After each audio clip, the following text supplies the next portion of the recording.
Traversing the realm of Duki, Liu Yun ascends to the position of the young master of the middle family.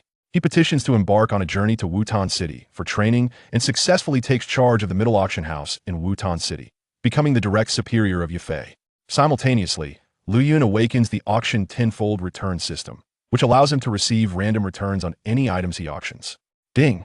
The second-grade Foundation Establishment Pill has been successfully auctioned. Congratulations to the host for triggering the tenfold return, receiving a 6th-grade Life Creation Pill. Ding! The Blue Lotus Earth Fire has been successfully auctioned. Congratulations to the host for triggering the tenfold return, receiving the Blue Lotus Sacred Flame. Ding! The Shaoyan Ring has been successfully auctioned.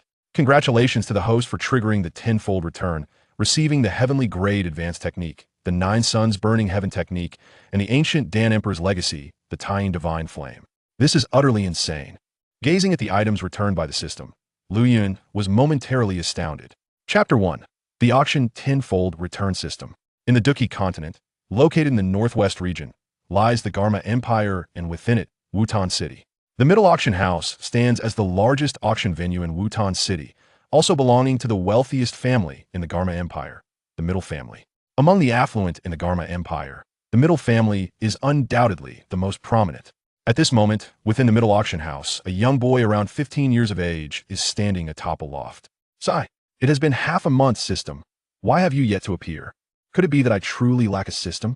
Liu Yun stands atop the loft, gazing at the inky night sky, his eyes revealing disappointment. Indeed, he is a time traveler, hailing from Blue Star.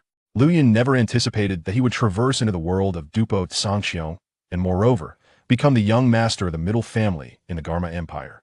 Upon realizing he had entered the world of Dupo Tsangxiong, Liu Yun, finding himself without a system, submitted a request to the patriarch of the Middle Family, who is also his father in this world, to venture to Wutan City for training. Lacking a system and golden fingers, Liu Yun's plan was to meet Xiao Yan, the son of fortune. According to the information he had received, there remains a year until Xiao Yan's engagement is annulled. It would be wise to seize the opportunity before this fellow has fully matured and firmly attach himself to his side. Just yesterday, Liu Yun officially arrived in Wutan City. Due to his identity as the young master of the Middle Family, he has now taken full control of all matters concerning the Middle Auction House in Wutan City. Without even a system, I may very well be the most unfortunate time traveler, he mused. Half a month has passed without awakening a system, and Liu Yun has lost all hope. Ding! Congratulations to the host for the 99th summoning of the system, successfully activating the Auction Tenfold Return System. Just as Liu Yun felt a wave of disappointment wash over him, a voice suddenly echoed in his mind. System? Auction Tenfold Return System? Liu Yun quickly regained his composure, leaping with excitement as a look of sheer joy illuminated his eyes. I have successfully activated the system. System, could you elucidate your functions? Liu Yun promptly attempted to communicate with the system. Auction Tenfold Return System. The host will randomly receive a multiple of system return rewards upon auctioning any item. Items returned by the system cannot receive further return rewards once they are auctioned again. Ding! The host has activated the system and received a beginner's gift pack. Would you like to open it? A beginner's gift pack. Liu Yun's heart surged with excitement, and without hesitation, he declared, "Open the beginner's gift pack." Ding! Congratulations to the host for receiving the following rewards. Dozuan Experience Card. Using this card grants the host temporary Dozuan Strength, a one-time consumable exclusive to the host. Character Card. Can summon a Do Huang powerhouse who will completely obey the host. Devouring Heaven Magic Body. Inherently possesses supreme, devouring powers, capable of consuming all things to enhance strength. Revival Card. Upon activation, can directly revive the host or resurrect someone who has just died within a day. Gazing at the contents of the beginner's gift pack, Liu Yun was left utterly astounded. This is simply too overpowered. However, I relish it. Taking a deep breath, Liu Yun forced himself to calm down. He knew that his rise to prominence was imminent. System. Fuse with the devouring heaven magic body. Liu Yun silently commanded. The moment Liu Yun's words fell, an incredibly terrifying force erupted within him. This power surged through his limbs and bones, cleansing his flesh and even every cell. At that moment, Liu Yun felt as though he were being subjected to 1,000 cuts, his entire body feeling as if it had been reduced to a mere pulp. Damn! The immense pain nearly caused Liu Yun to faint. His complexion had turned ghastly pale. Fortunately, this force arrived abruptly and dissipated just as quickly. Once the pain subsided, Lu Yun found himself drenched in sweat. He took a moment to collect himself, absorbing the information of the devouring heaven magic body. Subsequently, Lu Yun extended his right palm, and a mysterious force of devouring emanated from his hand. This is the power of devouring. At this moment, Lu Yun was utilizing the devouring ability inherent to the devouring heaven magic body, capable of consuming all things to enhance his strength. With this ability, Lu Yun could rapidly elevate his prowess. Then he turned his gaze to the remaining 3 cards. The Dozun Experience card and the Revival card were consumables that should only be used at critical moments. Contemplating this, Lu Yun directed his attention to the character card. System, use the character card to summon a character. Lu Yun mentally commanded. As soon as his words fell, a shadow suddenly materialized in the loft. Your subordinate pays respect to the master. Upon appearing, the shadow immediately knelt before Lu Yun. Rise. What is your name? Lu Yun spoke slowly. Your subordinate has no name, the shadow replied as it stood. From now on, you shall be called Wuming. After a moment of thought, Lu Yun declared. Yes, master. The shadow showed no sign of resistance. Wuming, from this point forward, remain concealed in the shadows. Do not reveal yourself without my command. Lu Yun instructed Wuming. Your subordinate obeys. As soon as the words left his mouth, Wuming vanished from Lu Yun's sight. Tap, tap, tap. At that moment, light footsteps echoed from below the loft. Moments later, a striking figure in red ascended to the loft.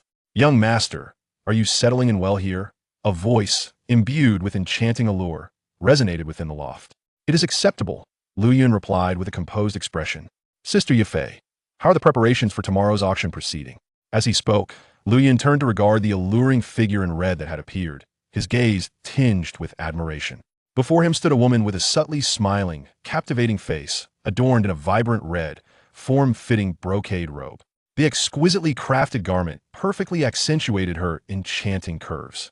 The glimpse of her long, snow-white legs elicited a fervent impulse within, while the delicate silver belt around her slim waist emphasized her hourglass figure. This striking figure was none other than Yafei, the chief auctioneer of the Middle Auction House. In Wutan City, Yafei is a renowned beauty, her mature and charming allure causing many men to fall under her spell. Indeed, many attendees of the auction come specifically for her. Rest assured, young master, everything has been meticulously arranged. Yafei's scarlet lips parted slightly as her voice, rich in allure, spoke. Very well. Lu Yun nodded, looking at Yafei. Please show me the list of items for tomorrow's auction. Upon hearing this, Yafei's eyes flickered with a hint of curiosity, yet she refrained from asking further questions. Here is the list of items for tomorrow's auction. For your review, young master, she said, handing the list to Lu Yun. After briefly perusing the list, he returned it to Yafei. Sister Yafei, although I have taken over the Middle Auction House, I shall not interfere excessively in your affairs, Lu Yun assured her. Manage the auction house according to your own vision. There is no need to consult me for every detail. Upon hearing this, Yafei was momentarily taken aback. Chapter 2. The Devouring Magic Core.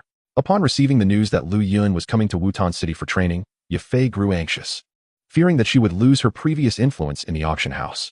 However, she never anticipated that upon Lu Yun's arrival, not only would she retain her power, but he would also offer her his unwavering support.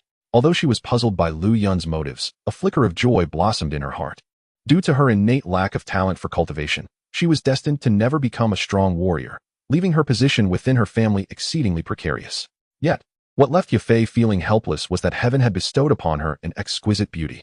She understood that without formidable strength, her beauty would only lead to calamity, either becoming a plaything for the powerful, enduring a fate worse than death, or serving as a pawn in family alliances, marrying someone she did not love.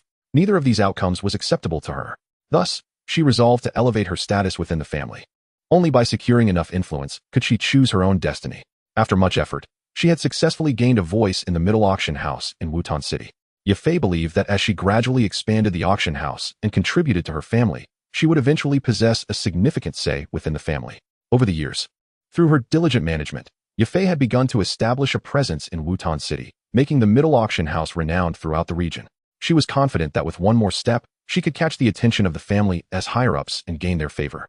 However, Lu Yun's unexpected arrival had undoubtedly disrupted her plans. Initially, she thought that with Lu Yun taking charge, she would become obsolete. Yet, to her astonishment, he not only refrained from interfering with the Middle Auction House, but also fully supported her. This unexpected gesture ignited excitement within Yafei, prompting her to cast a grateful glance at Lu Yun. Thank you for your support, young master, she expressed earnestly. Lu Yun smiled nonchalantly. Sister Yafei, just continue to work diligently with me. Once I take control of the middle family, I will provide you with the life you desire. He gazed at the enchanting Yafei before him, implying something deeper. Was this an attempt to win her heart? Yafei studied the young man closely, a charming smile gracing her lips. She vowed to wholeheartedly contribute to the growth of the middle auction house. As night fell, she advised, young master, you should rest early. With that, she took her leave, bowing gracefully before preparing to exit the loft. Wait, Lu Yun suddenly called out as she was about to leave. Sister Yafei, could you please send a few first-grade magic cores to my room? Magic cores? Yafei inquired, puzzled. What does the young master need them for? Nevertheless, being a clever woman, she understood the boundaries of inquiry. Understood. She replied with a calm affirmation before descending the loft. After Yafei departed, Lu Yun stood alone atop the loft, gazing down at the entirety of Wutan City. That must be the Shao family, he mused, eyes reflecting a contemplative glimmer as he observed the direction of their residence. With the system now at his side, Lu Yun no longer felt the need to rely on Shao Yan's influence. No matter how powerful Shao Yan was, could he rival Lu Yun's extraordinary potential? In the future, it would be Lu Yun of the middle family who would emerge as the true protagonist of the Dou Qi continent. He even envisioned breaking through to the Dou Emperor realm, shattering the void, and venturing into the boundless realms beyond. During his time on Blue Star, Lu Yun had read The Great Ruler. He understood that the Dou Qi continent was merely a small world, with vast expanses beyond. His ultimate goal was to transcend the void and enter the grander world, becoming the true ruler. Half an hour later, Lu Yun returned to his room. On the table lay several vividly colored, exquisite magic crystals. Yafei had acted swiftly, and the magic cores Lu Yun requested were already there. A hint of satisfaction flickered in Lu Yun's eyes. Indeed, she was destined to be the future Golden Empress, her efficiency remarkable. Approaching the table, Lu Yun's gaze fell upon the 5 magic cores. These cores were energy nuclei found within magical beasts, filled with fiercely volatile natural energy. Even a Dou Wang would hesitate to forcibly absorb such dangerous energy, fearing bodily explosion. Lu Yun had instructed Yafei to procure these magic cores for a specific purpose, to devour them. With the awakening of the devouring divine ability after merging with the devouring demon body, Lu Yun could forcefully consume all things, transforming them into pure nourishment to enhance his strength. Thus, utilizing the devouring demon body to absorb magic cores would convert them directly into pure nutrients, eliminating any risk of explosion. With this thought in mind, Lu Yun picked up one of the magic cores without hesitation. As he activated the devouring divine ability, an inexplicable force surged from his palm, enveloping the core. Soon, a stream of pure energy was drawn into Lu Yun's body by the devouring power. Feeling this energy coursing through him, he focused on maintaining a steady breath, greedily absorbing the essence. Bang! A muffled sound echoed within Lu Yun's body. Suddenly, his form shook violently, his abdomen contracting slightly. Moments later, Lu Yun's eyes snapped open, dark pupils reflecting flashes of azure and white light. He slightly parted his lips and expelled a cloud of murky gas. Dou Qi 9th layer. Lu Yun's previous cultivation was at the 8th layer. After devouring the magic core, he seamlessly broke through to the 9th layer.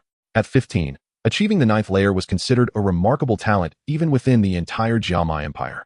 However, Lu Yun's sights were set on the entirety of the Dou Qi continent, rendering such an accomplishment trivial in his eyes. With renewed vigor, Lu Yun released the magic core from his grasp, which instantly crumbled to dust. He then seized the second magic core, continuing his devouring endeavor. Time slipped away unnoticed. And soon the night had passed. The following morning, Lu Yun abruptly opened his eyes, stretching his neck with a satisfying crack. Clenching his fist slightly, a surge of robust power coursed through him, eliciting a smile of delight. I have finally broken through to the Dou Shi realm, he mused, closing his eyes momentarily to sense the abundant Dou Qi within him, chuckling softly to himself. In just one night, the energy from the 5 magic cores had allowed Lu Yun to ascend to the Dou Shi realm. At 15, this achievement marked him as a prodigy even in the northwest region. Checking the time, Lu Yun freshened up and gradually stepped out of his room. The auction was about to commence. Chapter 3, the auction begins. You've arrived, young master. Upon Lu Yun's entrance into the auction venue, Yafei, who was busy preparing for the event, hurried out to greet him. Sister Yafei, there's no need to concern yourself with me. Just prepare a private room for me and continue with your affairs, Lu Yun stated plainly. In that case, please follow me, Yafei responded, leading Lu Yun into the auction house. Under her guidance, Lu Yun arrived at a luxurious private room that offered a view of the entire auction hall. At this moment, individuals were frequently entering and exiting through the main entrance. Patriarch Xiao, you have arrived. Patriarch Jayli, it has been a long time. Patriarch Oba, I didn't expect to see you here as well. Hearing that the young master of the middle family had arrived in Wutan City, the local powers felt compelled to pay their respects, not daring to show any negligence towards a young master from the imperial capital. After a round of cordial greetings among the patriarchs of several prominent families, they were gradually escorted into the opulent auction hall by the maidservants. Moments later, the entire middle auction house was abuzz with lively chatter, signaling that the auction was about to commence. Under the spotlight at the center of the hall, a stunning woman clad in a red robe gracefully ascended the stage. It was none other than Lady Ya. As she made her entrance, the atmosphere in the auction house gradually quieted, for all present understood that the event was officially beginning. "Welcome to this auction," Lady Ya proclaimed with a voice so enchanting it sent shivers down the spines of those in attendance. After a few brief remarks, she got straight to the point. "The auction is now in session, and we shall begin with the first item." As her words faded, a maid appeared, delicately carrying a wooden box. All eyes were eagerly fixed on the box in her hands. Once the box was presented, Lady Ya flashed a beguiling smile and addressed the audience. "This auction item is a Grade 1 medicinal pill, the Peiyuan pill." The mention of the Peiyuan pill, a renowned treasure for healing injuries, elicited a stir among the crowd. It was said that upon consumption, it could staunch bleeding almost instantaneously. As Lady Ya announced the contents of the box, a portion of the audience began to stir restlessly, particularly the mercenaries, whose eyes burned with fervent anticipation as they fixated on the box in Lady Ya's hands. For them, encountering wounds was a daily occurrence in their perilous line of work, and the Peiyuan pill could prove to be a life-saving asset if used at the right moment. Meanwhile, the patriarchs seated in the front row maintained their composure. Though the Peiyuan pill was commendable, it was merely of average significance to them, given their status. They would hardly raise a commotion over a single Peiyuan pill. Ultimately, the Peiyuan pill was sold for 3,000 gold coins to the leader of a mercenary group. At that very moment, a notification echoed in Lu Yun's mind. "Ding! The Grade 1 Peiyuan pill has been successfully auctioned. Congratulations, host, for triggering a 10,000-fold return, earning you a Grade 5 medicinal pill, the Xianyuan pill. The Xianyuan pill has been dispatched to your system space. Please check." Upon hearing the system's voice, Lu Yun felt a jolt of excitement. 10,000-fold return. Grade 5 Xianyuan pill. Once he regained his composure, elation shone in Lu Yun's eyes. A Grade 5 pill was considered top tier even within the entire Gamma Empire. Grade 6 pills could only be concocted by the esteemed Pill King Gu He. The notion of acquiring such a precious medicinal pill simply by auctioning a Grade 1 Peiyuan pill left Lu Yun marveling at the system's incredible capabilities. He then delved into the system space, where he beheld a pill radiating a greenish glow, suspended in the air, exuding a rich aroma. As he gazed at the Xianyuan pill, he could distinctly sense the immense energy it contained. A wave of greed surged within him, for he felt his body yearning for the Xianyuan pill. He understood that this desire was a manifestation of the devouring heaven demon body at work.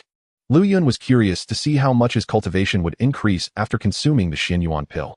However, after surveying his surroundings, he realized that it was not yet the appropriate time to devour the pill. Should he break through now and inadvertently release his aura, it could attract unwanted attention from others.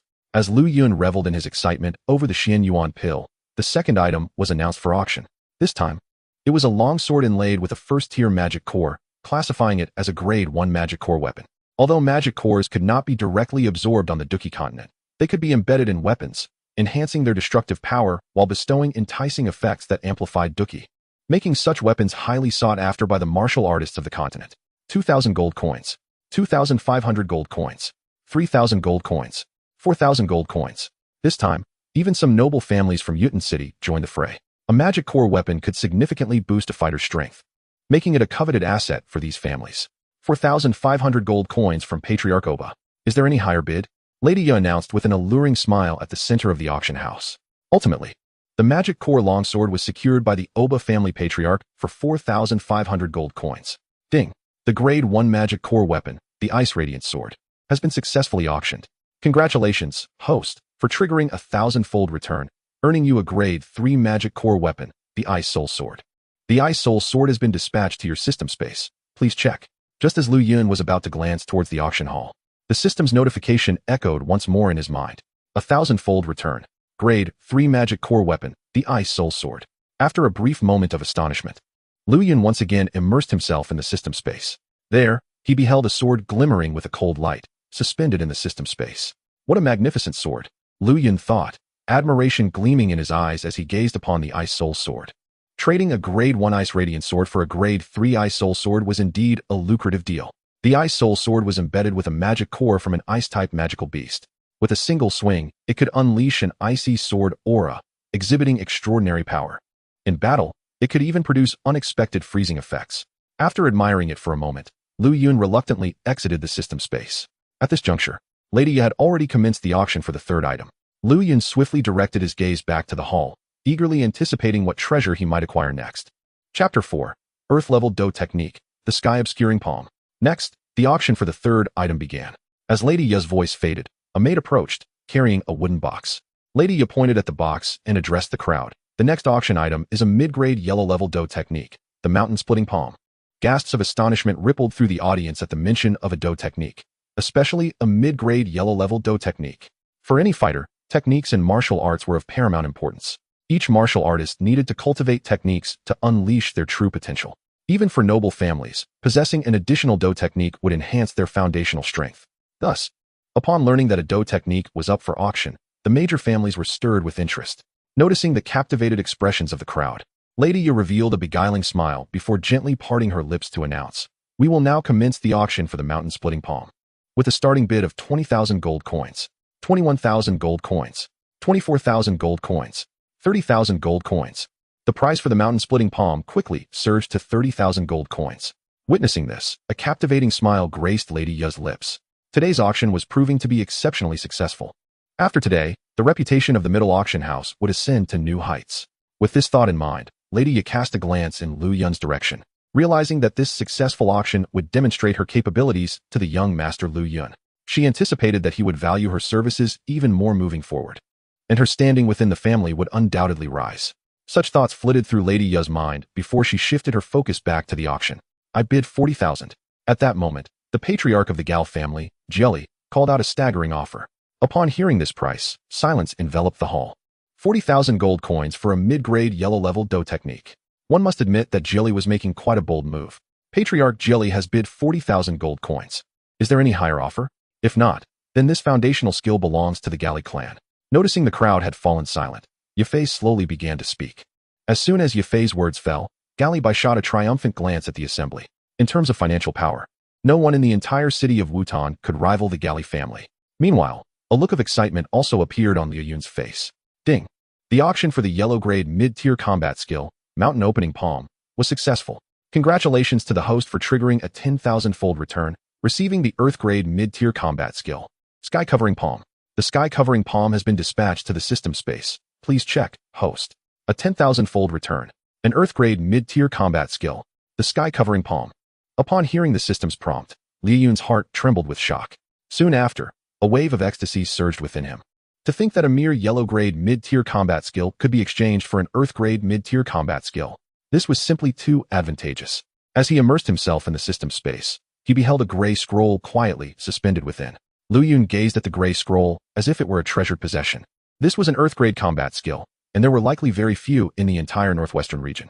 Even a Do Huang-level expert might not be able to master an Earth-grade combat skill. In the past, whenever an Earth-grade combat skill emerged in the world, it would invariably incite fierce battles. Yet now, he had effortlessly obtained it. Moments later, Liu Yun reluctantly exited the system space, his expression tinged with regret.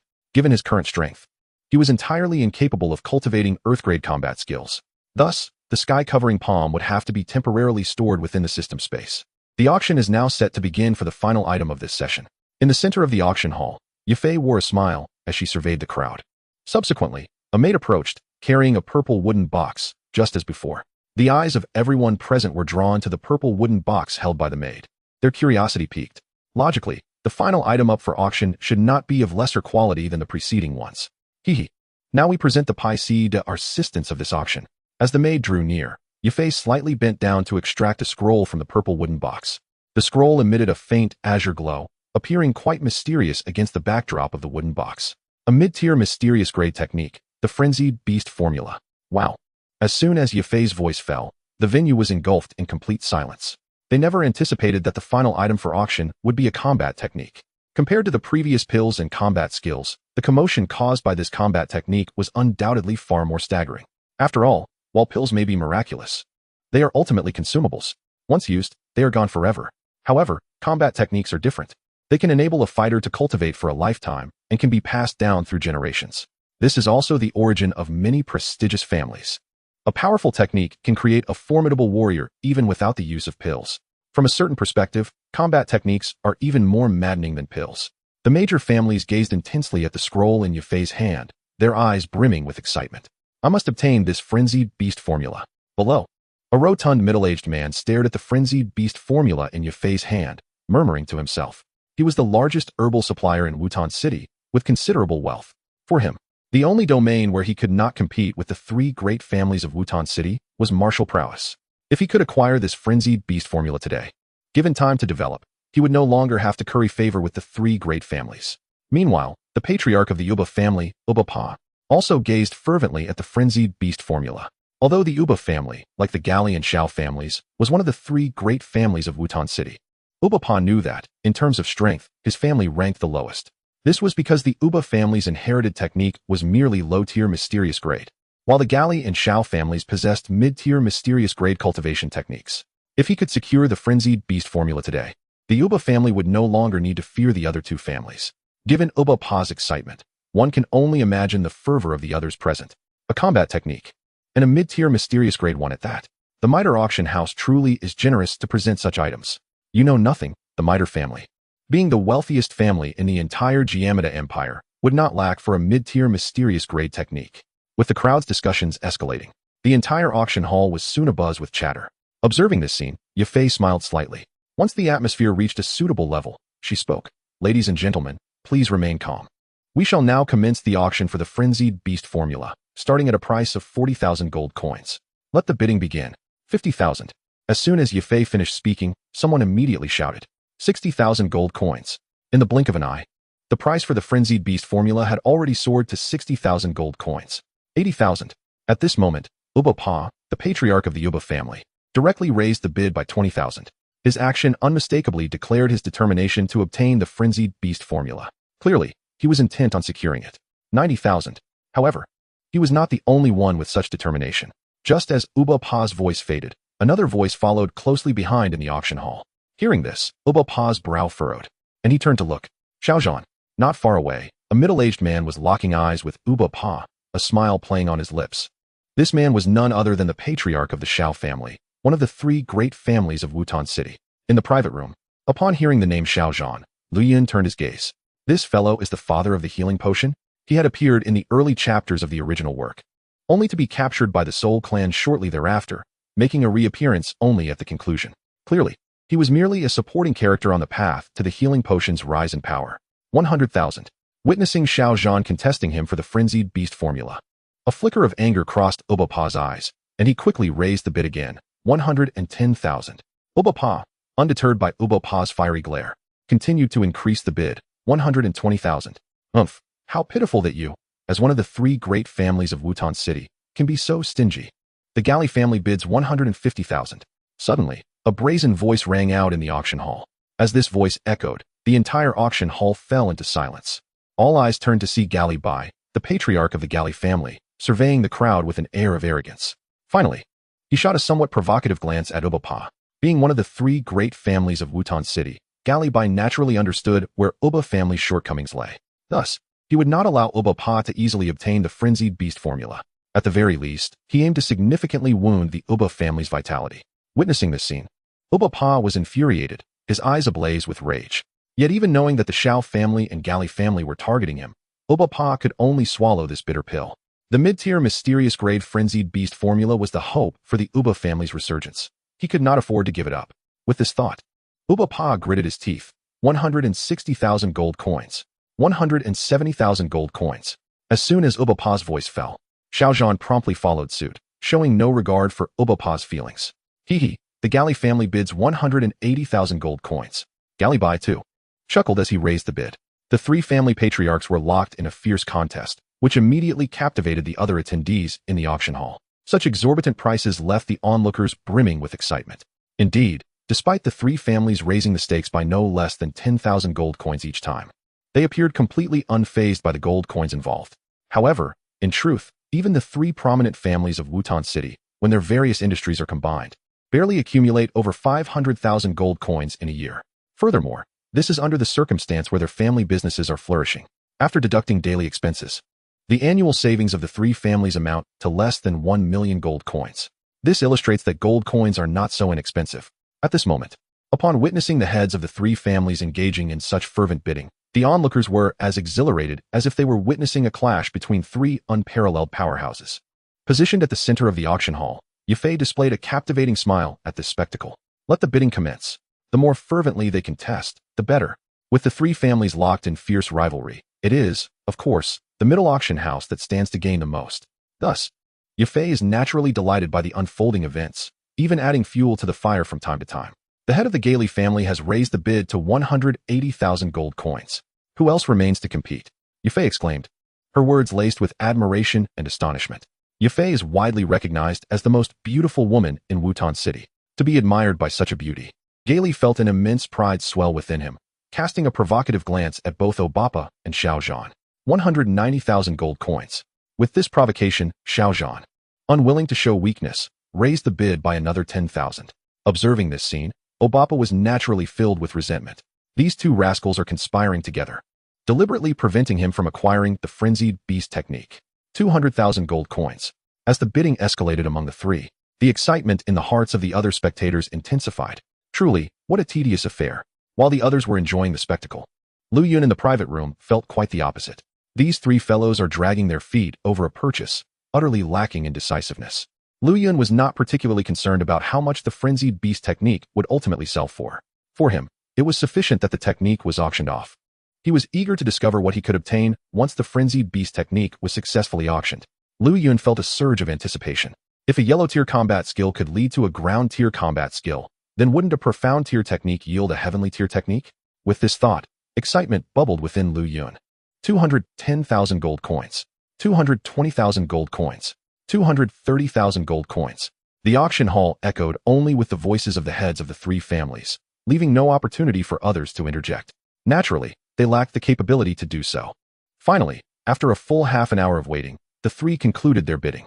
Lu Yun was finally about to hear the news he had been waiting for. The head of the Obapa family bids 250,000 gold coins. Is there a higher bid? As she spoke, Yafei cast a knowing glance at Xiaozhan and Gailey. However, the two remained silent, choosing not to continue bidding. Their objectives had been achieved, and further bidding could lead to a scenario where, if Obapa truly withdrew, they would find themselves at a disadvantage. If there were no further bids, then the frenzied beast technique would belong to Obapa. Upon seeing Gailey and Xiaozhan cease their bidding, Yafei promptly announced the result. Ding! The intermediate profound tier technique, frenzied beast technique, has been successfully auctioned. Congratulations to the host for triggering a 10,000-fold return, receiving the primary heavenly tier technique, 10,000 Beasts True Scripture. The 10,000 Beasts True Scripture has been issued to the system space. Please check your collection. Upon hearing the system's notification, Lu Yun's eyes widened in disbelief. Filled with excitement, another 10,000-fold return, a heavenly tier technique, the 10,000 Beasts True Scripture. In that moment, Lu Yun felt an exhilarating clarity wash over him. This was indeed a heavenly tier technique. Even for the entirety of the Duki continent, it could be deemed a top-tier technique. Overwhelmed with excitement, Lu Yun immediately immersed himself in the system space, eager to explore the profound intricacies of the 10,000 Beasts True Scripture. Chapter 6. Exploiting the System's Loopholes. As Lu Yun's consciousness delved into the system space, he beheld a blood-red scroll suspended in the void. Roar! Upon making close contact with this scroll, Lu Yun felt as though he could hear the furious roars of countless beasts, shaking his very spirit. Truly, as expected of a heavenly tier technique, it was indeed extraordinary. Just then, Lu Yun sensed footsteps approaching and swiftly withdrew his consciousness from the system space. Upon his return, he saw Yafei's figure entering the private room. With a charming smile upon her beautiful face, Yafei said, "Young master, this auction has concluded. Sister Yafei, with your capabilities, you are more than capable of expanding the middle auction house. The family made no mistake in selecting you for this role," Lu Yun replied, nodding. He had already witnessed Yafei's abilities, and this auction had been notably successful. The prowess of the Golden Empress is indeed well-deserved. You flatter me, young master. Yafei's heart surged with joy at his words. Lu Yun's acknowledgement of her capabilities was undoubtedly a sign that she would be valued in the future. With that, her goals would also be achieved. While she felt a thrill of excitement within, Yafei maintained an elegant smile on her face. Unbeknownst to Lu Yun, Yafei's thoughtful musings remained hidden. Sister Yafei, what items are planned for the next auction? Lu Yun inquired with a smile. Having tasted the sweetness of this auction, he yearned for such events to be held daily. Wouldn't that be delightful, allowing him to dominate the Duki continent in no time? Upon hearing his words, Yafei paused for a moment, then replied after a brief contemplation, "Young master, the next auction will not take place until next month." "What?" Lu Yun was taken aback, his brow furrowing deeply. Why must there be such a long wait? An auction only once a month? What use was that to him? Having experienced the benefits of the auction system, he longed to be immersed in auctions at all times. This way, he could continuously acquire endless treasures. Now, Yafei was saying the next auction would not be for another month. How could Lu Yun possibly accept that? Noticing Lu Yun's tone of dissatisfaction, a bittersweet smile crept onto Yafei's exquisite face. "Young master, in the past, the middle auction house has always held auctions once a month. Auctions are distinct from typical markets. The value lies in the quality, not the quantity, which is what attracts participants. The items for this auction were procured through considerable effort. In a short time, it is unlikely we can gather other appealing treasures," Yafei explained slowly. After hearing Yafei's explanation, Lu Yun finally understood. It turned out that organizing an auction required so much preparation. No wonder this auction concluded after only 4 items were sold. After all, Wutan City is a small place. And for Yafei to gather such items for this auction was already quite a feat in a short time. It would be difficult to find auction items of similar quality. Lowering the standard would undoubtedly tarnish the reputation of the middle auction house and significantly diminish outside interest. With this in mind, Lu Yun couldn't help but furrow his brows, feeling somewhat troubled. Regardless, he could not accept an auction held only once a month. With the 10,000-fold return auction system, the more frequently auctions are held, the greater his benefits. Holding an auction only once a month would be a waste of the system's capabilities. This kind of squandering was something Lu Yun was unwilling to do. After pondering for a moment, a spark of inspiration struck Lu Yun, and he conceived an idea. The reason for the infrequency of auctions was simply due to a lack of quality items. If that were the case, then he could simply provide such auction items himself. In a fleeting moment, Lu Yun recalled the profound Yuan Dan, the Ice Soul Sword, the heaven-concealing palm, and the true scripture of all beasts from his system space. If he were to present these items as the grand finale of the auction, it would undoubtedly captivate the attendees. However, Lu Yun intended to reserve the profound Yuan Dan for his own consumption.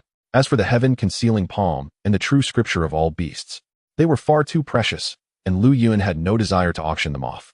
In fact, even if he wished to bring them to the auction, it was likely that no one in the small Wutan city possessed the strength to acquire them. Moreover, it could attract the covetous gaze of other formidable beings, potentially bringing calamity upon the mitre auction house. Therefore, Lu Yun had long decided that until he possessed sufficient power for self-preservation, he would not reveal these treasures. Aside from these, the only item Lu Yun could put forth was the Ice Soul Sword, a third-grade magical core weapon. Yet, Lu Yun was not skilled in swordsmanship, rendering the Ice Soul Sword somewhat useless in his possession. Thus, he felt no regret in auctioning it off. However, the system had its restrictions. Items returned by the system could not trigger the return mechanism if auctioned again. This limitation caused Lu Yun some frustration. Although he had no need for the Ice Soul Sword, it was still a third-grade magical core weapon. If he could activate the return mechanism for a tenfold return, he might acquire a weapon not inferior to a 7th-grade magical core. Rounded off, it would mean Lu Yun was directly losing a 7th-grade magical core weapon. The thought of losing such an item made Lu Yun's heart ache. How wonderful it would be if the system didn't impose such restrictions. Suddenly, an idea flashed through Lu Yun's mind. What if he exchanged the items returned by the system for something else, and then auctioned that? Surely, trading items would not count as the system returning anything. As soon as this thought crossed his mind, Lu Yun felt a surge of excitement, convinced of its feasibility. If it truly worked, he would have found a loophole in the system, reaping boundless benefits. Regardless of whether it would succeed or not, it was worth a try.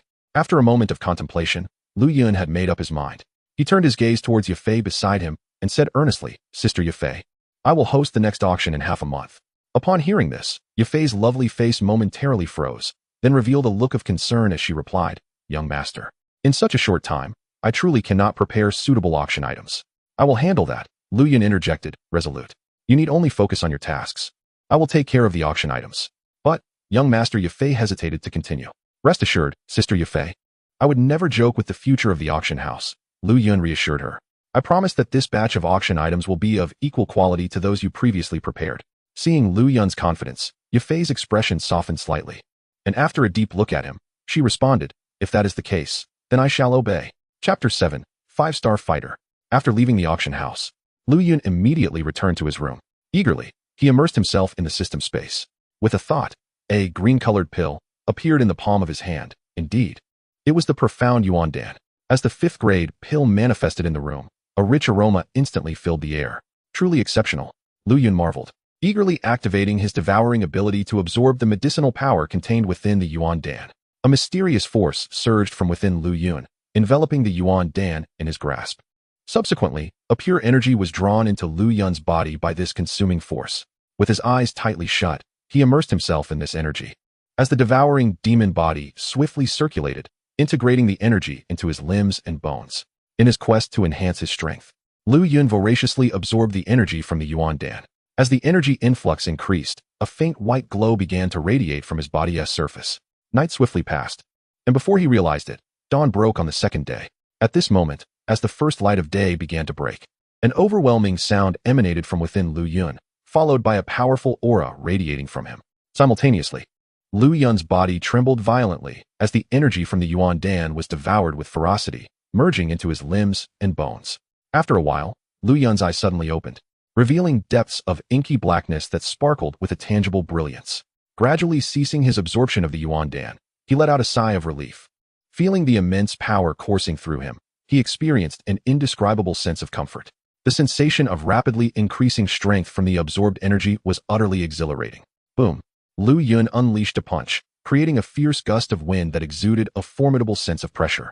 As he carefully assessed the changes within him, a smile crept onto Lu Yun's lips. 5-star fighter. In just one night, he had ascended from a 1-star fighter to a 5-star fighter, leaping 4 levels in a single bound. The speed of such cultivation would surely astonish the world if it were to be revealed. Lu Yun glanced at the Yuan Dan in his hand, now reduced to 1/3 of its original size. This indicated that he had only consumed 1/3 of the energy within the Yuan Dan last night. After all, it was a 5th-grade pill, containing an overwhelming amount of energy. Had it not been for the devouring demon body requiring substantial energy to fortify itself, allowing Lu Yun to expend the excess energy, he would not have dared to recklessly devour such a high-grade pill. Presently, with merely the strength of a fighter, forcefully consuming such a high-grade pill would undoubtedly lead to his own demise. Lu Yun estimated that once he fully absorbed the remaining 2/3 of the Yuan Dan's energy, he should be able to break through to the fighter realm. Looking at the sky, the sun had already risen. Lu Yun stowed the remaining Yuan Dan and stepped out of his room. After a night of cultivation, he was quite hungry. After enjoying the breakfast meticulously prepared by Yafei, Lu Yun instructed her not to let anyone disturb him before returning to his room. Then, with a thought, a blood-red scroll materialized in his hand. Holding the scroll, an icy sensation swept over him. This blood-red scroll was none other than the true scripture of all beasts from the system space.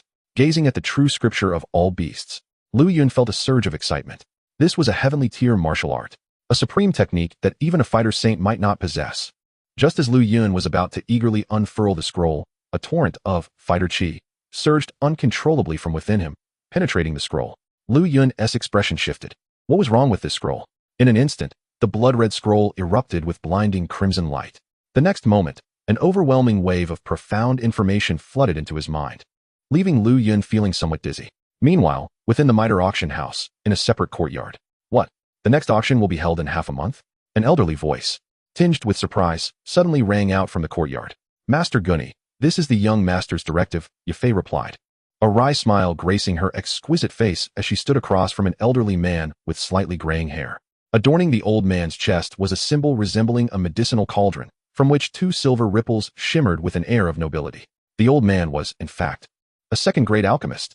The elderly man's face was aglow, and although the azure robe he wore appeared ordinary, it subtly radiated a flowing luminescence. Clearly, this garment must have been imbued with some form of magical crystal protection. The unremarkable features of the old man bore an unmistakable hint of pride, a quality essential for every alchemist. This venerable figure was none other than Gunny, a second-tier alchemist presiding over the Mitel auction house. The considerable influence of the Mitel auction house could be attributed significantly to this esteemed alchemist. In a small place like Wutan City, a second-tier alchemist undoubtedly held considerable stature, and none would dare to offend him lightly. Young master? Upon hearing this, Gunny furrowed his brow, exuding a palpable irritation. This is utter nonsense. A flicker of anger flashed across Gunny's aged visage. How could one possibly prepare enough auction items in such a brief span? The master alchemist's expression darkened, pondering the unreasonable nature of the request. Yafei, fret not. I shall confront him. With that, Master Gunny prepared to leave the courtyard to seek out Lu Yun. He believed that as the family's second-tier alchemist, his words still held some weight. Having collaborated with Yafei for many years, he had witnessed her tireless efforts, and their relationship had blossomed into a strong bond. Lacking any descendants of his own, he regarded Yafei almost as a daughter. It was precisely due to Master Gunny's support that Yafei could swiftly gain control of the entire Mytel auction house and establish a foothold in Wutan City. Master Gunny, I implore you to assist me once more. Seeing Master Gunny about to confront Lu Yun, Yafei's heart raced, and she grasped the sleeve of his robe. She had no desire to offend Lu Yun, the future head of the Mytel family, over this matter. Such a rift could jeopardize all her efforts over the years. Master Gunny, the young Master's arrival in Wutan City presents an opportunity for me. I truly do not wish to miss it. Yafei gazed earnestly at Master Gunny. Sigh. You stubborn child. Observing Yafei's determined demeanor, Master Gunny sighed. Prepare the magic flower and a second-tier wood element magic core. I shall endeavor to concoct a second-tier elixir for you. Upon hearing this, a radiant smile blossomed on Yafei's fair face. Thank you, Master Gunny. Chapter 8. Breakthrough to Do Shi. In the room, the blood-red scroll lay quietly in Liu Yun's palm, emanating tendrils of crimson light. His consciousness was somewhat hazy, and a piercing roar reverberated in his mind, akin to a cacophony of myriad beasts. Liu Yun's body quivered intermittently, as if responding to some unseen stimulus. In the next moment, an overwhelming torrent of information sliced through his consciousness like a sharp blade, flooding the depths of his mind. As all the Do Chi within him was drawn into the blood-red scroll, a profound sense of dizziness enveloped Liu Yun's thoughts. Time became indistinct as he gradually regained his senses. At this moment, he felt utterly drained, his legs trembling, unable to muster even a modicum of strength. Drawing a deep breath, Liu Yun managed to sit on a nearby chair. After a brief respite, he finally regained his composure, and the sensation of dizziness in his mind began to dissipate. Reflecting on the earlier experience filled him with trepidation. At that instant, he felt as though he were amidst an army of beasts, trampled and devoured, reduced to mere flesh and blood.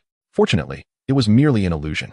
Exhaling a breath of stale air, Liu Yun closed his eyes tightly, centering his thoughts and immersing himself in the torrent of information within his mind. Moments later, he abruptly opened his eyes, a spark of exhilaration illuminating his face. At this juncture, he had fully comprehended the contents of the blood-red scroll and grasped the essence of the 10,000 beasts technique. This technique involved refining the blood of magical beasts to enhance the physical body and seize their abilities. By refining the blood of a single magical beast, Liu Yun could not only temper his physique, but also acquire the powers inherent to that beast. The 10,000 beasts scripture was divided into 4 tiers. Refining the blood of 10 magical beasts could transform one into the body of a magical beast. Refining the blood of 100 would lead to the body of 100 beasts. Refining the blood of 1,000 would yield the body of 1,000 beasts. And refining the blood of 10,000 would culminate in the body of myriad beasts. According to the scroll, the formidable figure who created this scripture possessed the pinnacle strength of a 9-star Do Saint. Even he had failed to successfully cultivate the 4th tier, the body of 10,000 beasts. Had he achieved such mastery, he would undoubtedly have transcended the Do Emperor realm. At this moment, Liu Yun had thoroughly assimilated the information contained within the scroll and clearly understood why this powerful individual could not break through to the 4th tier. It was due to a lack of potent magical beast blood. The record indicated that he had nearly refined all high-grade magical beast blood across the Do Chi continent, including the formidable blood of the ancient void dragon, the celestial demon phoenix, and the 9 nether earth serpent, among the continent's top-tier magical beasts. Yet, even with such formidable resources, he had been unable to breach the 4th tier of the body of 10,000 beasts. This limitation elucidated why such a powerful technique was classified merely as a low-tier heavenly technique. The quality of magical beast blood available in this world was simply insufficient for cultivating to the level of the body of 10,000 beasts. Should Liu Yun succeed in reaching the 4th tier, this technique would rival high-tier heavenly techniques. This thought ignited a surge of excitement within Liu Yun. With the auction system allowing him to reap returns exponentially, selling any item would yield rewards. If in the future he were to auction the blood of top-tier magical beasts such as the ancient void dragon, triggering the system's return mechanism, would he not acquire even more potent magical beast blood? In that case, he could indeed cultivate the 10,000 beast scripture to its 4th tier. As this notion took root, Liu Yun became increasingly exhilarated. For someone like him, who possessed the system, the 10,000 beast scripture was akin to a tremendous boon. However, given Liu Yun's current capabilities, such aspirations were still premature. Not to mention the blood of top-tier magical beasts, even 3rd-tier magical beast blood was beyond his reach. The pressing matter remained to enhance his own strength. With this in mind, Liu Yun stored the blood-red scroll away and retrieved the Xianyuan pill from his system space. At present, this pill was his sole means of rapidly augmenting his power. With a thought, Liu Yun activated the devouring divine ability, enveloping the Xianyuan pill in an inexplicable force of consumption. Subsequently, he focused his mind and closed his eyes, greedily absorbing the energy emanating from the Xianyuan pill. This energy coursed through Liu Yun's limbs and bones, ultimately merging within his dantian. The energy acquired through the devouring divine ability was far purer than that obtained from other sources. Liu Yun absorbed it at an extraordinary pace, and naturally, his cultivation advanced rapidly. Absorbed in the process of drawing in the energy within him, Liu Yun had seemingly forgotten the existence of external distractions. Such was his nature. When fixated on a task, he devoted himself wholeheartedly, never allowing his focus to waver.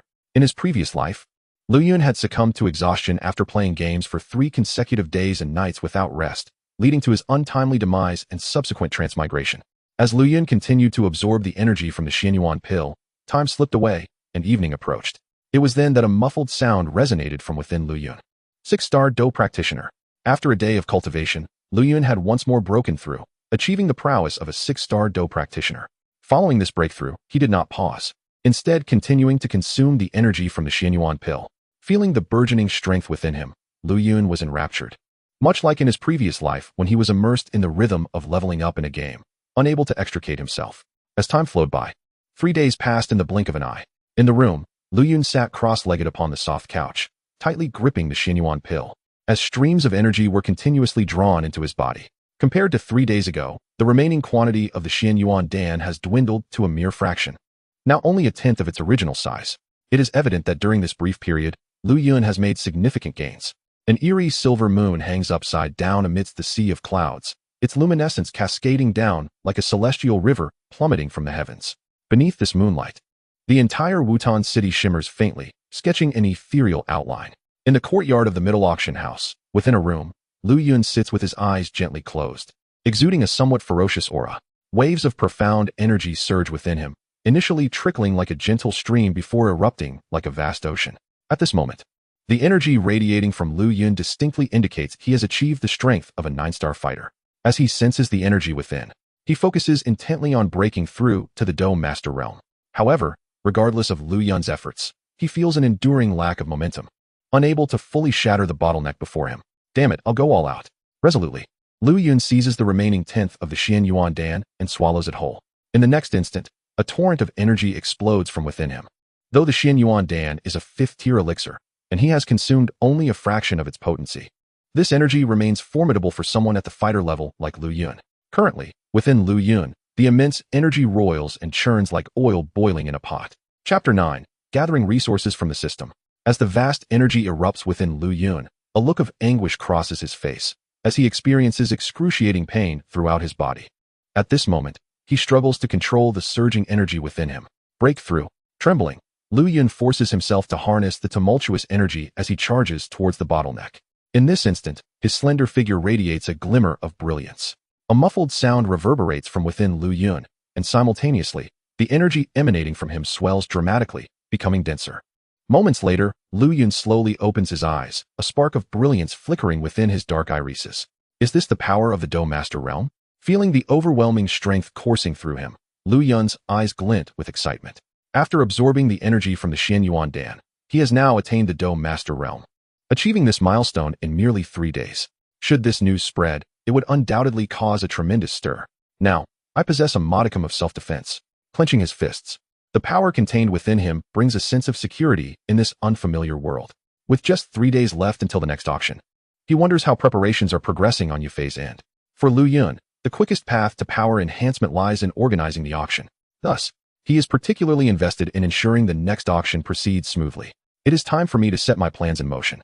Reflecting on his earlier promise to Yufei, Liu Yun feels a surge of determination. Wooming, he softly calls out. As his voice fades, a shadow materializes in Liu Yun's chamber. Master, how may I serve you? A figure clad in black, seemingly merging with the darkness, suddenly appears before Liu Yun, his demeanor exceedingly respectful. System, display Wooming's attributes. As Liu Yun gazes at the cloaked Wooming, a thought strikes him, prompting him to address the system. Since summoning Wooming, Liu Yun has yet to thoroughly familiarize himself with his abilities. Although he knows Wooming possesses the strength of a Do Emperor, aside from his formidable stealth capabilities, Liu Yun remains oblivious to other aspects of his prowess. This time, he intends to task Wooming with a mission, necessitating a deeper understanding of his capabilities. In the next moment, a panel of attributes appears before Liu Yun's eyes. Wooming Strength, 6-star Do Emperor Technique, Shadow Art, Earth Tier, Beginner, Fighting Techniques, Phantom Shadow, Earth Tier, Beginner, Ghostly Claw, Earth Tier, Beginner. Upon reviewing Wuming's capabilities, Lu Yun silently nods in approval. Wuming actually possesses the strength of a 6-star Do Emperor. This level of power is considered above average, even among Do Emperors. This revelation exceeds Lu Yun's expectations. However, Lu Yun also notes that Wuming's techniques lean towards stealth.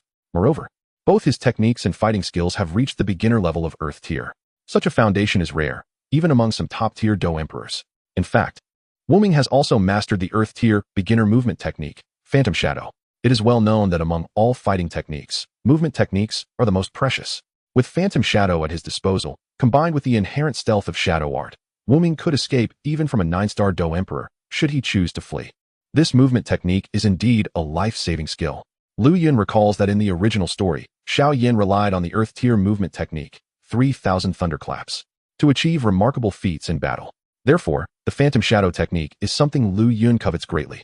If only I could learn it. Just then, a flash of inspiration strikes Lu Yun. Of course, why can't I cultivate Phantom Shadow?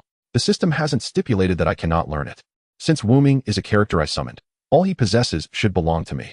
I wonder if the Phantom Shadow would trigger a system return after the auction? This bold thought flashes through Lu Yun's mind. If so, what treasures would I receive if I auctioned off both Phantom Shadow and Shadow Art? The mere prospect fills Lu Yun with excitement. However, these remain mere speculations for now, awaiting future experimentation. Once he formulates his plans, Lu Yun turns his gaze back to Wuming. Wuming, I wish to learn Phantom Shadow. Can you teach me? His eyes carry a hint of trepidation. At this, Wuming looks slightly taken aback, seemingly unprepared for such a request from Lu Yun. Although he is summoned by Lu Yun, he possesses his own cognitive abilities, akin to a normal being, with thoughts of his own. Understood. Despite his inner confusion, Wuming does not hesitate and promptly agrees. As soon as he speaks, a black scroll materializes in Wuming's hand. Young master, please. Wuming hands the black scroll to Lu Yun. Ah, very well. Wuming's promptness leaves Lu Yun momentarily stunned, his expression somewhat dazed. Once he regains his composure, he eagerly takes the black scroll from Wuming's hand, excitement etched across his face. I can't believe it actually worked. Securing an Earth tier movement technique so effortlessly, the joy in Lu Yun's eyes is nearly impossible to conceal. With Phantom Shadow, his life assurance has escalated to a whole new level. However, amidst his excitement, Lu Yun feels a twinge of awkwardness as he gazes at Wuming. After all, as the master, it feels somewhat embarrassing to train in a subordinate's techniques. After pondering, Lu Yun retrieves a gray scroll and a crimson scroll from his spatial ring. Wuming, here are the Earth tier intermediate fighting technique, Heaven-splitting palm, and the Sky tier beginner technique, 10,000 beast scripture. You may take them for your cultivation. Lu Yun hands the 2 scrolls to Wuming.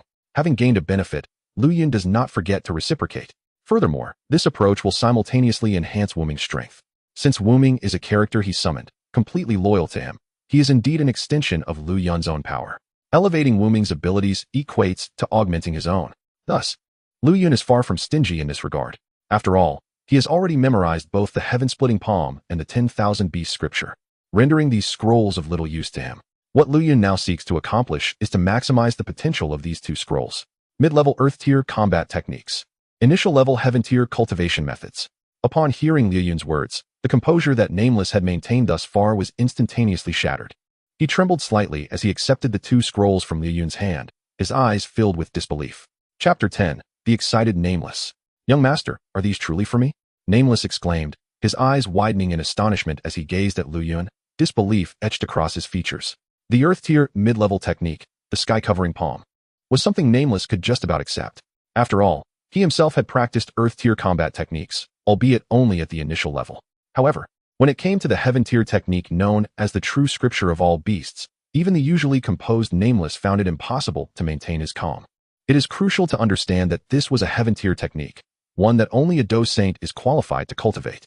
Indeed, even some Do Saints only practiced Earth tier techniques. Now, Lu Yun had actually bestowed upon him a Heaven tier technique. How could Nameless remain composed in such a moment? Indeed, observing Nameless' unprecedented reaction, Lu Yun found it quite amusing and smiled as he spoke. Your subordinate expresses his heartfelt gratitude, master. Upon receiving Lu Yun's affirmative reply, Nameless immediately knelt before him, his face a picture of excitement. Nameless, as long as you serve me wholeheartedly, I shall never treat you unjustly. Lu Yun chuckled softly and continued. I have summoned you today to undertake a task in the Black Corner region. Contemplating his inner plans, Lu Yun spoke casually. The Black Corner region? At these words, Nameless, still caught up in his excitement, paused for a moment. Although he had been summoned by Lu Yun through a character card, The system had also assigned him an identity background in the Duki continent. Naturally, he had heard tales of the Black Corner region. It is known as the most chaotic place across the Duki continent. There, due to its unique terrain, countless fleeing powerhouses from various nations had found themselves in dire straits, establishing the most savage of territories. Furthermore, a plethora of races, aside from humans, had congregated there, resembling a miniature version of the continent itself. In the Black Corner region, no laws exist. What prevails is merely a singular principle, the law of the jungle. In other words, the weak are prey to the strong. Here, the weak have no right to survive whatsoever. In such a chaotic land, even though Huang-level powerhouses dare not act too arrogantly. Now, upon hearing Liu Yun instruct him to venture to the Black Corner region, Nameless couldn't help but feel a tinge of confusion. Young master, what task does your subordinate have in the Black Corner region? Nameless voiced his curiosity directly. Naturally, to auction some items. As he spoke, Liu Yun's thoughts shifted, and a long sword radiating a chilling aura appeared in his grasp. It was the Ice Spirit Sword. Nameless, I need you to visit the Black Ink auction house and auction off this third-tier magic core weapon along with the scroll that contains the sky-covering palm technique. Observing Nameless' puzzled expression, Liu Yun offered a calm explanation. The Black Ink auction house is the largest auction venue in the Black Corner region, renowned for its formidable strength, even boasting a fearsome reputation within that chaotic territory. The scroll of the sky-covering palm is to be auctioned as well?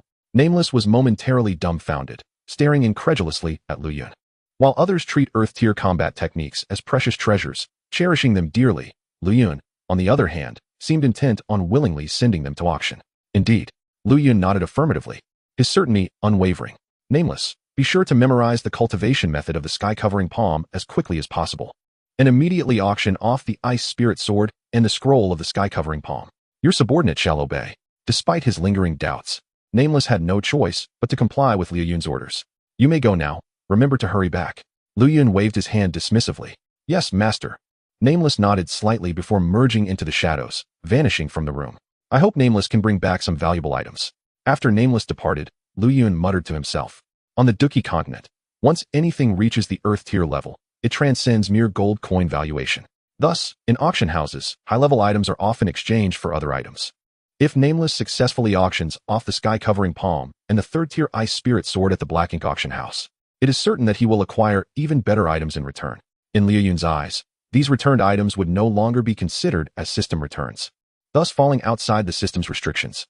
At that point, Liu Yun could take these acquired items to the middle auction house for auction, potentially triggering the system's return mechanism once again. Contemplating this, a meaningful smile crept upon Liu Yun's lips. If such a method proves effective, then in the future, any items returned by the system that Liu Yun cannot utilize could be handled in this manner. Consequently, Liu Yun would never have to worry about a lack of items to auction.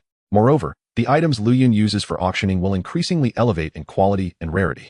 Perhaps in due course, the auctions hosted by Liu Yun could commence with Earth-tier items, and Heaven-tier items would also be within reach. One must ponder, if such an auction were to occur, who across the entire Duki continent would not go mad? Who could possibly resist? Envisioning that scene, a glimmer of yearning danced across Liu Yun's expression. Moments later, Liu Yun unrolled the black scroll given to him by Nameless and commenced his training in the shadowy magic technique. In the northern part of Wutan City, at the Iron Wolf Mercenary Corps. Haha, Miss Yufei, what brings you to my Iron Wolf Mercenary Corps today? A hearty laugh resonated within a spacious tent. The Iron Wolf Mercenary Corps is the most powerful mercenary group in Wutan City. Aside from the three prominent families, the Iron Wolf Mercenary Corps stands as the largest force. The leader of the Iron Wolf Mercenary Corps, Iron Wolf, possesses the strength of a 3-star great fighter. Such power places him firmly among the top 5 in Wutan City. Having heard that the leader of the Iron Wolf Corps recently hunted a third-tier magical beast, the bloodthirsty demon wolf, Yufei's visit is, of course, to obtain the magical core from the demon wolf that the leader possesses. Inside the tent, the enchanting Yufei, clad in a red robe, continuously wore a charming smile, her crimson lips parting slightly. Opposite her sat a robust middle-aged man clad in blood-red armor. A grotesque scar marred his face, and as he laughed heartily, the scar only served to enhance his menacing appearance. This middle-aged man is none other than the leader of the Iron Wolf Mercenary Corps, Iron Wolf. Truly impressive.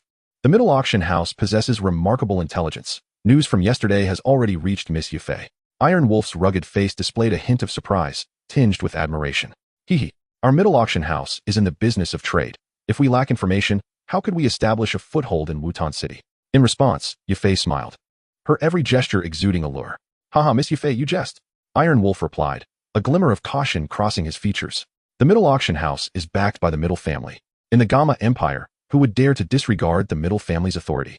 When mentioning the Middle family, a flicker of trepidation crossed Iron Wolf's face. Compared to the Middle family, not to mention his Iron Wolf mercenary corps, even if all the forces in Wutan City joined together, they could not contend with it. Chapter 11. The Shadowy Magic Clone. It is essential to recognize that within the Gamma Empire, in terms of wealth, the Middle family undoubtedly ranks as the wealthiest.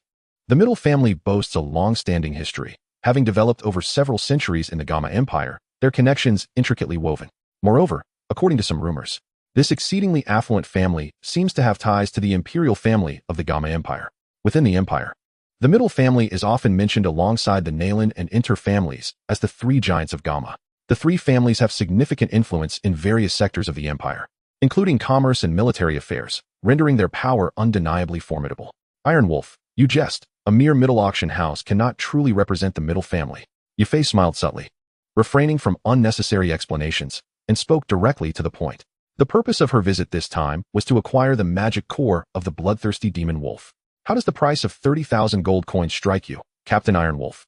Upon finishing her statement, Yafei fell silent, patiently awaiting Iron Wolf's response. Hearing this, Captain Iron Wolf furrowed his brow, deep in thought. Miss Yafei, I must apologize, but I am currently in need of a suitable weapon. I had no intention of selling the magic core of the bloodthirsty demon wolf, as I plan to use it to forge a formidable blade for myself, he said with a hint of regret in his voice after a brief pause. It seemed that Captain Iron Wolf found the offer lacking. Very well, in business, negotiation is essential. How about 40,000 gold coins? I hope you might reconsider, as the Mitel auction house would be delighted to count you as a friend, Yafei remarked, her enchanting smile illuminating her exquisite features, her gaze fixed intently on Iron Wolf. The sudden increase of 10,000 gold coins undoubtedly showcased Yafei's determination to obtain the magic core. Deal. Upon hearing the new price, a rugged smile broke across Captain Iron Wolf's face. The gold is of little consequence. What truly matters is that my Iron Wolf mercenary corps can forge a friendship with the Mitel auction house, he said cheerfully. It is an honor for the Mitel auction house to befriend your esteemed Iron Wolf mercenary corps, Yafei replied, casting a meaningful glance at Iron Wolf. Ah, Miss Yafei, you are far too gracious, he laughed in response, then turned to his subordinate beside him. Bring the magic core of the bloodthirsty demon wolf to Miss Yafei. Moments later, the two exchanged payment and goods, successfully concluding the transaction. Young master, I have done all I can. From here on, it is up to you, Yafei murmured to herself, gazing at the scarlet magic core in her hand as she exited the Iron Wolf mercenary corps. Although the Mitel auction house was under her control, the amount of gold she could wield was limited. The 40,000 gold coins had nearly exhausted her entire allocation. Mitel auction house. A secluded courtyard. Swish, swish, swish. At this moment, a figure darted through the courtyard like a ghost. It was Lu Yun. The day after Wu Ming's departure, Lu Yun had moved to this remote courtyard. Given his status as the young master of the Mitel family, securing an independent residence was hardly a challenge. Now, Lu Yun had resided in this courtyard for 3 days. He had deliberately chosen this location to facilitate his cultivation. Lu Yun harbored too many secrets. He desperately needed a space of his own. Shadow clone. Just then, while moving swiftly in the courtyard, Lu Yun suddenly shouted. In the next instant, 3 identical phantoms of Lu Yun appeared in the courtyard. The 3 phantoms moved with astonishing speed, making it difficult to discern which was real. In the past 3 days, Lu Yun had diligently practiced his combat techniques. At last, he had made preliminary progress in the first layer of his shadow clone technique. This technique is divided into 3 layers: shadow clone, shadow overlapping, and dance of the shadows. At the pinnacle of the shadow clone phase, one could release 10 phantoms with each step, each indistinguishable from the real one. Currently, Lu Yun had merely entered the initial phase of shadow clone, only able to conjure 3 phantoms. Upon reaching the second layer, shadow overlapping, his speed would increase significantly, allowing him to create dozens of phantoms with each step.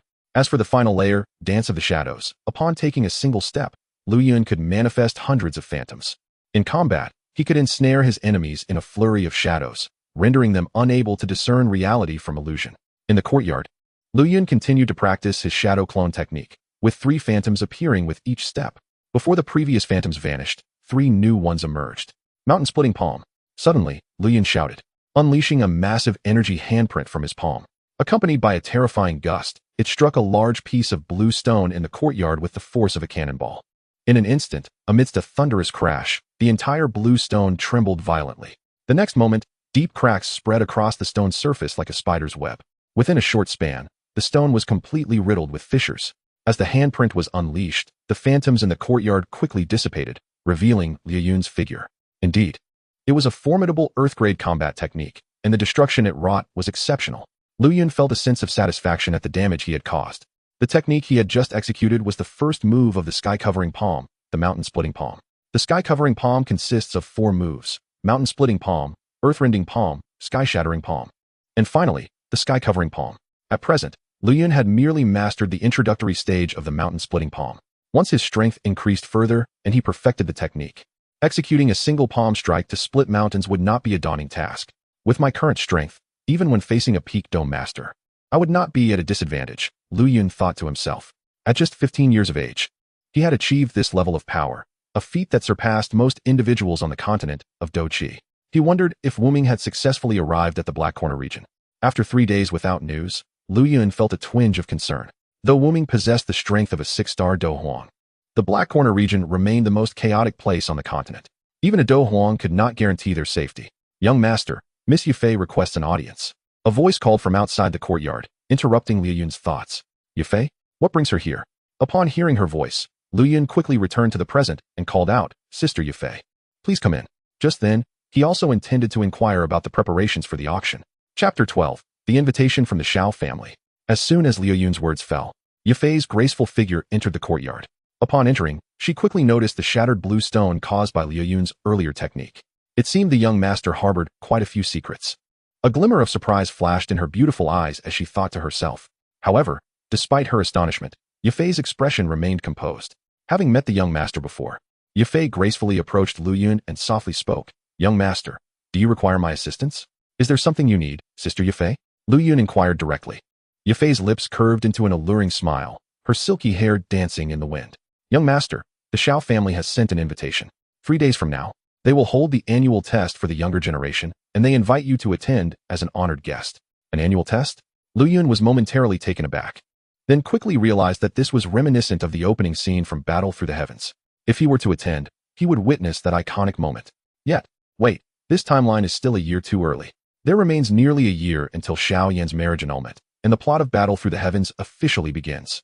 However, Liu Yun was curious to meet Xiao Yan and see if this fated child truly matched the descriptions in the novel. These thoughts quickly flitted through Liu Yun's mind as he turned his gaze to Yufei and spoke slowly. Sister Yufei, please inform the Shao family that I will personally attend in 3 days. Understood, young master. Yufei replied softly, then turned to leave. Wait a moment. Sister Yufei, how are the preparations for the auction coming along? As Yufei was about to depart, Liu Yun suddenly inquired. For Liu Yun, the most pressing matter at hand was undoubtedly the auction. The more auctions he could hold, the faster he could grow stronger. Upon hearing this, Yufei pondered for a moment, her crimson lips parting slightly as she spoke. Young master, I have prepared a 2nd-tier foundation building pill and a 3rd-tier magic core. After speaking, Yufei's gaze shifted towards Liu Yun, and with a hint of regret, she added, Young master, I have done my utmost. The mention of a 2nd-tier pill and a 3rd-tier magic core caused Liu Yun to pause in surprise, a flicker of astonishment flashing in his eyes. These items were far from ordinary. Either one would be a highlight at any auction. The fact that Yufei could procure such treasures in just a few days clearly indicated her considerable effort. Sister Yufei, you have worked hard these past few days. Now, it's my turn to take the lead, Liu Yun said gently, noticing her somewhat despondent demeanor. With that, Yufei took her leave. As her footsteps faded, Liu Yun stood alone in the courtyard, murmuring to himself, I hope there will be good news from Wuming. After Yufei departed, Liu Yun remained standing in the courtyard, lost in thought. The Black Corner region was an extremely chaotic place, and he could not guarantee Wuming's safe return. After all, the emergence of Earth-tier combat techniques would undoubtedly attract the attention of all within the Black Corner region. Liu Yun recalled that in the original story, the Earth-tier movement technique, 3,000 Thunder movements, was also auctioned at the Black Ink auction house. That auction had culminated in a shocking bloodbath with heavy casualties. Xiao Yan had merely stumbled upon luck, reaping the benefits of that chaos to obtain 3,000 Thunder movements. Now, with the sudden appearance of the Earth-tier combat technique Heavenly Palm in the Black Corner region, it was inevitable that the forces there would set their sights on Wuming, the one auctioning it. Liu Yun mused that with Wuming's strength and the elusive magic shadow, there should be no one beneath the Do Zone level capable of apprehending him. Casting aside his distractions, Liu Yun resumed his cultivation. 3 days later, at the Shao clan in Wutan City. At this moment, within the training grounds of the Shao family, over 100 young men and women stood, a cacophony of noise rising to the heavens. In the center of the training ground stood a massive black stone monument designed for testing. This testing stone could assess the strength of a fighter's do qi and was quite valuable. Only powerful families were eligible to possess one.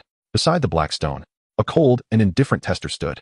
At the center of the training ground, a high platform was occupied by the clan leader, Xiao Zhan, and other senior members.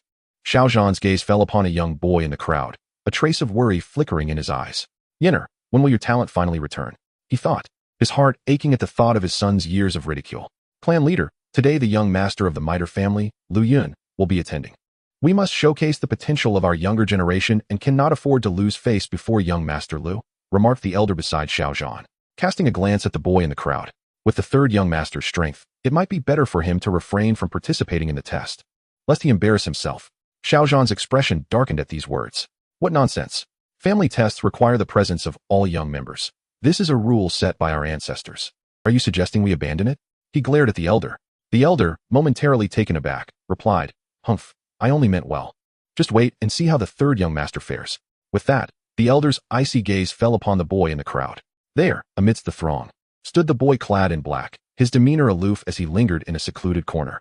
What do you think? Has that fellow Xiao Yan made any progress this year? One disciple scoffed. Progress?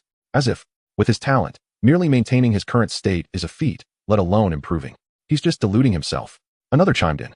I heard there are outsiders here to witness our family test. Xiao Yan is bound to embarrass himself terribly this time. They jeered, laughter echoing around the black-clad boy. Hearing their derisive remarks, the boy slowly lifted his head, revealing a youthful yet refined face. His dark eyes scanned the mocking peers around him, and a bitter self-deprecation curled at the corners of his lips. Why are these fools always so cruel with their words? If only I possessed the strength, I would tear their mouths to shreds.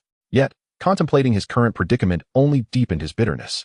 Heaven, did you bring me into this noble family just to toy with me? Standing alone in the corner, the boy's solitary figure felt utterly out of place in the bustling world around him. Just then, a commotion erupted at one end of the training ground.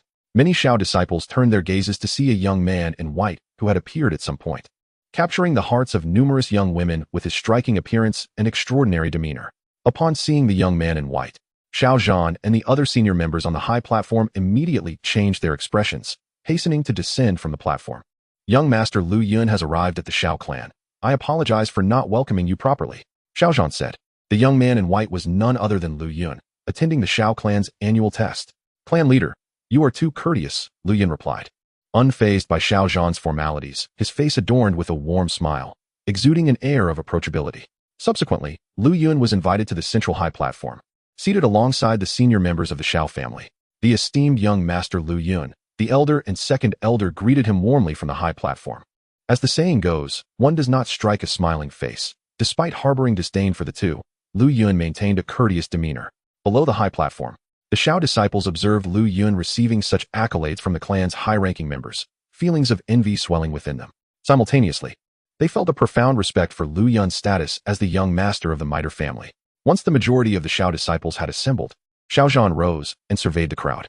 As he did, the previously noisy training ground fell into silence.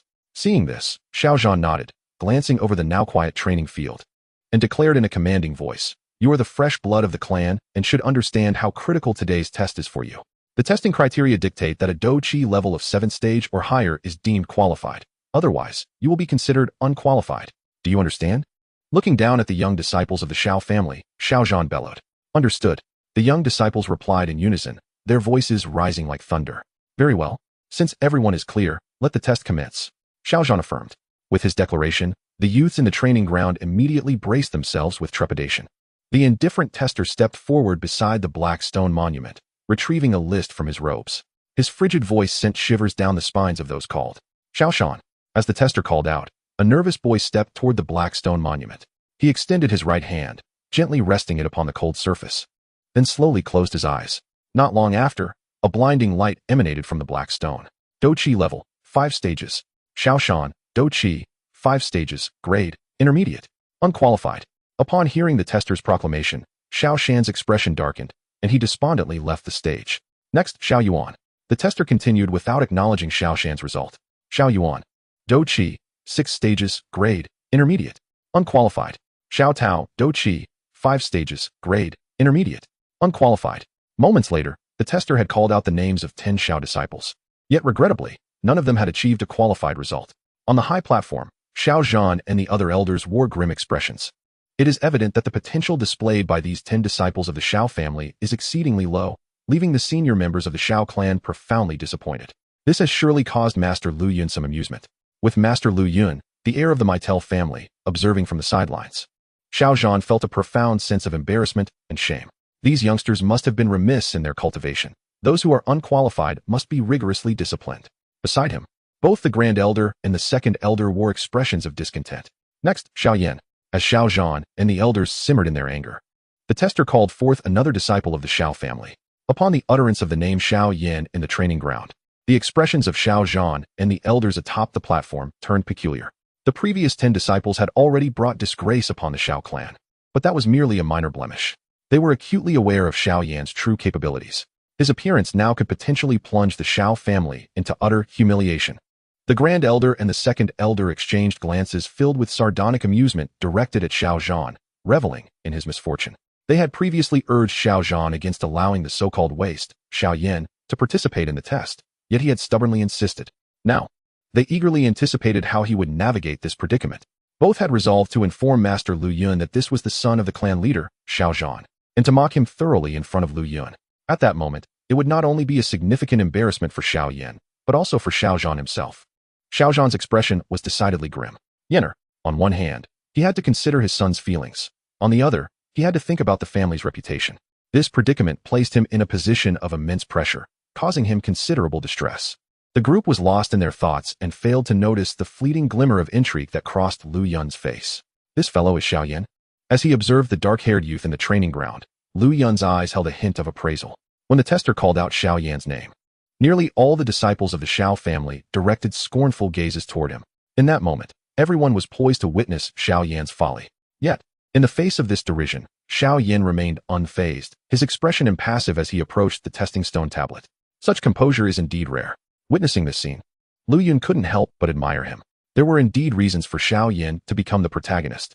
This level of fortitude is something ordinary individuals cannot hope to match.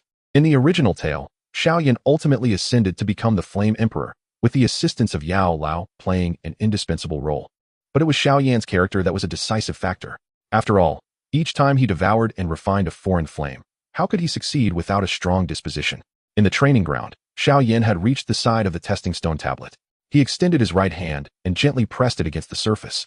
Moments later, a brilliant radiance emanated from the stone tablet. Xiao Yan, Do Qi, third stage, rank, low level, unqualified. As the words third stage echoed throughout the training ground, a wave of uproar ensued. All gazes directed toward Xiao Yan were laden with mockery, even disdain. This waste, as anticipated, had remained stagnant for an entire year.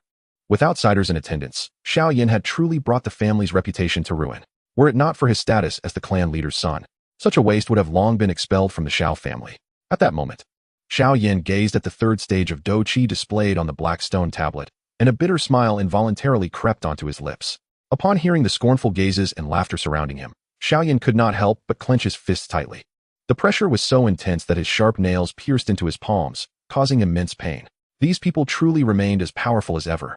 Yet, at that moment, Xiao Yan seemed impervious to the pain, standing there like a wooden post. Brother Yan, not far away, a breathtaking young woman gazed at the motionless boy beside the black stone tablet, her beautiful eyes flashing with a hint of compassion. Chapter 14. The Two Fools of the Xiao Family. Yenner. On the platform, Xiao Zhan watched his son endure such humiliation, and a flicker of heartache crossed his face. However, as clan leader, he could not overtly shield Xiao Yan. Truly, Xiao Yan is quite the character. Lu Yun observed Xiao Yan below with a glimmer of respect, asking himself, if he were in Xiao Yan's position, he knew he could not endure such a situation. Perhaps he could lend him a hand. As fellow transmigrators from Earth, Lu Yun felt a sense of kinship with Xiao Yan. He held no animosity toward him.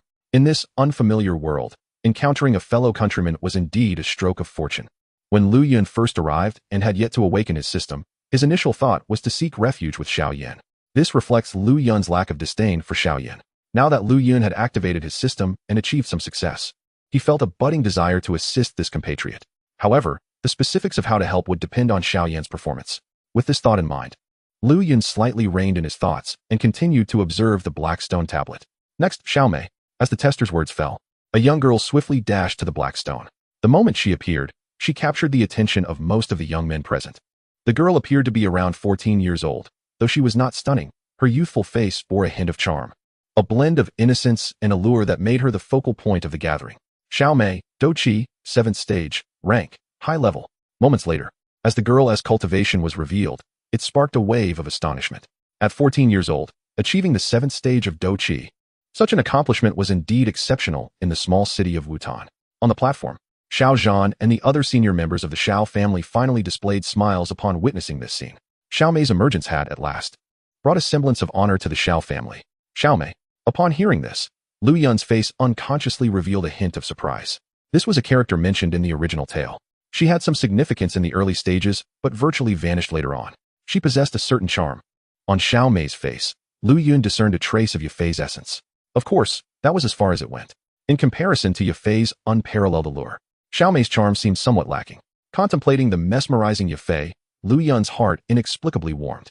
Although he had not overtly expressed any desire to possess Yafei, he had long regarded her as his own cherished prize. As a transmigrator, Lu Yun's greatest dream was, like those of predecessors, to seize power and revel in the company of beautiful women.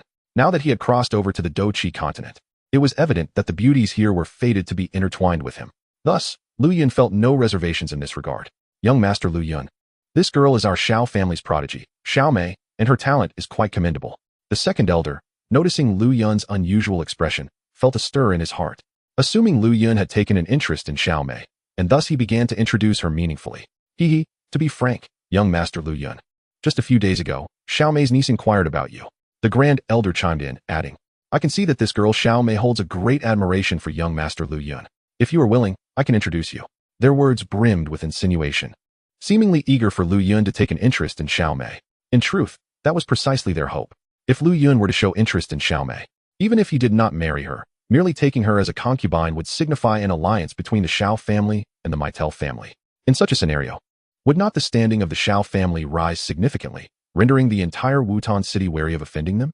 As this thought crossed their minds, a flicker of excitement passed through the eyes of the Grand Elder and the Second Elder. Naturally, Xiao Zhan, who was eavesdropping on their conversation, displayed a hint of discontent. Given his character, even if he aspired to strengthen the family, he would never resort to such despicable tactics. However, in the presence of Lu Yun, he felt compelled to refrain from directly rebuking the two elders. Being unfamiliar with Lu Yun's temperament, he was uncertain whether this young master of the middle family was a lecherous individual.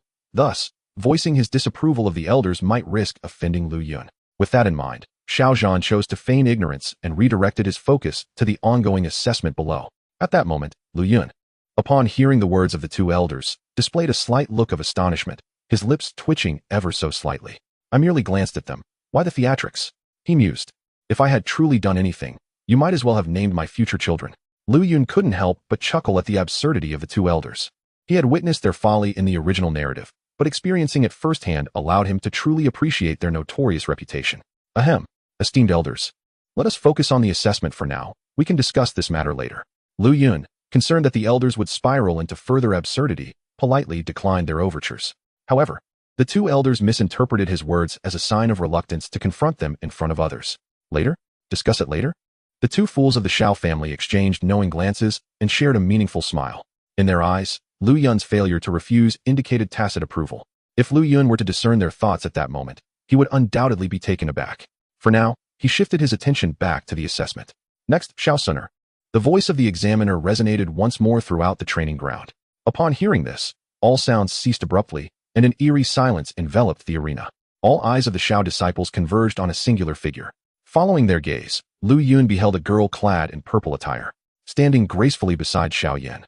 Her serene and youthful visage remained unperturbed by the attention surrounding her.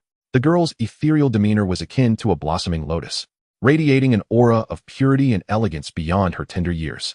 One could hardly fathom the breathtaking beauty she would blossom into as she matured. In comparison to Xiao Mei's modest charm, the grace and beauty of this girl in purple were undoubtedly magnitude superior. No wonder the young men of the Xiao family were captivated by her presence. Chapter 15. Xiao Suner takes the stage. Is this truly Xiao Suner? On the elevated platform, Lu Yun's gaze was fixed on the purple figure below, a look of astonishment gracing his features. Truly deserving of the title of heroine, her beauty and poise were remarkable. His attention riveted on her exquisite face, Lu Yun found himself marveling inwardly. The allure of Xiao Suner was distinct from that of Yafei. While Yafei's beauty lay in her seduction and sensuality, Xiao Suner exuded a refreshing purity and elegance. At that moment, Xiao Suner stood like a pristine lotus, untouched by the mire of the world. Alas, what a pity! Lu Yun sighed inwardly as his gaze lingered on Xiao Suner. Despite her unparalleled beauty, she remained elusive. Having read the original narrative, Lu Yun was well aware that Xiao Suner harbored a significant affection for Xiao Yan, bordering on infatuation. While he held confidence in his ability to win over any beauty, he felt uncertain in regard to Xiao Suner. Throughout the original tale, she was consistently surrounded by suitors. Yet her heart remained steadfastly devoted to Xiao Yan. Lu Yun questioned whether he possessed the capability to conquer such a resolute heart. Of course, though uncertain, Lu Yun was not one to easily concede defeat. Such a beauty, if not embraced in his arms, would render his entire journey through this world a profound regret. With this thought in mind, he regarded Xiao Suner's figure, a mysterious smile gracing his lips. Perhaps I shall have to adopt a more audacious approach. My apologies.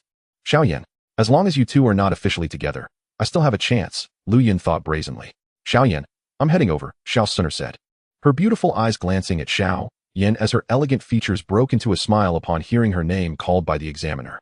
Xiao Yan forced a smile, nodding at Xiao Suner, curiosity peaking within him regarding the extent of his talented cousin's prowess. Xiao Suner gracefully approached the black stone tablet, her delicate hand adorned with a purple sleeve slipping down to reveal a fair and tender wrist before she lightly touched the stone. A moment of stillness ensued, and then the tablet erupted with blinding light. Fighting Spirit, 9th stage. Level, Advanced. As the words appeared on the stone tablet, a profound silence enveloped the arena. My goodness.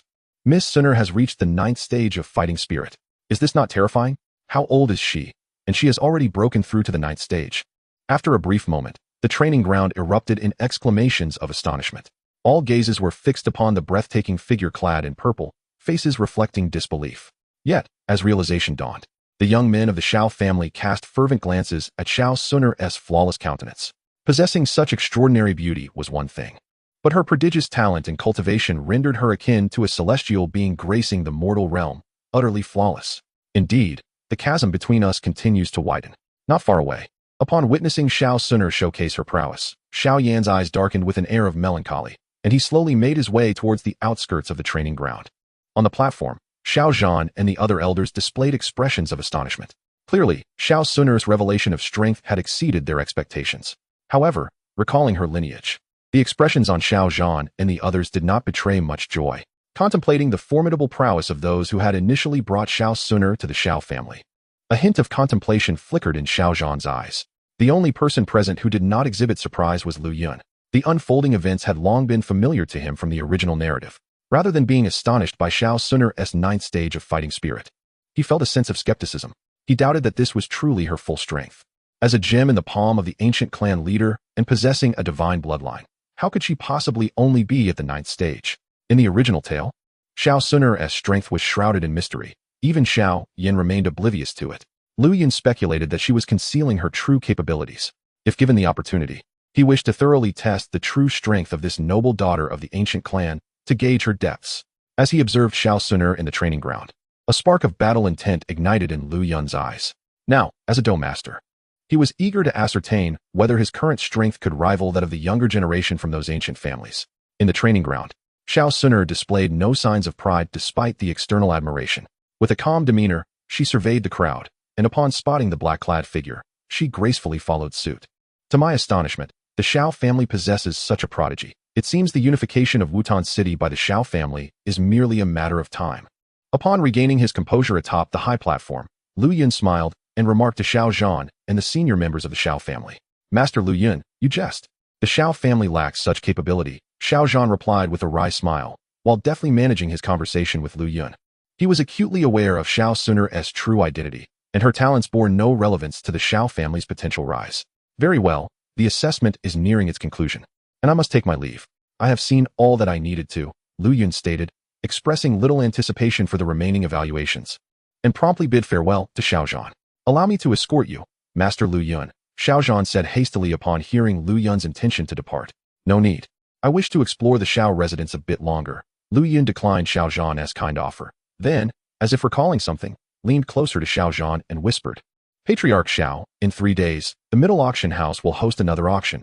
I implore you to attend. Even as he departed, Lu Yun made sure to promote his auction. An auction in 3 days? Xiao Zhan's face displayed a hint of astonishment, followed by confusion. Didn't we just have an auction less than half a month ago? From now on, the middle auction house will hold auctions bi-monthly, Lu Yun explained, noticing Xiao Zhan's perplexity. Bi-monthly? At this revelation, Xiao Zhan and the elder members exchanged glances. Patriarch Xiao, let me be frank. This upcoming auction features numerous treasures. Should your Xiao family secure them, I assure you, the Xiao family will ascend to become the foremost family in Wutan City. Lu Yun leaned closer to Xiao Zhan, his words imbued with a hint of mystery. He aimed to alert Xiao Zhan, urging him to prepare early. If the three prominent families failed to produce sufficient gold at the auction, resulting in unsold items, it would surely leave Lu Yun in despair. Chapter 16. A Negotiation. Is Master Lu Yun speaking the truth? Upon hearing Lu Yun's words, Xiao Zhan and the others were instantly jolted into alertness. If Lu Yun's claims held any validity, then the Xiao family would exhaust their resources to acquire the treasures he mentioned. I have said all I needed to. Whether you believe it or not is up to you, Patriarch Xiao. Sensing their skepticism, Lu Yun revealed a cryptic smile. With that, he turned and descended the platform, making his way out of the training grounds. Xiao Zhan, my words are clear. It is now up to your family to seize this opportunity. Lu Yun had yet to officially announce the auction, but by revealing it to the Xiao family in advance, he provided them ample time to prepare and secure sufficient gold, granting them a competitive edge. Should the Xiao family disregard his words and underestimate the auction, the only one left regretting would be Xiao Zhan. 3 days hence, the auction. As he watched Lu Yun's receding figure, Xiao Zhan fell into deep contemplation. Moments later, a glimmer of resolve flashed in his eyes. Issue a command to consolidate all shops and amass gold. In an instant, the Xiao family set into motion significant preparations, spurred by Lu Yun's words. Big brother Xiao Yan, wait for me. Hearing the voice of a young girl behind him, Xiao Yan's solitary figure came to a halt. Xiao Yan, why did you leave without waiting for Suner? Xiao Suner, with a playful pout adorning her charming face, came to a gentle stop before him. It was hard to imagine that the usually aloof Xiao Suner would display such affectionate demeanor in front of Xiao Yan. Suner, do I still have the right to be by your side? Reflecting on the power she had just displayed, a bittersweet smile crept across Xiao Yan's lips. The little girl who once trailed behind him had blossomed into the brightest star of the entire clan. And what of himself? He had long since faded into obscurity, indistinguishable from the masses. In such a state, how could he still warrant being called Big Brother Xiao Yan by his dear sister? What are you talking about? Big Brother Xiao Yan? Upon hearing his words, Suner's beautiful brows furrowed slightly, her tone tinged with discontent. In my eyes, you will always be the same Big Brother Xiao Yan, regardless of how you change. Unless, of course, you dislike being with me. How could I ever dislike you? Dear Sister Sunu? Xiao Yan shook his head in response. Her words brought a flicker of warmth to his cold heart. Since his decline in strength, only this girl had maintained her unwavering attitude toward him. Big Brother Xiao Yan, you once told me that one must let go to take hold, to adapt freely, is to be unrestrained. Xiao Suner said with a gentle smile, her slightly childish voice warming the heart. Haha, unrestrained? I can only speak of it. Do I look unrestrained to you now? Moreover, this world was never meant for me. With a self-deprecating smile, Xiao Yan replied, his spirits dwindling. Seeing Xiao Yan remain in such a state, Suner felt a pang of dissatisfaction and was about to speak when suddenly, a voice rang out from behind them. What a splendid saying. To adapt freely is to be unrestrained. Both Xiao Yan and Suner were startled and turned to see a young man in white who had appeared behind them, smiling warmly at them. This strikingly handsome youth was none other than Lu Yun, who had just departed from the training ground. His cheerful demeanor instantly instilled a sense of affinity. Both Xiao Yan and Xiao Suner, with their typically solitary and aloof natures, had not paid him any mind while he was atop the platform. May I ask who you are? They inquired, their expressions laced with curiosity. I am Lu Yun of the middle family, he replied with an air of nonchalance. Lu Yun of the middle family. Xiao Yan was momentarily taken aback, his gaze scrutinizing Lu Yun. You are the young master of the middle family. Although Xiao Yan had not paid attention, he had learned of Lu Yun's identity from other members of the Xiao family. Indeed, Lu Yun maintained his warm smile. Do you require something from me? Recognizing Lu Yun's status, Xiao Yan was keen to avoid offending him, thus he inquired politely. Of course, I have heard of the illustrious reputation of Brother Xiao Yan and have come specifically to make your acquaintance, Lu Yun said, his smile radiant. Are you mocking me? Xiao Yan's expression darkened instantly at his words. Beside him, Xiao Suner, who had initially appeared indifferent, now cast a sharp glare. In her eyes, no one should tarnish Xiao Yan's reputation. Mocking? No. Brother Xiao Yan must be misunderstanding. Lu Yun, sensing Xiao Yan's anger, quickly raised his hands in a placating gesture. I was merely impressed by your composure in the face of public ridicule. Such fortitude is truly rare. That is why I could not resist approaching to forge a friendship. There is no jest in my intent, Lu Yun added, trying to alleviate the tension. After hearing Lu Yun's explanation, Xiao Yan's expression softened slightly, though he remained cold as he replied, "A waste like me is not worthy of your friendship." With that, he turned and began to walk away. Xiao Suner trailed closely behind him like a devoted shadow. "Wait," Lu Yun, disregarding any pretense, called out directly, "Brother Xiao Yan, I wish to propose a deal." "Not interested," Xiao Yan retorted without looking back, continuing on his path. "What if I told you that this deal could restore your talents?" Lu Yun, realizing Xiao Yan was impervious to persuasion, decided to unveil his trump card. He was confident that such a proposition would pique Xiao Yan's interest. Sure enough, upon hearing those words, Xiao Yan, who had been striding forward, abruptly halted in his tracks. "Is what you say true?" After a long pause, Xiao Yan slowly turned around, his voice trembling slightly. Lu Yun's words ignited a flicker of vitality in his once frigid heart. Years ago, Xiao Yan began his cultivation of Do Qi at the tender age of 4, achieved the rank of 9 at 10, and at 11. He broke through to the 10th rank, successfully condensing his Do Qi into a cyclone, thus becoming the youngest fighter in his family's history within a century. However, in a single night, his extraordinary talent was rendered utterly null and void. Moreover, the Do Qi within him gradually diminished over time, transforming him from a revered genius into a figure of ridicule. This stark contrast nearly suffocated Xiao Yan. Now, hearing from Lu Yun that there was a way to restore his talent, he grasped onto it, as if it were a lifeline. Chapter 17, Xiao Yan's Ring. Indeed, faced with the visibly excited Xiao Yan, Lu Yun could empathize with his current feelings and thus provided an affirmative response. In truth, restoring Xiao Yan's former talent would be a trivial task for Lu Yun. Having read the original story, he was well aware of the true reason behind the continuous disappearance of Xiao Yan's Do Qi and the regression of his cultivation. With this in mind, Lu Yun's gaze inadvertently swept over the spatial ring in Xiao Yan's hand. The unfortunate state Xiao Yan found himself in was due to the fact that the medicinal elder within the ring was currently in a phase of awakening, requiring a constant absorption of external energy. Therefore, if Xiao Yan could remove the ring from his hand, his unparalleled talent would surely return. This was also the best solution in Lu Yun's mind. At the same time, Lu Yun contemplated how to handle the ring in Xiao Yan's possession.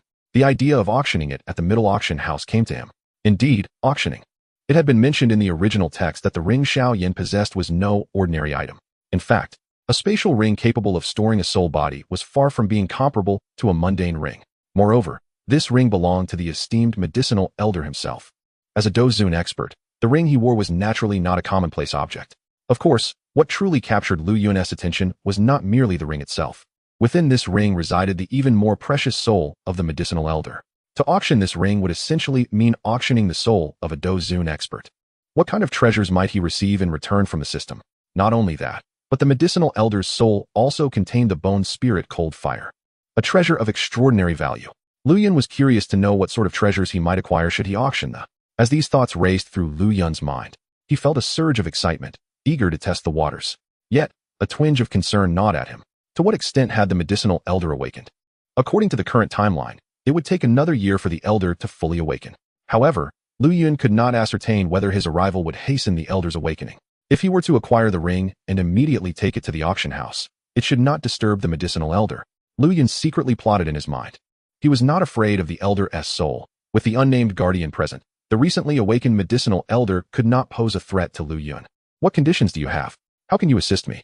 At that moment, after a brief silence, Xiao Yan slowly spoke.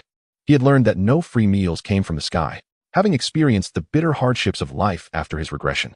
Xiao Yan was no longer naive enough to believe that Lu Yun would help him without any cost. Brother Xiao Yan, would it be convenient for us to have a word in private?" Upon hearing this, a smile crept onto Lu Yun's face as he glanced at Xiao Yan's companion. Xiao Suner, suggesting with his gaze. The ring on Xiao Yan's hand harbored great secrets, and Lu Yun naturally did not want Xiao Suner, the young lady of the ancient clan, to be aware of it. If she were to command the lurking Shadow Emperor to intervene, the contents of Xiao Yan's ring would surely be exposed. Thus, to be safe, Lu Yun decided to confer with Xiao Yan in secrecy. As soon as Lu Yun's words fell, he felt a cold glint aimed at him. Upon looking closely, he saw Xiao Suner glaring at him with a fierce warning in her beautiful eyes. "Miss Suner, we are currently in the Xiao clan. Are you truly concerned that I would harm the third young master of the Xiao family?"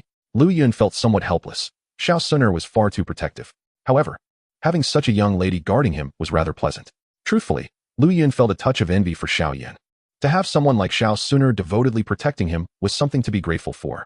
After a moment's hesitation, Xiao Yan turned to Xiao Suner and said, Suner, please wait for me a moment. I will return shortly. All right, brother Xiao Yan, I will wait for you. Though reluctant, Xiao Suner nodded obediently. Considering the importance of the matter to Xiao Yan reached out to gently ruffle Xiao Suner's smooth hair, offering her a warm smile. Watching this scene, Lu Yun felt a pang of bitterness in his heart. Damn it, are you two flaunting your affection? Lu Yun felt a surge of irritation. He still harbored his own feelings for Xiao Suner. Seeing her so affectionate with Xiao Yan stirred jealousy within him. Young Master Lu Yun, shall we go over there? Xiao Yan suggested, pointing towards an ancient tree not far away. Very well. Lu Yun suppressed his displeasure and forced a smile. Maintain your composure. You must retain your decorum. Despite his distaste for the couple's display of affection, Lu Yun managed to uphold enough grace. He was not like other disciples of the Xiao clan, willing to sacrifice their dignity for the sake of attracting the attention of a goddess. Brother Xiao, you may call me Lu Yun or Brother Lu Yun. Referring to me as young Master Lu Yun feels too distant. As they walked, Lu Yun spoke warmly, devoid of the airs of a young master from a prestigious family. Hearing this, Xiao Yan hesitated but ultimately called out, Brother Lu Yun. Before long, the two arrived beneath the ancient tree. Brother Lu Yun, please share your conditions. As soon as they reached the tree, Xiao Yan eagerly inquired. Anything within my capability, I shall certainly agree to. After enduring so long as a waste, Xiao Yan could no longer bear it. He was constantly contemplating how to restore his talent. Brother Xiao, do not be so anxious. I, Lu Yun, would never make things difficult for my friends. Understanding Xiao Yan's urgency, Lu Yun decided to be straightforward. If Brother Xiao agrees, I will assist you in restoring your talent, on the condition that all treasures you acquire in the future are to be auctioned at my middle auction house. Lu Yun slowly articulated his terms. Upon hearing Lu Yun's words, Xiao Yan was momentarily taken aback, and his expression darkened. You just said you wouldn't make things difficult for me. How is this condition not a burden? To auction all the treasures he obtained meant that Xiao Yan would essentially be working for the middle auction house for the rest of his life. Such a condition was utterly unacceptable to him. In his view, Lu Yun's terms were excessively demanding and greedy. Brother Xiao, please remain calm. I have not finished speaking. Predicting Xiao Yan's reaction, Lu Yun remained unfazed. Brother Xiao, you can also participate in the auction for the treasures you bring, and all the profits from the auction will belong to you. My middle auction house merely seeks a reputation, and I, Lu Yun, will not covet even a single treasure of yours. I can directly participate in the auction. All the auction profits will go to me. Upon hearing this, Xiao Yan's expression softened slightly, yet he remained skeptical. Are you being truthful? If what Lu Yun said was indeed the case, then he would stand to gain immensely without incurring any losses. Chapter 18. The Return of the Nameless. Xiao Yan regarded Lu Yun with a gaze filled with doubt. If what Lu Yun claimed was true, then he would suffer no detriment whatsoever. Brother Xiao, I have no need to deceive you. Lu Yun nodded, a smile gracing his lips. However, Brother Xiao, you must heed my words carefully. All the treasures you acquire henceforth must first be brought to my middle auction house for auction, aiding in elevating its reputation. The treasures I speak of encompass combat techniques, martial arts, medicinal pills, and even that exceedingly rare. All these are included. At this, Xiao Yan expressed some confusion, having never encountered such a phenomenon before. At this moment, he was merely the third young master of the Xiao family in Wu-Ten City, possessing limited knowledge. It is a wondrous flame, one only alchemists can wield. Lu Yun quickly realized that Xiao Yan had yet to come across, and promptly explained. Alchemist, Brother Lu Yun, you overestimate me. Xiao Yan chuckled self-deprecatingly, pondering how he could ever come into contact with the wares of an alchemist. Though he had always resided in Wu-Ten City, he was aware that in the Doqi continent, there existed a profession that surpassed that of a fighter. They were known as alchemists. Alchemists, as the name suggests, can concoct a variety of miraculous pills that enhance strength. Every alchemist will be pursued relentlessly by various factions, their status exceedingly exalted. With his current Doqi level at the third stage, Xiao Yan would never dare to associate himself with those lofty alchemists. Furthermore, the Lu Yun mentioned was something he had never even heard of. How could he hope to obtain it in the future? Overestimate. Brother Xiao, do not belittle yourself. Noticing Xiao Yan's lack of confidence, Lu Yun began to encourage him. I perceive that Brother Xiao possesses an extraordinary aura. You have the potential to become an emperor. Lu Yun spoke nothing but the truth. In the original tale, Xiao Yan indeed ascended to the rank of Do-Di. Yet, to Xiao Yan, who only held the third stage of Do-Chi, this sounded utterly fantastical. The potential to become an emperor? Brother Lu Yun, you jest. Xiao Yan dismissed Lu Yun's words, taking them lightly. Even with the return of his innate gifts, Xiao Yan merely considered himself somewhat talented. To break through to Do Huang is one thing, but to reach Do-Di? That was undoubtedly a pipe dream. How many years had it been since a Do-Di had graced the Do-Chi continent? How could he, Xiao Yan, ever aspire to such heights? Brother Xiao will come to understand in due time. Seeing Xiao Yan's skepticism, Lu Yun chose not to elaborate further. What have you decided, Brother Xiao? If you agree to my terms, I shall assist you in restoring your innate gifts, Lu Yun inquired further. Upon hearing this, Xiao Yan fell into silence, a contemplative expression crossing his face. If Lu Yun's words held true, agreeing to his proposal would indeed be to his advantage. Yet, a sense of unease lingered within Xiao Yan, as though he were ensnared in some elaborate scheme. They had only just met. Why would Lu Yun extend such generous assistance? Although he was unaware of the methods Lu Yun would employ to aid him in regaining his gifts, Xiao Yan was certain it would not be as simple as it sounded. After all, following the troubles with his body, Xiao Zhan had sought numerous remedies, all to no avail. This highlighted the formidable challenge of restoring Xiao Yan's innate gifts. It seems Brother Xiao has yet to reach a decision. There is ample time. Reply to me once you have deliberated. Observing Xiao Yan's silence, Lu Yun understood that trust had not yet fully formed between them. Lu Yun remained unperturbed. Good things come to those who wait. As long as Xiao Yan remained in Wu-Tin City and desired to reclaim his gifts, he would inevitably acquiesce. Having said this, Lu Yun left the Xiao residence without hesitation. Could he truly harbor no ill intentions? Witnessing Lu Yun's nonchalant departure, Xiao Yan felt a twinge of regret. Shaking his head, he wandered dejectedly to Xiao Sun'er's side. Brother Xiao Yan, what troubles you? Has that fellow toyed with you? Noticing Xiao Yan's despondent demeanor, a glimmer of cold light flickered in Xiao Sun'er's beautiful eyes, her irritation palpable. Toyed with? Not quite. I simply have yet to reach a conclusion, Xiao Yan replied, his expression forlorn. With that, he continued on his listless path. Xiao Sun'er lingered behind, watching Xiao Yan's retreating figure, a contemplative look gracing her enchanting eyes. Xiao Yan, oh Xiao Yan, the opportunity has been presented to you. It is up to you to seize it. Outside the Xiao residence, Lu Yun regarded the now closed gates, a mysterious smile playing upon his lips. With plenty of time remaining before Yao Lao awakens, Lu Yun saw no reason to hasten Xiao Yan. However, should Xiao Yan continue to dally, he would have no choice but to take matters into his own hands. With the Xiao family's strength, they would not be able to thwart his attempts to seize the ring. The only concern was the Shadow Emperor by Xiao Sun'er's side. Should Lu Yun act against Xiao Yan, Xiao Sun'er would undoubtedly summon the Shadow Emperor. Nevertheless, Lu Yun was confident that given a little more time, the Shadow Emperor would not pose a significant threat. Of course, Lu Yun's intention in acquiring the ring from Xiao Yan was not for his own gain. Xiao Yan's future ascent would be intricately linked to the ring he possessed. Without Yao Lao's guidance, Xiao Yan would never become a Dou-Di. Holding a system, Lu Yun had no need to sever Xiao Yan's path to becoming an emperor.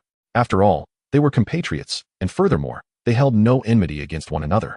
Shaking his head, Lu Yun dismissed such thoughts and eagerly made his way towards the middle auction house. Earlier, he had sensed the presence of Wuming. Wuming was an entity summoned by Lu Yun, and if within close proximity, Lu Yun could easily perceive his existence. Thus, upon Wuming's return to Wu-Tin City, Lu Yun had sensed it immediately. Contemplating the treasures Wuming had retrieved from the Black Corner region, Lu Yun felt a surge of excitement. With these treasures, he could successfully host the next auction. Before long, Lu Yun returned to the middle auction house from the Xiao residence. Upon entering the auction house, he made his way directly to his courtyard. Master, we have awaited your return. As soon as Lu Yun entered the courtyard, a shadowy figure appeared behind him. It was none other than the ever-watchful Wuming. Rise. You have worked hard during this time. Lu Yun quickly assisted Wuming to his feet, a smile illuminating his face. How did everything go? I did not fail in my mission, Wuming replied, then produced a spatial ring, presenting it to Lu Yun. Master, all the items are within. Please check. Upon hearing this, Lu Yun promptly accepted the ring, his mind focused as he delved into its spatial realm. In the next moment, everything within the ring materialized before Lu Yun's eyes. Chapter 19. The Alchemist's Notebook. As Lu Yun's consciousness entered the spatial ring, its contents immediately revealed themselves to him. A transparent vial containing a blue medicinal pill, a purple magical beast egg, and a black scroll, all items brought back from the Black Corner region by Wuming. With a thought, Lu Yun summoned all the items from the ring into the courtyard. He first picked up the transparent vial containing the blue pill. Wuming, what kind of pill is this? Lu Yun, unable to discern the purpose or grade of the blue pill, inquired of Wuming. Master, this is a qi-gathering pill, a third-grade medicinal pill. Upon consumption, it can elevate one's prowess to the Great Dome Master realm. This qi-gathering pill was obtained in exchange for the Ice Soul Sword, Wuming replied earnestly. Qi-gathering pill. At this, Lu Yun was momentarily taken aback, but then his heart surged with joy. In Wu-Tin City, the most powerful individuals were all at the Great Dome Master realm. This qi-gathering pill would undoubtedly be a treasure for them. If he were to auction this qi-gathering pill at the next event, those individuals would likely spend their fortunes to acquire it. With this thought, a smile crept upon Lu Yun's lips. What treasures might he acquire if the third-grade qi-gathering pill were to sell successfully? Subsequently, Lu Yun turned his gaze toward the purple magical beast egg. Nameless, what is the story behind this egg? Lu Yun inquired, perplexed by the unexpected appearance of the egg. Could it possibly be an egg from a high-tier magical beast? Replying to the young master, this egg is that of a 6th-tier magical beast, the iron-winged giant eagle, which can hatch into its young, Nameless responded. A 6th-tier magical beast, the iron-winged giant eagle. Lu Yun exclaimed in astonishment. This is indeed a 6th-tier magical beast, and a flying one at that, which makes it exceedingly valuable. Contemplating this, Lu Yun found himself in a predicament. The egg of a 6th-tier magical beast is worth an immense fortune and could not possibly be auctioned in the small town of Wutan. Typically, such extraordinarily rare treasures, whether of the 6th rank or of Earth grade, cannot be measured in mere gold coins. They must be traded through barter, especially in the turbulent region of the Black Corner, where gold coins are hardly circulated, and bartering is the only viable auction method. The Ice Soul Sword and the sky-covering palm scroll that Nameless previously took to the Black Corner were auctioned in this very manner. Never mind. I shall keep it for now. When my strength has grown, I will auction it then, Lu Yun decided after a moment's hesitation. To auction it now would not only shock the entire Wutan city, but likely stir the entire Jiamu Empire. After all, it is a 6th-tier magical beast egg. Hatching it could potentially yield a Battle Emperor-level iron-winged giant eagle. Such an enticing prospect would surely entice even the imperial family to vie for it. And even the lofty Yunlong sect would be swayed.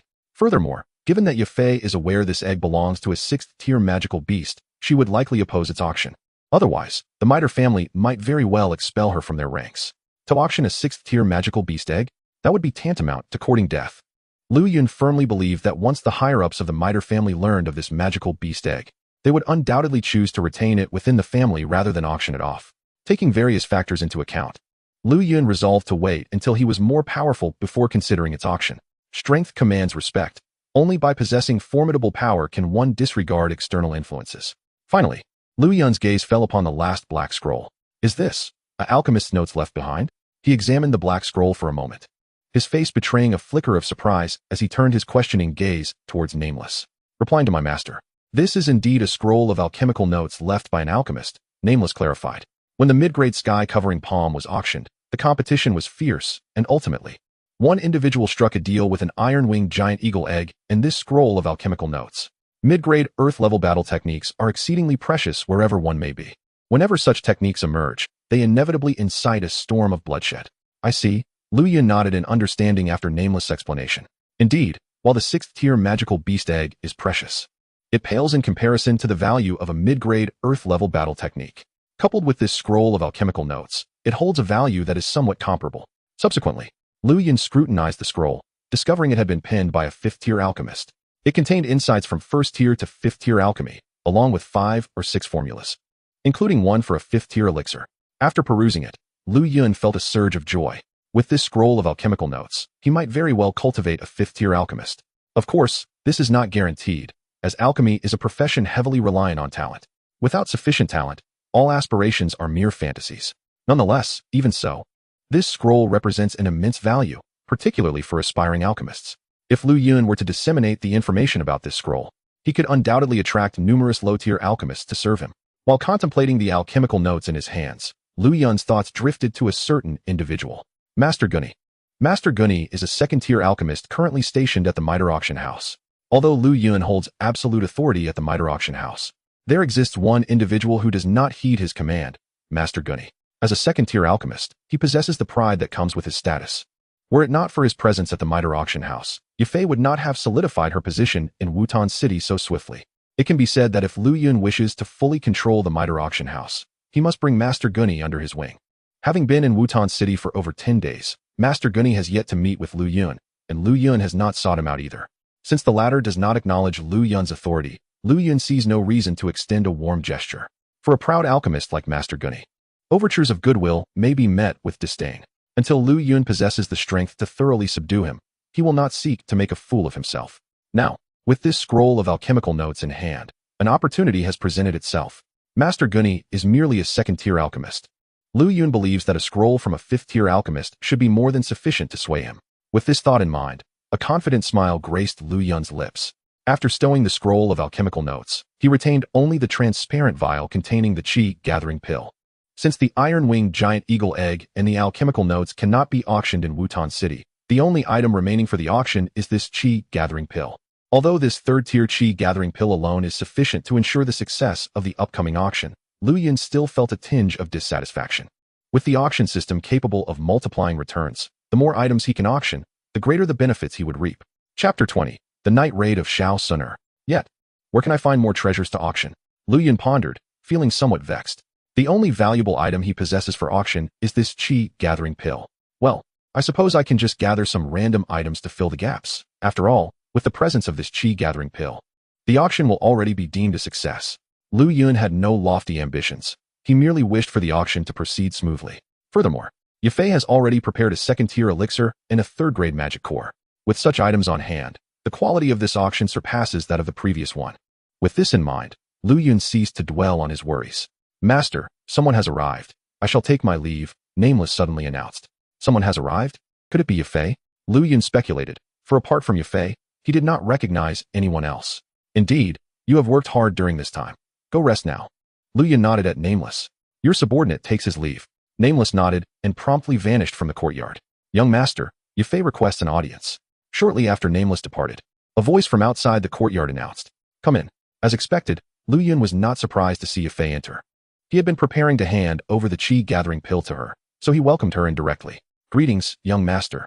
Soon, Yafei's enchanting figure appeared before Lu Yun. Sister Yafei, do you have matters to discuss? Lu Yun asked warmly, his gaze fixed on her with a gentle smile. Young master, all arrangements for the auction in 3 days have been made, but, Yafei began, her gaze shifting to Lu Yun, hesitating to continue. But you still need auction items, correct? Lu Yun, noticing her discomfort, understood her implication. Sister Yafei, it seems we truly share a telepathic bond. Lu Yun remarked with a hint of playful teasing. I was just about to hand over the items for this auction to you, yet you appeared at my doorstep. With that, Lu Yun summoned a transparent vial into his hand, containing the chi-gathering pill. Sister Yafei, please take this elixir to Master Guni for appraisal. With this, the upcoming auction will undoubtedly surpass the last in success. Lu Yun declared confidently. He initially intended to elucidate the efficacy of the chi-gathering pill to Yafei. However, after contemplation, he decided it would be more prudent for her to present the pill to Master Gu Ni for appraisal.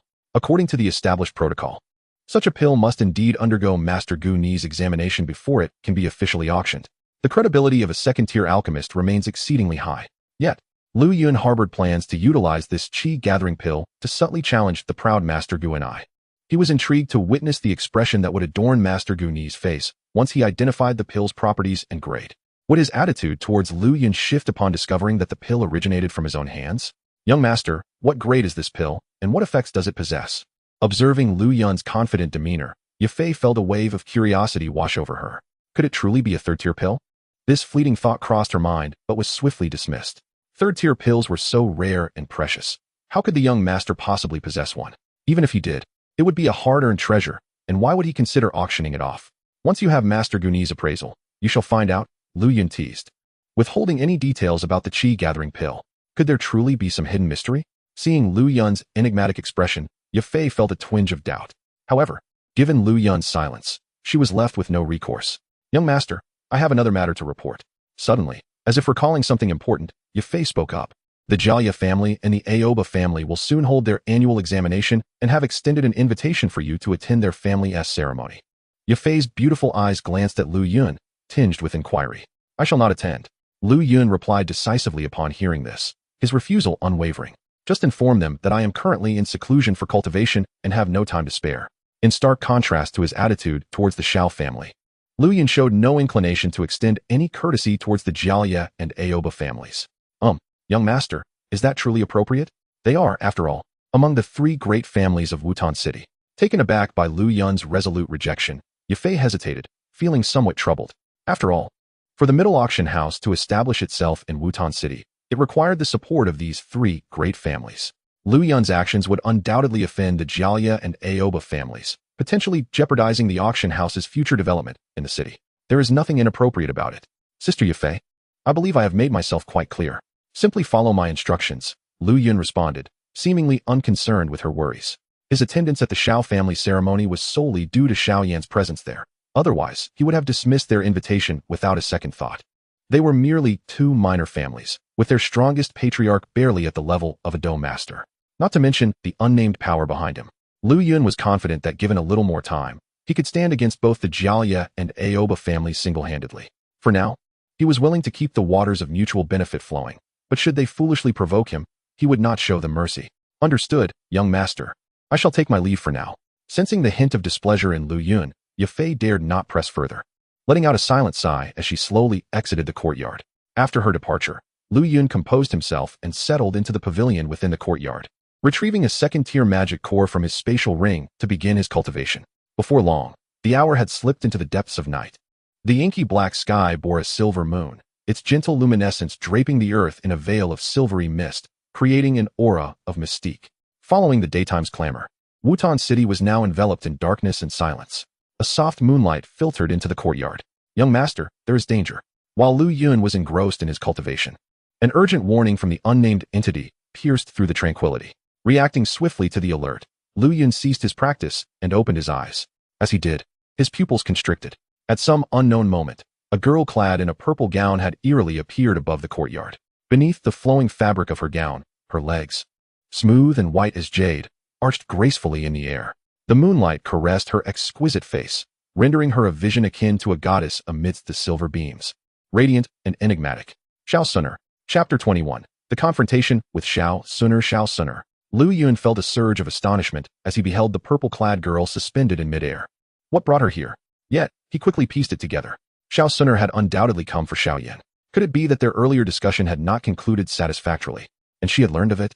Had she come to confront him, seeking to extract a confession through coercion? Upon seeing Xiao Suner appear, Lu Yun's mind raced with conjecture regarding her intentions. In the void, Xiao Suner resembled a lilac sprite, gracefully poised. What was that aura just now? Her beautiful eyes scrutinized Lu Yun in the pavilion, revealing a glimmer of coldness but also a flicker of confusion. She sensed a subtle threat emanating from him. How could this be possible? Perplexed by this sensation, Xiao Suner struggled to believe it. She had unleashed her bloodline power to reach her current Dome Master level. The young man before her appeared to be around her age. How could he possibly possess such strength? It was well known that even among the ancient 8 great clans, her talents were considered unparalleled. Such a prodigy could not possibly exist in a mere backwater like Wutan City. Do you truly know how to restore my brother Xiao Yan's talents? In the air above, Xiao Suner fixed her gaze on Lu Yun, her tone calm, yet insistent. As Lu Yun had anticipated, she had come here regarding matters related to Xiao Yan. Earlier, upon witnessing Xiao Yan's troubled expression, she had assumed that Lu Yun had placed some unreasonable demands upon him, leading to his distress. After a moment's hesitation, she resolved to confront Lu Yun directly at the middle auction house to compel him to disclose the method for restoring Xiao Yan's talents. Of course it's true. Lu Yun, now fully aware of the situation, regarded Xiao Suner with a hint of mockery in his gaze. Now that I have spoken, rest assured that I will not lie. That's good. At his response, Xiao Suner relaxed visibly, her aura surging as she advanced towards Lu Yun. If you know what is good for you, speak of the method. Clearly intent on coercing him, Lu Yun could not help but smile at the pressure weighing down upon him. And what if I refuse to divulge it, Miss Suner? He regarded her with a playful glint in his eyes. He could see that her strength was still merely at the Dome Master level. As for her ability to levitate, it was likely due to some secret technique. As they faced off, Lu Yun, equipped with his sky-covering palm and the shadowy mirage techniques, felt no apprehension in confronting Xiao Suner. If you choose not to speak, then prepare to face the consequences. Seeing Lu Yun's fearless demeanor, Xiao Suner's brows furrowed as she decided to forego further dialogue and launched her attack. Her expression remained cold, and a golden glow surged within her. Her figure hovering as her long hair billowed without wind. Radiating golden light from her palms, she unleashed a barrage of strikes, leaving behind a series of afterimages that shot towards Lu Yun with blinding speed. Seeing Xiao Suner's formidable assault, Lu Yun did not hesitate. He immediately activated the shadowy mirage to evade. With a swift thought, he stepped forward, moving at blinding speed and easily dodging her palm strike. Humph! As the ethereal clouds evaded her onslaught, a flicker of surprise crossed the beautiful eyes of Xiao Suner, but she quickly regained her composure and prepared to launch another attack. However, at that moment, the figure of Lu Yun suddenly split into 3 phantoms, intertwining and darting about, leaving Xiao Suner bewildered as she struggled to discern the real from the illusion. A remarkable display of agility. Moreover, it is of no low rank. Witnessing this scene, the previously indifferent expression on Xiao Suner's face finally gave way to astonishment. While her heart was shaken by Lu Yun's formidable prowess, her hands did not cease their movements. Let us see how you evade. With a swift declaration, a tempestuous golden light surged around Xiao Suner. And soon 8 golden palm prints coalesced from the void. Go! Boom! The 8 palm prints surged toward the phantoms of Lu Yun, offering him no respite. Such exquisite palm techniques. As the 8 palm prints pursued him, a glimmer of intrigue flashed in Lu Yun's eyes. Yet, he remained unflustered, once again employing the shadow flicker technique. In the next moment, 3 phantoms re-emerged behind Lu Yun, effortlessly evading the remaining golden palm prints. Miss Suner is rather impulsive. Such ferocity from a lady does not endear her to others. After exchanging blows for a round, Lu Yun returned to the center of the pavilion, a smirk playing upon his lips as he regarded Xiao Suner. Upon hearing the teasing undertone in Lu Yun's words, a flicker of annoyance crossed Xiao Suner's face. Who are you truly? Her captivating gaze fixated intently on Lu Yun, revealing her incredulity. In that moment, she could not possibly believe that this youth before her hailed from the middle family. She had often heard tales of the middle family from other disciples of the Xiao clan, one of the 3 great families of the Jimar Empire, unmatched in wealth throughout the entire realm. But what of it? Merely a family of nobility. In Xiao Suner's eyes, even the mightiest of powers, the Yunlan sect, was scarcely more than that. The insignificant middle family had never commanded her respect. At this moment, she certainly could not accept that the equally matched youth before her originated from the very family she regarded with disdain. Miss Suner, how forgetful you are. Did I not introduce myself earlier today? My name is Lu Yun of the middle family, one of the 3 great families of the Jimar Empire. With that, Lu Yun earnestly introduced himself. Miss Suner, or shall I simply call you Sister Suner?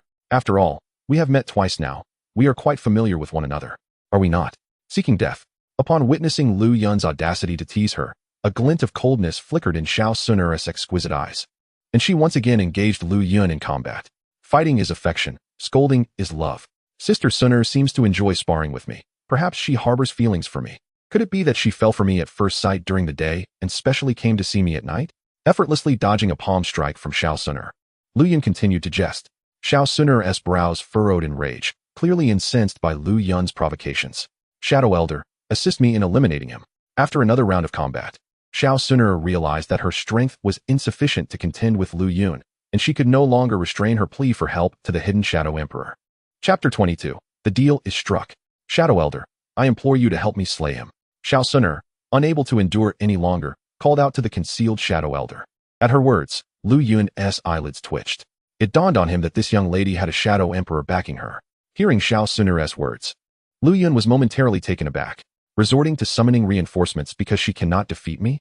Is she incapable of playing fair? Nevertheless, Lu Yun remained calm. Behind him lurked an unnamed entity as well. Both were of the Do Huang realm. Who was to fear whom? However, after Xiao Suner spoke, her expression suddenly shifted, as the Shadow Emperor had yet to make an appearance. My lady, this youth also has a Do Huang behind him. His strength should not be underestimated.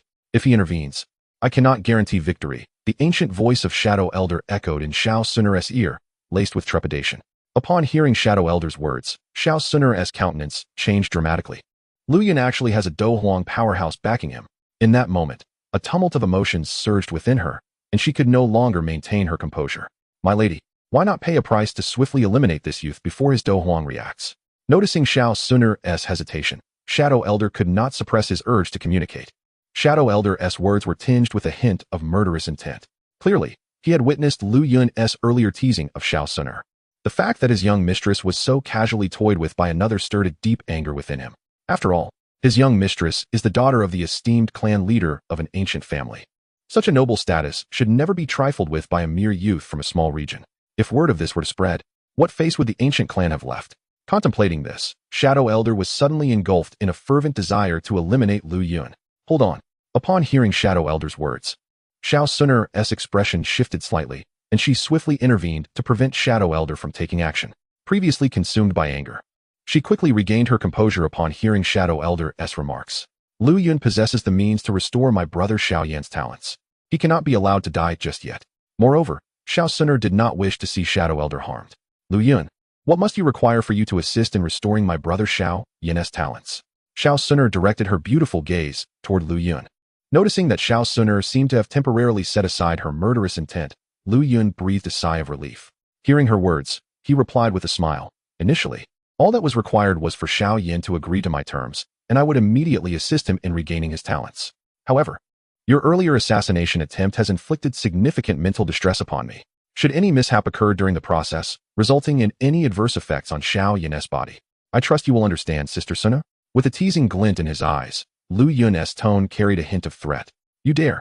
At his words, Xiao Suner's lovely face instantly turned icy, and a chilling aura of murderous intent flickered in her eyes. Should anything happen to my brother Xiao Yan, no matter the cost, I will shred you into pieces, Xiao Suner declared resolutely. TSK, TSK, TSK. The life of this young man, Xiao Yan, truly is fortunate. Observing Xiao Suner's fierce protection of Xiao Yan, Lu Yun remarked with a tinge of envy. If you wish for me to refrain from interference, then you must offer some form of compensation to soothe my wounded spirit. Facing the wrathful Xiao Suner, Lu Yun maintained a playful demeanor. He was emboldened by his possession of the means to restore Xiao Yan's talents, knowing that Xiao Suner would hesitate to harm him, allowing him to demand compensation with impunity. After a moment of silence, Xiao Suner gritted her teeth. Her eyes filled with fury as she glared at Lu Yun and spat out. What compensation do you desire? Anything. Techniques, skills, pills, I require them all. Just 3 or 4 items will suffice. My greatest virtue is that I am not greedy. Lu Yun leaned in closely, adding, but make sure you do not attempt to deceive me with worthless items. Lu Yun did not overreach in his demands, recognizing that Xiao Suner would not fulfill excessive requests. His desire for this compensation stemmed merely from the need to gather enough items for the upcoming auction. You truly are not greedy. Observing Lu Yun's shameless demeanor, Xiao Suner felt her teeth grind in frustration. So, Sister Suner, my requests are not excessive, are they? Lu Yun teased. If you choose not to agree, then should Xiao Yan. Fine. Before Lu Yun could finish his sentence, Xiao Suner interrupted him. I do not have what you seek today, but I shall deliver it to you tomorrow. With that, Xiao Suner ascended into the air and slowly departed from Lu Yun's courtyard. Be sure to persuade Xiao Yan. Once he agrees to my terms, I will restore his talents immediately. As she departed, Lu Yun called out after her. Master, are you unscathed?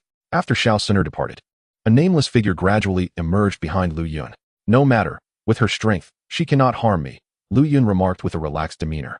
Master, the force behind that young woman is likely considerable. There is even a Do Huang lurking in the shadows. The nameless figure's face grew solemn, evidently wary of the Shadow Emperor's power. Nameless, if you were to engage him in battle, what are your chances of victory? Lu Yun inquired, anxious to ascertain whether Nameless could ensure his safety when the day came to confront the Shadow Emperor. In response to my master, should that day truly arrive, I would lay down my life to protect you. While I may not be able to slay him, I shall at the very least take half of his life, Nameless declared with unwavering resolve. He sensed that the Shadow Emperor's strength was likely that of an 8-star Do Huang. Having cultivated the 10,000 Beasts true cannon, Nameless had already surpassed the 7-star Do Huang level. Coupled with the Shadowy Mirage and the Celestial Palm, Nameless was confident that even if he could not defeat the Shadow Emperor, he could certainly inflict substantial damage. Nameless, heed my words. I do not wish for that day to come. If it ever does, you must not sacrifice yourself so easily. Lu Yun turned to him, his tone stern. Since arriving in this world, Nameless had become his closest companion, summoned by his own hand, and the most trustworthy ally he currently had. To sacrifice for my master is both my duty and my honor. Nameless' eyes still shone with determination. You foolish one. Seeing that his words had seemingly fallen on deaf ears, a hint of helplessness flickered across Lu Yun's face. Rest assured, I will not allow you to perish. Lu Yun had resolved that if any items of power enhancement were to surface at the upcoming auction, they would be prioritized for Nameless use. Only by elevating Nameless' strength could he ensure his own safety. He did not wish to witness a day when Nameless would sacrifice himself to save him. Your subordinate will take his leave. With that, Nameless vanished from the courtyard. Since acquiring the 10,000 Beasts true cannon, he had been diligently training to enhance his power, hoping to obtain items of strength enhancement at this auction. Standing alone in the courtyard, Lu Yun murmured to himself. Chapter 23. The Astonishment of Master Gu and I. The following day, in a tranquil courtyard of the Mitre auction house, Master Gu and I gazed at the crimson pill in his hand, unable to resist bringing it closer for a sniff. Instantly, a wave of familiar and fragrant aroma wafted forth, causing Gu Ni's heart to tremble and a satisfied smile to involuntarily grace his lips. He had concocted the second-grade foundation pill several times before, but this batch was undoubtedly the most perfect. This indicated that his alchemical skills had significantly improved, bringing him a step closer to breaking through to the third-grade alchemist. As he contemplated this, a hint of excitement illuminated Gu Ni's aged features. He possessed limited talent in alchemy, and achieving the status of a third-grade alchemist was his greatest aspiration in life. How could he not feel elated upon glimpsing a glimmer of hope? After admiring the pill for a moment longer, Gu and I gently placed the foundation pill into a jade vial, treating it as a treasured possession. Master Gu and I, do you have a moment? A melodious voice interrupted, belonging to Yafei. Yafei? Upon hearing her voice, Gu and I was momentarily taken aback. Then a warm smile spread across his face. Ah, how fortuitous. The pill you requested has just been completed. Holding the jade vial containing the foundation pill, Gu and I cheerfully exited the alchemical chamber. Creak. As he slowly opened the door, he spotted Yafei, clad in a red garment, waiting at the entrance. Yafei, you arrived just in time. The pill you desired has been successfully concocted, Gu and I said, raising the jade vial with a beaming expression. Perfect. The auction is about to commence, Yafei replied, her face illuminating with delight as she stepped forward to receive the vial from Gu and I. Thank you for your hard work, Master Gu and I, she expressed her sincere gratitude, fully aware that Guni's willingness to concoct the foundation pill was entirely due to her influence. It's nothing. Perhaps due to his recent progress in alchemy. Guni's spirits were exceptionally high, and he displayed no signs of displeasure. By the way, you mentioned the auction was about to begin. How are the items prepared by Lu Yun? Suddenly, Gu and I recalled the auction, inquiring, he promised to gather the items. So what has he found? Mentioning Lu Yun, Guni's expression immediately soured. In Guni's mind, this so-called young master was merely a spoiled brat, utterly ignorant. Reducing the monthly auction to one every 2 weeks was sheer folly. Youngsters these days seek immediate gain, lacking foresight. Gu and I believe that Lu Yun's actions were only aimed at short-term profit. If the auction could not maintain the quality of its items, it would inevitably tarnish its reputation, leading to the demise of the Mitre auction house, a place he and Yafei had built together. Naturally, Gu and I did not wish to see it destroyed by the hands of a reckless youth. Yafei, well aware of Guni's sentiments regarding Lu Yun, refrained from further discussion and instead produced a transparent vial, presenting it to Gu and I. Master, this pill was entrusted to me by the young master. Please evaluate it. Gazing at the transparent vial, Yafei's red lips parted slightly. Her curiosity piqued regarding the effects of the pill Lu Yun had given her. Just one pill? Is this the source of his confidence in holding an auction every 2 weeks? Observing the vial, Guni's expression turned cold as he presumed Lu Yun had merely provided a first-grade pill. Just then, as Gu and I discerned the pill within the transparent vial, he let out a surprised exclamation. As the designated appraiser for the Mitre auction house, Guni's discerning eye was exceptional. With a single glance, he recognized that the pill within the vial was far from a first-grade concoction. Master, what is it? Seeing Guni's unusual demeanor, Yafei could not help but inquire. Gu and I remained silent, merely uncapping the vial and inhaling gently. What a rich aroma. This is not a first-grade pill. A glimmer of astonishment appeared in Guni's eyes, for the fragrance of this pill was far more potent than that of the foundation pill he had just concocted. Yafei, upon hearing this, was not particularly surprised. Through their recent interactions, she had come to understand that Lu Yun was not merely a reckless fool. He would never attempt to deceive her with a first-grade pill. Master, what is the name of this pill? What effects does it possess? Yafei asked, her brow furrowing in confusion. Even if it were a second-grade pill, the auction would boast 2 second-grade pills, a considerable improvement over previous events. The effects? I will need to test it to find out, Gu and I replied, suddenly producing a silver needle. He then tilted the transparent vial slightly, allowing a green pill to slide into his palm. Fixing his gaze intently on the green pill resting in his hand, Guni's fingers deftly maneuvered the silver needle, which shimmered with a faint aura of do qi as it delicately penetrated the green pill, stirring it gently. As he stirred, Guni's expression shifted from calm to grave. Moments later, a look of sheer astonishment graced his face. This is a third-grade pill. Is this truly a third-grade elixir? After a series of tests, Master Guni's once calm demeanor shattered, his eyes brimming with disbelief. What? A third-grade elixir? Upon hearing Master Guni's words, Yafei was momentarily stunned, her delicate features swiftly transforming to reveal astonishment. She widened her eyes, gazing at the azure elixir in Master Guni's hand, utterly incredulous. The elixir presented by the young master is, in fact, a third-grade elixir. How can this be possible? Recalling the confident smile that had graced Lu Yun's face when he entrusted her with the elixir, Yafei seemed to grasp the situation. Yafei, did this third-grade elixir come from that scoundrel Lu Yun? After a brief moment, Master Gu and I finally regained his composure, casting a skeptical glance at Yafei. He found it hard to believe that Lu Yun, that wayward disciple, possessed the capability to procure a third-grade elixir. Indeed, it was personally handed to me by the young master, Yafei affirmed with a resolute nod, her expression somewhat dazed. While Yafei was still lost in thought, a scroll had already appeared in Master Guni's hand, and he leaned in closely, seemingly searching for something. The Gathering Qi Elixir. This is indeed a third-grade Gathering Qi Elixir. Moments later, Master Guni's voice, tinged with excitement, echoed through the courtyard. Chapter 24. Cultivating the True Sutra of All Beasts. In the Mitre auction house, within the courtyard where Lu Yun resided, The entire room was enveloped in a faint mist of water. This mist, however, bore a strange crimson hue, reminiscent of blood. Within this sanguine haze, Lu Yun's figure emerged. Before him stood a wooden tub, from which the dense blood mist emanated. A glance into the tub revealed it brimming with viscous blood, evidently that of a magical beast, emanating waves of terrifying energy. The bloodthirsty demon wolf is indeed bloodthirsty, Lu Yun murmured to himself, sensing the malevolent aura radiating from the blood within the tub. This blood was that of a third-tier magical beast, the bloodthirsty demon wolf. Initially, upon learning from Yafei that the Iron Wolf Mercenary Corps had slain a bloodthirsty demon wolf, he had instructed her to procure its blood. Lu Yun sought the bloodthirsty demon wolf's blood to cultivate the true sutra of all beasts. The higher the tier of magical beast blood utilized in cultivation, the more potent the effects.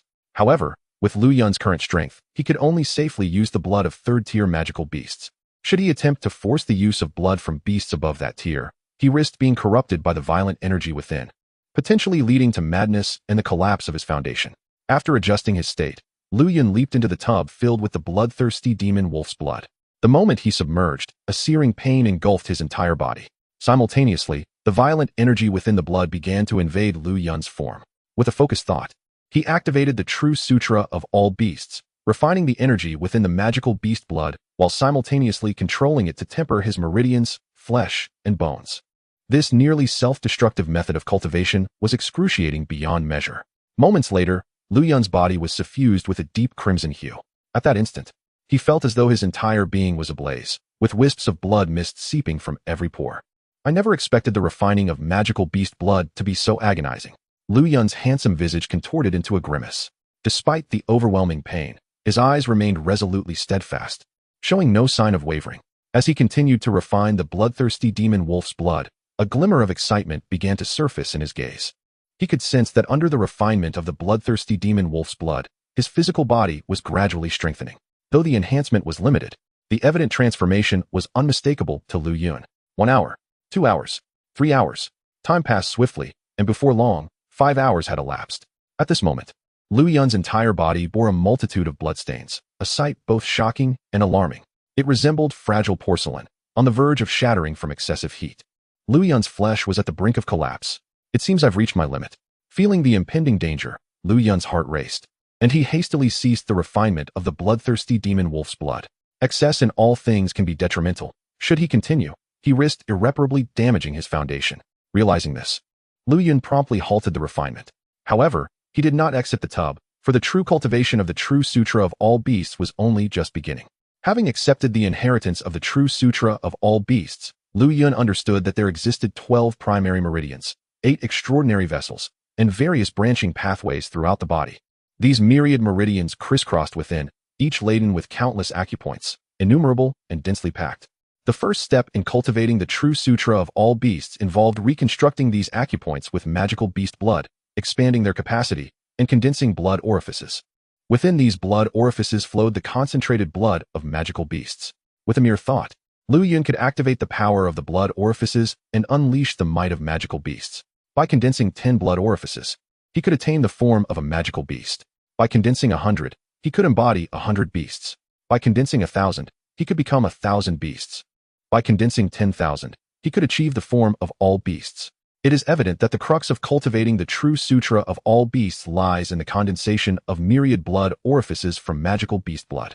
Each blood orifice represents a unique magical beast's power. This alone reveals the terrifying potential of the true sutra of all beasts. Lu Yun could not help but fantasize about the day he would condense countless blood orifices, mastering the power of all beasts. It would be nothing short of extraordinary. Furthermore, the cultivation of the true sutra of all beasts simultaneously served as an immense tempering of one's physical form. When he achieved the form of all beasts, how rich would his blood essence be, and how formidable would his physical strength become? With this thought in mind, Lu Yun hesitated no longer, controlling the raging blood energy within him, and unleashed it fiercely into a single acupoint. These acupoints, minuscule in size, were torn open by the torrent of blood energy, causing an endless surge to pour forth through this breach. Roar!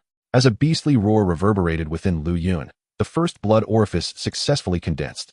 Exhaling a breath of turbid air, Lu Yun slowly opened his eyes, a glimmer of crimson flashing within his dark orbs. With a mere thought, he activated the blood orifice he had just condensed. Boom! In the next moment, An overwhelmingly violent power surged forth from the blood orifice, coursing into Lu Yun's arms. Howl! Simultaneously, a howl of the demon wolf echoed from within Lu Yun. Bang! With a sweep of his arms, the wooden tub shattered into countless splinters, scattering throughout the room. Had an outsider been present, they would have been astounded to see that Lu Yun's arms had transformed into fearsome wolf claws, glinting with a fierce, cold light. Lu Yun had just condensed his first blood orifice using the blood of the bloodthirsty demon wolf. Now, with the activation of the blood orifice, his physical body possessed the strength of the bloodthirsty demon wolf. As he began to cultivate the true sutra of all beasts, Lu Yun's realm was still low, allowing only for partial beastification. If he were to condense 10 blood orifices and achieve the form of a magical beast, he could directly transform into the true form of a magical beast. Ultimately, if he cultivated to the highest level, he could even metamorphose into myriad beasts, becoming the supreme being of all beasts. Contemplating this, a flicker of excitement danced in Lu Yun's eyes. With the auction house's system granting him a tenfold return, he could acquire countless high-tier, magical beast blood, even the blood of divine beasts beyond this world. Lu Yun was curious about the kind of power he would wield should he condense blood orifices using the blood of divine beasts. Young master, Yafei requests an audience. As the drifting clouds found themselves enveloped in boundless reveries, a voice suddenly pierced through the tranquility from outside the courtyard. Yafei's voice. Yafei? The sound instantly interrupted Lu Yun's contemplations, leaving him somewhat perplexed. Why had Yafei come to seek him again? Could it be that Master Gu and I had identified the Qi-gathering pill? Chapter 25. Lu Yun's master. Please come in. Once he regained his composure, Lu Yun tidied up the disordered room a bit before striding out into the courtyard. No sooner had Lu Yun spoken than Yafei entered, followed closely by an elderly man, none other than Master Gu and I, the second-tier alchemist presiding over the Maitel auction house. Young master, I have come to see you. Yafei approached Lu Yun, her lips parting slightly to speak. Yafei, may I inquire who this is? Lu Yun nodded, casting a glance towards Master Gu and I behind her, feigning ignorance. In the Maitel auction house, the only person whom Yafei would personally escort, apart from himself, was the esteemed second-tier alchemist, Master Gu and I. Young master, this is Master Gu and I, the second-tier alchemist of the Maitel auction house. Yafei introduced him to Lu Yun. After hearing Yafei's words, Master Gu and I prepared to step forward and say something. Master Gu and I, Lu Yun, pay my respects to you. Before Master Gu and I could take any action, Lu Yun swiftly stepped forward, approaching him with a demeanor of utmost respect. Lu Yun's gesture evidently took Master Gu and I by surprise. He appeared somewhat flattered as he replied, Young master, you are too kind. It has been quite some time since you arrived in Wutan City, and I have yet to pay you a visit. I hope you will forgive my negligence. Nay, Master has dedicated himself wholeheartedly to the Maitel auction house. The influence it wields today is entirely due to your contributions, esteemed elder. It is my fault for not personally visiting you during my stay in Wutan City. Please do not hold it against me. Lu Yun maintained a gentle smile, his demeanor humble and courteous. Observing the humble attitude of Lu Yun before him, Master Gu and I felt a sense of bewilderment. Simultaneously, a twinge of shame welled up within him. He had long perceived Lu Yun, the young master of the Maitel family, as a mere wastrel. Yet, the youth standing before him bore no trace of such frivolity. One might ask, which wastrel could achieve such a level of accomplishment? Young master, you flatter me. Master Gu and I finally spoke. His address of Lu Yun as young master was sincere.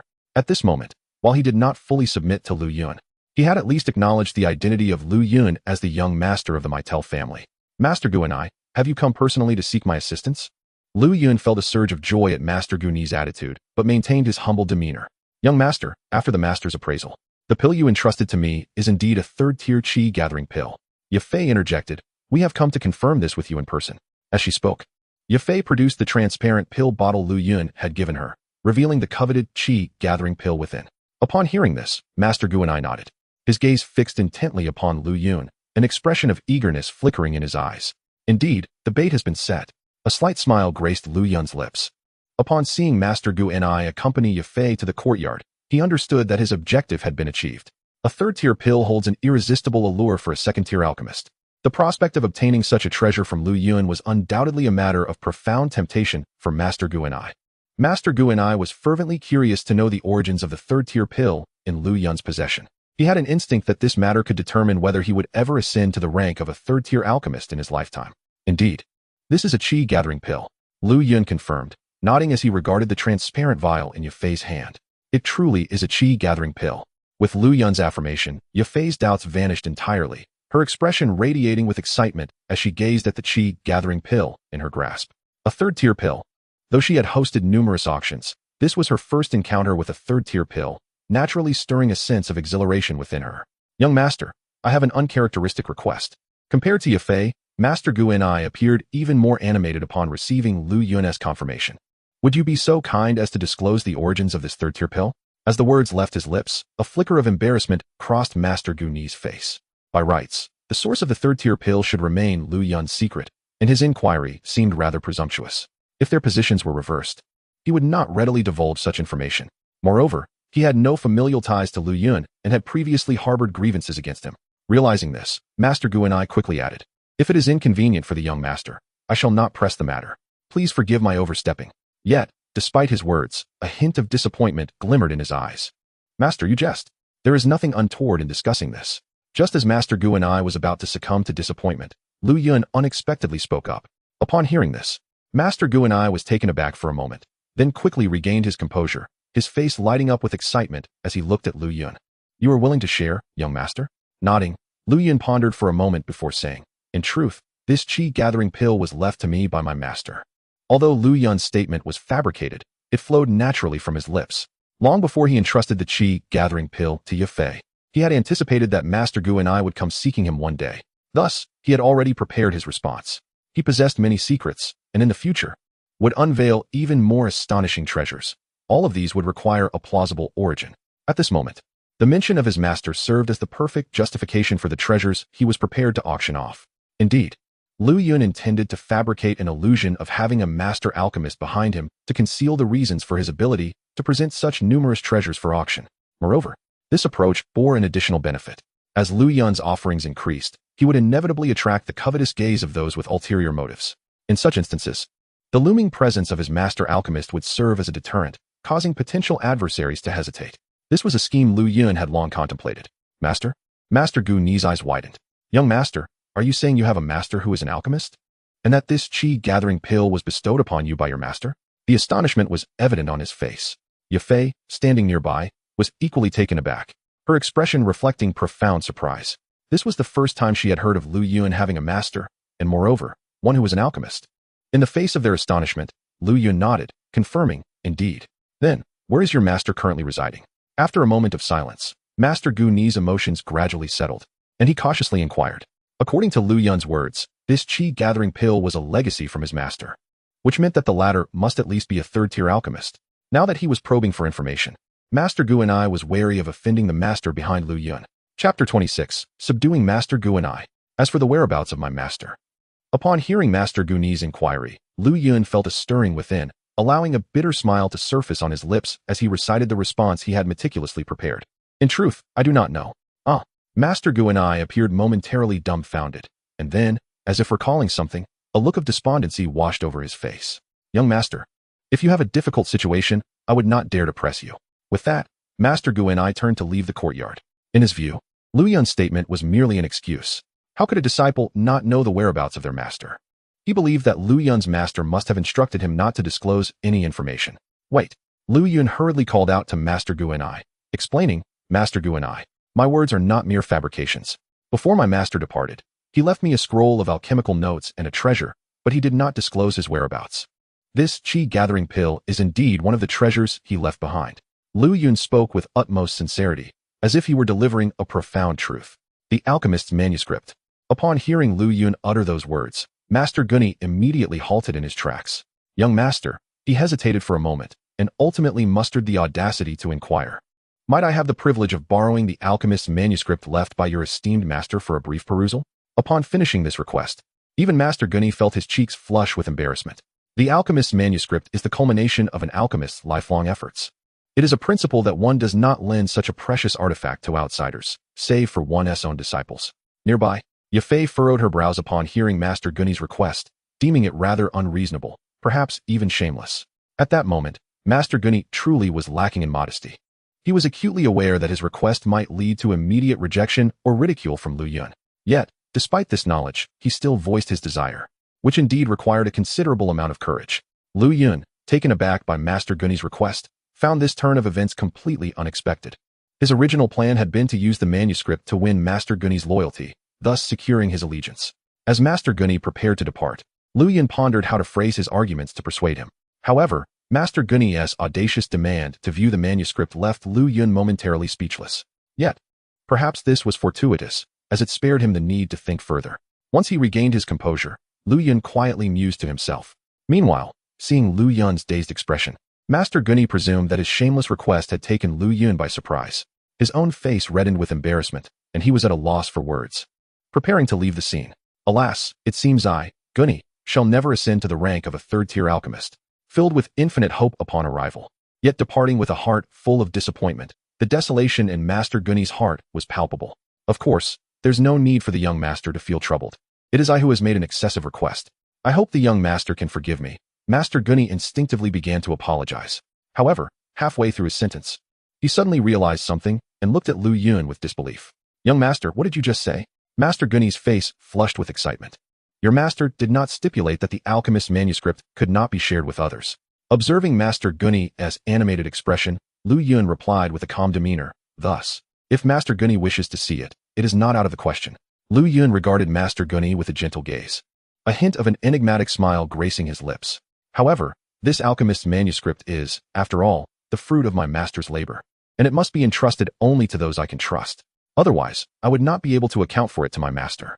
When he emphasized the words those I can trust, Lu Yun intentionally paused, then turned to gaze at the visibly excited Master Gunny. Master Gunny, do you not agree with my sentiment? The implication in his words was unmistakably clear. If Master Gunny wished to view the alchemist's manuscript, his subsequent behavior would determine the outcome.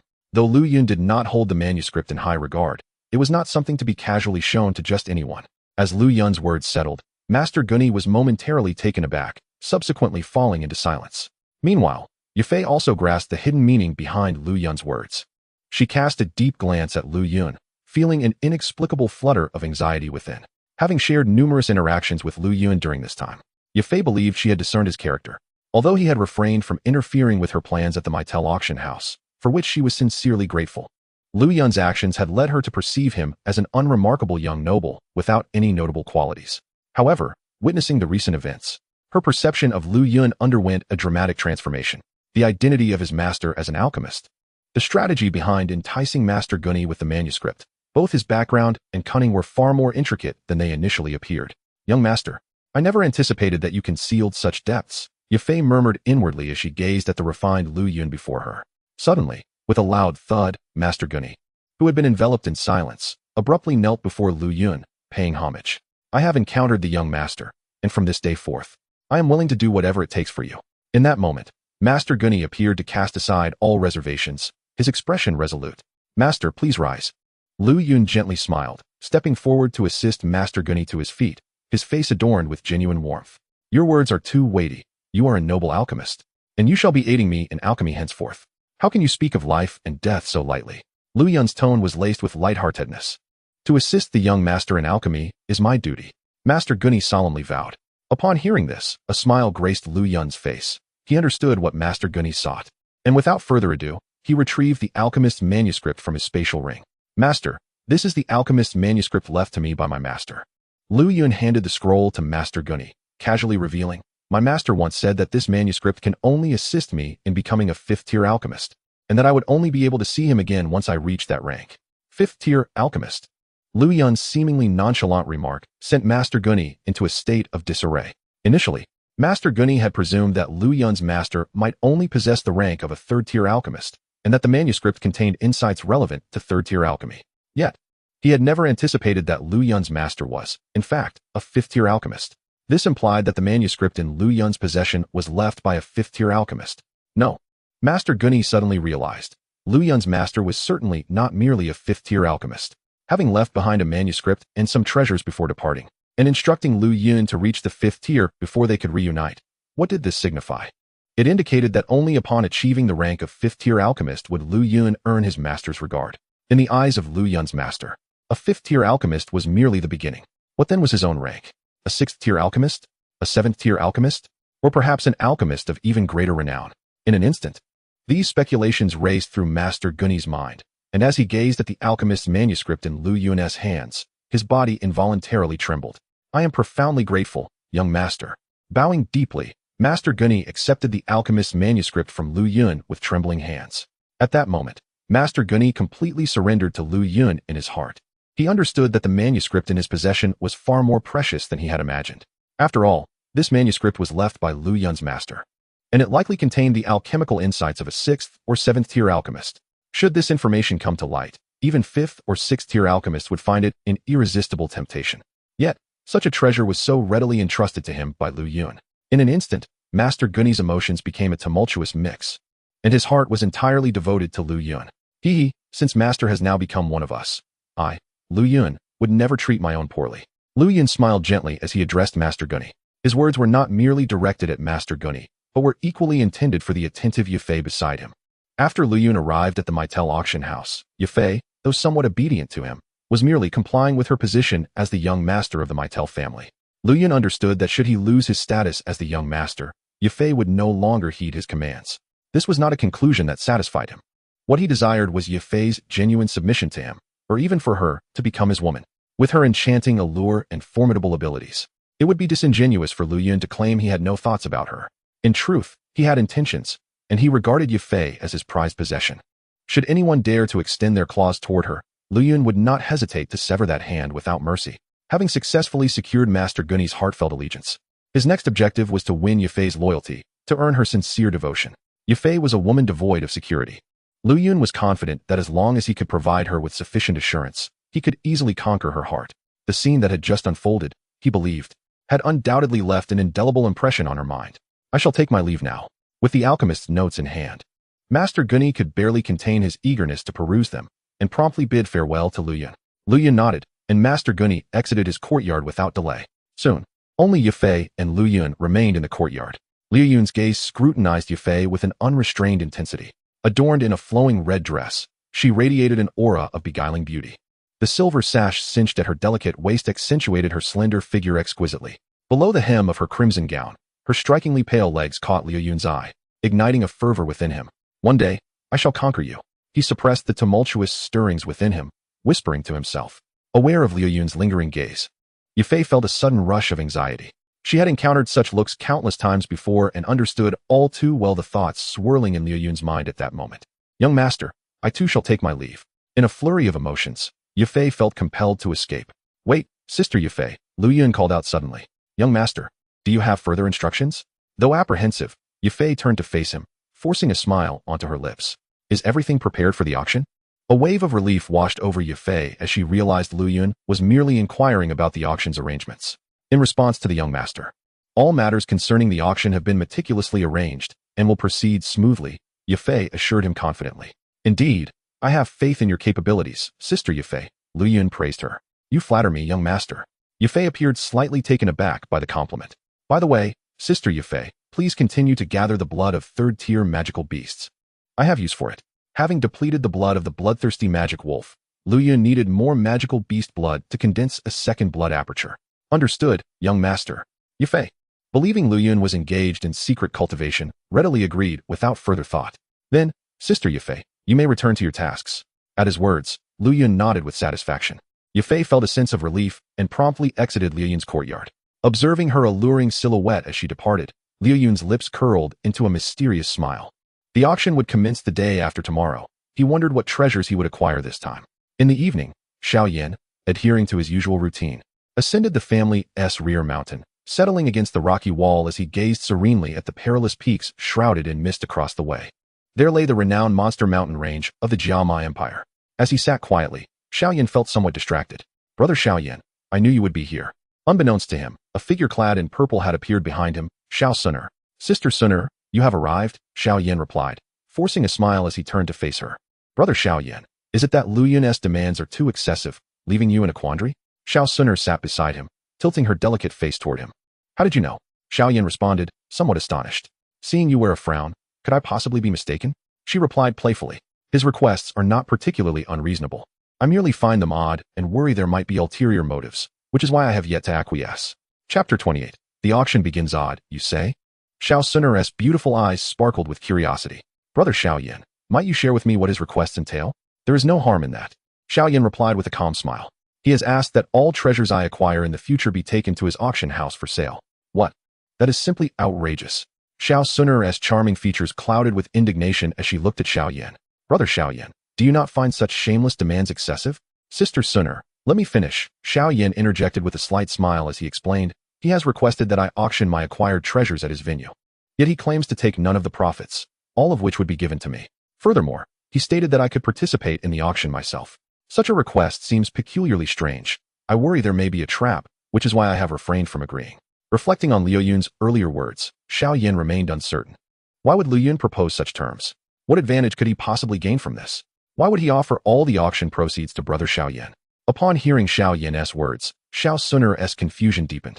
To enhance the reputation of the auction house, Xiao Yan responded to her bewilderment. Liu Yun explained it to me as such. How much of it is true remains uncertain. Is it truly necessary to enhance the auction house's reputation in such a manner? Remembering Liu Yun's playful demeanor, Sun'er found it hard to believe his explanation. It is precisely because of this confusion that I have yet to agree to Liu Yun's proposal. Xiao Yan remarked lightly. Liu Yun struck her as a rather enigmatic figure, one whose intentions were difficult to discern. At this, a flicker of insight passed through Xiao Sun'er's beautiful eyes. The strength Liu Yun exhibited during their encounter hinted that he was far more than just a young master of the Meitel family. Moreover, he had the protection of a Dohuang strongman behind him. His identity was undoubtedly complex. Yet, why had he set his sights on brother Xiao Yan? Why propose such peculiar conditions? At that moment, Xiao Sun'er suddenly recalled the compensation Liu Yun had requested from her. She had initially expected outrageous demands, but to her surprise, Liu Yun only sought techniques, skills, and medicinal pills, seemingly without any personal agenda. These requests did not pose any challenge for her. Could it be that the items he requested from me are also intended for auction? A thought flashed through Xiao Sun'er's mind. Sun'er, I have made my decision. I will accept Liu Yun's terms. After a moment of silence, Xiao Yan appeared resolute, his expression firm. Regardless of his motives, I must regain my talents. In this world, without power, one is worth less than a pile of dung. At least, a pile of dung is not stepped upon by everyone. His somber voice resonated. Whatever brother Xiao Yan decides, I shall always support you.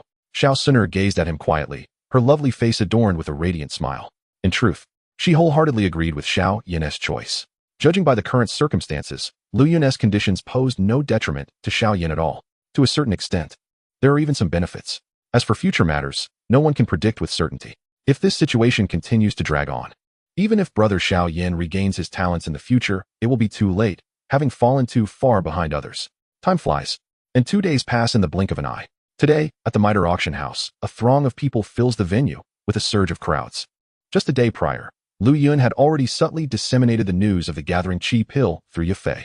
Now, it is estimated that every significant force in Wutan City is aware that the Mitre auction house will be auctioning off the gathering Qi Pill. In a moment, the entire Wutan City is abuzz, especially the 3 major families, who are pulling back on external businesses and consolidating their gold coins. The heads of the 3 families are, of course, intent on acquiring this soul-gathering Qi Pill. For over a decade, Wutan City has been equally dominated by the Xiao family, the Jieli family, and the Uba family, coexisting peacefully. The fundamental reason for this is that the strengths of the heads of these 3 families are all at the peak of the great fighter stage. Their powers are closely matched, preventing any 2 of the families from engaging in open conflict, as the ultimate beneficiary would simply be the 3rd family. Thus, although the 3 families have been subtly competing for business over the years, they have never shed blood. Now, with the emergence of the gathering Qi Pill, a storm has erupted within Wutan City. The gathering Qi Pill can assist those at the peak of the great fighter stage in breaking through to the Do Spirit realm. Whichever family among the 3 obtains the gathering Qi Pill will gain a Do Spirit expert. A Do Spirit powerhouse is sufficient to sweep through the entirety of Wutan City, effortlessly shattering the established order that has prevailed for over a decade. This is precisely why the 3 families are willing to risk everything to acquire the gathering Qi Pill. Naturally, aside from the 3 families, several powerful mercenary groups are also scrambling to gather gold coins. Although their strength is somewhat inferior compared to the 3 families, this does not deter them from making a desperate bid. Head of the Xiao family, the auction is about to commence. What brings you to the appraisal room? In the appraisal room of the Mitre auction house, Yafei wore a charming smile, adorned in a resplendent crimson robe, her face radiating an alluring charm. Opposite her sat a middle-aged man with a square face, a look of resilience etched upon his features. He was none other than Xiao Zhan, the head of the Xiao family. Miss Yafei, my presence in the appraisal room is naturally to auction something of value, Xiao Zhan replied with a smile. As he spoke, he produced a scroll from his robe and handed it to Yafei. Oh, may I inquire what treasure the head of the Xiao family intends to auction? A flicker of surprise danced in Yafei's beautiful eyes as she gracefully accepted the scroll from Xiaozhan, her enchanting figure swaying like a tempting water snake. A high-tier, yellow-grade martial art, flame incineration? Opening the scroll, a glimmer of astonishment crossed Yafei's lovely gaze. Hee. It seems that the head of the Xiao family is determined to secure this gathering chi pill. Her laughter, like the sound of silver bells, echoed in the appraisal room, exuding an irresistible allure. I appreciate your assistance, Miss Yafei. A trace of confidence appeared on Xiaozhan's face. Having received prior insights from Lu Yun, he had been diligently preparing his gold coins. Coupled with this high-tier, yellow-grade martial art, he was confident in defeating the other two families in the upcoming auction and securing the gathering chi pill. Rest assured, head of the Xiao family, Yafei will ensure you receive a satisfactory price. Yafei's seductive lips parted slightly, her dulcet voice intoxicating. Hearing this, Xiaozhan smiled, then turned to leave the appraisal room. Chapter 29. The Resurgence of the Purple Spirit Pill. Within a private room at the Mitre auction house, Lu Yun leisurely reclined on a soft couch, observing everything in the auction hall from the shadows. At this moment, the seats in the auction hall were completely filled. A sea of people, even more bustling than the previous auction. Witnessing this scene, Lu Yun felt a tinge of pride. Had it not been for his decision to send Yafei out to promote the event, such a spectacle would not have materialized. Young master, please enjoy some tea. A delicate young girl presented a cup of fragrant tea with utmost care and respect. Set it down for now. I shall drink it once it cools. Lu Yun gently instructed, gesturing towards the tea table. On the table were several exquisite fruits, indicative of the high-quality treatment he was receiving. All of this was personally arranged by Yafei. Ever since Lu Yun subdued Master Gu Ni in front of her, Yafei had shown him even more deference. Not only did she provide him with a personal maid, but his daily meals had also become considerably more refined. This was the life of a young master. Lu Yun mused, having only recently experienced the luxurious existence of a young master since arriving in this world. Yes, young master. The girl obediently responded, carefully placing the tea on the table. However, perhaps due to her nervousness, she slightly lost her balance, causing a small splash of tea to spill. Alarmed, the girl turned pale and quickly knelt before Lu Yun, exclaiming, "Young master, I'm so sorry." Observing the frightened girl before him, Lu Yun felt somewhat speechless. Was he truly that intimidating? Having been with him for 2 days, he hadn't once raised his voice at her, yet she seemed to regard him as a tyrant. It's nothing, just a little spilled water. No harm done, Lu Yun reassured her with a gentle smile. Thank you, young master. Relieved that Lu Yun was not angry, the girl quickly stood and began to clean up the spilled tea. When Yafei had arranged for her to serve Lu Yun, she had sternly warned the girl to fulfill any of the young master's requests, no matter how extravagant they might seem. Angering the young master would lead to severe consequences, which explained her cautious demeanor in Lu Yun's presence. Having worked at the Mitre auction house for quite some time, the girl understood precisely what Yafei meant by extravagant requests. Upon entering Lu Yun's quarters, she had prepared herself for the worst. However, what somewhat reassured her was that Lu Yun had shown no inclination towards such demands during their 2 days together. This left her feeling both fortunate and a touch disappointed. Lu Yun lifted the tea, gently blowing on it before taking a sip. After nearly half an hour of waiting, Yafei's figure finally appeared on the auction stage.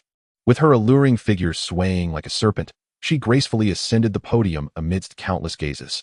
Clad in a dress reminiscent of a red qipao, her curves accentuated by the fabric ignited a fervent heat in the eyes of many. Ladies and gentlemen, welcome to this auction at the Mitre auction house. I assure you, this event will not disappoint, Yafei proclaimed, a playful smile gracing her face as she addressed the audience, her charm effortlessly igniting the atmosphere. In the private room, Lu Yun smiled at this sight. Yafei truly possesses a natural talent for being an auctioneer. No wonder she is the chief auctioneer at the Mitre auction house. Observing the increasingly restless crowd below, Lu Yun couldn't help but click his tongue. He mused that if Yafei were to casually present a few trinkets on the podium, they would likely be snatched up by some overly enthusiastic bidders as treasures. Upon witnessing this, a glimmer of pride flashed in Yafei's beautiful eyes. Having hosted auctions for many years, she was well aware of the allure her beauty held over men. Her enchanting gaze swept across the private room where Lu Yun was seated, and with a slight parting of her crimson lips, Yafei let out a delicate laugh. Clapping her jade-like hands, she beamed, "Ladies and gentlemen, I shall refrain from unnecessary elaboration and proceed to auction the first item." The moment her words fell, an immediate hush enveloped the auction hall. With another clap of her hands, a demure maid gracefully ascended the stage, cradling a wooden box. The first item for bid was a first-grade medicinal pill known as the power-enhancing pill. Yafei elegantly opened the box and addressed the audience. The power-enhancing pill. It is said that consuming this pill can boost one's strength by nearly 10% for a limited time. Gasps of astonishment echoed throughout the auction house. However, The murmurs came mainly from wandering cultivators and mercenaries. For the esteemed families, a first-grade medicinal pill hardly piqued their interest. Their sole objective this evening was the chi-gathering pill, as nothing else could possibly entice them. Ultimately, the power-enhancing pill was claimed by a wandering cultivator for 2,500 gold coins. Ding! The first-grade power-enhancing pill has been successfully auctioned. Congratulations to the host for triggering a 6,000-fold return, receiving the 5th-grade Revitalizing Purple Spirit Pill. The Revitalizing Purple Spirit Pill has been allocated to the system space. Please check your collection, host. 6,000-fold return, Revitalizing Purple Spirit Pill. In the private room, upon hearing the system notification in his mind, Lu Yun sprang to his feet, a flicker of excitement illuminating his handsome features. Ah, young master, is there something you require? The sudden movement startled the nearby maid, causing her delicate frame to tremble. Her face turning pale as she gazed at him, appearing utterly pitiful. Ah, it's nothing, just needed to stretch after sitting for a while. Lu Yun replied with an awkward smile before resuming his seat. As his consciousness delved into the system space, he beheld a purple pill suspended in the ether, emanating a rich fragrance. Is this the Revitalizing Purple Spirit Pill? Lu Yun felt a sense of familiarity with it. He recalled that this particular pill was mentioned in the original text. Consuming it could fully restore any strength that had waned due to seals or internal injuries. He remembered that in the original narrative, the Ice Emperor, Hai Buodong, had his powers sealed by Queen Medusa, and it was through this very pill that Xiao Yin managed to lift the seal. Contemplating Hai Buodong, a sudden epiphany struck Lu Yun regarding his identity. The Ice Emperor, Hai Buodong, seemed to be the supreme elder of the Mitre family. In Chapter 30, the creation of the Golden Pill, reflecting on Hai Buodong, Lu Yun couldn't help but recall the plot of the original story. Hai Buodong was a relatively significant supporting character. He was once one of the top 10 powerhouses of the Jiama Empire. He had competed against a Do Wang and a Do Huang at the Wanzhong Conference, impressing the entire audience. Hailing from the Mitre family, he was known for his reclusive and proud nature, with exceptional mastery over ice-type Do Qi.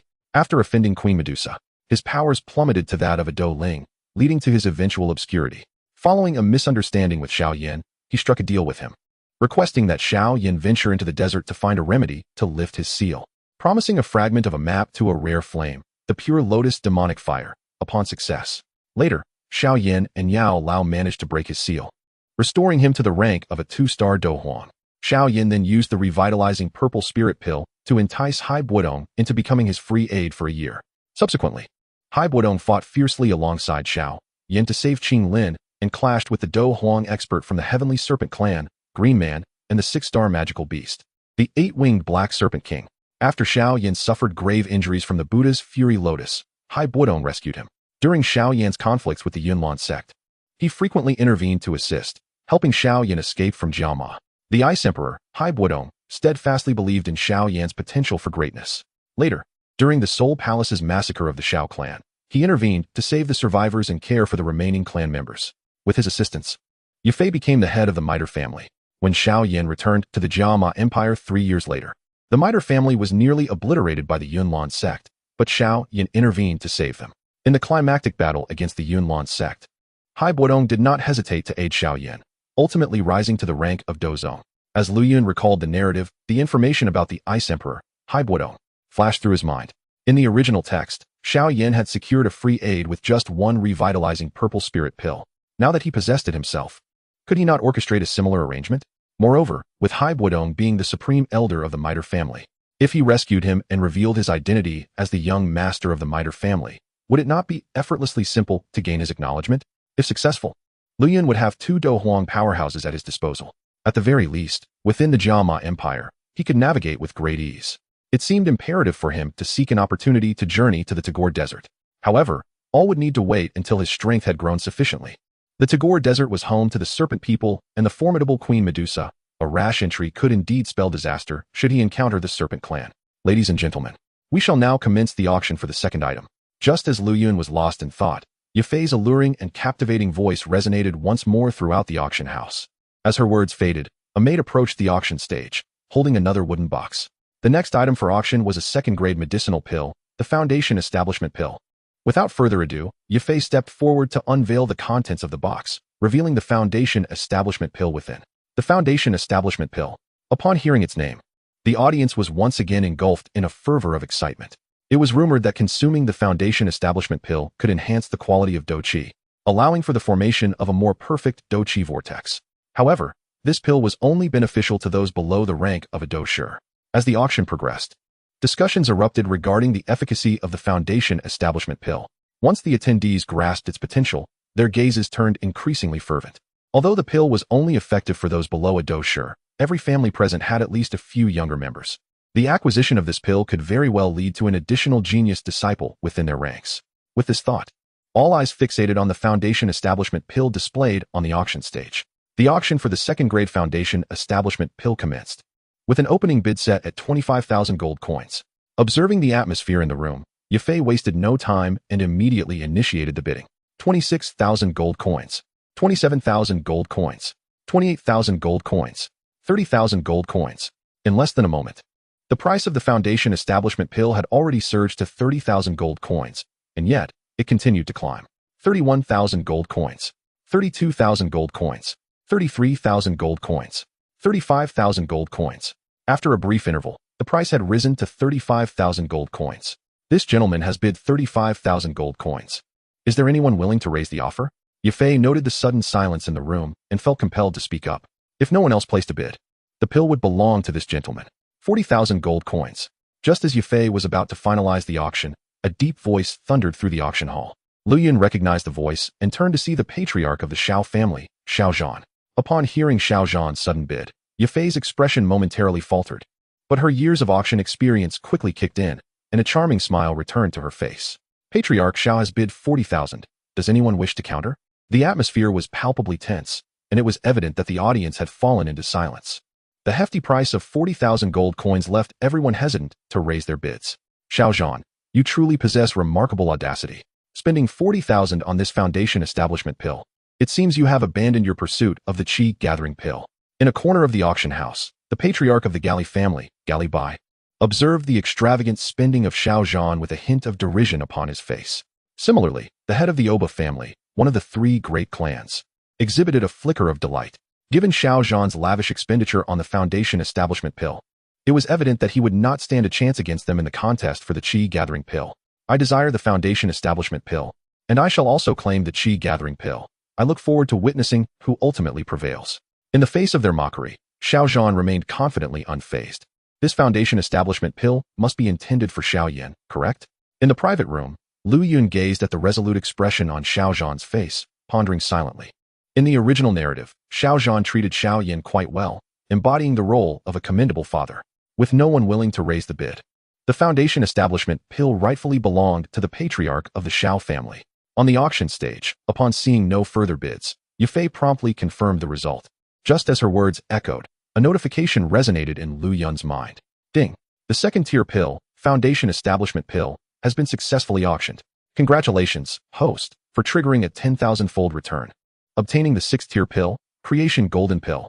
The Creation Golden Pill has been dispatched to the system. Please check your inventory. A sixth-tier pill, the Creation Golden Pill. Upon hearing the system notification, Lu Yun, who had previously felt somewhat indifferent, was immediately invigorated. In the next moment, his consciousness sank into the system space. Chapter 31. The Seventh Order Heavenly Poison Scorpion Dragon Beast Core. As Lu Yun's mind immersed in the system space, he beheld a golden pill suspended in the void. Is this the Creation Golden Pill? With a mere thought, Lu Yun began to scrutinize the attributes and effects of the Creation Golden Pill. Moments later, he comprehended its purpose thoroughly. It turned out that the Creation Golden Pill was designed to cleanse impurities from the human body, refining the limbs and bones, thereby enhancing one's cultivation aptitude. In essence, after consuming the Creation Golden Pill, even a person deemed a waste unable to cultivate could transform into a genius. Doesn't this bear a striking resemblance to the cleansing pills from those martial arts novels of my previous life? Flashed through Lu Yun's mind after reviewing the effects of the Creation Golden Pill. Of course, the efficacy of the cleansing pills could not possibly compare to that of the Creation Golden Pill.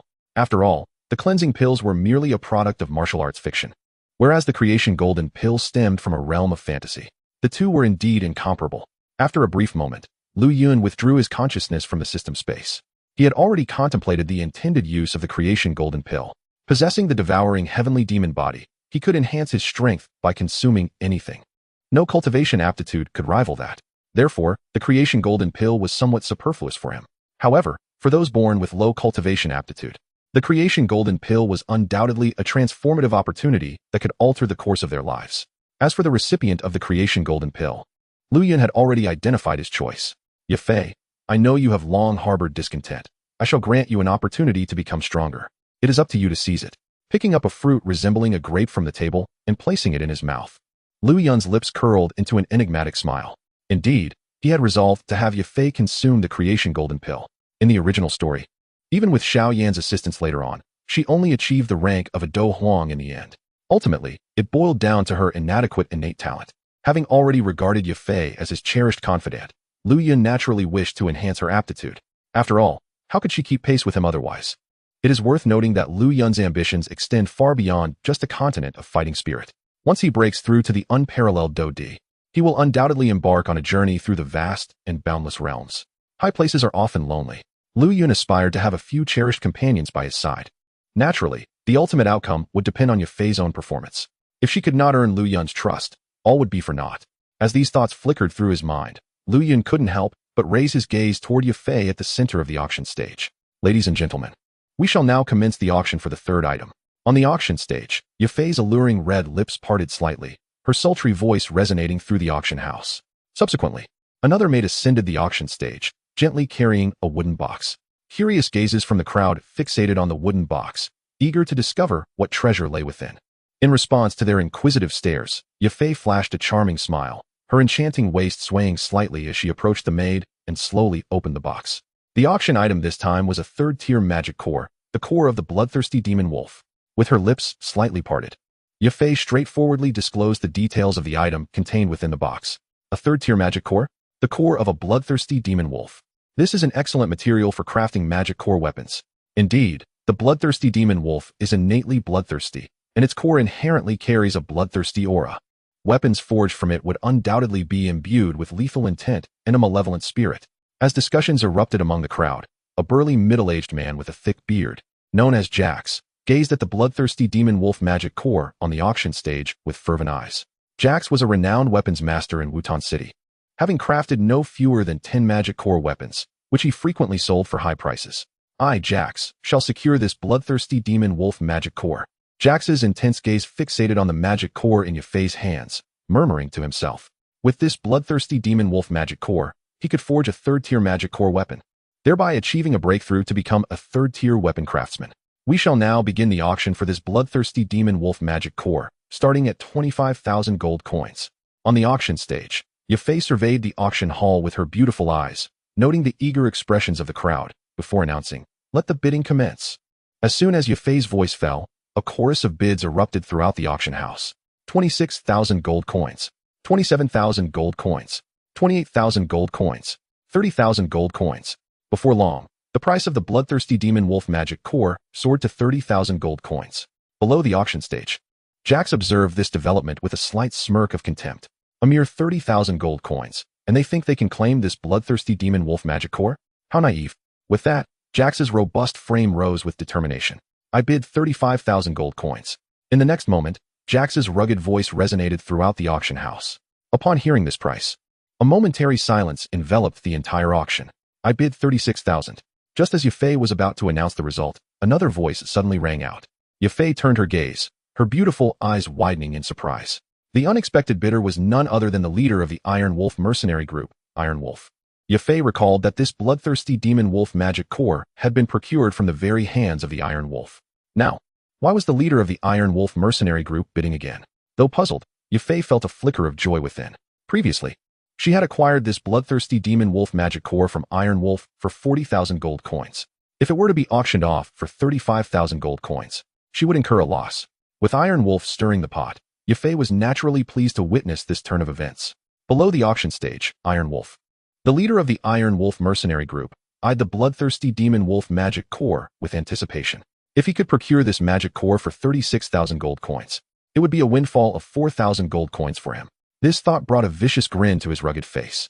However, in the next moment, Iron Wolf's smile froze. 40,000 gold coins. Jax's voice rang out again, leaving Iron Wolf momentarily stunned, before he shook his head in disappointment. He would not foolishly bid any higher than 40,000 gold coins. Thus, the weapons master Jax successfully acquired the third-tier bloodthirsty demon wolf magic core for 40,000 gold coins. Upon the auction stage, the enchanting visage of Miss Yu revealed a hint of a smile. At the very least, This bloodthirsty demon wolf's core had not resulted in a loss. Should no one raise the bid, it would rightfully belong to Mr. Jax. As Miss Ye's words echoed through the air, a system notification resonated within Lu Yun's mind. Ding! The third-tier bloodthirsty demon wolf's core has been successfully auctioned. Congratulations to the host for triggering a 10,000-fold return, acquiring a 7th-tier Heavenly Venom Scorpion Dragon Beast core. Chapter 32, The Red Sun Technique. Ding! The third-tier bloodthirsty demon wolf's core has been successfully auctioned. Congratulations to the host for triggering a 10,000-fold return, acquiring a 7th-tier Heavenly Venom Scorpion Dragon Beast core. A 10,000-fold return. A 7th-tier Heavenly Venom Scorpion Dragon Beast core. Upon hearing the notification in his mind, Lu Yun's spirit involuntarily trembled. He had actually obtained a 7th-tier Heavenly Venom Scorpion Dragon Beast core. Lu Yun's consciousness delved into the system space, where a scorpion brown core floated in the void. Approaching this 7th-tier Heavenly Venom Scorpion Dragon Beast core, Lu Yun felt an overwhelming sense of pressure. Truly, it was a core from a 7th-tier beast. He could distinctly sense the immense energy contained within. A sudden flash of insight struck Lu Yun, as he recalled from the original text that the little doctor had condensed a poison pill, and this 7th-tier Heavenly Venom Scorpion Dragon Beast core was indeed an essential item. Perhaps this 7th-tier core would prove useful in the future. At this moment, Lu Yun's mind began to strategize for the days ahead. After a brief pause, Lu Yun's consciousness gradually withdrew from the system space. He had already formulated a plan. Following this auction, he would carve out time to venture into the Beast Mountain Range. The Beast Mountain Range was teeming with magical beasts, and Lu Yun needed to hunt them to acquire their blood for cultivating the true scripture of all beasts. With the protection of the nameless entity, it was improbable that any beast could inflict harm upon him there. Moreover, Lu Yun recalled reading in the original text that a treasure cave existed within the Beast Mountain Range, containing rare flying combat techniques and the coveted 7-colored poison scriptures that poison masters yearned for. If he were to auction these treasures, what kind of rewards might he receive in return from the system? Now, Lu Yun had condensed the auction to once every half-month, necessitating a sufficient stockpile of treasures to sustain it. Additionally, he harbored designs on the little doctor in his heart. As this thought crossed his mind, images of the little doctor from the original text flickered through Lu Yun's consciousness. He remembered that the little doctor was a healer from the town of Qingshan, situated outside the Beast Mountain Range. Her medical skills were remarkable, and she had met Xiao Yan in the Beast Mountain Range, gradually growing closer during their treasure-seeking adventures in the cave, developing a somewhat ambiguous relationship with him. She later cultivated the 7-colored poison scriptures and possessed the unique physique known as the Calamity Poison Body. The little doctor practiced poison cultivation, rendering her impervious to all poisons. Her very presence was lethal to those who approached her. With white hair and purple pupils, she eventually ventured into the Outcloud Empire for further training. Subsequently, she established the Poison Sect in the Outcloud Empire, earning the moniker Heavenly Poison Maiden, reaching the 4-star Dozong realm. Upon unlocking her Calamity Poison Body, she could contend with 6-star Dozong opponents. She absorbed the toxic gas generated during the Calamity Poison Body's eruption, advancing to the 5-star Dozong level. Later, she traveled to Zhongzhou with Xiao Yan, where they were separated during a spatial wormhole transmission.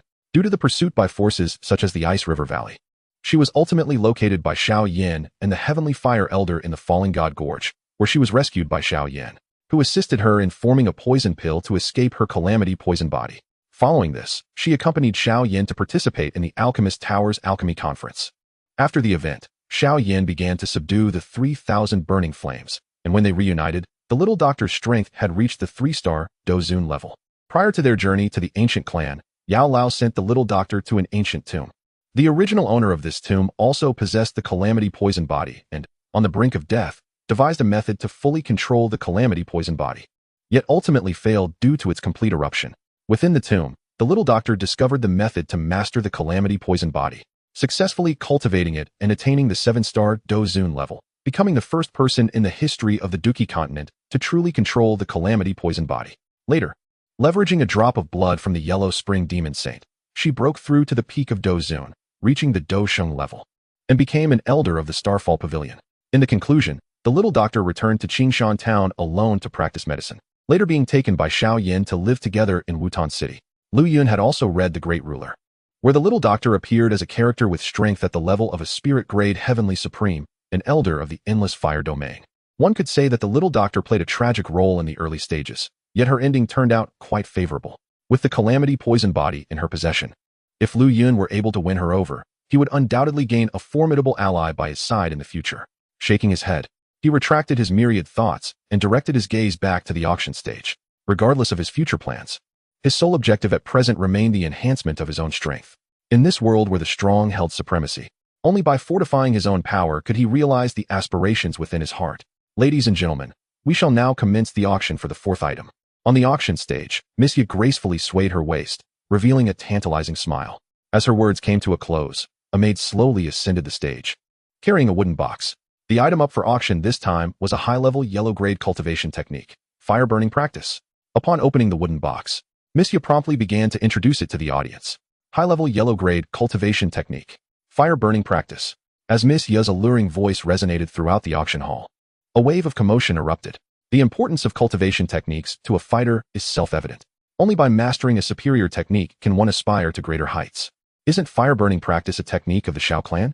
How infuriating. It seems that Xiao Zhan has truly spared no expense to acquire the gathering chi pill this time. Upon hearing Missia mention fire burning practice, a fleeting look of concern crossed the eyes of Galabi and Obapa.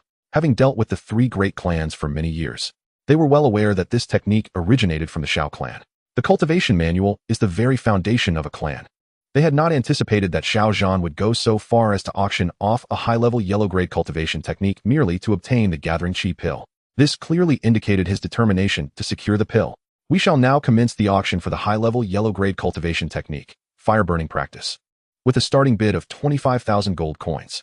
On the auction stage, without any unnecessary preamble, Missia directly announced the commencement. 26,000 gold coins, 27,000 gold coins, 28,000 gold coins, 30,000 gold coins. Intense bidding echoed throughout the auction hall, rising in a crescendo.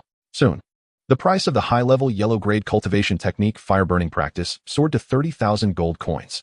Yet the fervor for cultivation techniques among the crowd was evidently far from satisfied.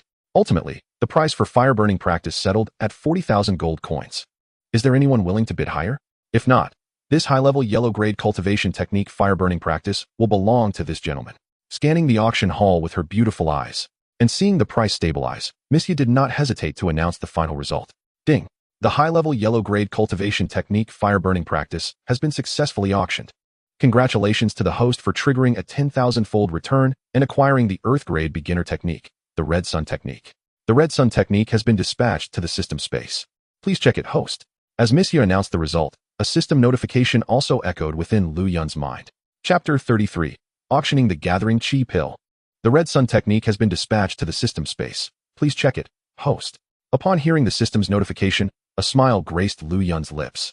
To exchange a high-level yellow-grade cultivation technique for an Earth-grade beginner technique was indeed a tremendous bargain. Dipping his consciousness into the system space, Lu Yun beheld a crimson scroll suspended in the void. From its name, it was evident that the Red Sun technique was a fire attribute cultivation technique. Lu Yun, possessing the devouring heaven demon body, could devour and assimilate any attribute into his being. Thus, Lu Yun is capable of cultivating martial arts techniques of virtually any attribute, naturally including the Qi-Yang Ju. However, he regards this Qi-Yang Ju as merely a rudimentary Earth-level technique, falling short of his expectations. The martial arts he aspires to master must reach at least the celestial tier. After some contemplation, Lu Yun resolved to send Wu Ming back to the Blackhorn region in due course, intending to auction off this Qi-Yang Ju in exchange for a treasure of equivalent value. Should the Earth-level item be auctioned, and if a 10,000-fold return is triggered, it would undoubtedly yield a celestial tier item. With this determination firmly established in his heart, Lu Yun gradually withdrew his consciousness from the system space. The item set to be auctioned next should be the Qi Gathering Pill, he mused, directing his gaze toward the auction stage at the center of the venue. Today, his greatest anticipation for this auction is indeed the Qi Gathering Pill. He is eager to discover what sort of treasure he might receive after the system's return once the third-grade Qi Gathering Pill is sold. Ladies and gentlemen, we now commence the auction of the final item in this session, announced Yafei, gracefully stepping forward with an alluring smile that swept across the audience. This item is far more precious than anything previously auctioned today, so I hope you have prepared ample gold coins, or you may leave disappointed. A hint of enchantment lingered on Yafei's delicate features. This woman exudes an irresistible charm. Under the gaze of her captivating peach blossom eyes, one might find themselves unwittingly reaching into their pockets to procure items they have no use for at exorbitant prices. To many men, she is the epitome of allure. This temptress, full of seduction, has captivated the hearts of numerous admirers. Upon hearing Yafei's words, the patriarchs of the three great families felt a rush of tension, their eyes gleaming with resolve. Having received insider information, they knew that Yafei was referring to the Qi-gathering pill. A single Qi-gathering pill could propel them directly into the dueling realm. The emergence of a dueling realm expert could dramatically alter the landscape of the entire Wutan city. Perhaps, in the future, there would be no more balance among the three great families, but rather a singular dominant force.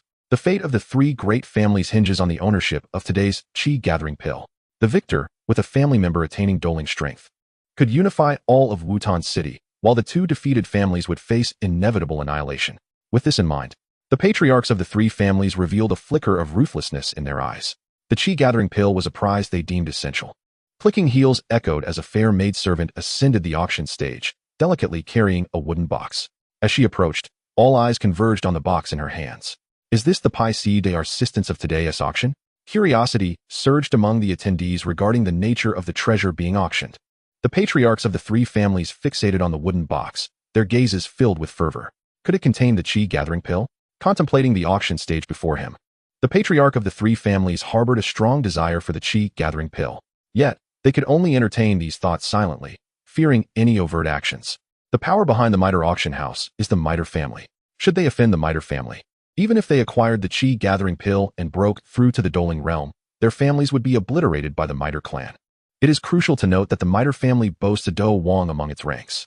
A mere dueling is no match for a Do Wang, who could easily crush them with a single blow.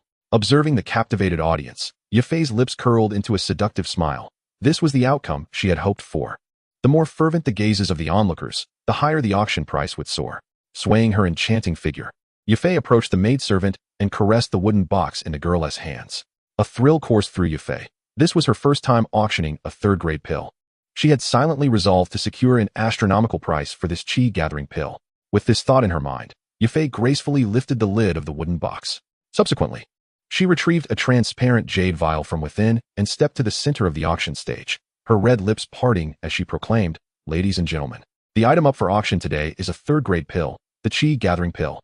The mere sight of the transparent vial held by Yafei sent the entire auction hall into a frenzy. A third-grade pill. The patriarchs of the three great families were instantly consumed with envy, wishing they could snatch the vial from Yafei's grasp. Do you know the effects of this Qi-gathering pill? According to the appraisal by Master Gu Ni, a second-grade alchemist from the Miter auction house, this Qi-gathering pill can assist a 9-star great fighter in directly breaking through to the dueling realm. Yafei raised the vial, her voice dripping with allure as it resonated throughout the auction hall. As her words fell, the atmosphere erupted with excitement. Dueling experts. This Qi-gathering pill could indeed create a dueling expert. How long has it been since Wutan City has seen a dueling expert? A single dueling expert could dominate the entire Wutan City. At this moment, every gaze in the room was fervently fixated on the Qi-gathering pill held by Yafei. Let the auction for the Qi-gathering pill commence. Please prepare your bids. The starting price for this Qi-gathering pill is 100,000. As Yafei announced the opening bid, a hushed silence enveloped the auction house. 100,000. The starting price for the Qi-gathering pill is an astonishing 100,000. This is undoubtedly an exorbitant sum. Upon hearing this price, many attendees gasped in shock, subsequently sinking into their seats in dismay. This was merely the starting bid, yet it left them feeling utterly breathless. Clearly, this Qi-gathering pill was beyond their financial reach. The only ones able to maintain their composure were the patriarchs of the three families. However, even they turned pale upon hearing the opening bid for the Qi-gathering pill. It seems that securing this Qi-gathering pill would require sacrificing everything they possess. Chapter 34. The Yin-Yang Breaking Barrier Pill. Yafei has indeed calculated her strategy well. In the private room, upon hearing the price announced by Yafei, Lu Yun was momentarily taken aback. Such a bold demand. Does Yafei not fear that it might not sell? But quickly, Lu Yun regained his composure, a smile gracing his lips. The Qi-gathering pill could never fail to attract buyers, at least not in Wutan City. For the patriarchs of the three great families, a single Qi-gathering pill was sufficient to elevate them to the dueling realm. For Wutan City, the dueling realm signifies invincibility. The emergence of any family with a dueling presence would inevitably lead to the absorption of the other two families, establishing dominance over all of Wutan City. In light of the entire city's fate, the transient gains or losses of a family pale in comparison. Thus, it is certain that the three families will secure the Qi-gathering pill today, even if Yafei sets an astronomical price. Yafei fully understands this dynamic, which is precisely why she dares to make such audacious demands. The Qi-gathering pill is destined to end up in the hands of the three great families today. As for others, they lack the means to compete, and Yafei need not concern herself with their aspirations. 110,000 gold coins. After a brief silence, a flicker of determination crossed Xiao Zhan's eyes as he made the first bid. Thanks to Lu Yun's prior hint, he had the most time to prepare, instilling confidence in him regarding the qi gathering pill at this auction. Otherwise, he would not have expended significant resources to acquire the previous foundation establishment pill. 120,000 gold coins. 130,000 gold coins. Upon witnessing Xiao Zhan's bid, the two clan leaders, Galabai and Obapa, were equally unwilling to concede, promptly raising their offers. Those two scoundrels.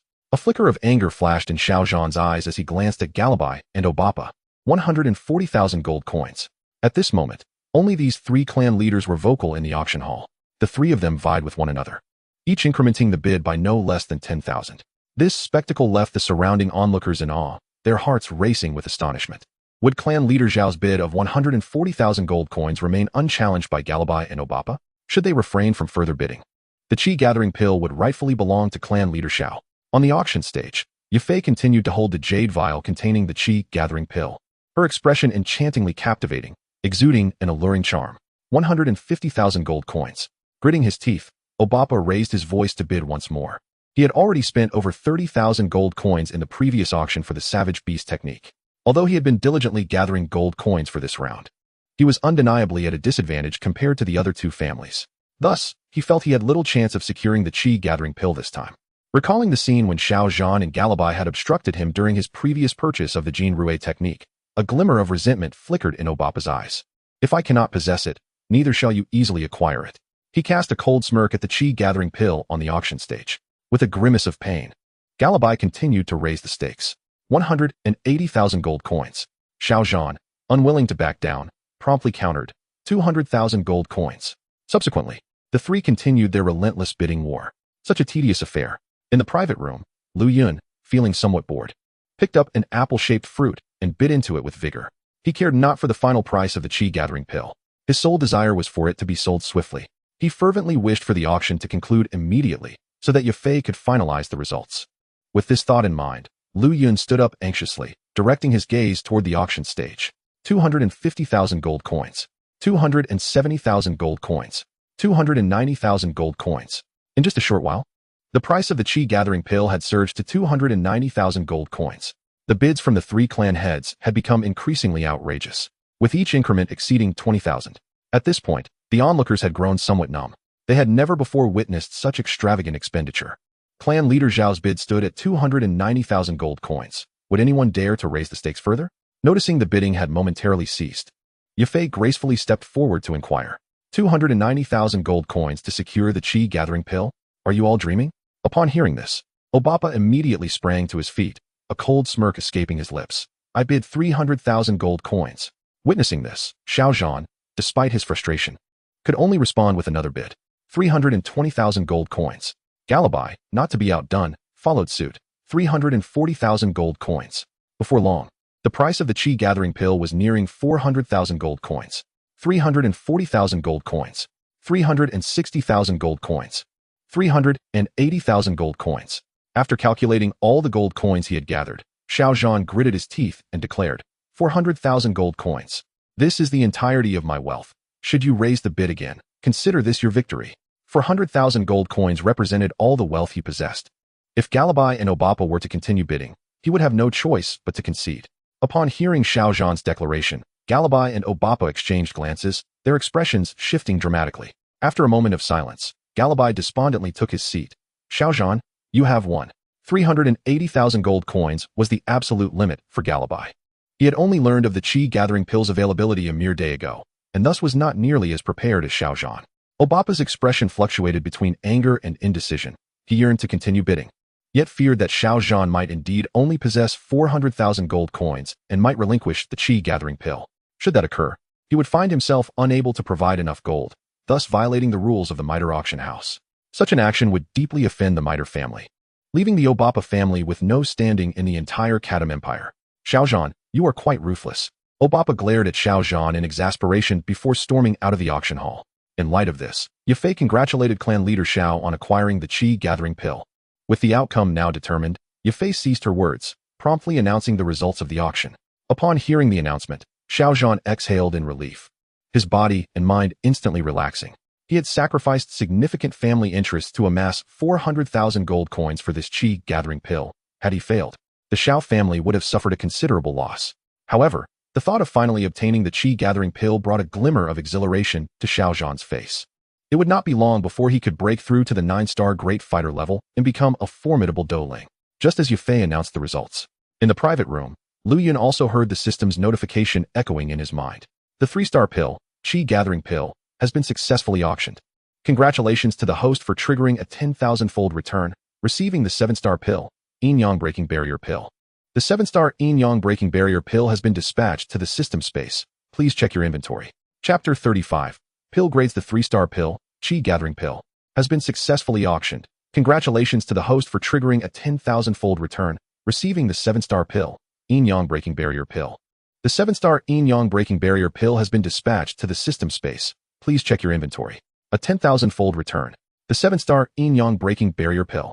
Upon hearing the system notification in his mind, Lu Yun's spirit jolted. It has arrived. The result he had long anticipated had finally come. In the next moment, Lu Yun immediately immersed himself in the system space, where he beheld a purple pill hovering in the void, faintly shimmering with a gentle light, as if it were a living entity. As Lu Yun approached, the purple pill trembled slightly, seemingly in trepidation. Witnessing this scene, Lu Yun's eyes gleamed with surprise.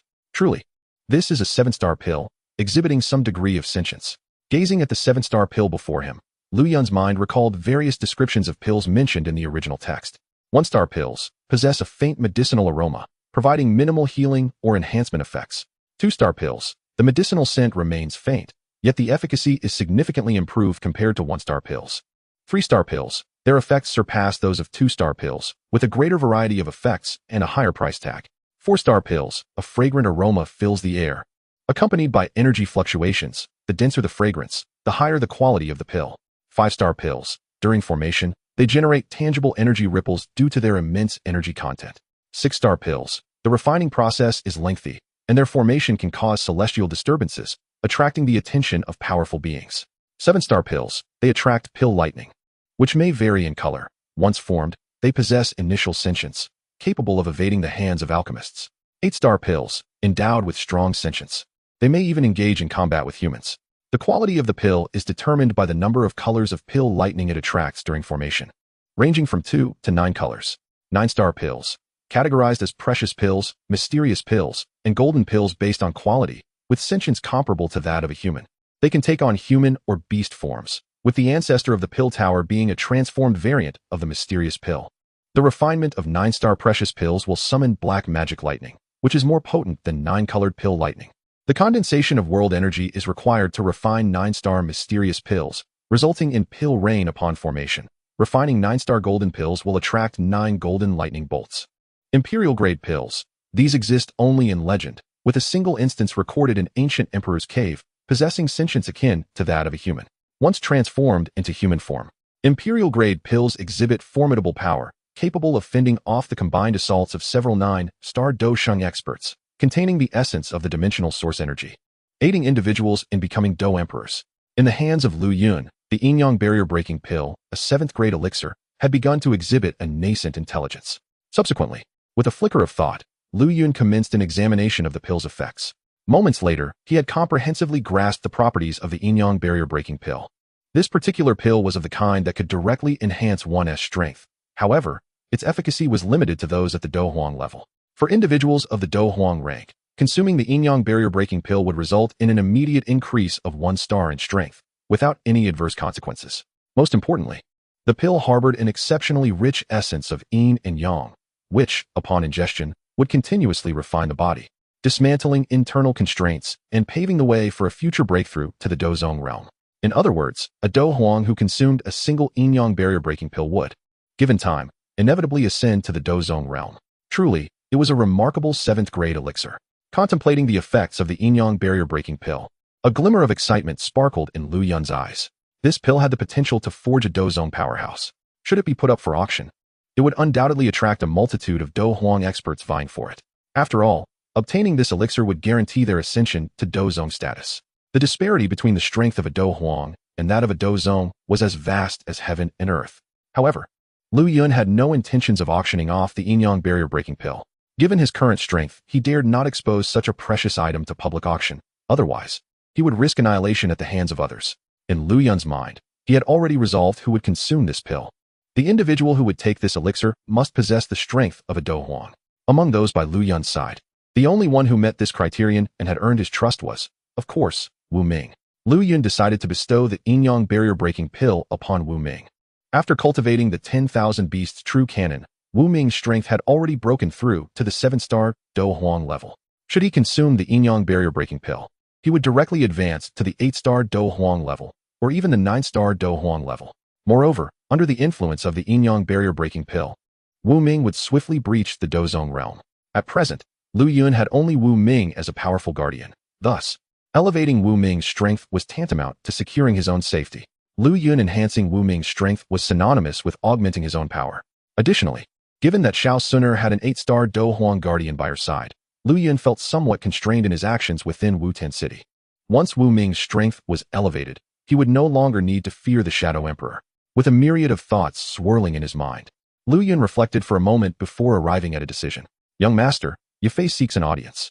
Just as Lu Yun was lost in contemplation, the alluring voice of Yafei resonated from outside the private room. Come in, Lu Yun replied, regaining his focus. As the words left his lips, Yafei's enchanting figure gracefully entered the room. Young master, the auction has been successfully concluded, she said, her crimson lips parting slightly, her voice smooth and melodious. Indeed, I have witnessed the earlier proceedings. You performed admirably, Lu Yun remarked with a nod of approval. You flatter me, young master.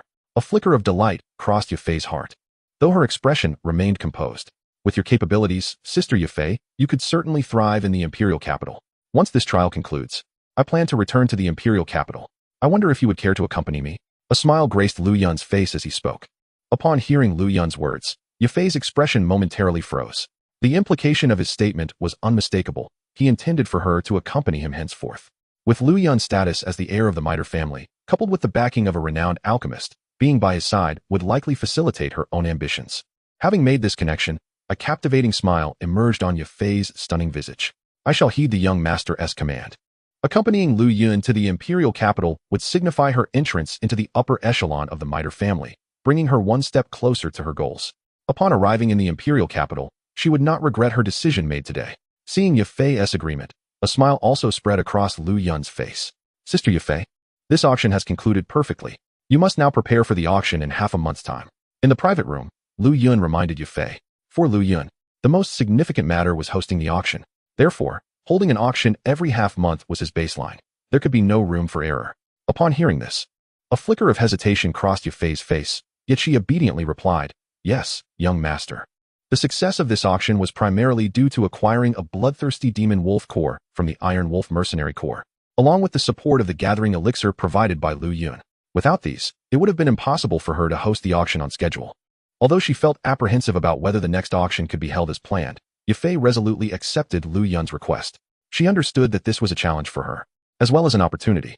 If she could flawlessly execute Lu Yun's directive, she would earn his unwavering trust. Lu Yun, being the heir of the Miter family and backed by a master alchemist, was destined to become the family patriarch. Gaining his trust would bring her closer to becoming a core member of the Miter family. No matter what, I must ensure the next auction proceeds as scheduled. A glint of determination flashed in Yafei's beautiful eyes. For her future, she was prepared to give her all. Noticing the momentary flicker of difficulty in Yafei's gaze, Lu Yun smiled reassuringly. Sister Yafei, rest assured, I will handle the major responsibilities. You need only do your best. Upon hearing this, Yafei was momentarily taken aback, but relief washed over her. Remembering the mysterious alchemist behind Lu Yun, she felt reassured. Every alchemist accumulates a wealth of treasures around them.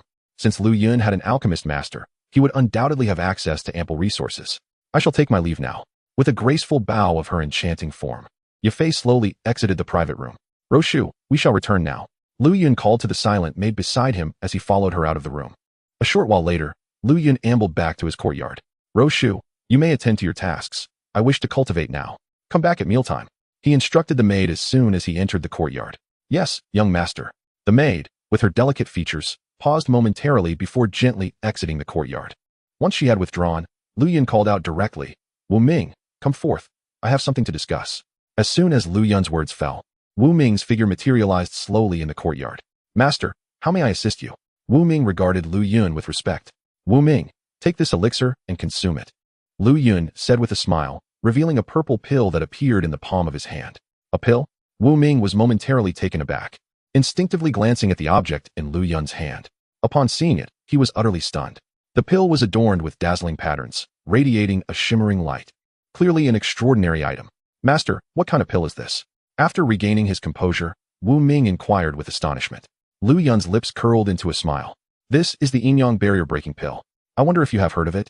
The yin-yang barrier-breaking pill? At the mention of it, Wu Ming first hesitated. Then, as if recalling something, he exclaimed, "What? This is the yin-yang barrier-breaking pill?" For those at the Dohuang level, the yin-yang barrier-breaking pill was undoubtedly a coveted divine elixir. As an esteemed Dohuang powerhouse, Wu Ming had certainly heard of the illustrious yin-yang breaking barrier pill, albeit only in passing. After all, the yin-yang breaking barrier pill is a 7th-grade elixir, notoriously difficult to concoct. Even for a 7th-grade alchemist, the chances of successfully creating such a pill are dismally low. A pill of this caliber is not easily obtainable, even for those at the Dozong level. With merely the strength of a Dohuang, how could he dare to entertain such aspirations? Thus, when Lu Yun revealed that the pill in her palm was indeed the yin-yang breaking barrier pill, Wu Ming's reaction was one of profound astonishment. "Master, is this yin-yang breaking barrier pill truly for me?" he stammered, his voice trembling as he gazed at Lu Yun, his eyes brimming with disbelief. "Indeed, you are the only trustworthy person by my side. If not you, whom else could I bestow it upon?" Lu Yun replied with a smile.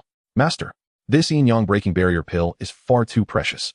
I truly feel unworthy to accept it," Wu Ming expressed with a complex expression upon receiving Liu Yun's confirmation. Although he had been summoned by Lu Yun, he possessed his own thoughts. To Wu Ming, the tasks he had performed for his master seemed trivial, rendering him unqualified and unworthy of such a divine elixir. "Wu Ming, take it, for you have become rather overly cautious," Lu Yun remarked with a hint of displeasure. "Only when your strength increases will my safety be assured. You once proclaimed that you would sacrifice yourself to protect me. I, too, have expressed my unwillingness to witness such a scene unfold." Lu Yun gazed earnestly at Wu Ming, enunciating each word. "Your life belongs to me. Without my permission, you must not perish. Wu Ming, remember this. Only by enhancing your strength can you better safeguard me." Liu Yun's words shook Wu Ming to his core, and he solemnly accepted the pill from Liu Yun's palm, resolutely declaring, "Master's words shall be etched in my heart." Satisfied, Liu Yun nodded and instructed, "Go forth and strive for a breakthrough. I intend to visit the Demon Beast Mountain range and will require your company." Hearing this, Wu Ming nodded and, in the next moment, vanished from Liu Yun's presence. "It is time for me to elevate my strength as well." After Wu Ming's departure, Lu Yun did not remain idle. She made her way to the pavilion in the courtyard and sat cross-legged. With a thought, a 2nd-grade magic core materialized in Liu Yun's palm. Ever since her breakthrough to the Doshi realm, she had diligently consumed magic cores daily. Now, she had attained a 3-star Doshi strength, with only a single step remaining to reach the 4-star Doshi realm. Grasping the 2nd-grade magic core tightly, Lu Yun unleashed her devouring prowess. As an overwhelming force enveloped the magic core, wisps of energy were drawn into her body. As this energy integrated within her, her aura began to fluctuate. 2 hours later, a muffled sound emanated from within Lu Yun, and her aura surged dramatically. 4-star Doshi. Opening her eyes, a glimmer of brilliance shot forth from her dark irises. Sharp and piercing. Chapter 37. A private conversation between father and son in the Shao family hall. The family head, Shao Zhan, along with several high-ranking members and disciples of the Shao family, gathered in unison. "From this day forth, I shall enter a state of seclusion. I will not emerge until I have broken through to Douling," Shao Zhan declared solemnly, surveying the hall. After acquiring the gathering chi pill, he immediately returned to the Shao family to make necessary arrangements. He understood that now that the pill was in his possession, the Gaili and Oba families would not grant him much time. If he could not break through to the Douling realm in the near future, the Shao family would face utter devastation. "During my seclusion, I entrust the family's affairs to the 3 elders," he stated, directing his gaze toward the 3 elders seated below. "Rest assured, with us at the helm, the Shao family shall remain secure," the 3 elders responded gravely.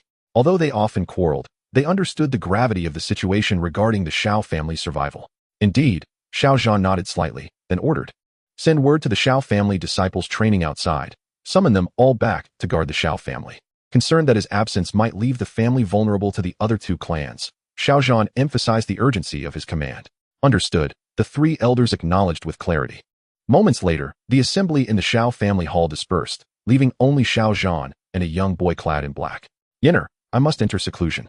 You must take care of yourself during this time," Shao Zhan said lovingly, gazing at the silent Shao Yan. "Father, Do not worry about me. I will be fine. The boy replied, his expression complex but resolute. Xiao Zhan nodded with satisfaction, then retrieved a jade vial from his spatial ring. Yinner, this is a foundation establishment pill. It may prove useful to you. The vial in Xiao Zhan's hand contained the very foundation establishment pill he had purchased at the auction. Upon hearing Ye Fei describe its effects, Xiao Zhan had felt a surge of determination to secure it for his son.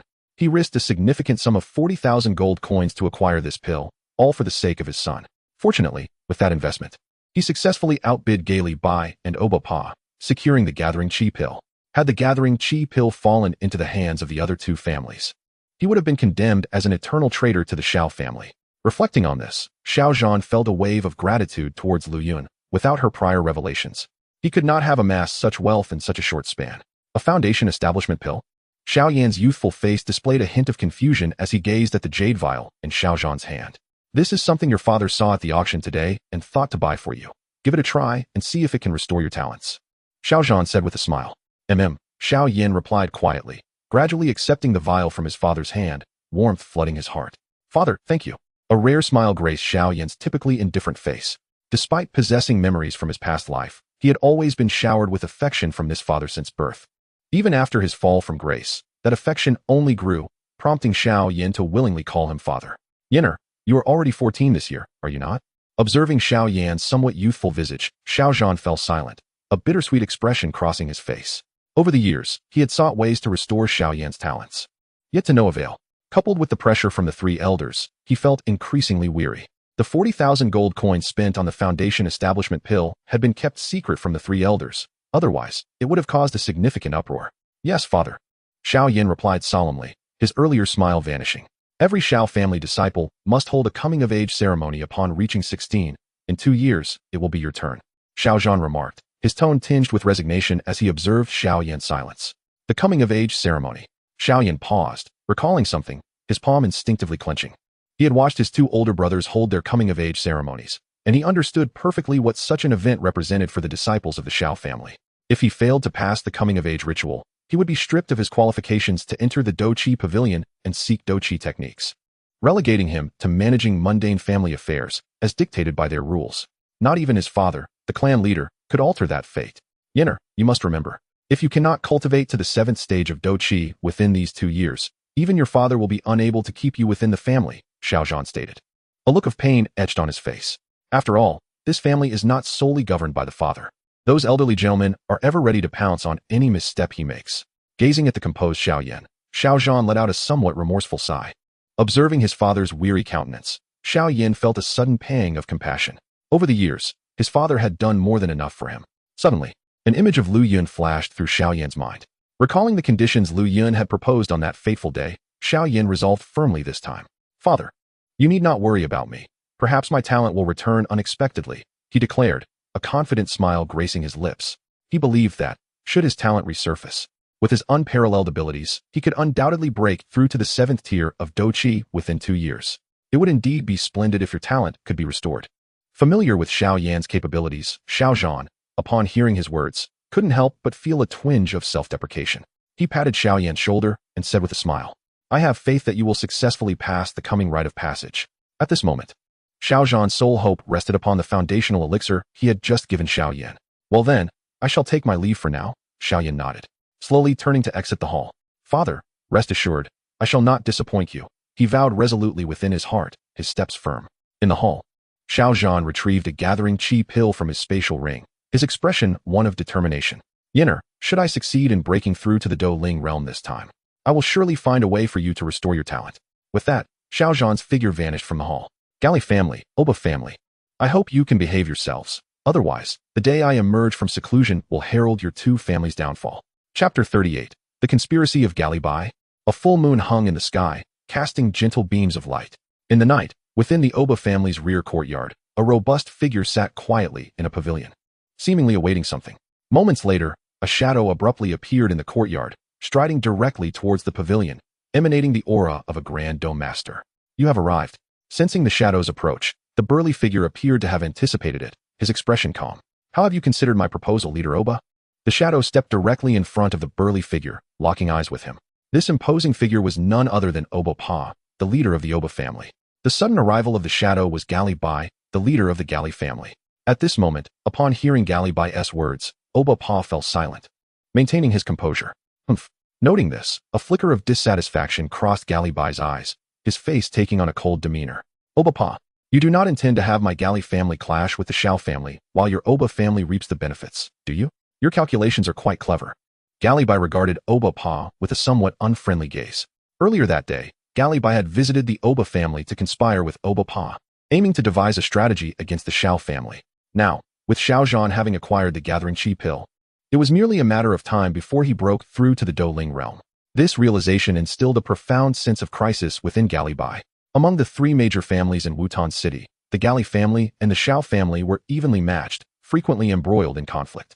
Should the Shao family ascend to the Douling realm, it was a foregone conclusion that the Gali family would be the first to be extinguished. Strike first to gain the advantage. Those who act later suffer the consequences. Gali Bai understood this principle all too well. The thought of his Gali family facing annihilation at the hands of the Shao family spurred him into action. Consequently, after departing from the middle auction house, Gali Bai had come directly to the Oba family to consult with Oba Pa on a countermeasure. Gali Bai proposed that, while Xiao Zhan had yet to break through to the Douling realm, the two families should collaborate to invade the Shao family and annihilate them entirely. Doing so would eliminate the Shao family as a potential threat. However, to Gali Bai's dismay, Oba Pa insisted on taking time to consider the proposal rather than agreeing immediately. Were it not for the fear that both he and the Shao family might suffer mutual destruction, allowing the Oba family to swoop in and seize the spoils, Gali Bai would have already led his kin to attack the Shao family. He had received word that Xiao Zhan had entered seclusion immediately after acquiring the Gathering Chi pill. With Xiao Zhan in seclusion, no one in the Shao family could contend with him. Eradicating the Shao family would undoubtedly be a trivial task. Gali Bai's greatest concern was that while he and the Shao family engaged in a life-and-death struggle, the Oba family might suddenly strike from behind. Thus, without Oba Pa's agreement to join forces, Gali Bai was reluctant to act rashly. With no other option, Gali Bai had to grant Oba Pa some time to ponder. As the night wore on, Xiao Zhan had consumed the Gathering Chi pill and was on the verge of breaking through to the Douling realm. With this thought, Gali Bai could no longer contain himself and personally infiltrated the Oba family to meet with Oba Pa. Gali Bai, a meal can be carelessly consumed, but words must be chosen with care. At that moment, upon hearing Gali Bai's remarks, Oba Pa's expression shifted, unable to hold back any longer. The Oba family and the Shao family have always kept to themselves. On what grounds do you demand that I join you in attacking the Shao family?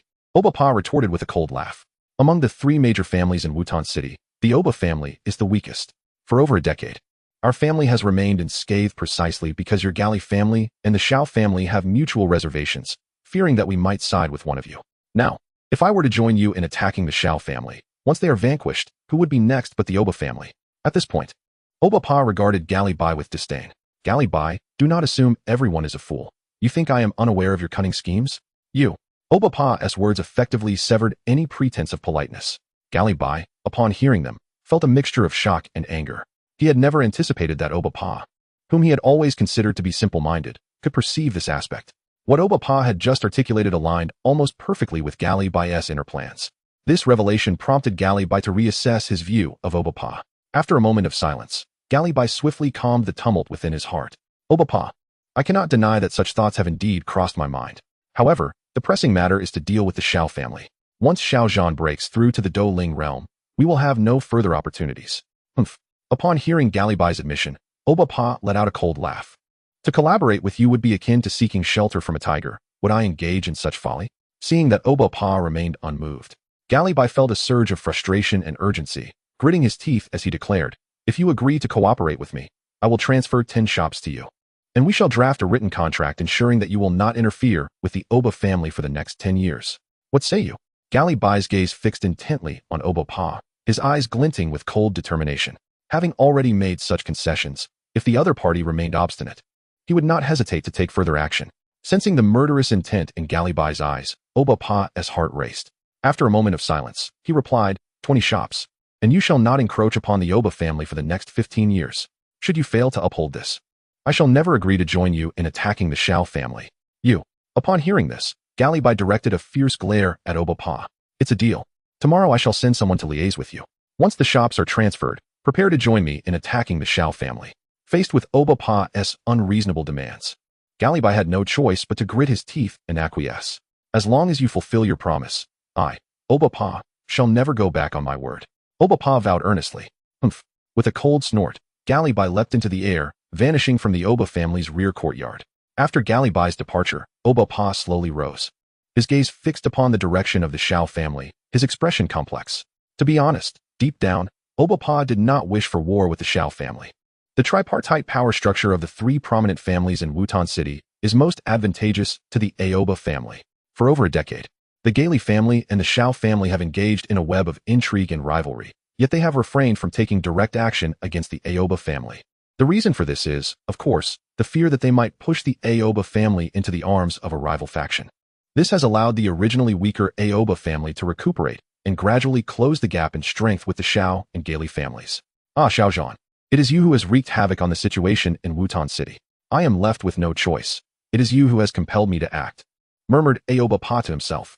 Chapter 39. Reunion with Shao Suner. At the same time that Gali Bai and Aoba Pa were plotting in the mountains outside Wutan City, there lay a shadowy cave, where an ethereal figure sat cross-legged within. This figure seemed to merge seamlessly with the darkness, rendering it nearly imperceptible to the untrained eye. This spectral entity was none other than Wuming. At this moment, Wuming was fervently refining the power of the yin-yang breaking pill within his body, striving for a breakthrough to the 8-star Do Emperor.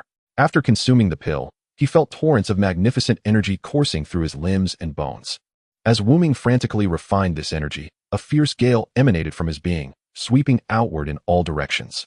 Since taking the yin-yang breaking pill, Wuming had remained motionless in the cave, with only the low rumble of his energy resonating in the tranquil space. As he continued to refine the pill's essence, he noticed his dantian expanding at an alarming rate. Moments later, a formidable energy shattered the shackles within him. In an instant, an overwhelmingly powerful aura erupted from his dantian, coursing through his limbs and breaking free into the outside world. Boom! The tremendous energy surged forth, and the nearby rocks were reduced to rubble in an instant. Waves of terrifying energy rippled outward, causing the entire cave to tremble violently. Crack! A fissure suddenly spread across the stone wall, threatening to collapse at any moment.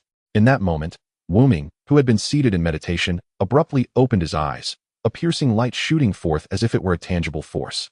At the same time, a terrifying and immense aura surged from within him. Mountain-splitting palm. As the energy surged forth, Wuming threw his head back and let out a resounding roar, his fighting spirit resonating like thunder within the cave. Boom! As the cry echoed, powerful energy rippled outward, obscuring the area in swirling smoke. Under the destructive force of this energy, the entire cave began to quake violently. In an instant, the cave was filled with the sounds of thunderous explosions, cracks spreading from the massive stones until they ultimately engulfed the entire cavern. After a single strike, the cave was left in disarray. As the smoke began to settle, a shadow darted out like a wraith, ultimately standing tall. In that moment, Wuming's face was alight with excitement. His strength had now reached the level of an 8-star Do Emperor, and there remained a trace of the pill's potency within him. With this residual power, Wuming was confident that he could achieve another breakthrough in a short span of time. Having attained a breakthrough, it was time to return and protect his master. Moments later, Wuming gradually tempered his exhilaration and flew towards the middle auction house.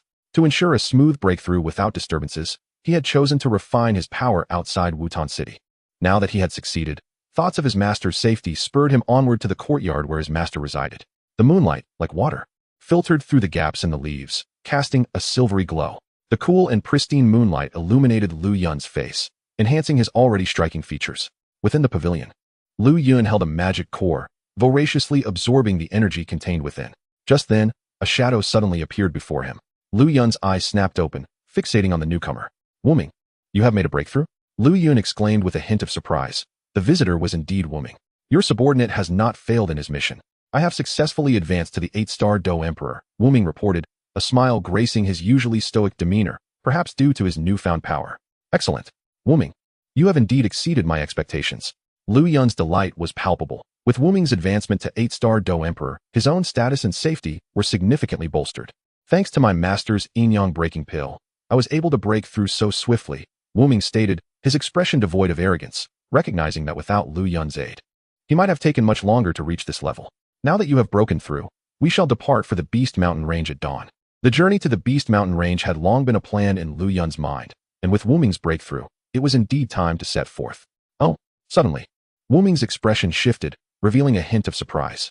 Master, someone is approaching. It's that girl from last time. Shao Suner. Lu Yun paused momentarily before quickly realizing that Wu Ming was referring to her. What could Xiao Suner be doing here? Lu Yun pondered, a hint of doubt creeping in. Could it be that she was coming to deliver treasures? Suddenly, Lu Yun recalled that Xiao Suner still owed him compensation.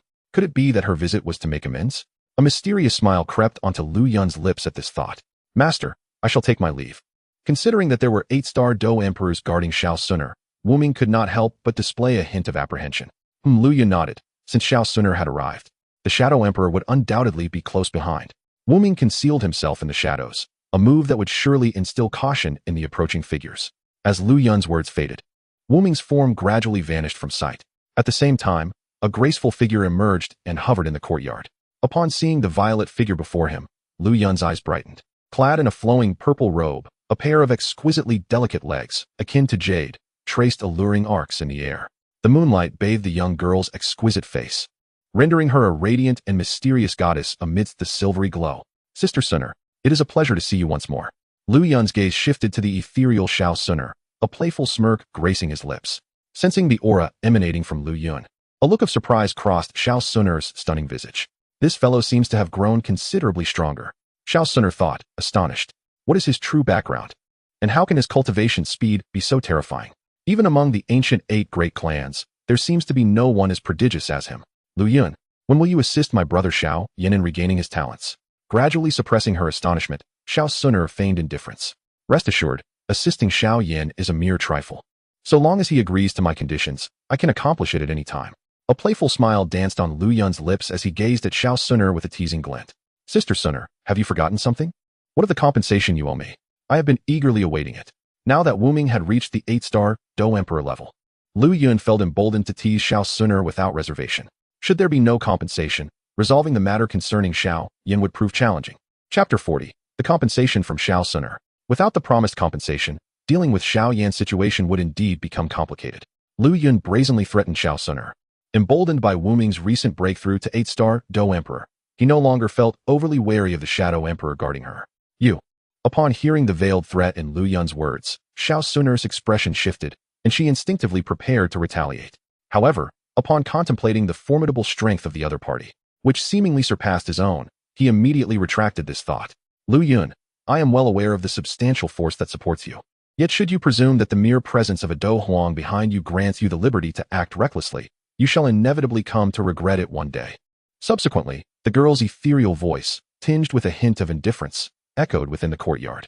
The Dochi continent is vast, and there exist countless beings far more powerful than a Do Huang. At her words, Lu Yun's expression shifted slightly, but he quickly regained his composure. Naturally, he understood Xiao Suner's implications, but the subtle threat embedded in her words left him feeling somewhat displeased. Ultimately, his own strength was still insufficient, preventing him from daring to act on many of his thoughts. If he possessed the power of a 9-star Do Sheng at this moment, why would he need to fear the ancient clan behind Xiao Suner? Observing Xiao Suner's lofty demeanor, Lu Yun could not help but remark, compared to the ancient clan behind Sister Suner, the force supporting me pales in comparison. The instant Lu Yun uttered these words, Xiao Suner's countenance shifted, her previously elevated stance vanishing as she stared at him in shock. How do you know I hail from an ancient clan? Who exactly are you? Having his identity exposed so directly by Lu Yun, Xiao Suner could no longer maintain her composure, a wave of panic rising within her. Who am I? Sister Suner, have you forgotten? I am Lu Yun, the young master of the Mitre family. Witnessing Xiao Suner's startled expression, Lu Yun felt a surge of satisfaction within, a smirk of indifference gracing his features. Let us see how you maintain your air of mystery now. Since you prefer silence, so be it. Noticing Lu Yun's teasing demeanor, Xiao Suner managed to regain her composure. Regardless, she would never believe that Lu Yun was truly from the Mitre family. A mere Mitre family, compared to an ancient clan, is hardly worth mentioning. How could he possibly know her background? Alas, why is it that the truth is often met with disbelief? Observing Xiao Suner's skeptical expression, Lu Yun felt a twinge of helplessness. This is your compensation, take it. At that moment, 2 scrolls and a piece of soft armor suddenly appeared in Xiao Suner's hands, which she promptly hurled in Lu Yun's direction before he could react. However, Lu Yun, quick on his feet, effortlessly caught the item she had thrown. I have already provided you with compensation. Should anything happen to brother Xiao Yin in your care, I will not spare you. With this chilling remark, Xiao Suner's violet figure flickered, and she vanished from Lu Yun's courtyard in an instant. Hey, I haven't even had a chance to see what it is. If the quality is subpar, I cannot guarantee anything. As Xiao Suner left without a backward glance, Lu Yun called out in vain. Yet, it seemed as though she did not hear him, disappearing from his sight in a moment. I am quite curious to see what treasures you've sent. Fixing his gaze on the 3 items in his hands, Lu Yun's curiosity was piqued. He then picked up one of the scrolls and slowly unfurled it. Advanced Xian-level Do Technique, Flame Palm. Upon reading the contents of the scroll, a glimmer of astonishment appeared in Lu Yun's eyes. This scroll actually recorded an advanced Xian-level Do Technique. This revelation took him by surprise, as he had anticipated Xiao Suner would only hand him a few trivial Xian-level items to placate him. Yet, he never expected her to present such a valuable advanced Do Technique. Truly, as a young lady from an ancient clan, she is indeed lavish. With a slight sigh of admiration, Lu Yun then turned his gaze to the second scroll. Golden Seal Fist?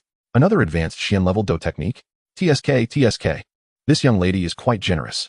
After examining the second scroll, Lu Yun couldn't help but click his tongue in amazement. Clearly, he was very pleased with these 2 advanced Xian-level Do techniques. After his moment of reflection, Lu Yun's gaze shifted to the final piece of soft armor. It was a yellow soft armor, embedded with a brownish-yellow magic core at its center. Upon careful inspection, Lu Yun discovered that this was a Tier 3 magic core. Since it was embedded with a Tier 3 magic core, this piece of soft armor was equivalent to a Tier 3 magic core weapon. Lu Yun's eyes lit up. This soft armor was quite impressive, its value rivaling that of the Ice Spirit sword he had previously possessed. This compensation arrived just in time, perfectly suited for the upcoming auction. Previously, Lu Yun had been contemplating the items for the next auction, but with these 3 treasures gifted by Xiao Suner, his worries had been alleviated. 2 advanced Xian-level Do techniques and a Tier 3 magic core weapon. This could very well be the most luxurious auction ever held at the Mitre Auction House. Subsequently, Lu Yun slowly stowed away Xiao Suner's compensatory gifts. That rascal Xiao Yan has yet to make up his mind after all this time. He truly is indecisive. Thinking of the ring in Xiao Yan's possession, Lu Yun felt a wave of impatience. I'll make a trip to the Monster Beast Mountains. And if Xiao Yan still hasn't agreed upon my return, I won't hesitate to take what I want by force. With his gaze directed toward the Xiao family, Lu Yun murmured to himself. Early the next morning, Lu Yun summoned Hong Shu to bring Ye Fei and Master Gu Enai to his courtyard. Young master, what do you wish to command? In the courtyard, Ye Fei and Master Gu Enai looked at Lu Yun with puzzled expressions. Having been summoned so early in the morning, both were somewhat perplexed. Sister Ye Fei, Master Gu Enai, I need to step out for a bit during my absence. The Mitre Auction House will be in your capable hands, Lu Yun stated plainly, looking at them. Stepping out. At his words, a flicker of confusion crossed Ye Fei and Master Gu Enai's eyes. Suddenly, Gu Enai recalled something, his expression shifting as he respectfully addressed Lu Yun. Young master, please go ahead. With me and Ye Fei here, the Mitre Auction House shall be in safe hands. Ye Fei quickly caught on as well, affirming, Indeed, young master. Rest assured, the Mitre Auction House will face no issues. Lu Yun was quite satisfied with their attitudes. He turned his gaze to Ye Fei and said, Sister Ye Fei, your primary task is to diligently prepare the items for the next auction. Once I return from this expedition, I will entrust you with the grand finale item for the upcoming auction. After speaking, Lu Yun turned to Master Gu Enai. As for you, Master, you must concoct a Tier 2 pill for the next auction. I shall comply, Master Gu Enai replied, readily accepting his orders. Very well, I shall take my leave now.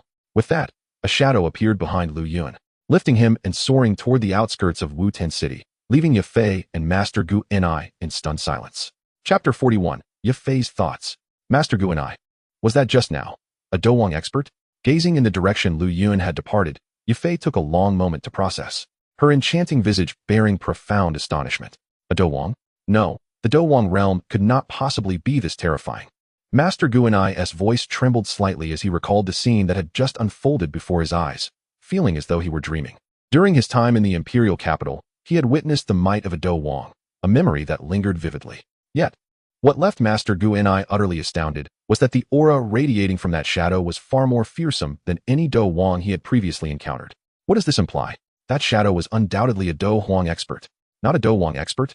Upon hearing Master Gu Enai's words, Ye Fei's exquisite face momentarily froze, an unbelievable thought flashing through her mind. Could that shadow have been a Douwang expert? Her lips parted slightly, and her delicate hand instinctively covered her mouth. Her beautiful eyes filled with disbelief. It is highly likely. Master Gu Enai, his expression astonished, nodded in agreement, his emotions turbulent and difficult to calm. It seems the young master is backed by an exceedingly formidable force. Recalling the high-level alchemist he had mentioned previously, a spark of excitement flickered in Master Gu Enai's eyes. It must be the young master's master, the formidable Dou Emperor. Whether it be the true self of the young master's master or one sent by him, undoubtedly stands as a pillar of support behind the young master. Regardless of the identity, the young master possesses the backing of a Dou emperor, granting him the power to roam freely within the empire of Jiama. Contemplating this, Master Gunny's face lit up with excitement, and a glimmer of relief flickered in his eyes. Aligning himself with the young master was indeed an astute decision. Beside him, Yafei shared a sense of astonishment that rivaled that of Master Gunny. In the empire of Jiama, Dou emperors were a rarity, found only within the royal lineage or the exalted Yunlan sect. Now that the young master stood alongside a Dou emperor, could he not be seen as an equal to the Yunlan sect? In the past, the mere mention of the Yunlan sect had filled Yafei with a sense of unattainable grandeur. She had never envisioned reaching such heights in her lifetime. However, with the emergence of Lu Yun and the formidable forces behind him, the Yunlan sect appeared less insurmountable. With this realization, a spark of determination ignited in Yafei's beautiful eyes, as she felt she had discovered a clear path. As long as she devoted herself wholeheartedly to the young master, there was a possibility that she could one day become a pivotal figure within the empire of Jiama. Yafei, it is imperative that today's events remain confidential, Master Gunny instructed with a serious demeanor after regaining his composure. Since the young master had not openly revealed the forces supporting him, it was evident he intended to operate discreetly. As subordinates, they must not jeopardize the young master's plans. Master Gunny eagerly anticipated the day the young master would flourish and unveil the terrifying strength behind him. A moment that would likely send shockwaves throughout the entire empire of Jiama. Master Gunny felt an immense sense of gratitude for having allied himself with the young master. Presently, the young master was still in his nascent stage, and it was a crucial time for utilizing talent, making him likely to notice a second-tier alchemist like himself. If he were to wait until the young master's power was firmly established, he feared he might no longer catch his eye. This thought instilled a sense of urgency within Master Gunny. He must swiftly ascend to the rank of a third-tier alchemist. The young master's future accomplishments would undoubtedly be remarkable, and if he remained stagnant at the second-tier level, he would eventually be left behind. Fortunately, he possessed the fifth-tier alchemist's notes bestowed by the young master, which he had diligently studied, finding a path to break through to the third tier. With newfound confidence, Master Gunny believed that with a little more time, he would undoubtedly achieve the rank of a third-tier alchemist.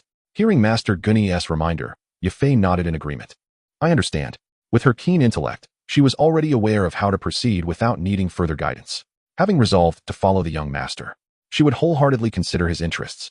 With determination flashing in her beautiful gaze as she recalled the task assigned to her by the young master, she vowed that the next auction would be executed flawlessly.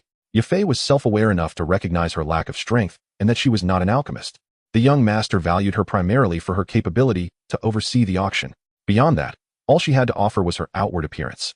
As thoughts of Lu Yun's past glances at her filled her mind, she felt a flutter in her heart, a rosy hue blooming on her exquisite face. Could it be that the young master?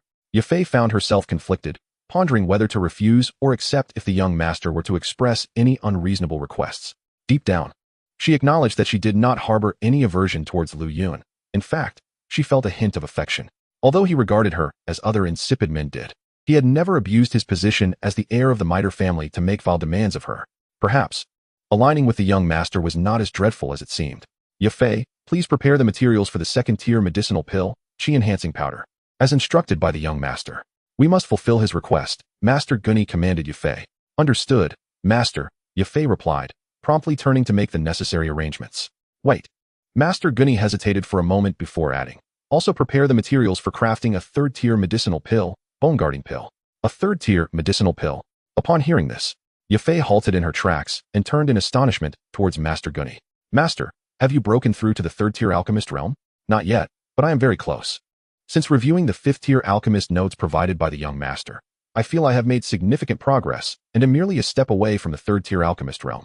Master Gunny replied, shaking his head, yet maintaining a resolute expression. Perhaps attempting to craft a third-tier medicinal pill may assist me in breaking through.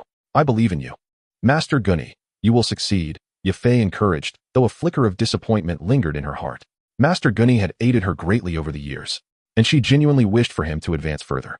Moreover, if Master Gunny were to truly attain the third-tier alchemist realm, the Mitre auction house would undoubtedly have a continuous supply of third-tier medicinal pills available for auction. At that point, she was confident that the influence of the Mitre auction house would reach new heights. Haha, I appreciate your kind words. I shall strive to reach the third-tier alchemist realm, Master Gunny smiled in response. Then I shall take my leave, Yafei said, slowly departing. With only a few days remaining until the next auction, there were numerous matters that required her attention. Chapter 42. The Fury of Xiao Yan. In the backyard of the Xiao family, warm sunlight streamed through the gaps in the windows, casting delicate patterns across the tidy room. On the bed, Xiao Yan sat cross-legged with his eyes closed, his hands forming peculiar seals before him, his chest rising and falling gently. With each breath, a perfect cycle was formed. And during this rhythmic breathing, faint wisps of white energy flowed through his mouth and nose, nourishing his bones and flesh. However, as the youth immersed himself in his cultivation, he remained oblivious to the ancient black ring adorning his finger, which suddenly emitted a strange, faint glow. This glimmer was exceedingly weak, flickering briefly before vanishing into silence. As the light flickered, a wisp of white vapor gradually entered the black ring. After a moment, Xiao Yan exhaled a breath of turbid air, his eyes suddenly snapping open, a faint white gleam flashing within his dark irises. That was the Do Qi he had just absorbed, but had not yet completely refined. Upon sensing the state of his body, Xiao Yan's expression changed drastically. The Do Qi he had painstakingly cultivated had inexplicably vanished once again. Recalling the years of disdain and mockery he had endured, along with the weariness etched on his father's face, a surge of anger ignited within Xiao Yan. The Do Qi he had labored to cultivate had vanished once more. Damn it. Anger was writ large on Xiao Yan's face as he let out a sharp curse. Bang! He struck his fist heavily against the bed, his knuckles clenched tightly.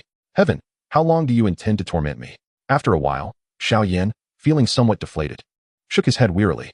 He descended from the bed, feeling utterly drained. Over the years, although his Do Qi continually dissipated, Xiao Yan clung to the hope that one day it would return.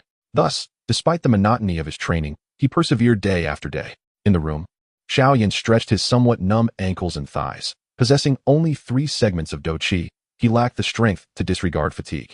After resting for a moment, he suddenly remembered the foundation establishment pill his father had given him before entering seclusion. Over the years, his father had secretly provided him with numerous medicinal pills. Yet his condition remained unchanged. Thus, after receiving the foundation establishment pill, Xiao Yan did not dwell on it too much. Yet, considering it was the fruit of his father's painstaking efforts, he felt reluctant to let it go to waste. With this thought in mind, Xiao Yan slowly took out the jade vial containing the foundation establishment pill. This pill, being a second-grade elixir, might prove to be somewhat beneficial. Holding on to this notion, Xiao Yan unscrewed the vial's cap, and immediately a rich fragrance of the pill permeated the room. Truly, it was a second-grade elixir. As the alluring aroma filled the air, Xiao Yan's eyes sparkled with newfound hope. Perhaps, this foundation establishment pill could indeed assist him. With this in mind, Xiao Yan returned to his bed and sat cross-legged once more. He tilted the jade vial, gently pouring out the foundation establishment pill, delicately pinching it, and placing it into his mouth. The pill melted instantly upon contact, and a potent, yet gentle medicinal energy surged into Xiao Yan's body. As this energy flowed within him, a lustrous glow radiated from his youthful visage. Under the influence of the powerful medicinal force, dense streams of white aura gradually surged into Xiao Yan's body. Feeling the ever-growing Do Qi within him, a wave of excitement washed over his face. At this rate, he would soon reach the 4th level of Do Qi. Tasting the sweetness of progress, Xiao Yan felt invigorated, his eyes still tightly shut, his fingers maintaining their seals.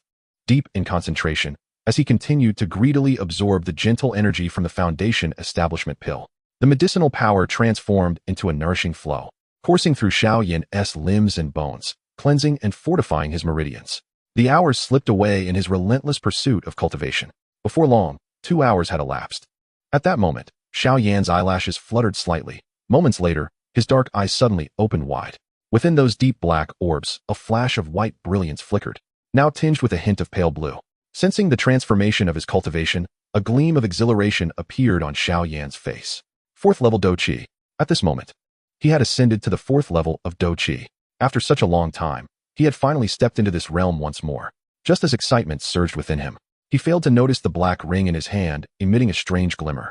In the blink of an eye, Xiao Yan's expression shifted dramatically. My Do Qi. In the next moment, as he focused his senses, his complexion turned pale. Damn, it's gone again. The Do Qi he had painstakingly cultivated had vanished into thin air, and his level had reverted to the 3rd level of Do Qi. What on earth is happening?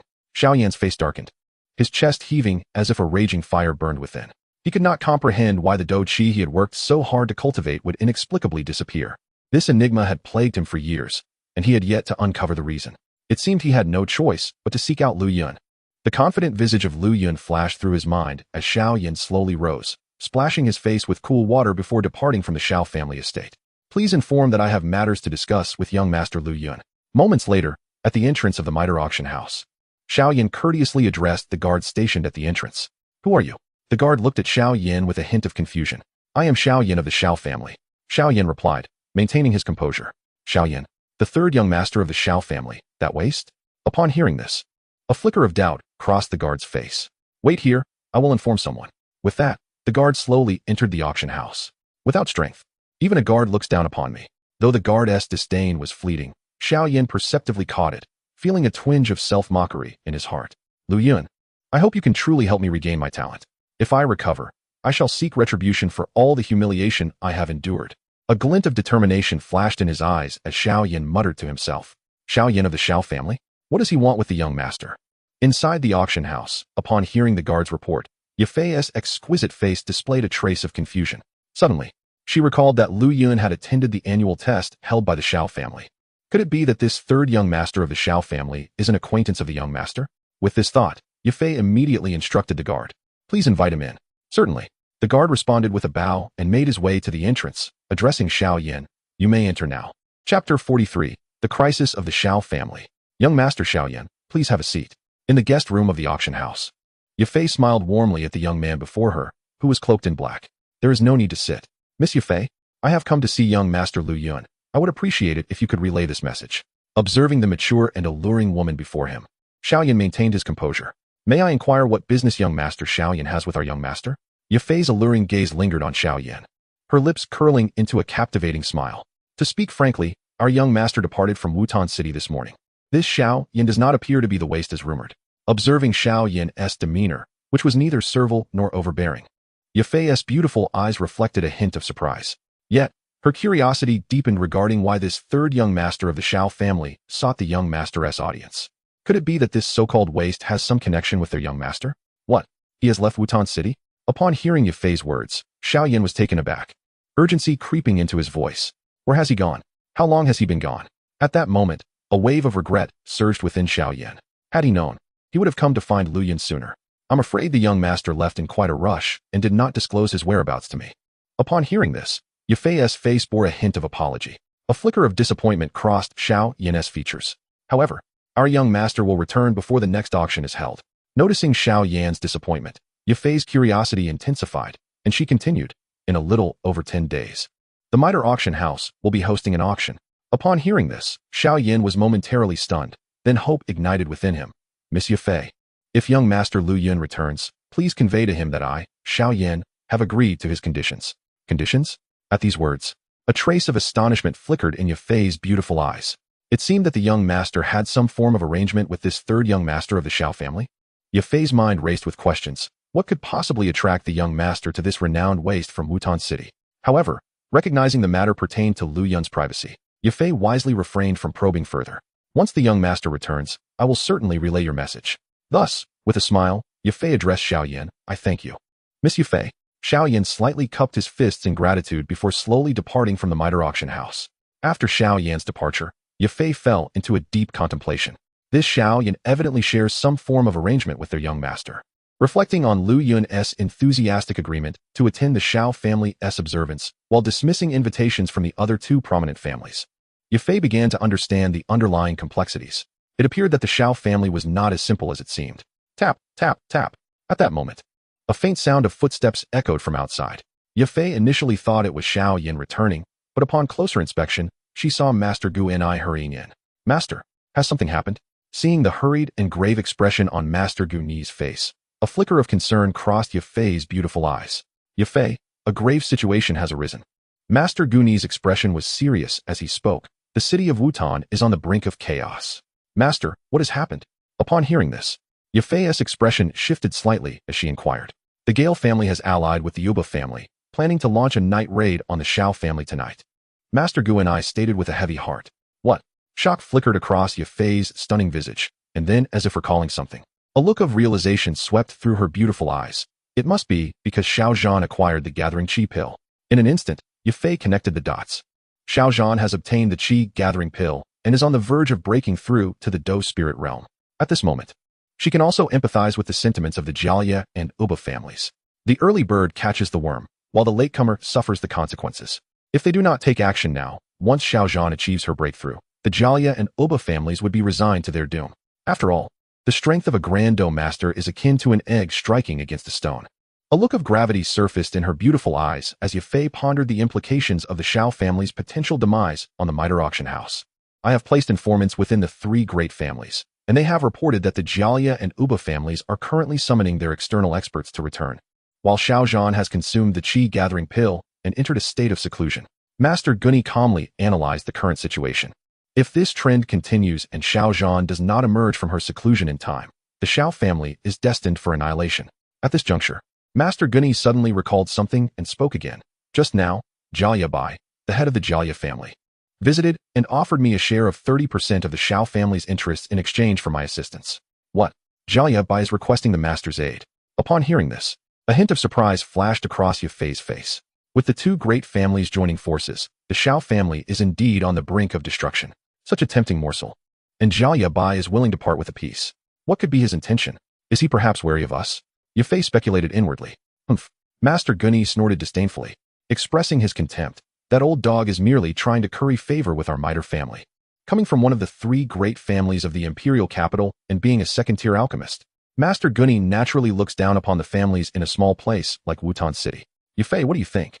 Should we intervene in the affairs of the Shao family? Master Guni directed his gaze towards Yafei, although he held some disdain for Wutan City.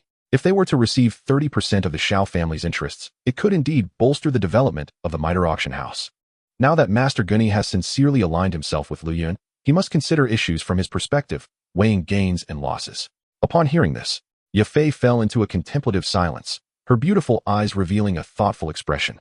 Had it been in the past, Yafei would have undoubtedly agreed to Jialia Bai's request without hesitation, considering that the life or death of the Shao family was of no concern to the Mitre auction house. However, coincidentally, Xiaoyan had just visited and hinted at a certain transactional relationship with the young master. Thus, Yafei began to worry that if the Shao family were to perish, it might disrupt the young master's plans. After a moment, Yafei had made up her mind, her beautiful eyes turning to Master Guni as she softly spoke. Master Guni, I believe we should observe the situation as it unfolds. Ultimately, Yafei decided not to take action against the Shao family. As you wish. Master Guni had no objections to Yafei's words. In the past, he had only been responsible for alchemy and appraisals, while all matters concerning the auction house were decided by Yafei. As night descended, the entire Wutan city began to return to tranquility. The cold wind swept through, casting a chilling aura over the Shao family. Ah, not good, an enemy attack. With a piercing scream echoing, the entire Shao family was suddenly engulfed in a storm of blood and chaos. Chapter 44, Qingshan Town. The scorching sun beat down relentlessly, causing the muddy ground to crack under the intense heat. As feet tread upon the hardened earth, a wave of heat surged up, leaving travelers drenched in sweat as they cursed the wretched weather. On a narrow path, a shadow suddenly descended from the sky, landing firmly on the ground. As the shadow touched down, it revealed two figures, Lu Yun clad in white and the nameless figure draped in black robes. Master, we have arrived outside Qingshan Town. After landing, the nameless figure gently set Lu Yun down and bowed slightly. Upon hearing this, Lu Yun could not help but stretch his arms, easing his muscles. He gazed at the small town in the distance, feeling a wave of relief. After a day of travel, we have finally arrived safely. All right, Nameless. You have worked hard as well. From now on, you shall remain hidden in the shadows. Lu Yun instructed the nameless figure. As long as I am not in mortal danger, there is no need for you to intervene. Since this is an opportunity for training, I cannot rely on you for assistance at every turn, otherwise, the desired outcome will not be achieved. Yes, master. The nameless figure vanished from Lu Yun's sight as soon as he finished speaking. Subsequently, Lu Yun slowly made his way down the path leading to Qingshan Town, blending in with the townsfolk. Qingshan Town is the closest settlement to the Monster Beast mountain range and is often referred to as the Monster Beast Town due to its proximity. Within the town, the majority of the populace consists of mercenaries who spend their days on the edge of danger. They congregate in groups, arms crossed, passionately discussing which women in town are the most alluring, where the strongest liquor can be found, and which monster beasts are the most ferocious. Walking along the cobblestone streets, Lu Yun, dressed in white and exuding an air of elegance, appeared starkly out of place among the rough-looking mercenaries nearby, instantly attracting their attention. Unfazed by the gazes, Lu Yun leisurely continued deeper into Qingshan Town. Soon, he entered the heart of the town. Though merely a small settlement, Qingshan Town's vibrancy rivaled that of the bustling districts in Wutan City. At the center of the town lay a long thoroughfare, flanked by numerous shops. Due to its advantageous location, the foot traffic was quite lively. After glancing at the shops, which bore no significant difference from those in Wutan City, Lu Yun felt little interest. His sole objective was the Wan Yao Zhai, where the little medicine master resided. This journey to Qingshan town was not only to enhance his own strength, but primarily to get closer to the little medicine master. To uncover the treasures hidden within the caves of the monster beast mountain range, he must locate her, for only she knows the whereabouts of the treasure. Moreover, Lu Yun was somewhat intrigued by the little medicine master's unique poison body. This physique, which allows one to rapidly enhance their power through the consumption of poisons, was undeniably captivating. Naturally, Lu Yun also conceded that he wished to witness the little medicine master's unparalleled beauty firsthand. In his past life, while reading the original novel Battle Through the Heavens, he had developed a fondness for the little medicine master. Now that he had traversed into this world, it was only fitting that he experience her charm up close. Before long, Lu Yun found his target, a spacious apothecary adorned with the words Wan Yao Zhai. Without a moment's hesitation, he stepped into the establishment. Upon entering the expansive shop, illuminated by the moonstone hanging on the walls, it felt as bright as day. The shop was bustling with customers, and the staff were exceedingly busy, leaving no one available to attend to the newly arrived Lu Yun. With no other option, Lu Yun decided to take the initiative. "Hello, may I ask if the little medicine master is here?" Lu Yun casually approached a male staff member to inquire. The male staff member, upon turning to face Lu Yun and seeing his refined attire, instantly assumed him to be a wealthy young master pursuing the little medicine master. Over the years, countless such young masters had come to seek the little medicine master's affection, yet none had succeeded. All had been rejected. "The little medicine master is not here." Thinking of this, the male staff member impatiently replied to Lu Yun before returning to his tasks. "Not here." Lu Yun was momentarily taken aback. And just as he was about to ask further, the staff member had already distanced himself. Seeing the staff member's disinterest in engaging with him, Lu Yun felt somewhat frustrated, wondering if he had unknowingly offended him. Subsequently, Lu Yun came up with an idea and directed his gaze towards the medicinal herbs in the shop. Moments later, he left Wan Yao Zhai with satisfaction. After purchasing some herbs, he directly inquired at the checkout about the whereabouts of the little medicine master. Indeed, the saying "money can make the devil push the mill" holds true. Lu Yun couldn't help but reflect. Subsequently, Lu Yun inquired a bit, and then made his way directly towards the entrance of the monster beast mountain range. He had just learned from the cashier at Wan Yao Zhai that the little medicinal fairy had ventured into the mountain to gather herbs today. It seemed that in order to meet her, he must first enter the monster beast mountain range. Before long, Lu Yun arrived at the exit of Qingshan town, which also served as the entrance to the monster beast mountain range. At this moment, numerous mercenaries were gathered here, calling out loudly, continuously beckoning those solitary mercenaries who wished to enter the mountains. The mercenaries in the town could be broadly categorized into three types, the first being tightly organized mercenary groups, which were the most powerful and had a high level of safety when entering the monster beast mountain range. The second type consisted of temporary mercenary teams, which usually disbanded after completing a single task. Their level of trust and cooperation was far inferior to that of formal mercenary groups. The third type was solitary mercenaries, who typically possessed a few life-saving trump cards. The boisterous mercenaries at the town's exit belonged to the second category. Lu Yun had no intention of joining any mercenary group. Yet when he arrived at the entrance to the monster beast mountain range, he was suddenly taken aback. How could this be?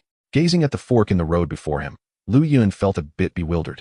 The cashier at Wan Yao Zhai had only informed him that the little medicinal fairy was in the monster beast mountain range, but had not specified which path she took.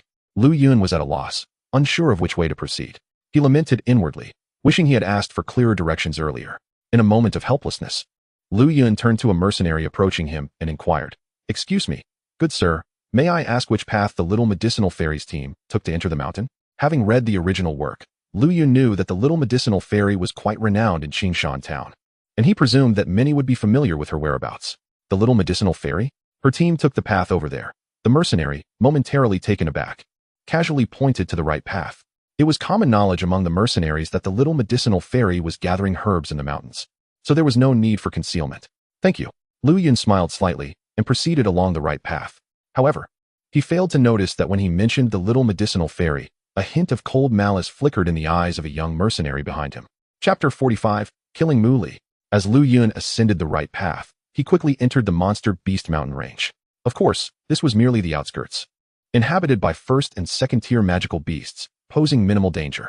With Lu Yun's current strength as a 5-star dome master, combined with his earth-level fighting techniques, the body-tempering effects of the 10,000 beast scripture, and the power of magical beasts, he was more than capable of being invincible within the dome master realm. Even against an ordinary great dome master, Lu Yun was confident in his ability to battle. He felt assured that ordinary first and second-tier magical beasts could not harm him. Thus, Lu Yun ambled through the forest with a sense of leisure. As he wandered, his brow suddenly furrowed, and a glimmer of cold light flashed in his eyes. "Come out." Lu Yun's expression darkened as he turned to shout at the dense thicket behind him. Moments later, there was a commotion in the underbrush, and several burly men dressed as mercenaries emerged, led by a rather handsome young man. Narrowing his eyes, Lu Yun swept his gaze over the young man, finally resting on a badge emblazoned on his chest, which depicted a one-eyed wolf's head. His gaze shifted past the young man to the other mercenaries behind him, each bearing the same insignia on their chests, and a cold glint flashed in Lu Yun's eyes. It appeared that these individuals belonged to the Wolf Head Mercenary Group, one of the three major mercenary groups in Qingshan Town. Lu Yun recalled that in the original work, this Wolf Head Mercenary Group had become embroiled in conflict with Xiao Yin, ultimately becoming the first mercenary group to perish at his hands. The young man leading the group must be Mu Li, the vice leader of the Wolf Head Mercenary Group. Given the aggressive demeanor of these individuals, it seemed they harbored ill intentions. Lu Yun felt a surge of anger, coupled with frustration. After all, he had not provoked them. "Little brother, you are quite cautious. I have been very careful, yet you still managed to detect me," the handsome young man remarked, now standing 3 meters in front of Lu Yun, a smile gracing his face. Behind him, several burly men from the Wolf Head Mercenary Group gazed at the fair-skinned and handsome Lu Yun, their faces betraying malevolent smiles. "Do you have business following me?" Lu Yun's eyes flashed with cold light as he asked icily. "You seem unfamiliar. This is likely your first time in Qingshan Town. You probably are unaware of our town's rules," the handsome young man replied, glancing at the spatial ring on Lu Yun's hand with a glimmer of greed in his eyes. Realizing where the young man's gaze lingered, Lu Yun's lips curled into a cold smile. "Oh, I am quite curious to hear what special rules this little Qingshan Town possesses." It was rather amusing that they dared to rob him. To act recklessly on the head of a powerful figure was nothing short of courting death. Observing the ill-intentioned group, Lu Yun silently steeled himself for the kill. In Qingshan Town, the Wolf Head Mercenary Group was the most dominant force. As outsiders, newcomers must pay a toll to pass through. With a sense of smugness, the handsome young man continued, "I am Mu Li, the vice leader of the Wolf Head Mercenary Group. If you know what is good for you, hand over the spatial ring." His expression turned chilling as he added, "Otherwise." "Otherwise what?" Lu Yun inquired with a smile. "Otherwise, this monster beast mountain range will become your burial ground." Mu Li's tone turned menacing, filled with murderous intent. Behind him, the burly mercenaries also displayed cruel expressions. A mercenary group without a single great dome master can be so arrogant? Lu Yun scoffed, shaking his head in disdain. "At the very least, killing you will be quite simple." Mu Li's smile remained, but his intent to kill was palpable. "Hand over the spatial ring, and I will leave your corpse intact." He crossed his arms, casting a frigid glance at Lu Yun. "What if I refuse?" Lu Yun's face bore a mocking expression as he regarded Mu Li, who was merely a 5-star dome master, tauntingly. "Who will be left with an intact corpse is still uncertain. You are courting death." Mu Li's eyes flashed with a glimmer of coldness as he slowly tightened his fists, his pale green dough qi beginning to swell. Under the influence of the green dough qi, his fists gradually took on the color of wood. Looking at Lu Yun, Mu Li sneered, and those wooden-like fists, glowing with a green sheen, surged forward with a fierce momentum, striking at Lu Yun with great force. Low-level Xiantier fighting technique. Hardening of wood. A trivial trick. And you dare to show off. Lu Yun scoffed at Mu Li's punch. He swiftly dodged, gathering dough qi in his legs, and as Mu Li charged in, Lu Yun deftly evaded the blow while delivering a powerful kick to Mu Li's chest. Bang! Lu Yun's kick did not even require the use of a fighting technique. Yet even so, it was more than what Mu Li, a mere 5-star fighter, could endure. After the kick landed, Mu Li's body was propelled backward, crashing violently into a tree trunk. Pooh! The excruciating pain in his chest drained the color from Mu Li's face, causing him to stagger and ultimately spit out a mouthful of blood. Observing the pale-faced Mu Li on the ground, the remaining burly men were left in utter shock. The vice leader, a 6-star fighter, could not withstand a single blow from this young man. The harsh reality before them rendered everyone momentarily dazed. "You idiots! What are you standing around for?" Mu Li, spitting blood once more, bellowed in fury at his stunned subordinates. "Kill him for me." His cold roar echoed through the air. The prowess exhibited by Lu Yun at this moment has instilled a sense of terror within the deeply scheming young captain. At such a tender age, to possess such formidable strength, this youth undoubtedly has an extraordinary background. Should he escape from this place, the future of the Wolf Head Mercenary Corps would undoubtedly face catastrophic repercussions. Just the thought of that devastating vengeance sends a surge of murderous intent coursing through Mu Li's heart. "Since you have chosen the path of self-destruction, allow me to escort you on your final journey." As the members of the Wolf Head Mercenary Corps charged towards him, Lu Yun chose not to conceal his strength any longer. He concentrated his fighting spirit into his palm and unleashed a powerful mountain-toppling palm. Boom. In the next instant, a colossal energy palm imprint coalesced from Lu Yun's hand, descending directly upon Mu Li and the others of the Wolf Head Mercenary Corps. No. The disparity in strength between both sides was immense. Under the might of Liu Yun's mountain-toppling palm, Mu Li and his companions stood no chance of resistance and were instantly struck down. Humph. Casting a cold glance at the mangled remains of Mu Li and his companions, Liu Yun did not linger and continued his journey towards the monster beast mountain range. Chapter 46. Bloodthirsty Demon Wolf. Within the shadowy jungle, a figure darted swiftly. After dispatching Mu Li and the members of the Wolf Head Mercenary Corps, Liu Yun pressed onward towards the monster beast mountain range. Along the way, he remained vigilant, keenly observing his surroundings in search of traces of the little medical sage. Suddenly, Liu Yun halted, his gaze sharpening as he focused on a particular thicket ahead. Swish! A strange sound emerged from the dense foliage, followed by the gradual revelation of a pair of blood-red eyes. Amidst the dim wilderness, echoes of terrifying howls resonated. In an instant, a blood-colored silhouette surged forward. It was a bloodthirsty giant wolf, standing tall within the thicket, its elongated body adorned with resplendent scales. The bloodthirsty demon wolf. Gazing at the sudden appearance of this fearsome creature, Liu Yun's expression turned solemn. This blood-colored giant wolf was indeed a bloodthirsty demon wolf, possessing a strength roughly at the initial stage of the second rank, comparable to that of a novice human fighter. Noticing the bloodthirsty gleam in the wolf's eyes, Liu Yun understood that he had been deemed its prey. Very well. It is an opportune moment to test how the combat style of a demon beast differs from that of a human. A smile crept upon Liu Yun's lips as he regarded the bloodthirsty demon wolf. With his current prowess, a mere initial stage of the second rank was hardly worthy of his concern. Resolving to take the initiative, Liu Yun sprang forward, executing the shadowy phantom technique. Propelling himself towards the bloodthirsty demon wolf like a bolt of lightning, a fierce aura emanating from his being. A chilling wind swept through, carrying an ominous intent. A howl erupted into the sky. The bloodthirsty demon wolf, as if imbued with sentience, sensed the aura radiating from Liu Yun. Its powerful limbs coiled slightly, exuding a feral energy. Just as Liu Yun closed the distance to the giant wolf, its howl transformed into a piercing crescendo. Blood-red eyes gleamed with a murderous light, as the scales surrounding its limbs shimmered, and the robust body lunged towards Liu Yun with reckless ferocity. A fierce gust of wind rushed forth. Liu Yun remained expressionless, his demeanor tranquil. Truly, as expected of a demon beast, its combat style was indeed savage. In the next moment, Liu Yun channeled his fighting spirit into his right palm, swiftly forming a sharp palm imprint. As he faced the oncoming onslaught of the bloodthirsty giant wolf, a smile graced his lips. One wondered if this giant wolf could withstand the impact of his palm.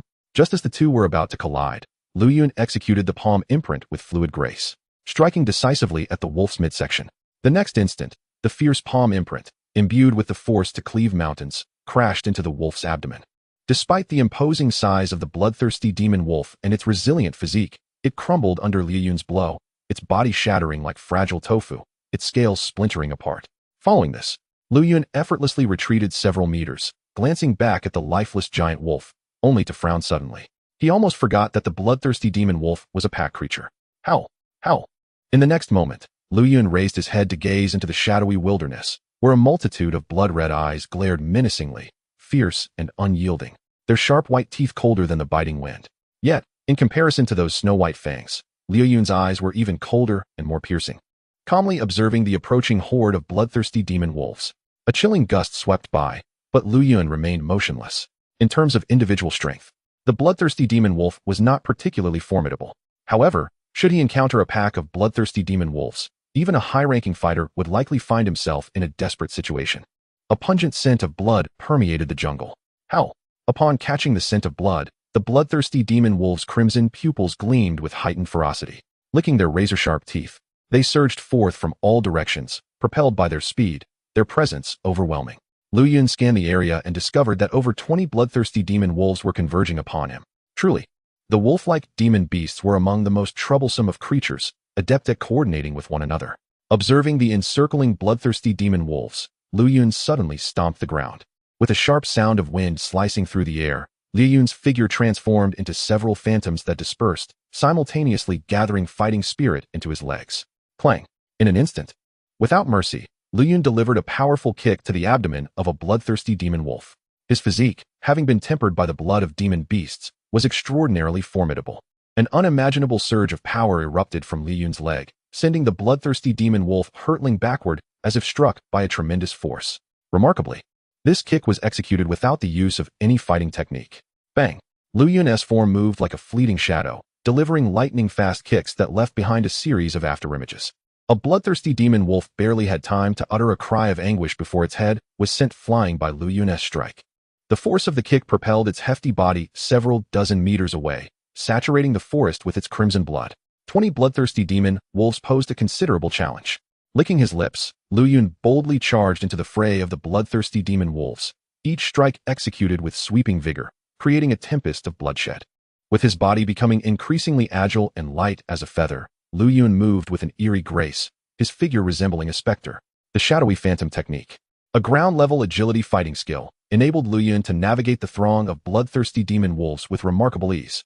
Amidst the flickering phantoms, one after another, the bloodthirsty demon wolves fell at his hands.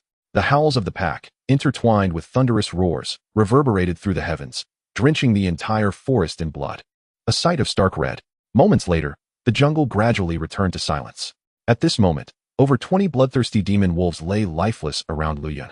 Exhaling deeply, Lu Yun surveyed the ground strewn with the corpses of bloodthirsty demon wolves, a sense of exhilaration swelling within him. Indeed, the Monster Beast mountain range is the finest place for honing one's skills. A glimmer of excitement shone in Lu Yun's eyes. From the recent battle, he felt a significant improvement in his shadowy phantom technique.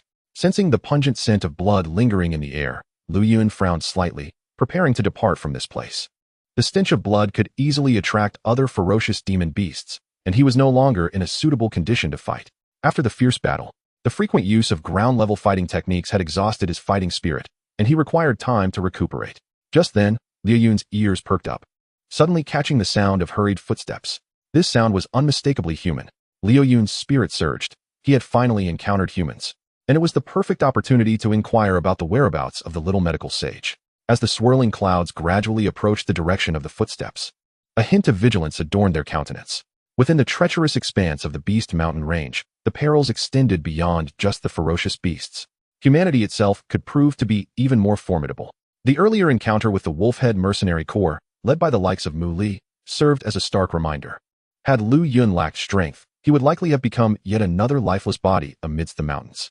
Before long, Lu Yun discerned the source of the noise. A figure, in a state of panic and disarray, was desperately fleeing through the underbrush. At that moment, the figure spotted Lu Yun and sprinted towards him in haste. Help! I am from the Wan Yao Zhai. Chapter 47. Has the little medicine fairy perished? Upon hearing the cry for help, Lu Yun was momentarily taken aback. A member of Wan Yao Zhai? The little medicine fairy belongs to Wan Yao Zhai as well. Is this not precisely who I am searching for? His heart raced, and he hastened towards the figure. As he drew closer, Lu Yun could make out the details of the individual, a youthful man with a handsome visage, now marred by dirt and dishevelment. Help! The self-identified member of Wan Yao Zhai finally reached Lu Yun, his face etched with panic. What has transpired? Lu Yun inquired, casting a glance behind the young man, yet failing to detect any immediate danger, leaving him perplexed. Huff! I am a store clerk from Wan Yao Zhai, and during our herb-gathering expedition, we encountered a horde of bloodthirsty demon wolves. The youth spoke without hesitation, recounting the dire situation. Brother, could you assist in summoning help for them? Wan Yao Zhai will surely reward you handsomely. The young man's tone bore an edge of desperation. What? You encountered a horde of bloodthirsty demon wolves? What of the little medicine fairy? Lu Yun's heart plummeted at the news, prompting him to urgently probe further. Lu Yun cared little for the fates of others. The little medicine fairy must not come to harm. She is also inside. She too is in peril. Upon hearing Lu Yun mention the little medicine fairy, the youth was briefly taken aback before quickly responding. Lu Yun's heart raced at the implications of the youth's words. If what he said was true, then the little medicine fairy was indeed in grave danger. She must not suffer harm. Otherwise, who would he turn to for the treasures within the cave? Quickly tell me, where is the little medicine fairy? Lu Yun pressed, disregarding the fact that his internal energy had yet to fully recover. The immediate priority was to save the little medicine fairy's life. Approximately 1,000 meters from here. The young man pointed behind him. Brother, please hurry and call for help. The more, the better. Wan Yao Zhai will ensure your generous recompense. In an instant, as the young man's words faded, Lu Yun's figure vanished from sight, transforming into a fleeting shadow as he sped towards the direction indicated. The youth stood stunned, watching the place where Lu Yun had disappeared, before a flicker of hope ignited within him. I hope you can save the little medicine fairy. The image of her flashed through his mind, stirring his sense of guilt. In the moment of encountering the bloodthirsty demon wolves, he had taken advantage of the other mercenaries' desperate resistance to sneak away, thus preserving his own life. Though shame gnawed at him, the youth felt no regret. If given another chance, he would act the same way. After all, one must prioritize their own survival. It is simply human nature. In the depths of the forest, Lu Yun dashed forward, swiftly covering a distance of around 500 meters. Wuming, scout ahead and ensure the rescue of a young girl in white, known as the Little Medicine Fairy. With the thought that she might soon fall victim to the bloodthirsty demon wolves, Lu Yun set aside his earlier plans and directly addressed the concealed Wuming. In Lu Yun's memories, the Little Medicine Fairy was always clad in white, making her easy to identify. Understood, master, came Wuming's cold voice from the void, and Lu Yun soon witnessed a fleeting shadow dart past him, vanishing 100 meters away in an instant. Damn those bloodthirsty demon wolves. Should they thwart my plans, I shall annihilate their entire clan. With a fierce determination, Lu Yun unleashed his internal energy, propelling himself towards the target location. Moments later, as he advanced at breakneck speed, a nauseating stench of blood assailed his senses, causing his heart to race. It must be close. Following the trail of the foul odor, Lu Yun quickened his pace and soon reached his destination. Oh no, I've arrived too late. Upon arriving, Lu Yun's expression shifted dramatically as he beheld the grisly scene before him. The ground was littered with dismembered limbs, both human and bloodthirsty demon wolves, creating a tableau of gruesome carnage. Surely, the Little Medicine Fairy has not succumbed to such a fate. Scanning the area, Lu Yun found no signs of life, a chill creeping into his heart. It cannot be, it cannot be. The Little Medicine Fairy was an essential character in the original tale. She could not simply perish like this. Lu Yun's thoughts grew hazy as he murmured to himself. Yet, a nagging worry surfaced. Had his arrival triggered a butterfly effect that led to her untimely demise? Surely not. Lu Yun silently prayed, fearing that if she had fallen due to his presence, he would be left utterly despondent. Where's Wuming? Suddenly, Lu Yun recalled the earlier arrival of Wuming and wondered why he had yet to see him. Wuming, where are you? Show yourself. With that thought, Lu Yun called out for Wuming. Master. As Lu Yun's voice echoed, Wuming swiftly materialized before him. Wuming, where have you been? Did you find the Little Medicine Fairy? Lu Yun asked, his anxiety mounting. Reporting to you, master, when I arrived, there were no survivors here. All remaining bloodthirsty demon wolves have been slain by me. Wuming bowed slightly. I have searched the vicinity thoroughly and found no trace of the white-clad girl you mentioned. She has likely met with misfortune. What? Upon hearing Wuming's words, disbelief flickered in Lu Yun's eyes. Scanning the remnants of the gruesome scene, he endeavored to find any trace of the Little Medicine Fairy, but ultimately, he found nothing. Impossible. How could this be? Lu Yun found it difficult to accept the grim reality. A character so pivotal in the original tale could not simply perish like this. Was it truly a result of his arrival that had caused such a catastrophic shift? Reluctantly, Lu Yun scoured the area once more, but alas, he uncovered nothing. Disappointment washing over him as he shook his head.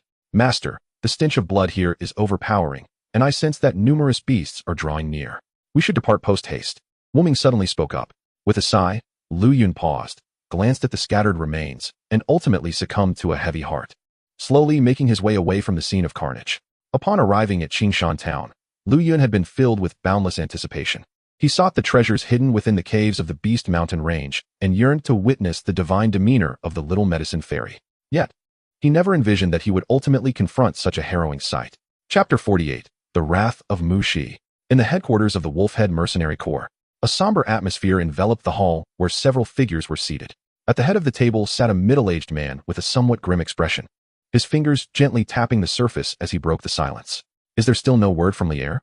The middle-aged man's voice, hoarse and low, reverberated within the chamber. This man was none other than Mu Shi, the leader of the Wolfhead Mercenary Corps, boasting the strength of a 2-star dome master. Reporting to the leader, we have scoured every inch of Qingshan town, yet we have found no trace of the young master. A robust middle-aged man rose slowly to respond. The robust figure before us is none other than Herman, the commander of the Wolfhead Mercenary Corps 3rd Division, possessing the formidable strength of an 8-star fighter. Since there is none in Qingshan town, have you not sent anyone to search the Beast Mountain Range? Upon hearing this, Mushi's countenance darkened further, his expression clouded with gloom. For reasons unknown, a sense of foreboding suddenly gripped his heart. Lier, please do not come to harm, he fervently prayed inwardly. Even as his anger surged, he had but one son. Should anything happen to him, it would be utterly unbearable. Commander, I have already dispatched men to the Beast Mountain Range to search. We should have results soon. A lean man, the second in command of the Wolfhead Mercenary Corps, named Ganmu, slowly rose and addressed Mu Shi, sensing the latter's wrath. Just as Ganmu's words fell, A flurry of hurried footsteps echoed from outside the hall. Not good. Not good. The young commander is in trouble. A member of the Wolf Head Mercenary Corps rushed into the hall, his eyes wide with fear. Commander. The young commander is dead. At this pronouncement, the hall fell into a profound silence, the atmosphere chilling instantly. What did you say? Repeat that. In the expansive hall. Upon receiving the news from the mercenary, Mushi's face contorted with rage, his hand crushing the teacup he held into fragments, and he roared furiously. The senior members of the Wolf Head Corps stood in stunned silence, none daring to provoke his wrath at that moment. The young commander perished in the Beast Mountain range. Feeling the terrifying murderous intent emanating from Mushi, the mercenary faltered, his lips trembling slightly. Ah, impossible. This is utter nonsense. How could my son possibly die? You wretched fool. In an instant, Mushi's pent-up fury could no longer be contained. His entire being erupted with fighting spirit, and a fierce palm strike surged toward the mercenary. Ah! A piercing scream reverberated through the hall as the mercenary fell lifeless to the ground. Witnessing this scene, a chill swept through everyone present. The hall was enveloped in an eerie silence. Where's my son's body? Perhaps the earlier violence had somewhat alleviated his wrath. Mushi's expression darkened ominously after a brief pause. Commander, I will go retrieve the young commander's body at once. With that, Herman hurriedly exited the hall. Moments later, Mu Li's lifeless body was brought in by two members of the Wolf Head Mercenary Corps, with Herman following closely behind. Commander, please accept my condolences. Herman looked upon Mu Li's body, his expression somber. On ordinary days, he shared a good rapport with Mu Li, often enjoying each other's company, and the sight of Mu Li's sudden demise ignited a spark of anger within him. Lier, gazing at Mu Li's corpse, Mushi trembled, his eyes moistening involuntarily. This was his only son. Who could be so cruel as to take his sole offspring's life? After taking several deep breaths, Mushi hissed. Who dares to commit such a heinous act against my son? I swear I will have their flesh torn to shreds. At his words, the others exchanged glances, rendered speechless. Commander, an investigation is currently underway. Ganmu, breaking the silence in the hall, cleared his throat and forced himself to speak. Useless. A bunch of incompetence. Slamming his palm heavily onto the table, Mushi bellowed, I give you 1 day. By any means necessary, you must uncover the identity of my son's murderer. Yes, Commander. Upon hearing this, Herman, Ganmu, and the others could only acquiesce with grim resolve. Immediately, everyone sprang into action, leaving Mushi alone in the hall. Lier, rest assured. Your father will exact revenge on your behalf. I swear, whoever it may be, I will make them wish for death but be unable to die. His voice icy as he gazed upon Mu Li's pale, lifeless form. Deep within the Beast Mountain range, in a shadowy forest, a first-tier bloodthirsty rat crawled cautiously, its small, blood-red eyes scanning the surroundings vigilantly, sharp teeth and claws glinting ominously. After scuttling a short distance, just as the bloodthirsty rat bent down to gnaw at the sap of a tree, a white shadow suddenly shot down from above, unleashing a frigid breath that instantly froze the rat's feet as it attempted to flee. With a swift snap of its massive jaws, the Frost Unicorn Wolf devoured the bloodthirsty rat whole. Having successfully hunted its prey, the Frost Unicorn Wolf displayed a glimmer of pride in its eyes, leisurely grooming its snowy white fur, seemingly in high spirits. This magnificent beast, known as the Frost Unicorn Wolf, possessed strength akin to a high-tier second-level fighter. Such prowess rendered the hunting of a mere bloodthirsty rat exceedingly simple. With a gaping maw, the Frost Unicorn Wolf swallowed the rat's corpse and prepared to leave in search of new quarry. However, at that moment, an unexpected turn of events transpired. Bang! With a sudden sound, a dense ancient tree nearby began to sway, shedding a cascade of leaves. In an instant, the confined space seemed to be showered with a rain of withered leaves. This abrupt occurrence startled the Frost Unicorn Wolf, causing its massive form to instinctively retreat. Then, in the very moment the Frost Unicorn Wolf recoiled, a figure shot forth from the ancient tree. Simultaneously, a fierce palm strike imbued with a menacing energy coalesced in the figure's hand, ruthlessly aimed at the Frost Unicorn Wolf's head. Confronted with such a formidable attack, the Frost Unicorn Wolf instantly perceived an overwhelming sense of danger, its fur standing on end. A woo! Opening its gaping maw to reveal its fearsome fangs, the Frost Unicorn Wolf howled, and a gust of icy breath erupted from its mouth. In an instant, the chilling mist enveloped the figure. However, this time, the freezing breath failed to yield the desired effect. The figure effortlessly split into several illusions, evading the Frost Unicorn Wolf's icy assault with remarkable ease. At the same time, the figure stepped forward, sending additional illusions crashing toward the Frost Unicorn Wolf, each mirage appearing exceptionally real, leaving the Frost Unicorn Wolf unable to discern the genuine threat. Realizing the icy breath had proven ineffective, the Frost Unicorn Wolf hastily turned to flee, its limbs propelling it forward in a desperate escape. The figure, observing the fleeing frost unicorn wolf, couldn't help but chuckle derisively and took another step forward. Shadow clone technique. As the figure uttered the incantation, its form became ethereal. In the next moment, its speed surged, and a multitude of illusions erupted forth. In that instant, the figure surpassed the frost unicorn wolf, which excelled in speed. Within the dense thicket, a woo. In the next heartbeat, a dozen illusions surrounded the frost unicorn wolf, prompting its anxious howls. Then, the figure spun around, delivering a fierce palm strike imbued with formidable energy directly onto the wolf's head. Earth-shattering palm. Instantly, the frost unicorn wolf's howls ceased, and with a resounding thud, its sturdy skull exploded, blood and brain matter splattering everywhere. With the frost unicorn wolf dispatched, the figure slightly raised its head, revealing a handsome, youthful visage, none other than Lu Yun, who had been training in the Beast Mountain Range. Chapter 49. The White-Clad Maiden in the Crevice. The power of the earth-shattering palm was indeed terrifying. Even the frost unicorn wolf's toughest head could not withstand such a strike. Looking at the corpse of the frost unicorn wolf, Lu Yun's lips curled into a smile. It has been 2 days since entering the Beast Mountain Range, and during this time, Lu Yun has engaged in no less than 10 fierce battles. The death of the little medical fairy has filled Lu Yun with an overwhelming rage. Consequently, he has unleashed the fury within him upon the beasts of the mountain range. Along his path, nearly every beast that Lu Yun encountered fell victim to his deadly hands. The extensive carnage has left him stained with the scent of blood, transforming his very demeanor. After all, undergoing such a baptism of bloodshed inevitably alters a person, even if only slightly. Of course, the changes in Lu Yun extend beyond mere temperament. Through relentless combat, his cultivation has now reached the level of a 5-star battle master. Furthermore, he has made significant advancements in combat techniques. He has perfected the first layer of the shadow clone technique, and the breakthrough to the second layer, heavy shadows, is tantalizingly close. Additionally, in the earth tier technique, heaven blocking palm, he has completely mastered the second move, earth-shattering palm. Just a moment ago, the frost unicorn wolf was dispatched with a single blow from his earth-shattering palm. Now, it is time to venture into the territory of the third-tier beasts. Glancing into the depths of the Beast Mountain Range, Lu Yun murmured to himself. Entering the territory of third-tier beasts as a battle master is indeed a perilous endeavor, yet Lu Yun is determined to take on the challenge.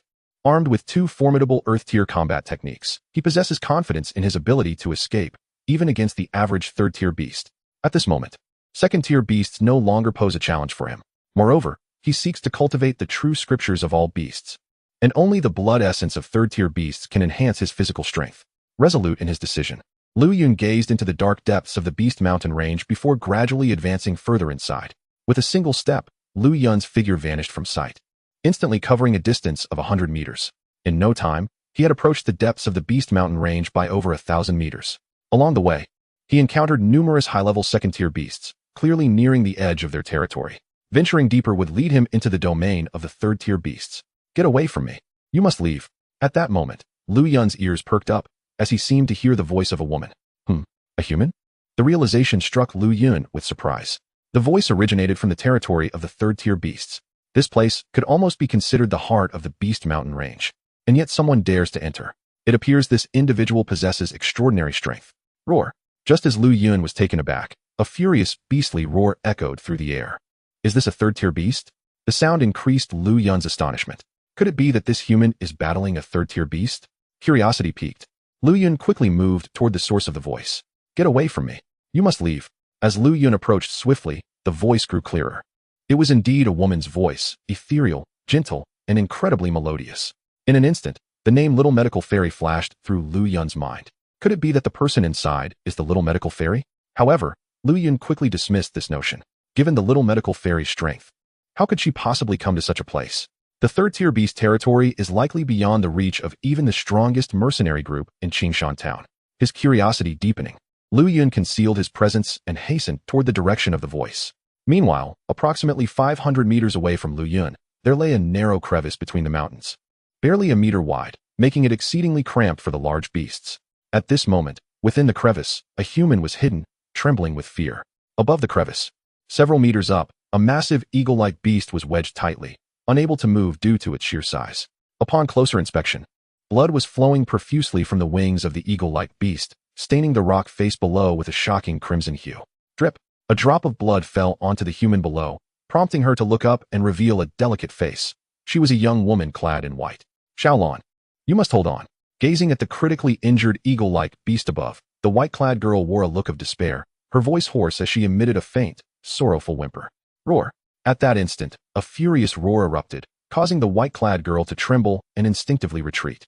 A massive, grotesque head suddenly appeared outside the crevice, its gaping maw roaring violently at the girl within. "Get away from me!" The girl's face turned pale as she stared at the monstrous creature outside, her expression filled with hopelessness, glancing at the gravely wounded eagle-like beast above. A flicker of determination crossed her face as she picked up a black stone from the ground and hurled it at the beast outside in a desperate attempt to drive it away. Bang! The stone struck the creature's head, causing no harm but inciting its wrath. Boom! Roar! The beast let out a furious roar as it slammed its fist into the mountainside. Rumble! The violent force caused rocks to cascade from the crevice. Witnessing this scene, the white-clad girl turned pale and instinctively covered her head with her arms. At this moment, she dared not provoke the creature any further, resigned to hiding in the crevice and praying for survival. "Heavens, please help me. Let me escape. I would pay any price."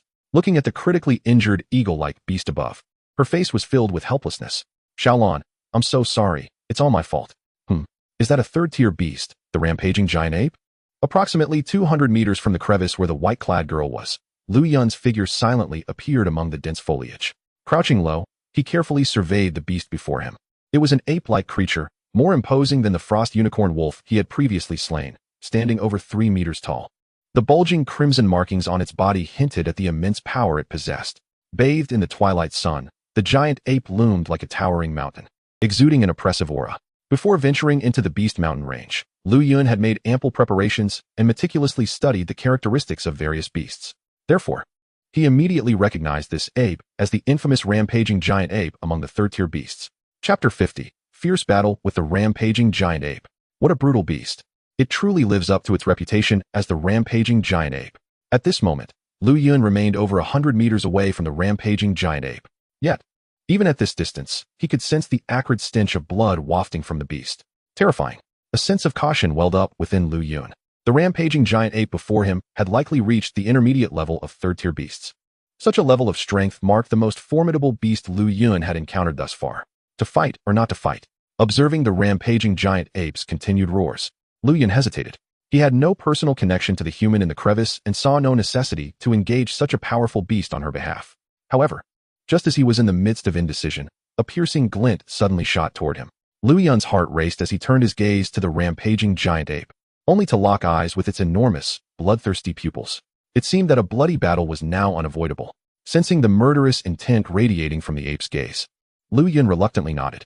He couldn't help but marvel at the formidable perception of the third-tier beast, realizing that it was indeed terrifying. With that in mind, there was nothing left to do but engage in battle. In an instant, a fierce battle spirit radiated from Lu Yun. With his strength, he was far from the type to retreat without a fight. Meanwhile, in the crevice, the girl in white, clutching her head, hit against the mountainside, sensing an abrupt stillness. The creature's menacing sound seemed to have vanished. Had the monster departed? A flicker of hope ignited within her heart as she cautiously made her way toward the exit of the crevice. Roar! Just then, the creature's furious roar resounded once more, causing the girl's face to pale in fright as she hurriedly retreated. At the same time, amidst the thicket, Lu Yun noticed that the rampaging giant ape had spotted him. He decided against hiding any longer and stepped forward boldly. The giant ape's crimson eyes locked onto Lu Yun, emanating a chilling glare. Under the intense scrutiny of those blood-red eyes, Lu Yun felt a suffocating pressure descend upon him. That damned feeling of oppression. Gazing at the giant ape's thick and tough hide, he was struck by a sense of helplessness. Upon returning, he vowed to learn a sword technique for combat. The bloodshed of the past few days had unveiled his shortcomings. He realized he lacked a sharp weapon. When facing creatures with such tough hides, engaging them head-on would be exceedingly disadvantageous. If only he could master a sword or knife technique. Complemented by a sharp magical core weapon, the battles would undoubtedly be much easier. Perhaps he could test the prowess of the bloodthirsty demon wolf's claws against this behemoth? An idea took root in Lu Yun's mind as he contemplated the formidable giant ape before him. With the claws of the bloodthirsty demon wolf, he might just breach the defenses of this colossal creature. With a surge of determination, a glimmer of bloodlust flickered in Lu Yun's eyes as he activated the blood pathways within him, transforming his hands into a pair of wolf-like claws. As he harnessed the power of the blood pathways, a bloodthirsty aura emanated from him. Boom! Upon sensing the shift in Lu Yun's aura, the rampaging giant ape seemed to be provoked, unleashing a deafening roar as it lunged toward him like a cannonball. The earth trembled. and the towering trees swayed violently in its wake. Liu Yun's eyes widened in astonishment. Despite its massive size, the giant ape's speed was astonishing. Truly a formidable adversary. In the blink of an eye, the giant ape was upon him, its broad paw striking down with sudden ferocity, accelerating toward Liu Yun. Roar!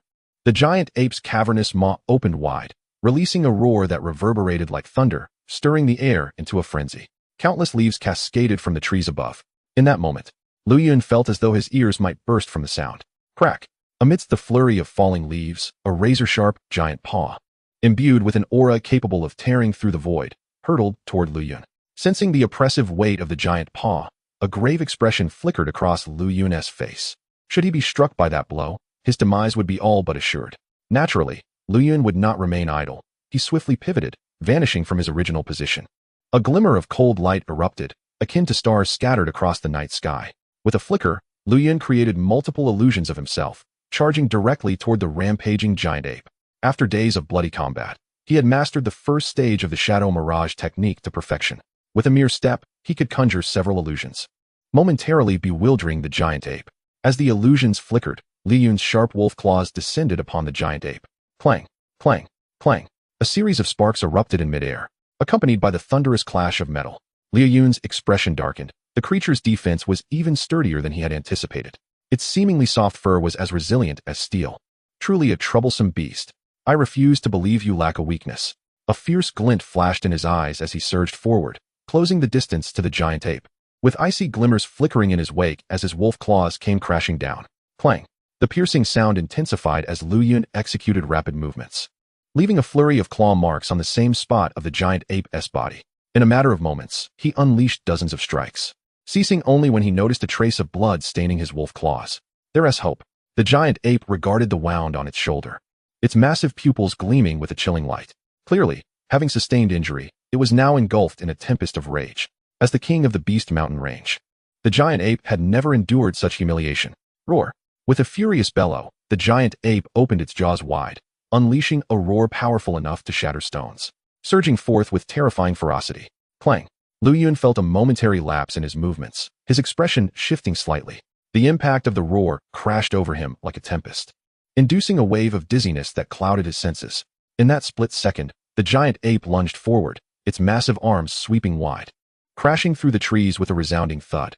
Liu Yun, lacking any advantage in strength, swiftly executed an erratic maneuver, darting away like a wisp of light. At the same time, he swung his wolf claws, launching a fierce assault upon the giant ape. A ferocious roar erupted, and the giant ape, trailing a blurred afterimage, unleashed a cataclysmic force that shook the forest, its rippling muscles brimming with unparalleled explosive power, crashing into Liu Yun with sheer simplicity. The sharp claws descended mercilessly toward Liu Yun's head, its crimson eyes gleaming with insatiable malice, its maw opening once more. Roar! Liu Yun quickly concentrated, his wolf claws converging as his gaze flashed like lightning. With a tremor of his arm, he met the giant ape's claws in a head-on collision. The overwhelming force erupted like a cascading river, the fierce wolf claws crashing down like rolling waves. Leaves fluttered chaotically as the clamor of colliding metal rang out. Liu Yun felt a numbness in his right arm as the wolf claws were forcefully repelled. In the next instant, a glistening claw appeared before him, emanating a terrifying energy that made his cheeks sting. Fearless. After enduring a series of fierce battles, Liu Yun's reflexes had become remarkably agile. In the moment before the claw would strike, he activated the Shadow Mirage technique, creating several illusions that deftly evaded the lethal blow. In the recesses of his mind, Liu Yun's understanding of the Shadow Mirage technique deepened. Chapter 51, 6-Star Battle Master. Boom. A ferocious claw shattered Liu Yun's illusion, its residual force obliterating the trees behind it into countless fragments.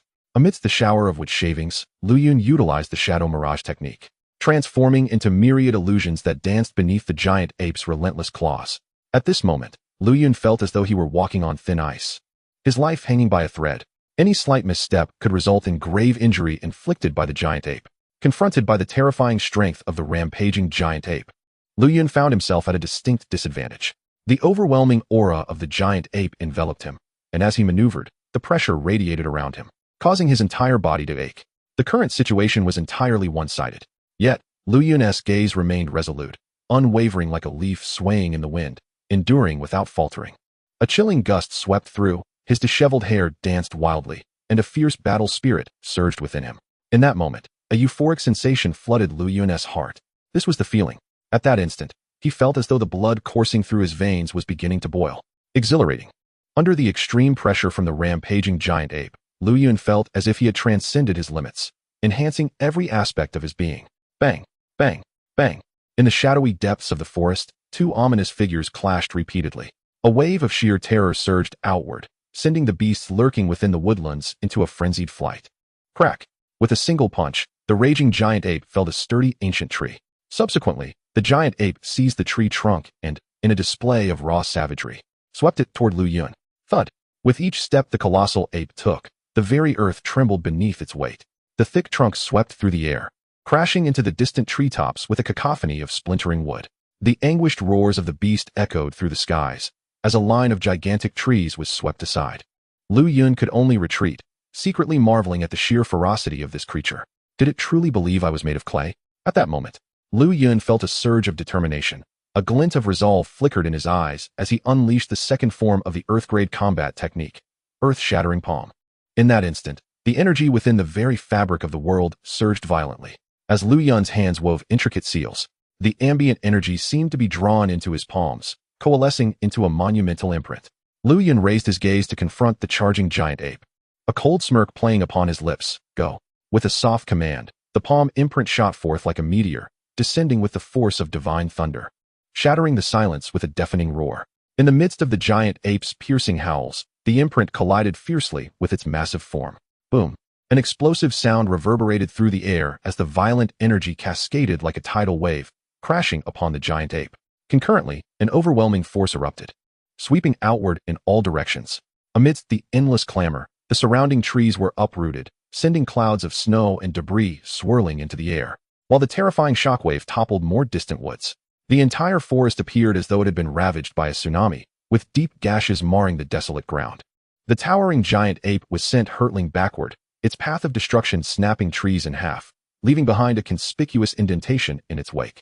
The ground lay in disarray, evidence of the overwhelming energy that had swept through. Amidst the swirling dust, blood flowed from the giant ape's body, staining its once pristine fur. A flicker of fear crossed its crimson eyes, while its razor-sharp claws bore numerous minute gashes, an alarming sight. Roar! In the next moment, the enraged giant ape abruptly turned, charging back into the dense forest, shattering trees in its path as the mountains trembled. The ferocious creature was fleeing. Lu Yun, taken aback for a moment, couldn't he help but chuckle at the sight. This beast, it seems, fears for its life. Nevertheless, the giant ape's retreat brought a sense of relief to Lu Yun. Although it appeared battered beneath his strike, he could sense the surging power within it had not waned. A hint of ferocity still lingered within the beast. Continuing the fight might not guarantee my victory, Lu Yun murmured softly, realizing he had already exhausted his full arsenal against the giant ape. The invigorating sensation within him had all but vanished, and the palm imprint he had just executed had nearly depleted his energy reserves. Simultaneously, an inexplicable feeling began to swell in his heart, a familiar sensation that caused Lu Yun's lips to curve into a radiant smile, a breakthrough. In the next moment, his aura surged dramatically. 6-star Battle Master. It had been scarcely any time since his last breakthrough to 5-star Battle Master, yet here he was, achieving another leap in strength. Indeed, battle is the finest form of training. Feeling the power within him, Lu Yun's smile deepened, his spirit brimming with combat fervor. He then turned his gaze toward the narrow crevice nearby. In the chaos of the battle, he had overlooked this area. Had the occupants inside managed to escape? With this question lingering in his mind, Lu Yun cautiously approached the crevice. Why has it gone silent? Inside the crevice, a girl clad in white strained her ears to catch any sounds from the outside. The terrifying noises from earlier had led her to believe that several monsters were engaged in a fierce battle, instilling a deep fear that kept her from venturing out. Now that the sounds had ceased, a spark of hope ignited within her. Could it be that those monsters had annihilated each other? With this thought, the girl hesitated for a moment before cautiously making her way toward the exit of the crevice. At that moment, Lu Yun had also reached the exit of the crevice. Straining to listen, he thought he detected faint footsteps. Lu Yun raised an eyebrow in surprise, crouching down to steady himself against the rock wall for a better view. Just as his hand brushed against the wall, a delicate, jade-like hand unexpectedly emerged from the crevice, instinctively reaching for the wall as well, but instead, it grasped Lu Yun's palm. The instant the jade hand made contact with Lu Yun's, it hesitated momentarily before retracting as if jolted by electricity. In a heartbeat, a soft, ethereal visage peeked from the crevice. her eyes filled with a hint of panic as she gazed at the thoroughly astonished Lu Yun. Taken aback by the stunning face that had suddenly emerged from the precipice, Lu Yun initially flinched, fearing he had encountered yet another beast. However, he quickly regained his composure, scrutinizing the beautiful girl before him. At the exit of the crevice, their gazes locked in a moment of bewilderment, presenting a rather surreal tableau. Chapter 52. The Little Healer. After a brief moment of shared astonishment, the girl in white finally snapped back to reality. A flicker of alarm flashed in her beautiful eyes as she hastily withdrew her jade hand. Perhaps startled by her own forceful withdrawal and already weakened from her previous exertions, she lost her balance and began to fall backward. Just as panic washed over her, she suddenly realized her hand was still being held, and a powerful force yanked her back. Her graceful form traced a lovely arc as she landed in Lu Yun's embrace. "Thank you." Once she regained her composure, the girl in white murmured her gratitude, quickly extricating herself from Lu Yun's grasp. She then cast a discreet glance outside the crevice, her slender fingers brushing back a few strands of hair, her gaze shifting across Lu Yun's face as she softly inquired, "Are you a mercenary too?" "No." Reflecting on the softness he had just felt, Lu Yun shook his head. Upon hearing his response, the girl in white appraised Lu Yun once more, noting his attire, a simple white shirt that indeed did not resemble that of a mercenary. "What about the monsters outside?" Suddenly, the girl in white glanced outside, her expression turning inquisitive. "Are you referring to the raging giant ape?" "That beast has already been driven away by me," Lu Yun replied with a smile. Regarding the girl before him, though her beauty was not of the most exquisite kind, the gentle grace she exuded was undeniably captivating. Lu Yun felt fortunate for having intervened earlier. It would have been a great loss if such a beauty had perished at the hands of a beast. "You drove that monster away?" Upon hearing Lu Yun's words, the girl in white's eyes widened in surprise, followed by a flicker of skepticism as she cast a doubtful glance at him. Clearly, she found it hard to believe his claim. After all, Lu Yun appeared to be merely a youth in his teens. Although she did not recognize the monster, she could sense its terrifying strength. She mentally compared their capabilities and concluded that the creature must possess at least the power of a great battle master. To her knowledge, there were no great battle masters in the entire Qingshan town.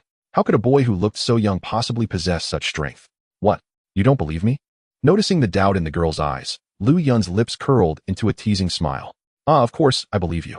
Upon hearing this, the girl in white, with her lustrous black eyes, turned her gaze and smiled. When one is under a roof, one must bow their head. At this moment, she realized that her only means of escape from the monster beast mountain was the young man before her, and she would not foolishly offend him. "You are not from Qingshan town, are you?" The girl scrutinized Lu Yun again, confirming that she had never seen him before. Indeed, Lu Yun nodded. The little healer understood. Anyone from Qingshan town would undoubtedly know her.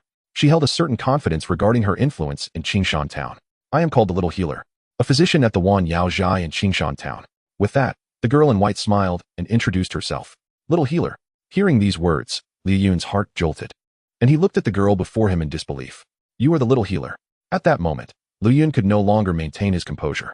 He had thought the Little Healer had perished, and the thought had deeply saddened him. Yet now, he unexpectedly stood before her again. This sudden joy left Lu Yun somewhat bewildered. "Do you know me?" The Little Healer, noticing Lu Yun's excited demeanor, took a cautious step back. This person, could he pose a problem? She had many devoted fans in Qingshan town, some of whom were rather fanatical, often leading to extreme behaviors that had once frightened her. Now, with a wary gaze, the Little Healer regarded Lu Yun, clearly perceiving him as an abnormal admirer. Lu Yun, regaining his composure, realized his earlier lapse in decorum. Who in Qingshan town was unaware of the Little Healer's great renown? Lu Yun smiled gently and explained, "While in Qingshan town, I had heard of your deeds. Thus, I am a bit surprised to see you in person." Upon hearing Lu Yun's clarification, the Little Healer finally relaxed slightly. "And you? What shall I call you?" Her beautiful eyes sparkled with curiosity as she regarded Lu Yun.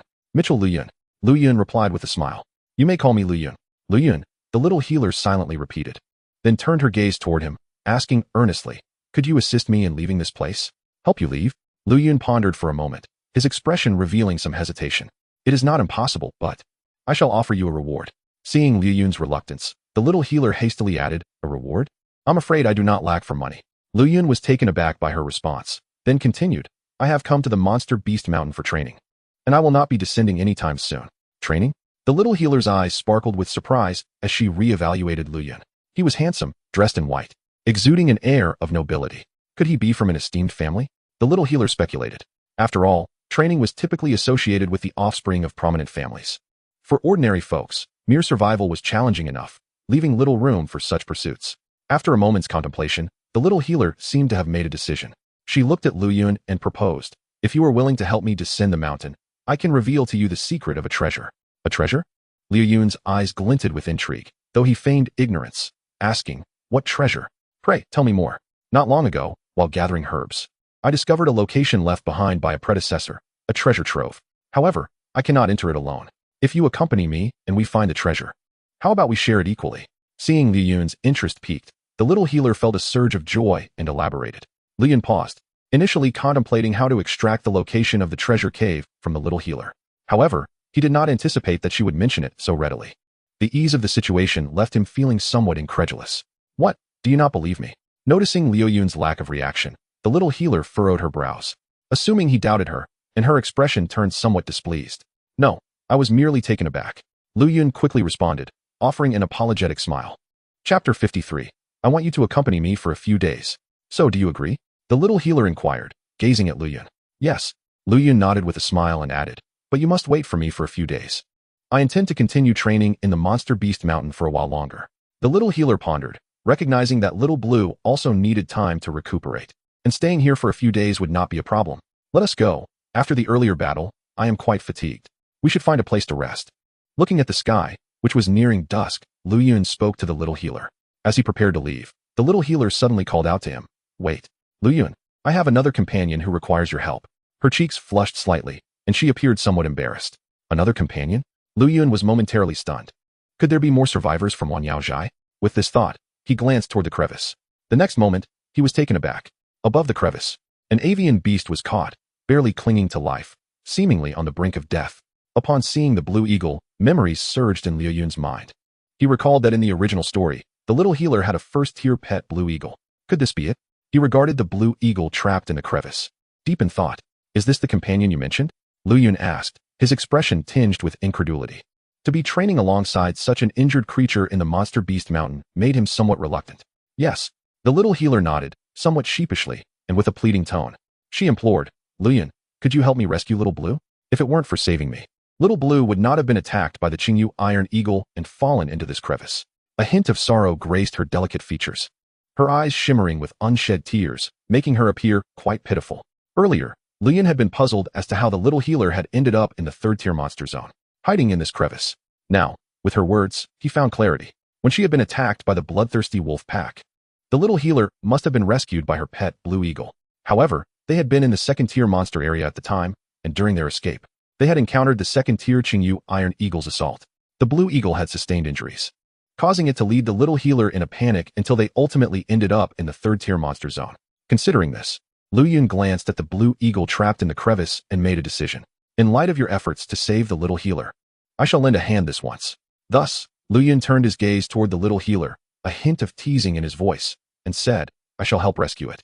But what will you offer me in return?" "Offer?" The little healer's eyes widened in surprise, her mouth agape as she stared at Liu Yun. "Did I not promise you half of the treasure?" This man was quite greedy, she thought with some resentment. "That half of the treasure is merely sufficient to save yourself." Liu Yun smiled playfully. "If you wish to rescue your companion, I must add another condition." "Another condition?" The little healer was initially taken aback, then her body tensed up, her expression darkening as she fixed her gaze on Liu Yun. "What more do you want?" "Very well, you may have everything in the treasure. I will ask for nothing." "No, I will still only take half of the treasure," Liu Yun replied, shaking his head, a teasing grin on his face. "I want you to accompany me for a few days." Upon hearing this, the little healer's face flushed with caution, and she took a step back, her expression a mix of indignation and shame. "You are shameless. You scoundrel." Liu Yun was momentarily taken aback, observing the wary expression on Xiao Yixian's face, and then he quickly regained his composure, responding somewhat exasperatedly. "Could you allow me to finish my sentence?" A hint of grievance flickered in Xiao Yixian's beautiful eyes as she fixed her gaze on him. "What I mean is, during my training period, I might sustain some injuries here and there." Liu Yun could only helplessly clarify, "Aren't you a healer? For this duration, you should accompany me and be responsible for my treatment." Xiao Yixian fell into a brief silence, and then a blush involuntarily crept onto her delicate face. "Oh dear, what am I even thinking?" she murmured apologetically, lowering her head. Liu Yun chuckled nonchalantly and then turned his attention to the trapped blue eagle, saying, "You should step outside for a moment. I'll rescue your companion first. By the looks of it, it seems it can't hold on for much longer." Upon hearing this, Xiao Yixian nodded, casting a worried glance at the blue eagle before slowly exiting the crevice. Once Xiao Yixin was out, Lu Yun examined the rocky walls of the crevice, then suddenly stomped his foot on the ground, leaping into the air. Utilizing his earth-level agility, he effortlessly reached the position where the blue eagle was wedged. With a resounding thud, he struck the stone, clearing a path, and positioned himself beneath the blue eagle, lifting its somewhat hefty body with both hands. "It's really quite heavy," Lu Yun remarked, a bit speechless after testing its weight. Although this blue eagle was merely a first-tier magical beast, it was still significantly larger than a human. Channeling all his energy, Lu Yun strained to lift the blue eagle's body. Below, Xiao Yixin watched in awe as Lu Yun performed this feat, finally beginning to believe in his strength. She was astonished that his talent was so exceptional, possessing the prowess of a grand fighter at such a young age. In her heart, she increasingly concluded that Lu Yun must hail from a prestigious family. With a decisive leap, Lu Yun carried the blue eagle's body and landed gracefully before Xiao Yixin. "Little Blue," she exclaimed, rushing forward to assess the blue eagle's injuries. "From what I can see, it probably won't last much longer," Lu Yun said, shaking his head as he set the blue eagle down. The creature had succumbed to unconsciousness, and upon hearing his words, Xiao Yixin's delicate face momentarily reflected despair before she bit her lip resolutely, declaring, "No, I must save Little Blue." In Xiao Yixin's heart, this blue eagle had saved her life on multiple occasions, holding a significant place in her affections. Watching the tears stream down her tender cheeks stirred something within Xiao Yixin, prompting her to shake her head, her lips curling into a warm smile as she gently patted her head, softly encouraging, "With your medical skills, perhaps you can truly heal it." As she spoke, Lu Yun retrieved a vial from his storage ring and handed it to her. "This contains healing ointment. Use it on him." Gazing at Lu Yun's face, which radiated warmth, a gentle flow of gratitude washed over Xiao Yixin as she wiped the tears from her cheeks, sniffing slightly, and murmured, "Thank you, Lu Yun. I noticed a large cave over there, which seems to be the lair of the berserk giant ape. Let us settle there first." Lu Yun indicated towards a shadowy cave not far away. Chapter 54, Cohabitation. Night enveloped the entire magical Beast Mountain range in darkness, a blanket of silence shrouding the area. Dots of stars twinkled in the sky, and the vast forest in the night appeared even more eerie, with fearsome beasts lurking within, ready to strike at any moment. Inside a dim cave, flickering flames danced in the darkness, akin to fireflies. With a crackle, a campfire flickered to life, adding a touch of warmth to the frigid night. In a corner, Lu Yun held a second-tier magic core, diligently channeling his absorption technique, continuously drawing in the energy. Beside the campfire lay the massive blue eagle, its breath weak and feeble. Xiao Yixin was applying unknown herbs to the blue eagle's wounds. Moments later, the second-tier magic core in Lu Yun's hand crumbled into dust, the energy fully absorbed. Exhaling a breath of thick air, Lu Yun's aura gradually stabilized. Slowly opening his eyes, he noticed the calming presence of the blue eagle. Observing the busy figure in white nearby, a hint of admiration gracing his lips.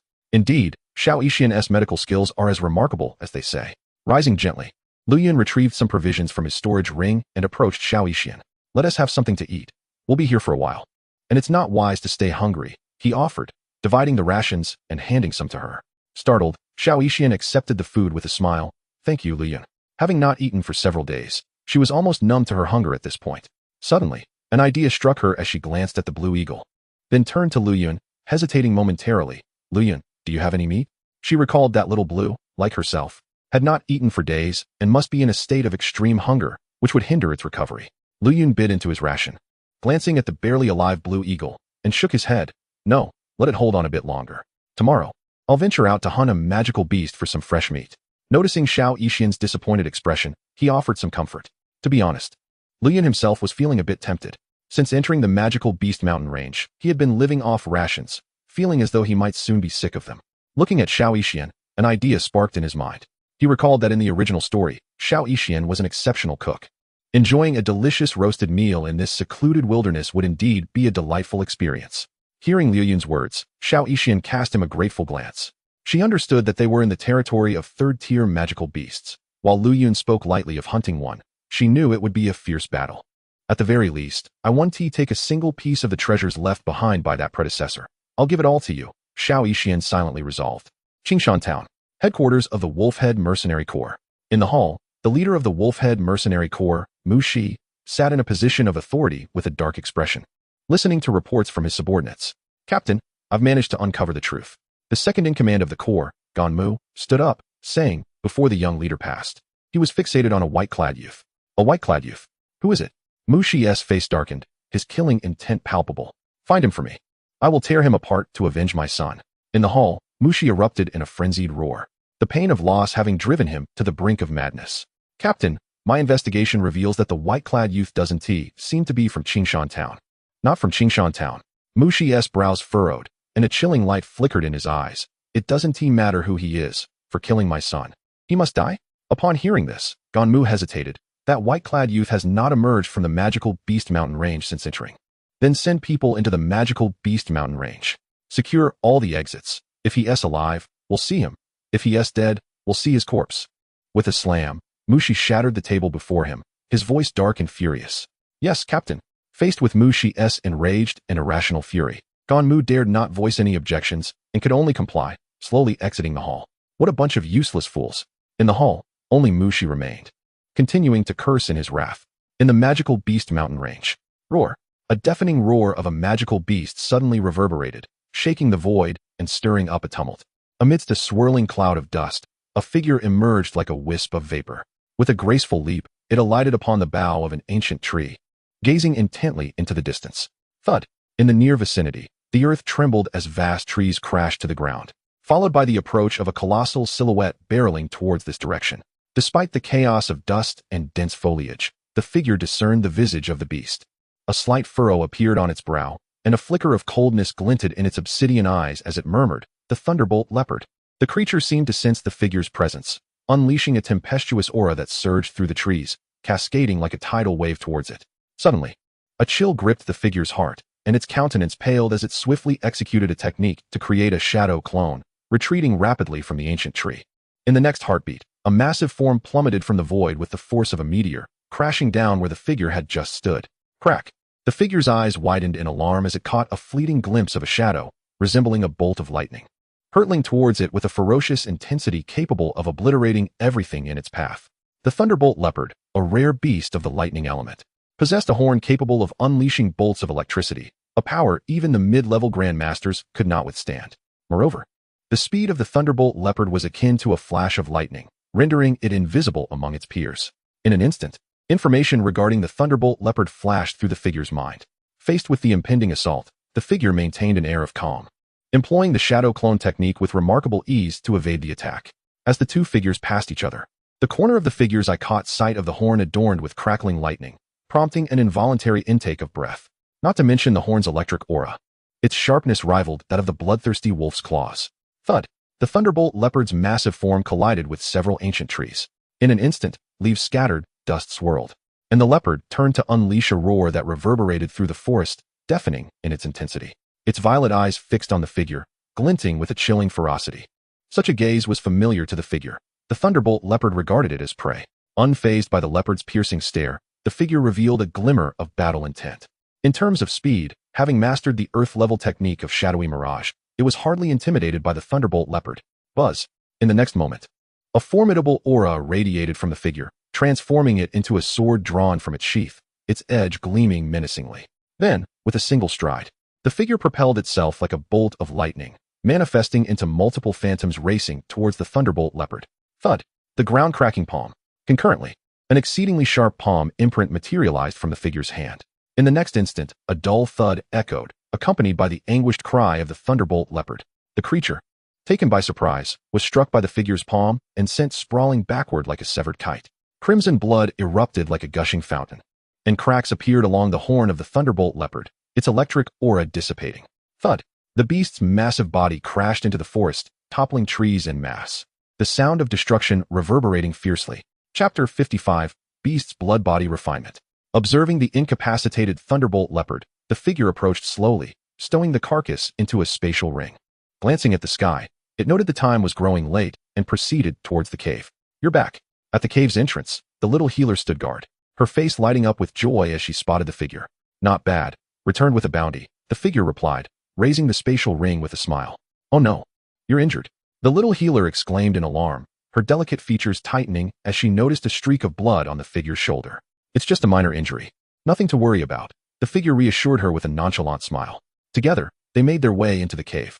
Outside the cave, the ground was strewn with black powder, a peculiar scent wafting through the air. This black powder was a toxin spread by the little healer to deter beastly intrusions. While the figure hunted monsters during the day, The little healer took precautions as well, though the effectiveness of these powders might be limited, considering this was territory inhabited by third-tier beasts. The little healer's skills and toxins were insufficient against them at present. The figure felt no concern. This was the domain of the frenzied giant ape, and the cave was saturated with its aura, ensuring that ordinary beasts would not dare venture here. This was why the figure felt secure, leaving the little healer alone in the cave. Thud. Upon entering the cave, the figure focused its thoughts and retrieved the thunderbolt leopard's carcass from the spatial ring. The massive body occupied a significant amount of space. Had it not been for the spaciousness of the frenzied giant ape's den, the carcass would have blocked the way. Little healer, the rest is up to you. The figure handed her a sharp knife, having extracted it from the ring. Such a large beast. The little healer gasped in shock upon seeing the thunderbolt leopard's body, her cheeks paling. I didn't expect it to be this formidable. Her gaze darted towards the figure, an unusual sparkle flickering in her eyes. At that moment, the figure was seen drinking from a water jug, clearly parched. Holding the knife, the little healer subtly stole glances at the figure. Perhaps having just emerged from a fierce battle, the figure appeared a bit disheveled. Its handsome features were dusted with grime, long black hair danced in the air, and streaks of blood marred its white attire. Yet, to the little healer, this only added to its allure. How have I not noticed before? He is quite good looking, she mused, a faint smile creeping onto her lips. After quenching its thirst, the figure's gaze fell upon the little healer, observing her lost in thought. What are you thinking about? You seem so cheerful, it inquired, perplexed. The little healer, realizing she had been caught daydreaming, lowered her head in embarrassment, her face flushing as she began to slice into the thunderbolt leopard. Women's hearts are as elusive as a needle in the ocean, the figure mused, shaking its head at her reaction. The little healer, skillful in her craft, swiftly carved several chunks of meat from the thunderbolt leopard. This should be sufficient, she said, still blushing as she returned the knife to the figure. Indeed, the figure accepted the knife, regarding the little healer's crimson cheeks with curiosity. The original text never mentioned her blushing so easily. Subsequently, the figure procured a large wooden barrel from the spatial ring and approached the thunderbolt leopard's carcass. As a third-tier beast, its blood would greatly aid the figure in cultivating the 10,000 beasts true scripture, and it would not be squandered. With a swift slice across the leopard's neck, the figure initiated the bloodletting process. Before long, the barrel was filled to capacity, a pungent scent of blood permeating the cave. The little healer, preoccupied with processing the leopard's meat, caught a whiff of the blood and glanced curiously at the figure. What are you doing? Practicing, the figure replied casually, moving the large barrel to a corner without further explanation. If you notice anything unusual, do inform me immediately. After a brief instruction, the figure leaped gracefully into the blood-filled barrel. Oh, the little healer watched for a moment before returning her gaze elsewhere. Is this how disciples of prominent families practice? Within the barrel, the figure focused its mind, commencing the cultivation of the 10,000 beasts true scripture. As soon as he entered the wooden barrel, a searing sensation of pain engulfed Lu Yun's entire being. Simultaneously, the ferocious energy within the blood of the thunderbolt leopard began to erode Lu Yun's body. With a single thought, Lu Yun fervently activated the true sutra of all beasts, refining the energy from the beast's blood while simultaneously controlling it to temper his meridians, flesh, and bones. Moments later, his body had turned a deep crimson. At that instant, Lu Yun felt as though his entire being was ablaze, with wisps of blood mist seeping from the pores across his skin. Time passed swiftly, and in the blink of an eye, an hour had elapsed. At this moment, Lu Yun's body was covered in a myriad of blood marks, a sight that was utterly shocking. It resembled fragile porcelain on the verge of shattering under intense heat. The integrity of Lu Yun's physical form was at risk of collapse at any moment. In the cave, seated cross-legged within the barrel, Lu Yun could not suppress a cry of agony. Lu Yun, what is wrong? Hearing his pained scream, the little medical fairy's heart raced, and she hurriedly paused her actions, rushing over to assess his condition. Lu Yun, what has happened to you? Upon witnessing Lu Yun's grievously torn physique, tears shimmered in her beautiful eyes. Little medical fairy, I am fine.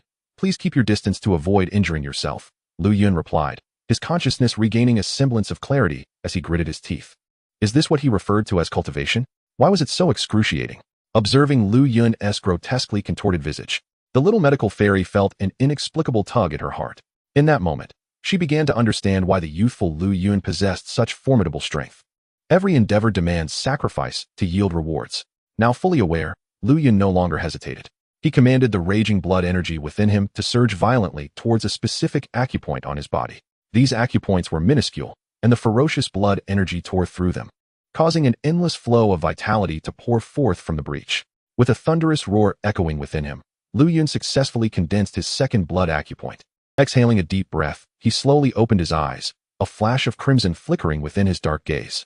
Chapter 56. The Little Medical Fairy's Favor. He had succeeded. Savoring the power of the blood acupoint within him, a smile graced Lu Yun's lips. In the next instant, he leaped from the barrel, having completely refined the thunderbolt leopard's blood. Reflecting on the newly formed blood acupoint within, Lu Yun focused his thoughts and activated its power. Instantly, a glimmer of crimson flashed in his eyes, and a fierce aura emanated from him. Crack! Lu Yun slowly extended his right hand, a spark of lightning flickering in his palm. This was the thunderbolt leopard's lightning ability, which he had managed to harness after refining its blood. Lu Yun, are you alright? Seeing him emerge unscathed, the little medical fairy hurried over, her beautiful eyes scanning him with concern. I am fine. The cultivation was remarkably successful. Feeling warmed by her concern, Lu Yun smiled reassuringly. That is a relief. Upon hearing his words, the little medical fairy's delicate face displayed a look of relief. Though they had only spent 2 days together, for some reason, she could not shake the feeling of worry for Lu Yun. Perhaps it was due to his life-saving efforts. Or perhaps it was her reliance on him to navigate the Beast Mountain range. Or maybe, it was simply his handsome visage that had endeared him to her. Gurgle. At that moment, an untimely growl erupted from Lu Yun's stomach. Hearing the noise, they exchanged a glance, the quiet cave resonating only with the sounds of crackling fire. Uft. The little medical fairy was the first to break into laughter, a mischievous glint in her eyes. Lu Yun felt a twinge of embarrassment. His recent training had indeed drained a considerable amount of energy. The meat is ready. I'll heat it up for you, the little medical fairy said, brushing a lock of hair from her forehead and gesturing towards the roasted meat on the fire. Lu Yun nodded, accepting the young lady's thoughtful gesture. Outside the cave, the roars of various magical beasts and the howling winds harmonized into an unending cacophony. Inside, the lone male and female shared the space, separated only by the flickering flames. Both sitting silently, yet their hearts were anything but tranquil. Sizzle! A spark leapt from the fire as the little medical fairy turned the meat in her hands. And shortly after, an enticing aroma wafted through the air. Inhaling the delightful scent, Lu Yun felt his hunger intensify. The little medical fairy's culinary skills were indeed as remarkable as described in the original text. Truly splendid. All done. Moments later, the little medical fairy handed the freshly roasted meat to Lu Yun. He didn't hesitate, eagerly accepting the offering, and without concern for the heat, he devoured it voraciously. Observing this, the little medical fairy smiled lightly, continuing to roast more meat for him. The cave was filled with the mouth-watering scent of roasted meat. I'm full. After a while, with grease smeared across his lips, Lu Yun contentedly rubbed his belly. Since leaving Wutan City, this had been the most satisfying meal he had experienced. Upon hearing this, the little medical fairy finally paused her actions. Little medical fairy, how is Xiaolon? Is he feeling better? Leaning against the cave wall, finding a comfortable spot to sit, Lu Yun glanced at the blue eagle beside him and inquired of the little medical fairy. After consuming the magical beast meat, he is already much improved. Upon hearing Lu Yun mention the blue eagle, a smile blossomed on the little medical fairy's face. Lu Yun, thank you, she said, her gaze radiating gratitude. Had it not been for Lu Yun's timely return with the thunderbolt leopard, the blue eagle might not have survived. The flesh of a third-tier magical beast contained immense energy, a boon for the first-tier blue eagle. We are friends now. There is no need for such formality. Lu Yun replied with a smile. Suddenly, as if struck by inspiration, he retrieved a blue magical core from his spatial ring and handed it to the little medical fairy. This is the magical core of a second-tier azure jade iron eagle, sharing the same attribute as Xiaolon. Perhaps it will aid in his recovery. Gazing at Lu Yun's warm, beaming face, the little medical fairy felt a surge of warmth within her heart as she gently accepted the magical core from his hand. Lu Yun, thank you. This time, she refrained from uttering further words of gratitude. However, Lu Yun's kindness was etched in her memory.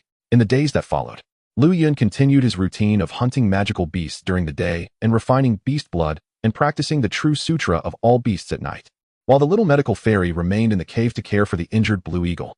Naturally, she was also responsible for roasting meat for Lu Yun. Time flew by, and in the blink of an eye, 5 days had passed. What terrible luck! At this moment, in a valley within the Beast Mountain range, Lu Yun gazed at the 2 colossal creatures before him, unable to suppress a low curse. To his left stood an enormous bear, towering over him at more than 10 feet tall, its blood-red eyes fixated menacingly on Lu Yun. As he regarded the giant bear, information about it swiftly flashed through Lu Yun's mind.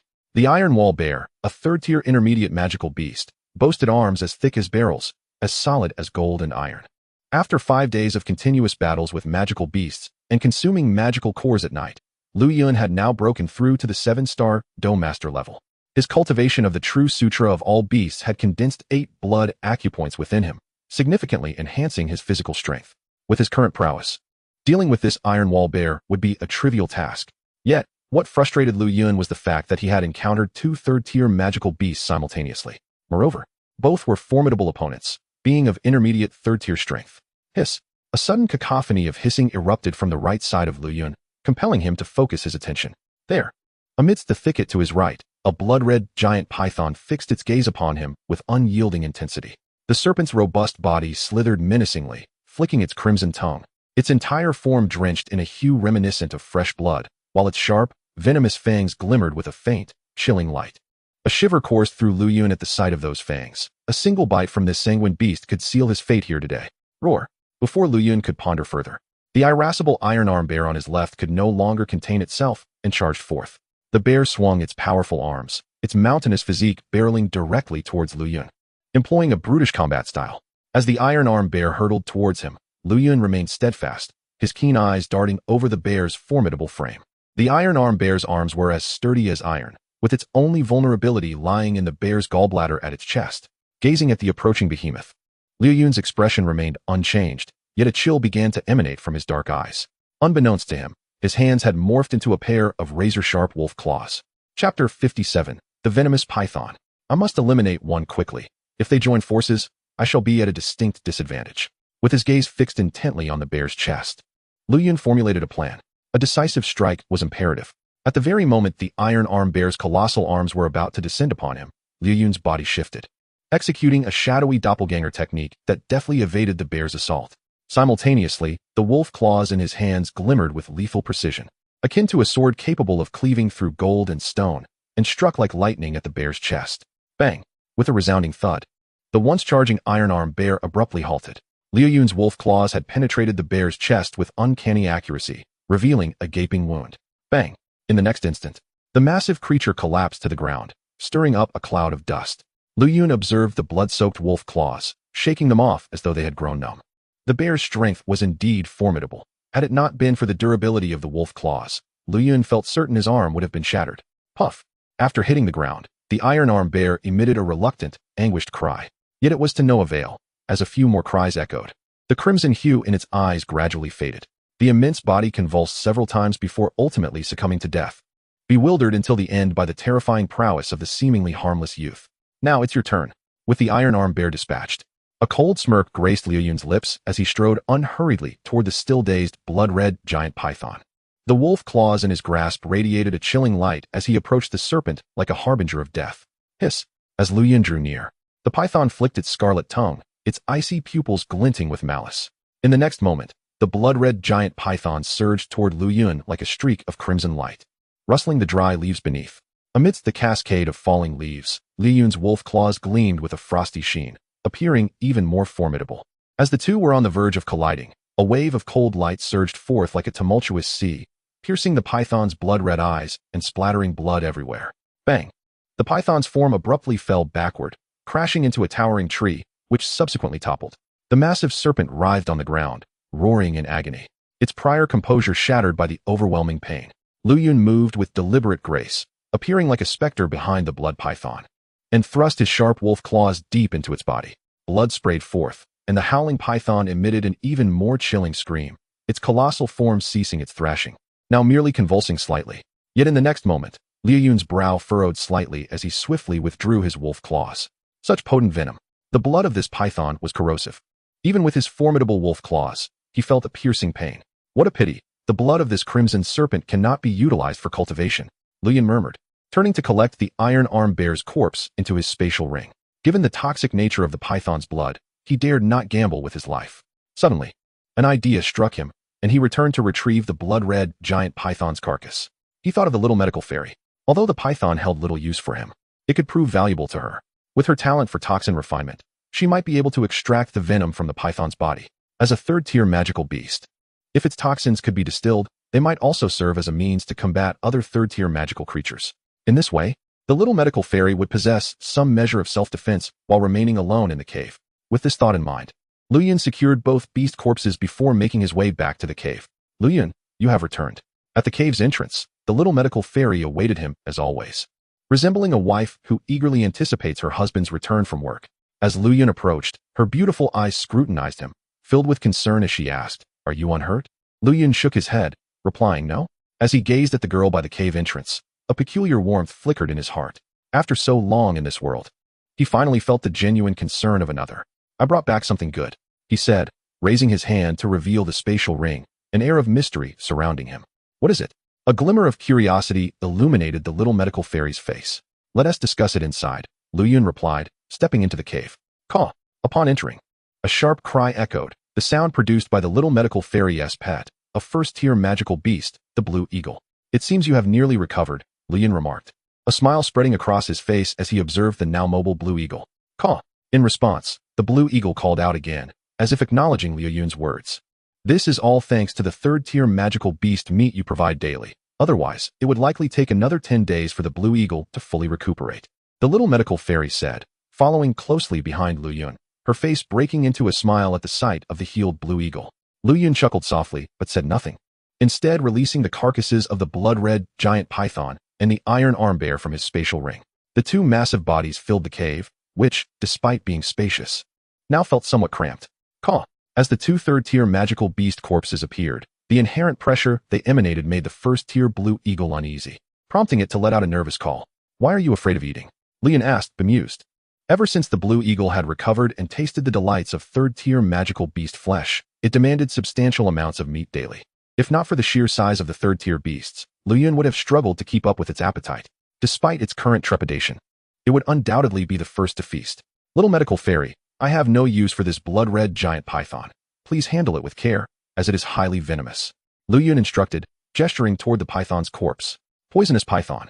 The little medical fairy's eyes sparkled with excitement, a gleeful expression gracing her delicate features. When they last faced the bloodthirsty wolf pack, she had exhausted her supply of poison powder. Now, in this realm of third-tier magical beasts, she dared not venture out, making her in dire need of ingredients for crafting poison powder. Now, with Lu Yun presenting her a third-tier poisonous python, her heart brimmed with exhilaration.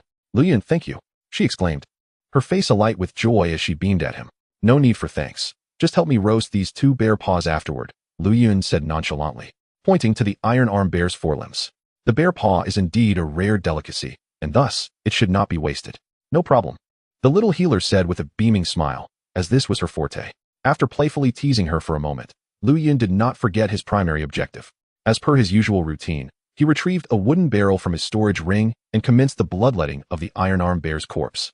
Once he refined the bear's essence blood, he would be able to condense his 9th blood aperture that night. With just one more aperture, he would possess 10 in total, thus completing the first level of the true scriptures of all beasts. At that point, his physical strength would be significantly enhanced, and he would also coalesce a beastly form within his body. In the dim corner of the cave, Lu Yun sat cross-legged in a barrel filled with blood, enveloped completely in a mist of crimson. Now is the time to condense the blood aperture. Suddenly, Lu Yun opened his eyes, a glimmer of brilliance flashing within. In the next instant, the blood energy surging into his body was directed towards a specific acupoint under his guidance. With a powerful roar, the 9th blood aperture within Lu Yun was officially condensed. He exhaled a cloud of turbid air, and a flicker of crimson gleamed in his dark eyes. In the following moment, he leaped out of the barrel, activating his blood aperture. With a mere thought, Lu Yun summoned the power of the freshly condensed aperture. Instantly, a fierce aura unique to magical beasts began to emanate from him. Subsequently, the flesh on his arms underwent a rapid transformation, revealing a row of scales akin to iron.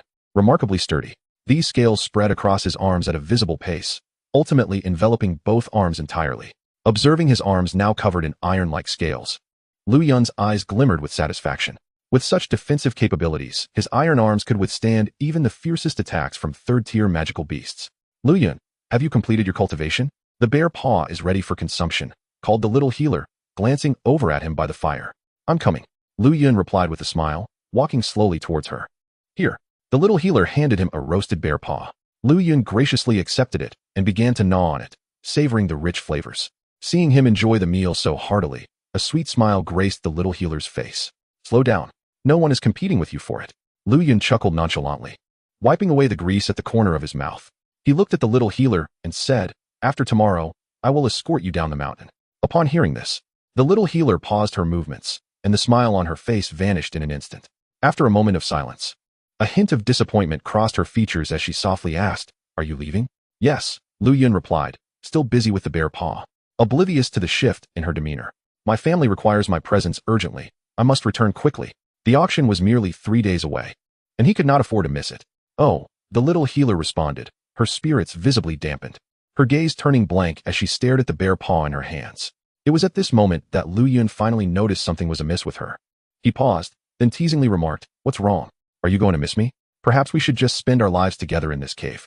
Hearing this, the little healer's face flushed a deep red, and she shot him an exasperated look. "Who would want to spend their life with you? You're dreaming. Alas, it's a pity that I won't be able to savor such delicacies in the future." Lu Yun sighed as he took another bite of the bare paw. "After battling every day, I truly wish for someone to roast meat for me daily. What do you think, little healer?" As he spoke, he playfully pinched her soft cheek. "Let go, your hands are greasy," she exclaimed, swatting his oily hand away with a pout. "Honestly, my desires are not extravagant. I would be content with just being able to inhale your body fragrance daily," Lu Yun said, leaning closer to her, adopting a rather cheeky demeanor. "You rogue, keep your distance," she retorted, poking his forehead with her delicate finger. Lu Yun maintained a playful grin, then suddenly remembered something and retrieved a token from his storage ring, offering it to her. "Here, take this." "What is this?" the little healer asked, puzzled as she examined the token, which bore the inscription Miter. "Miter? Is this the Miter family token? If you ever need my assistance, bring this token to the Miter family, and I will be at your service," Lu Yun explained. "The Miter family? You are from the Miter family?" The little healer was momentarily taken aback, her face displaying surprise. Although Qingshan town was remote, the name of the Miter family was still known within the Gamma Empire. She gazed at Lu Yun with astonishment, realizing he hailed from one of the 3 great families of the Gamma Empire. "Yes," Lu Yun replied, smiling at the astonished little healer. "Are you shocked? A bit surprised?" She nodded. "Do you think this young master is wealthy and promising? How about returning with me to the Miter family for a life of luxury?" Lu Yun teased, leaning closer. "Go away. I'm not interested," she retorted disdainfully. After a bit more banter, Lu Yun suddenly asked, "By the way, where exactly is the treasure you mentioned?" "It is located on the outskirts of the magical Beast Mountain range," she replied. As she recalled that Lu Yun would leave Qingshan town after retrieving the treasure, a wave of melancholy washed over her. They ultimately belonged to 2 different worlds. "Then let us collect the treasure before we descend the mountain," Lu Yun proposed, remembering that in the original story, the treasure in the cave was not particularly difficult to obtain. "Okay," the little healer murmured, her enthusiasm noticeably lacking as she replied softly. Thinking of the 7-colored poison scriptures among the treasures, Lu Yun inquired, "Little healer, what do you aspire to do in the future? Will you remain in Qingshan town as a physician?" Taken aback by his question, the little healer hesitated, seemingly never having contemplated this before. After a moment of silence, she replied, "Actually, my dream is to become an alchemist, but sadly, I lack the talent." A bittersweet smile surfaced on her lips as she spoke. "An alchemist?" Lu Yun was taken aback. He had not expected that the famed heavenly poison maiden from the original story had initially aspired to be an alchemist. Fate certainly had a peculiar way of playing with people. "How do you know you lack talent? Perhaps you simply haven't had a skilled mentor," Lu Yun suggested after a moment's hesitation. "How about this? When I return to the magical Beast Mountain range next time, I will bring you some herbs and recipes. Who knows, you might just become an alchemist." "Okay," the little healer replied softly, her beautiful eyes suddenly brightening. "You will come back to the magical Beast Mountain range?" "Yes," Lu Yun confirmed. Upon realizing her reaction was somewhat intense, the little healer quickly lowered her head, her cheeks flushing a rosy hue. Observing her bashful demeanor, Lu Yun felt a surge of pride and leaned in closer, saying, "Of course, with such a lovely lady here, how could I bear to leave?" Startled, the little healer stared at him, and upon seeing his mischievous expression, she scolded, "Oh, you are so annoying, you rogue." "Rogue is what you called me," Lu Yun quipped. And seizing the moment before she could react, he leaned in to gently kiss her tender cheek. Smack! With a swift and decisive strike, Lu Yun swiftly distanced himself with the speed of lightning. "You scoundrel, Lu Yun!" came the irate voice of the little healer from the dimly lit cave. The following day, eager to hasten the formation of his beastly form, Lu Yun ventured out early to hunt magical beasts. In the past, he had refrained from straying too far during his hunts, merely scouring the vicinity around the cave. Although the presence of the furious giant ape lingered within the cave, a twinge of worry still gnawed at Lu Yun's heart. What if a beast even more formidable than the raging giant ape invaded? That would place the little healer in grave danger. However, after a night's effort, the little healer had successfully extracted the venom from the blood-colored giant python. With her skills in poisonous arts, she could easily defend herself against ordinary magical beasts, thanks to the potent venom of the 3rd-tier blood-colored giant python. Lu Yun had first-hand experience of the python's toxicity. Even a 3rd-tier beast would likely meet its demise if unfortunate enough to be poisoned. Thus, Lu Yun finally felt at ease and continued to delve deeper into the beast-infested mountains for hunting. He had already condensed 9 blood conduits and needed just one more to solidify his beastly form. This final conduit was crucial and required a stronger magical beast.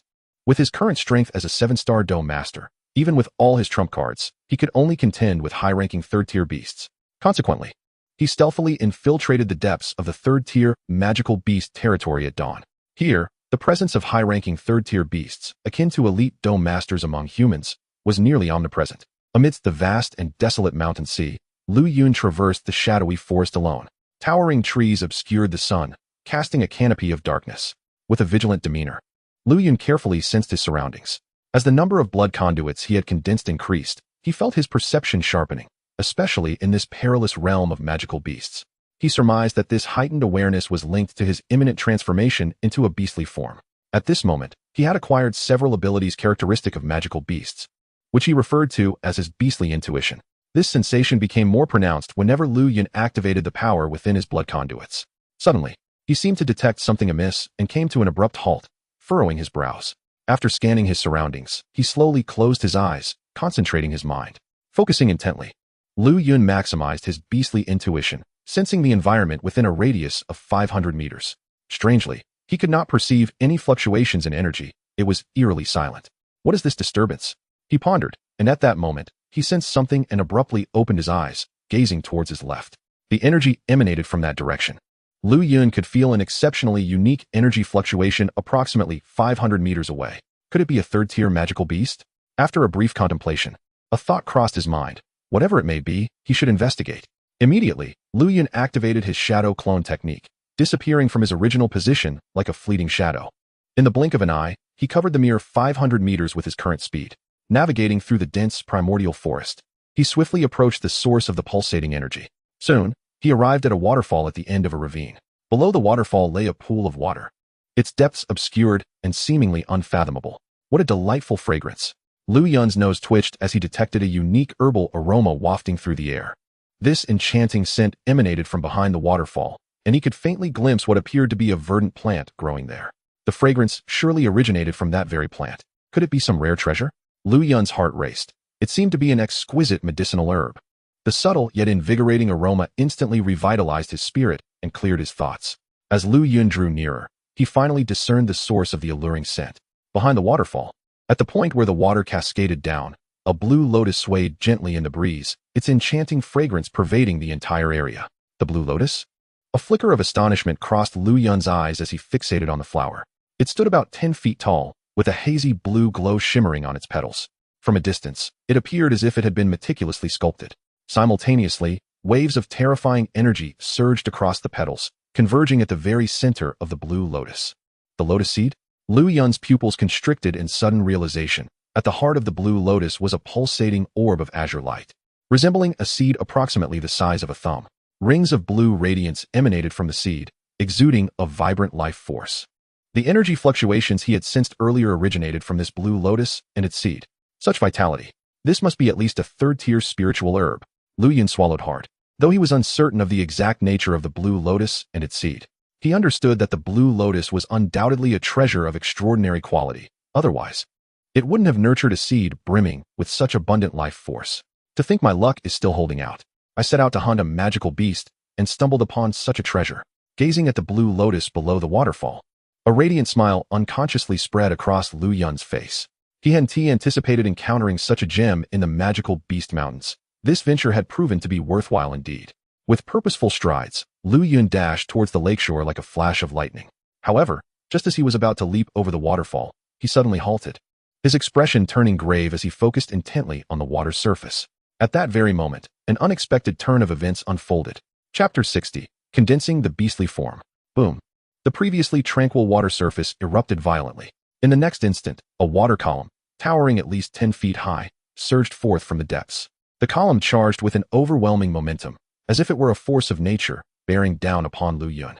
The thunderous roar was deafening. To his astonishment, a magical beast lay hidden beneath the water's surface. Fortunately, having sensed the anomaly, Lu Yun was prepared. As he beheld the sudden surge of water, his pupils contracted, and he instantly halted. With a thought, his fighting spirit surged within him, coalescing in his right palm. Earth-shattering palm.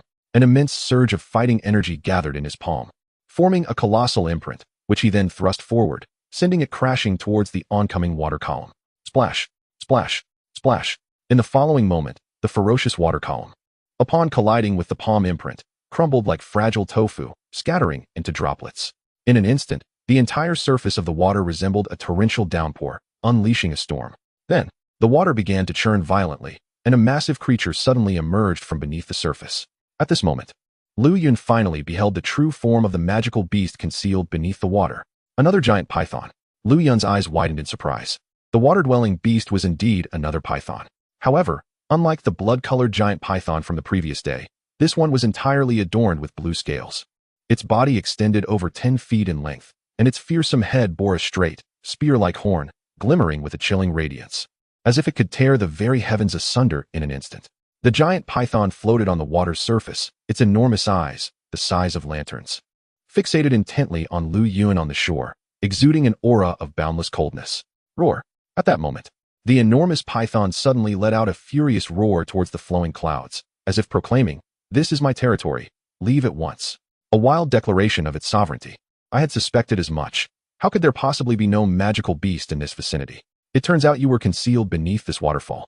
Gazing at the python on the water's surface, the flowing clouds remained unfazed.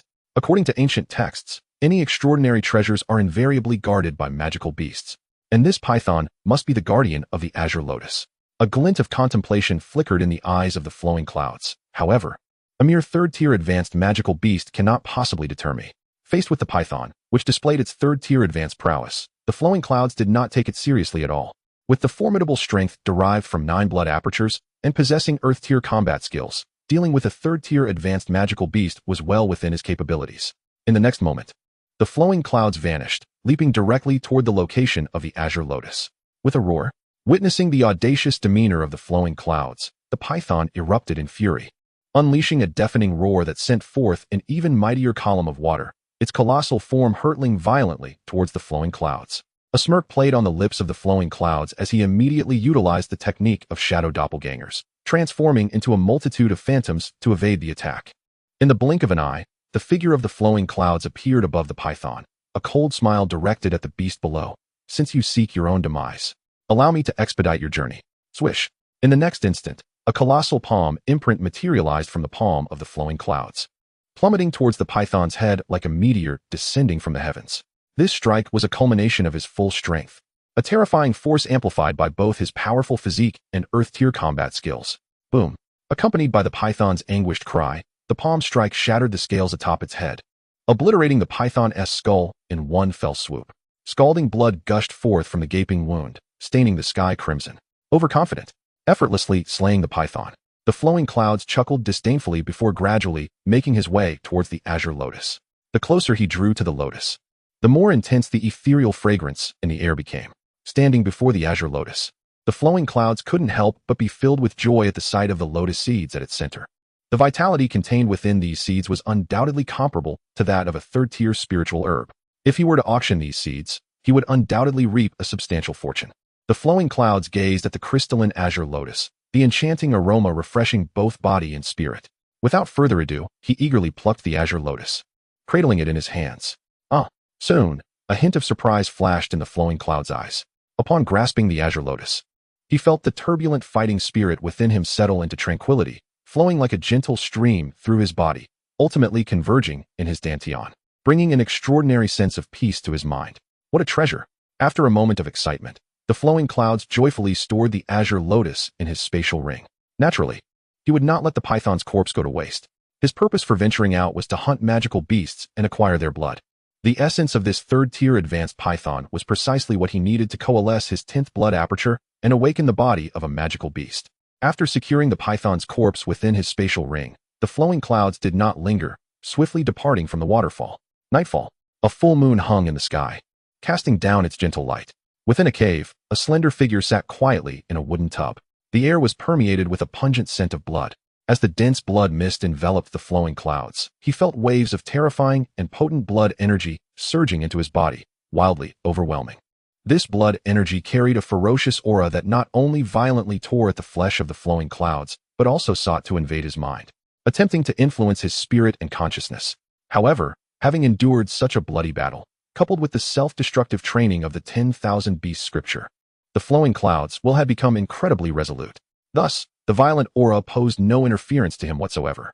As for the pain brought about by the blood energy's assault on his flesh, the flowing clouds had long since grown accustomed to it. Inside the tub, the flowing clouds quickly entered a state of tranquility, fully engaging the 10,000 Beasts scripture, concentrating on refining the essence of the blood energy to transform it into his own. A series of muffled sounds echoed within his body as the turbulent blood energy swept through his limbs and bones. The flowing clouds exerted all his effort in channeling the 10,000 Beasts scripture, directing the immense blood energy towards a specific acupoint on his body. Boom! Under the relentless and abundant impact of the blood essence, this acupoint was swiftly opened, and the ferocious blood energy surged within. In just 3 short hours, the flowing clouds successfully coalesced his 10th blood aperture, merging the rampant blood energy within.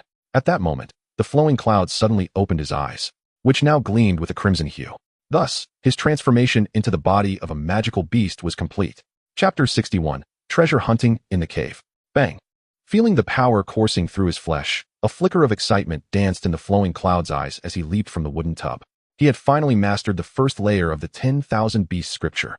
At this moment, he had entirely coalesced the body of a magical beast. With a mere thought, he could activate the power of the blood apertures within, transforming directly into a true magical beast. Gazing at the small physician, who was already fast asleep beside him, the flowing cloud smiled, the violent aura within him gradually calming. After a moment of silence, he walked slowly to a corner and began to meditate. The following morning, from the realm of third-tier magical beasts, a first-tier blue eagle soared into the sky, freely gliding above the magical beast mountain range. On the back of the blue eagle, the flowing clouds held the slender waist of the small physician with one hand, his gaze vigilant as he surveyed the magical beast mountain range below. "Where is the treasure hidden in the cave, small physician?" he casually inquired, inhaling the enticing fragrance of her body. "Little Blue will lead us there," she replied, brushing aside a few strands of hair from her forehead.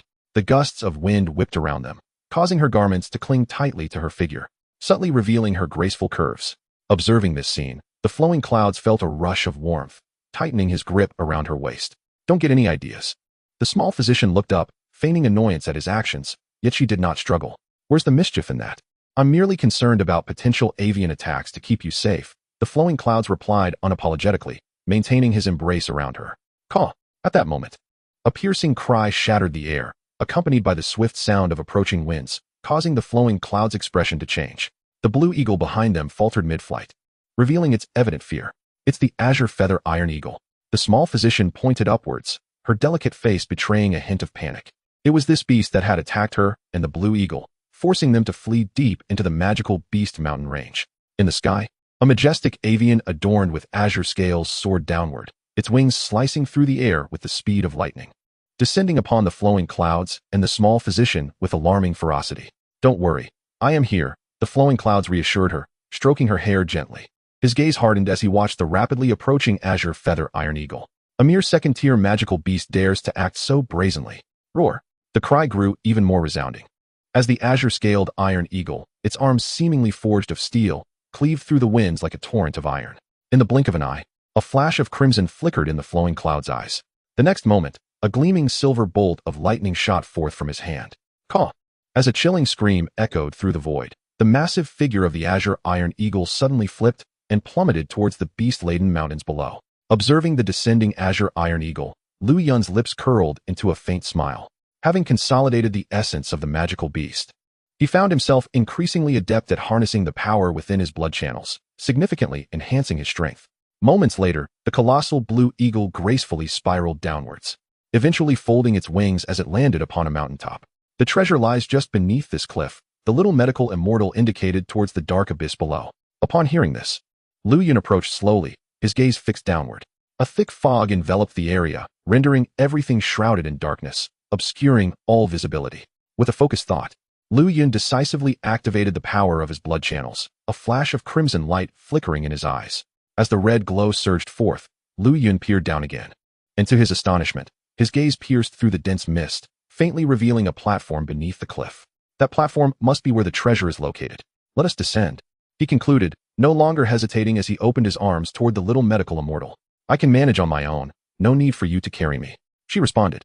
Taking a few steps back, her her cheeks flushing with shyness at Lu Yun's gesture. Very well, then act independently. But allow me to caution you. I cannot guarantee that there won't be venomous snakes, scorpions, or rodents lurking below, Lu Yun replied, momentarily taken aback, before a playful glint sparkled in his eyes as he chuckled nonchalantly. You scoundrel! If you dare to misbehave, I shall not hold back. The little medical immortal's gaze flashed with a hint of fear upon hearing Lu Yun's vivid description, casting him a resentful glance before gradually approaching his side. Come here, my lovely maiden. Lu Yun's lips curled into a triumphant smile as he chuckled mischievously, reaching out to suddenly pull the little medical immortal towards him. In the next moment, a fragrant breeze enveloped Lu Yun, and a soft, fragrant figure collided into his embrace. Startled by the sudden pull, the little medical immortal let out a gasp. Feeling her soft body against him was akin to a tremor in Lu Yun's heart. Taking a deep breath to suppress the stirring emotions within, he wrapped his arm around her exquisite, slender waist. For a fleeting moment, Lu Yun found himself momentarily entranced. Are you not leaving yet? The little medical immortal's voice, tinged with embarrassment and indignation, broke through his reverie. My apologies, Lu Yun replied with a smile that bore no hint of contrition, tightening his embrace around the beauty in his arms. With a gentle push off the edge of the cliff, they plummeted directly into the pitch-black abyss below. The roaring wind whipped around them, pressing their clothes tightly against their skin. Lu Yun held the little medical immortal with his left arm, employing the technique of shadow clones, maneuvering through the caverns until they landed on a protruding rock along the cliff face. Lowering his gaze, Lu Yun observed the little medical immortal, who had wrapped her arms tightly around him, and could not help but smirk playfully, his eyes scanning the dark surroundings. With a flash of crimson light, he surveyed the area, and after a moment of contemplation, Lu Yun discerned the situation below. Hold on tight, he whispered to the little medical immortal, who hesitated for a moment before. As Lu Yun pushed off the cliff with his toes, she instinctively clung to his waist, burying her face in his chest. Too frightened to move. You are deliberately trying to scare me. The little medical immortal pouted, her beautiful eyes reflecting a hint of grievance as she glared at Lu Yun. He chuckled, quickening his pace as he nimbly maneuvered along the cliff, steadily closing the distance to the platform. We are almost there, he announced, gesturing towards the darkened area ahead. The little medical immortal glanced up, catching a glimpse of the cave's outline. Lu Yun continued his swift movements, and just as they were about to reach their destination, a sudden alertness coursed through him, causing his pores to tighten. With a powerful push off the wall, he propelled himself upward.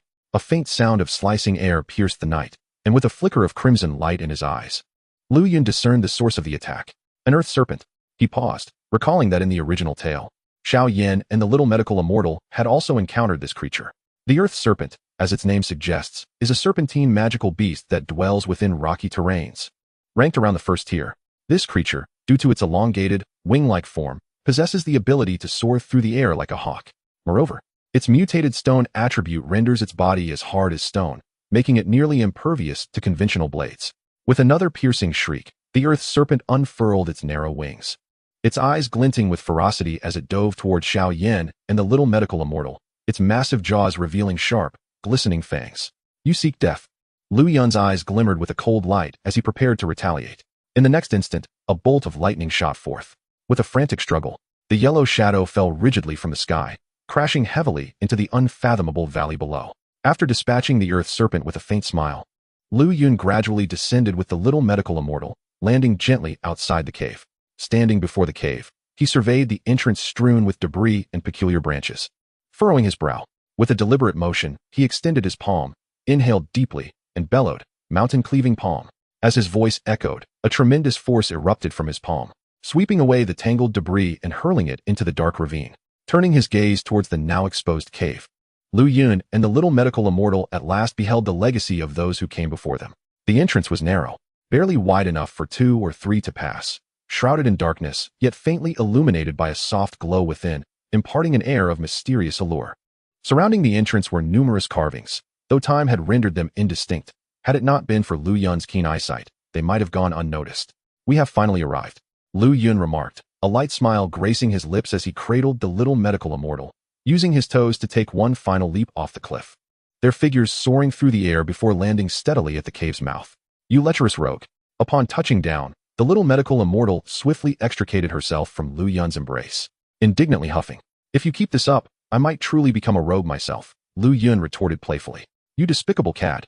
She shot back, casting him a resentful glance before turning her attention to the cave entrance, her expression brightening. Is this truly the location of the treasure? It should be. Lu Yun replied with a subtle smile, retrieving a fire starter from his possession before cautiously venturing into the darkness of the cave. The little medical immortal, momentarily hesitant, followed suit, her eyes reflecting a flicker of trepidation as she gazed at Lu Yun's retreating figure. Wait for me, you scoundrel. Chapter 62. Ice Spirit Flamegrass. A fourth-tier spiritual herb. Traversing the tranquil yet shadowy cave, a subtle chill enveloped them. In the hushed corridor, only the soft footfalls of Lu Yun and the little medical immortal could be heard. The surrounding gloom prompted the little medical immortal to instinctively wrap her arms around herself. Glancing up at Lu Yun's slowly advancing figure, her mind momentarily wavering, she hastily quickened her steps, closely trailing behind him. In such a dismal environment, only the youth before her could offer her a semblance of security. After meandering through this oppressive silence for over 10 minutes, just as the little healer could no longer endure the maddening stillness of the darkness, the figure of Lu Yun suddenly came to a halt. Her body, unable to brace itself in time, collided gently with his back. The little healer's cheeks flushed crimson as she instinctively took a step back, exclaiming in embarrassment, "What are you doing?" Feeling the soft pressure from behind, Lu Yun's heart fluttered slightly, but he quickly suppressed his excitement. After exhaling deeply, he turned to face the blushing healer. There's no way forward. He indicated towards a stone door emanating a faint golden glow. No way forward? Upon hearing this, the little healer furrowed her delicate brows and stepped closer to the stone door, pondering aloud. Beyond this stone door should be our destination. Since this ancient figure chose to forge a cave here, I believe he would not have created an impasse. Her reasoning was sound. Perhaps this stone door held some hidden mechanism. Having read the original text, Lu Yun was well aware that the little healer possessed the means to unlock this door. "Let me give it a try," she said, slowly advancing and delicately probing the stone door with her slender fingers, searching intently for something. Lu Yun refrained from interrupting her exploration, shifting his gaze from the door to the surrounding stone walls, illuminated only by the dim firelight. Upon the walls, there were faint, indistinct carvings. Although the etchings had become blurred over time, Lu Yun could still discern some faint outlines of figures, likely the remnants left by the cave's previous inhabitant. "I found it." Just as Lu Yun was observing the wall, the little healer's voice, filled with delight, prompted him to quickly redirect his attention. By the side of the stone door, she had crouched down, her delicate hand touching a small protrusion beneath the door. As she pressed down gently, a creaking sound echoed through the cave. With the door rising, a soft glow emanated from within, dispelling the surrounding darkness entirely. "Well done, little healer." Observing the radiant smile on her face, Lu Yun freely offered his praise. This little woman looked truly enchanting when she smiled. It seems I still need to rely on my abilities at crucial moments," she retorted, her lips curling slightly with pride. During their journey, she had depended on Lu Yun's protection to safely navigate the perilous Beast Mountain range. So being able to assist him now filled her with immense joy. "Indeed, you are the most formidable." Lu Yun gave her a thumbs up, then, seizing the moment while she was distracted, he leaned in and planted a quick kiss on her soft cheek. "That's your reward." His movements were swift, and he dashed into the stone door before she could react. "Lu Yun, you scoundrel." Flushed with indignation, the little healer glared at his retreating figure before hastily following him inside. As they stepped through the stone door, their surroundings suddenly expanded into a vast chamber.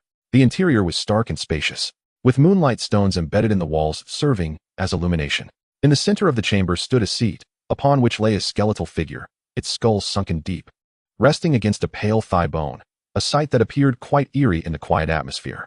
Before the seat, a long, rectangular altar was adorned with 3 locked stone boxes, neatly arranged. Additionally, in the 3 corners of the chamber, there were heaps of glimmering gold coins and other precious items, their quantity likely exceeding hundreds of thousands. Observing the coins, Lu Yun's expression remained unchanged. As the heir of the Meitel family, he was never short of such wealth. Gradually shifting his gaze from the mountain of coins, his eyes landed on a secluded corner of the cave, a smile creeping onto his lips.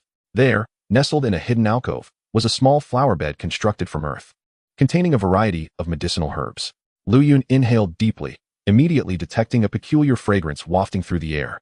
In the next moment, both he and the little healer instinctively made their way towards the flower bed, clearly more captivated by it than the pile of coins. They both understood that these seemingly ordinary flora held far greater value than the heaps of gold. Purple-blue leaves, white spirit ginseng fruit, snow lotus seeds. The little healer gazed dreamily at the flower bed, her lips parting to reveal the names of these rare and precious herbs. As a healer, seeing such a collection of rare medicinal plants filled her with uncontainable excitement. That's ice spirit flame grass. She then noticed a plant in the center of the flower bed, its leaves alternating between white and red, her face revealing unmistakable exhilaration. The plant displayed white stalks adorned with crystalline-like structures, while its fiery red crown appeared as if a flame was flickering atop it. Two contrasting colors and attributes coexisting in a single specimen, truly a marvel. Lu Yun, look quickly. This is a 4th-grade spiritual herb. The little healer pointed at the ice spirit flame grass, her face alight with enthusiasm. A 4th-grade spiritual herb. Following her gaze, Lu Yun beamed at the sight of the plant, contemplating the potential rewards if it were to be auctioned. Little healer, this 4th-grade spiritual herb shall belong to me, and the rest of the herbs will be yours. How does that sound? He gently inquired, observing her excitement. Upon hearing this, the little healer fell silent for a moment before shaking her head. You may take all these herbs. Everything in this treasure trove belongs to you. You have saved my life and Xiao Lan's multiple times. Consider this treasure my token of gratitude. She gazed earnestly at Lu Yun, her eyes reflecting sincerity. Not a single herb for you. Lu Yun's eyes widened in surprise at her words. In the original story, the little healer had an immense affection for medicinal materials, especially these rare herbs. Compared to the vast wealth, acquiring this batch of herbs would undoubtedly excite her far more. Well, the little healer looked at the herbs with a hint of reluctance, but still resolutely nodded. No, Lu Yun countered, surprising her. During this time, I have saved you more than once and provided Xiao Lan with abundant high-grade beast meat. This treasure is merely insufficient to repay my life-saving grace. A playful glint sparkled in his eyes as he fixed his gaze on her. What more do you desire? The little healer paused, then replied with a hint of frustration. We shall split the treasure as originally agreed, half for each of us. After a brief contemplation, Lu Yun's gaze lingered on her lovely face. As for how you wish to repay me, there are many ways. A teasing smile crept across his face as he leaned closer to her, inhaling her scent, and remarked with mock delight. For example, I would very much appreciate a promise of devotion. Dream on. A blush crept across the little healer's face at his words, and she quickly stepped back, eyeing him warily. Not a promise of devotion, then? How about we each take a step back? If you kiss me just once, we'll be even. What do you say? Liu Yun's eyes twinkled mischievously as he suggested this, a playful grin adorning his face. With just a kiss, you can obtain this half-treasure. This deal is quite advantageous. Lu Yun leaned closer to the little medicine fairy, his tone laced with temptation. With so many rare herbs, are you truly unmoved? At his words, the little medicine fairy instinctively glanced at the various precious medicinal plants in the flower bed, a flicker of hesitation passing through her beautiful eyes. Witnessing this, Lu Yun's lips curled into a subtle smile. He knew she was already intrigued. Just one kiss. No more than that, the little medicine fairy said. Her cheeks flushed as she gazed at Lu Yun. All right, I want to be greedy, Lu Yun chuckled, leaning in closer. As he drew near, his handsome face was mere inches from hers, his breath almost brushing against her smooth cheek, causing her complexion to deepen in crimson. After a moment's hesitation, the little medicine fairy rose on her tiptoes, quickly pecking Lu Yun's face before retreating in haste. Is that all? Lu Yun stared blankly at the blushing little medicine fairy. Recalling the soft sensation of their brief contact, his heart stirred as he looked at her shy demeanor, wishing to pull her into his embrace and cherish her tenderly. What do you intend to do? Sensing Lu Yun's predatory gaze, the little medicine fairy felt a pang of anxiety and instinctively stepped back. Ahem. Lu Yun realized he had momentarily lost his composure, clearing his throat to mask his embarrassment. Then donned a teasing expression. With your sweet kiss on my face, I want to wash it for a year. Upon hearing this, the little medicine fairy paused. And when she noticed Lu Yun's mischievous expression, she playfully scolded, You're insufferable. Very well, then these spirit herbs, except for this ice spirit flame grass, are yours. After teasing the little medicine fairy, Lu Yun returned to the matter at hand. Having said that, he slowly approached the ice spirit flame grass, and with a flicker of thought, he stored it in his spatial ring. Observing the ice spirit flame grass being taken by Lu Yun, a trace of envy flickered in the little medicine fairy's beautiful eyes. For her, nothing was dearer than these high-tier medicinal herbs. Subsequently, she retrieved a small shovel from her spatial ring and began cautiously excavating the precious herbs from the flower bed, placing them into her own spatial ring. As she commenced her task, Lu Yun's gaze began to wander around the stone chamber once more. However, this time, his search yielded no further discoveries, leading him to focus his attention on the 3 locked stone boxes atop the azure stone platform. He approached the stone table slowly, grasping one of the metallic locks, only to find it slightly warm to the touch, causing his brow to furrow slightly. The fact that it retained warmth after such a long time indicated that it was no ordinary metal. Thus, attempting to force it open would likely prove futile. Wasn't there a mention of keys in the original text? Recalling the plot from the original work, Lu Yun's gaze finally settled upon the skeletal remains behind the stone table. Lowering his eyes, they brightened at the sight of 3 black keys suspended from the skeletal hand. He approached the remains, scrutinizing the skeletal arm. I recall that the fragment of the pure lotus demon fire is hidden within this arm. After a moment's contemplation, Lu Yun decisively tore off the entire arm from the skeleton. Glancing at the bony limb in his hand, he noticed through the fractured end that a small scroll seemed to be concealed within the gaps of the bones. Indeed, it was here. Excitement flickered in Lu Yun's eyes as he extracted the scroll. He then carefully unfurled the parchment, examining it thoroughly, until his gaze landed on a somewhat blurred lotus-like figure in the corner. The lotus, perhaps due to the passage of time, appeared slightly yellowed and indistinct. Yet its general outline remained discernible. The lotus was depicted in black, with a thin layer of dark flames seemingly adhering to its surface, exuding an almost otherworldly aura. After observing it for a moment, Lu Yun tucked the scroll away. This was merely a quarter of the fragment, and at present, it held no immediate use. After completing this, Lu Yun looked at the severed arm in his hand, brushed off the dust, and earnestly returned it to its original owner. Tossing the black keys in his hand, he smiled broadly before making his way toward the 3 stone boxes on the table. "Little medicine fairy, come quickly. I'm about to open the treasure chest." Lu Yun called out to the little medicine fairy, who was still busy digging up herbs. "Open a treasure chest?" Upon hearing this, the little medicine fairy lifted her head, surprised by the sight of the chest before Lu Yun. She quickly approached him, curiosity dancing in her eyes. Lu Yun wasted no time, taking the key and inserting it into the lock. With a soft click, the lock on the treasure chest slowly sprang open. "Hurry and open it." Seeing this, the little medicine fairy's cheeks lit up with excitement, urging him eagerly. Chapter 64. Come with me. Noticing the little medicine fairy's impatience, Lu Yun smiled slightly and lifted the lid of the treasure chest. Instantly, a colorful scroll emerged from within. Lu Yun gently took the scroll, and upon opening it, he saw the words 7-colored poison scripture inscribed prominently. "What treasure is this?" The little medicine fairy, equally curious, leaned in closer, her eyes sparkling with intrigue. "You take a look," Lu Yun said, momentarily hesitating before handing the colorful scroll to her. Given her constitution, it was only a matter of time before she embarked on the path of a poison master. Besides, he didn't want to see the formidable evil poison body wasted. As for the potential drawbacks of the evil poison body in the future, Lu Yun was confident he could obtain the antidote formula from the medicine elder. "What is this?"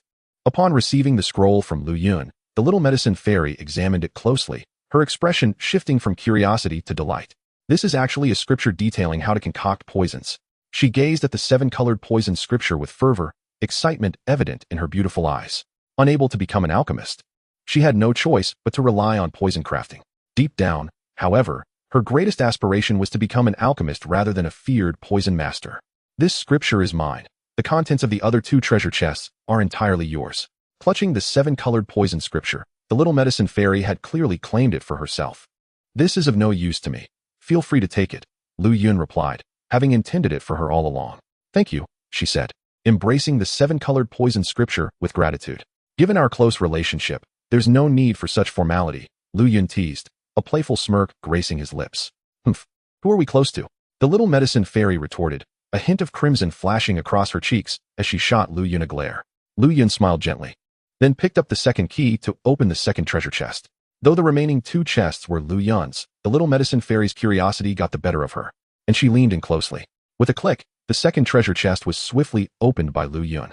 Under the illumination of the moonstone in the stone chamber, the contents of the box were laid bare before both Lu Yun and the little medicine fairy. Another scroll?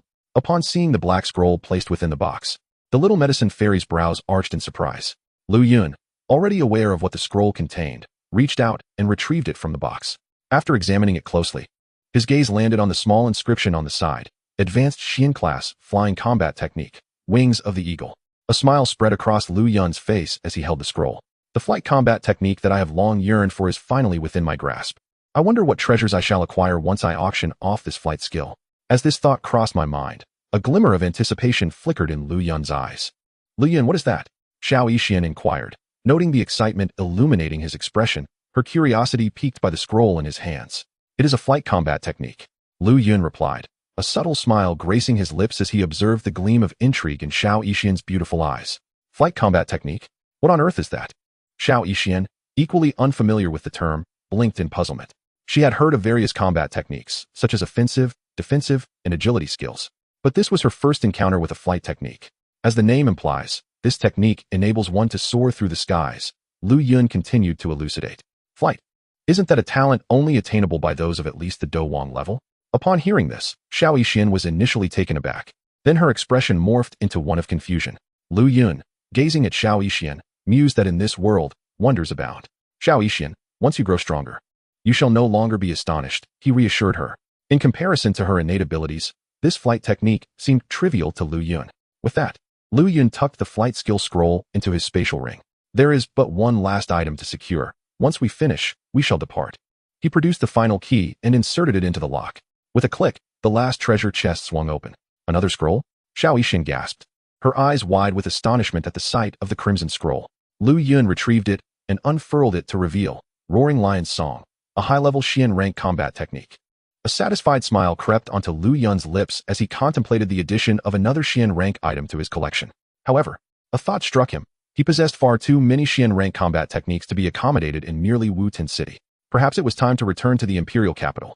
Lu Yun resolved that after dealing with Xiao Yin, he would head straight back to the capital, where the influence of the Gamma Empire would surely be sufficient to absorb his current stock. Well then, we have explored the treasures. It is time for us to leave, he said, securing the scroll before addressing Xiao Yixian. She nodded in agreement. Upon reaching the platform outside the cave, Lu Yun opened his arms wide. Come here. Xiao Yixian shot him a playful glare before slowly approaching. No tricks, or else, Before she could finish her warning, Lu Yun pulled her into his embrace. In an instant, a waft of fragrant air enveloped him as her soft, delicate form collided with his chest. Or else what? Lu Yun asked, a mischievous smile curling at the corners of his mouth as he held her close. Feeling Xiao Yixian's softness against him sent a tremor through Lu Yun's heart. A wave of warmth emanated from his masculine presence, brushing against her tender cheeks. Unable to avert her gaze from Lu Yun's intense stare, Xiao Yixian felt a flutter of panic within her as she stammered, Lu Yun, what are you trying to do? What do you think? Lu Yun replied with a devilish grin, and, under Xiao Yixian's astonished gaze, he leaned in to kiss her. Xiao Yixian's protests were muffled as she struggled against his firm embrace, yet ultimately succumbed to his advances, her resistance fading. After what felt like an eternity, their lips finally parted. You scoundrel! Rogue! Xiao Yixian's beautiful eyes glistened with tears, her cheeks flushed, as she playfully struck him with her fists. Xiao Yixian, come with me. Lu Yun allowed her playful punches, his expression one of amusement as he gazed at the young woman. Upon hearing his words, Xiao Yixian halted her actions, lost in contemplation. Lu Yun noticed a flicker of disappointment in his gaze, yet he understood that such matters could not be rushed. Shall we ascend? He suggested, wrapping an arm around her as they made their way to the cliff's summit. Chapter 65. Annihilation of the Wolfhead Mercenary Group. Let us descend here. I do not wish for others to see Xiaolon, Lu Yun declared, embracing Xiao Yixian atop the back of the Blue Eagle. As they approached the edge of the Monster Beast mountain range, Xiao Yixian suddenly spoke up. Lu Yun, aware of her concerns, readily agreed. Moments later, they arrived at the exit of the Monster Beast mountain range. Hey, who is that? It's Xiao Yixian. She is truly alive. At the entrance of the Monster Beast mountain range, a group of mercenaries from Qingshan town froze in astonishment upon seeing Xiao Yixian, their faces illuminating with genuine joy. Since the day Xiao Yixian and her companions had been attacked by the bloodthirsty wolf pack, her disappearance had led the townsfolk to believe she had perished. Many mercenaries in Qingshan town had been healed by her, and thus, upon her miraculous return, their hearts swelled with relief and happiness. Xiao Yixian responded to their concern with a gentle smile, warmth blossoming within her heart. I shall escort you back to the Wanyao Zhai, Lu Yun said to Xiao Yixian. She nodded in agreement. Just then, a mercenary adorned with a wolf head insignia caught sight of Lu Yun in his white garb, and his expression shifted dramatically. With a look of realization, he hurriedly departed. Very well, I shall not enter, Lu Yun softly told Xiao Yixian at the entrance of Wanyao Zhai. He prepared to take his leave. Wait, Xiao Yixian called out, her lips parting slightly. Lu Yun, you must come back to Qingshan town to find me. Her beautiful eyes, tinged with a rosy hue, gazed earnestly at him. Upon hearing her words, a smile spread across Lu Yun's face, and he teased, what if I don't come? You dare, Xiao Yixian threatened, shaking her delicate fists at him. Rest assured, I shall not forget my little beauty, Lu Yun whispered playfully, leaning closer to her. With that, he turned and made his way toward the exit of Qingshan town. Having been away from Wu-Tan City for some time, and with the auction approaching, he needed to return before it began. Lu Yun, I will miss you. You must come to see me, Xiao Yixian thought, watching his retreating figure, regret flooding her heart for not agreeing to leave with him. Moments later, Lu Yun reached the exit of Qingshan town and was about to summon Wu Ming when his expression suddenly shifted. He noticed dozens of members from the Wolfhead mercenary group stationed at the exit, their cold, murderous intent palpable as they turned to face him. Could it be because of Mu Li? A fleeting thought crossed Lu Yun's mind as he surveyed the mercenaries. Yet, he was puzzled. Had he not silenced them all? How could the Wolfhead mercenary group know he was responsible for Mu Li's demise? However, he dismissed the question, feeling unconcerned. After all, the Wolfhead mercenary group was hardly a formidable adversary. Lu Yun had long harbored disdain for them while reading the original text. If they dared to provoke him today, he would show no mercy and eliminate them entirely. With that determination, he boldly approached the group of mercenaries. Stop! A sharp voice rang out from within the Wolfhead mercenary group as a grim-faced, middle-aged man stepped forward. It was their leader, Mu Shi. Hearing this, Lu Yun halted, casting a cold gaze at Mu Shi. You brat, did you kill my son Mu Li? Mu Shi glared at Lu Yun, his eyes brimming with murderous intent. I have taken the lives of too many, and who might your son be? Hearing this, Lu Yun revealed a hint of disdain at the corners of his mouth. I am the leader of the Wolfhead mercenary corps, and my son, Mu Li, was the one who accompanied you into the Beast Mountain range. Is his death somehow connected to you?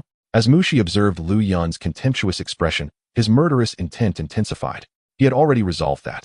Regardless of whether this young man was the culprit behind his son's demise, he would ensure that he remained here forever. Oh, I recall that upon entering the mountains, I did indeed slay a few insignificant creatures, and their garb seemed quite similar to yours. Sensing the murderous aura emanating from Mu Shi, Lu Yun understood that a battle was unavoidable today, and thus he did not hesitate to admit that he was the one who had killed Mu Li. With Lu Yun's confession, the murderous intent in Mu Shi's eyes became almost palpable. Taking a deep breath, he stepped forward and pointed a finger at Lu Yun, his expression transforming into one of sheer ferocity and malice. Boy, regardless of your identity, you shall die today. All of you attack. Kill him. Upon hearing the command from their leader, the surrounding mercenaries immediately gripped their weapons tightly and charged at Lu Yun with a furious roar, overestimating their own strength. Observing the mercenaries rushing towards him, Lu Yun's face displayed a hint of disdain. In the next moment, a surge of fighting spirit coursed through him as he unleashed the earth-splitting palm. Whoosh! A powerful wave of energy converged frantically into Lu Yun's palm, forming an enormous palm imprint that materialized in his grasp. Go! With a thrust of his palm, the colossal energy imprint hurtled towards the Wolfhead mercenary corps. Bang!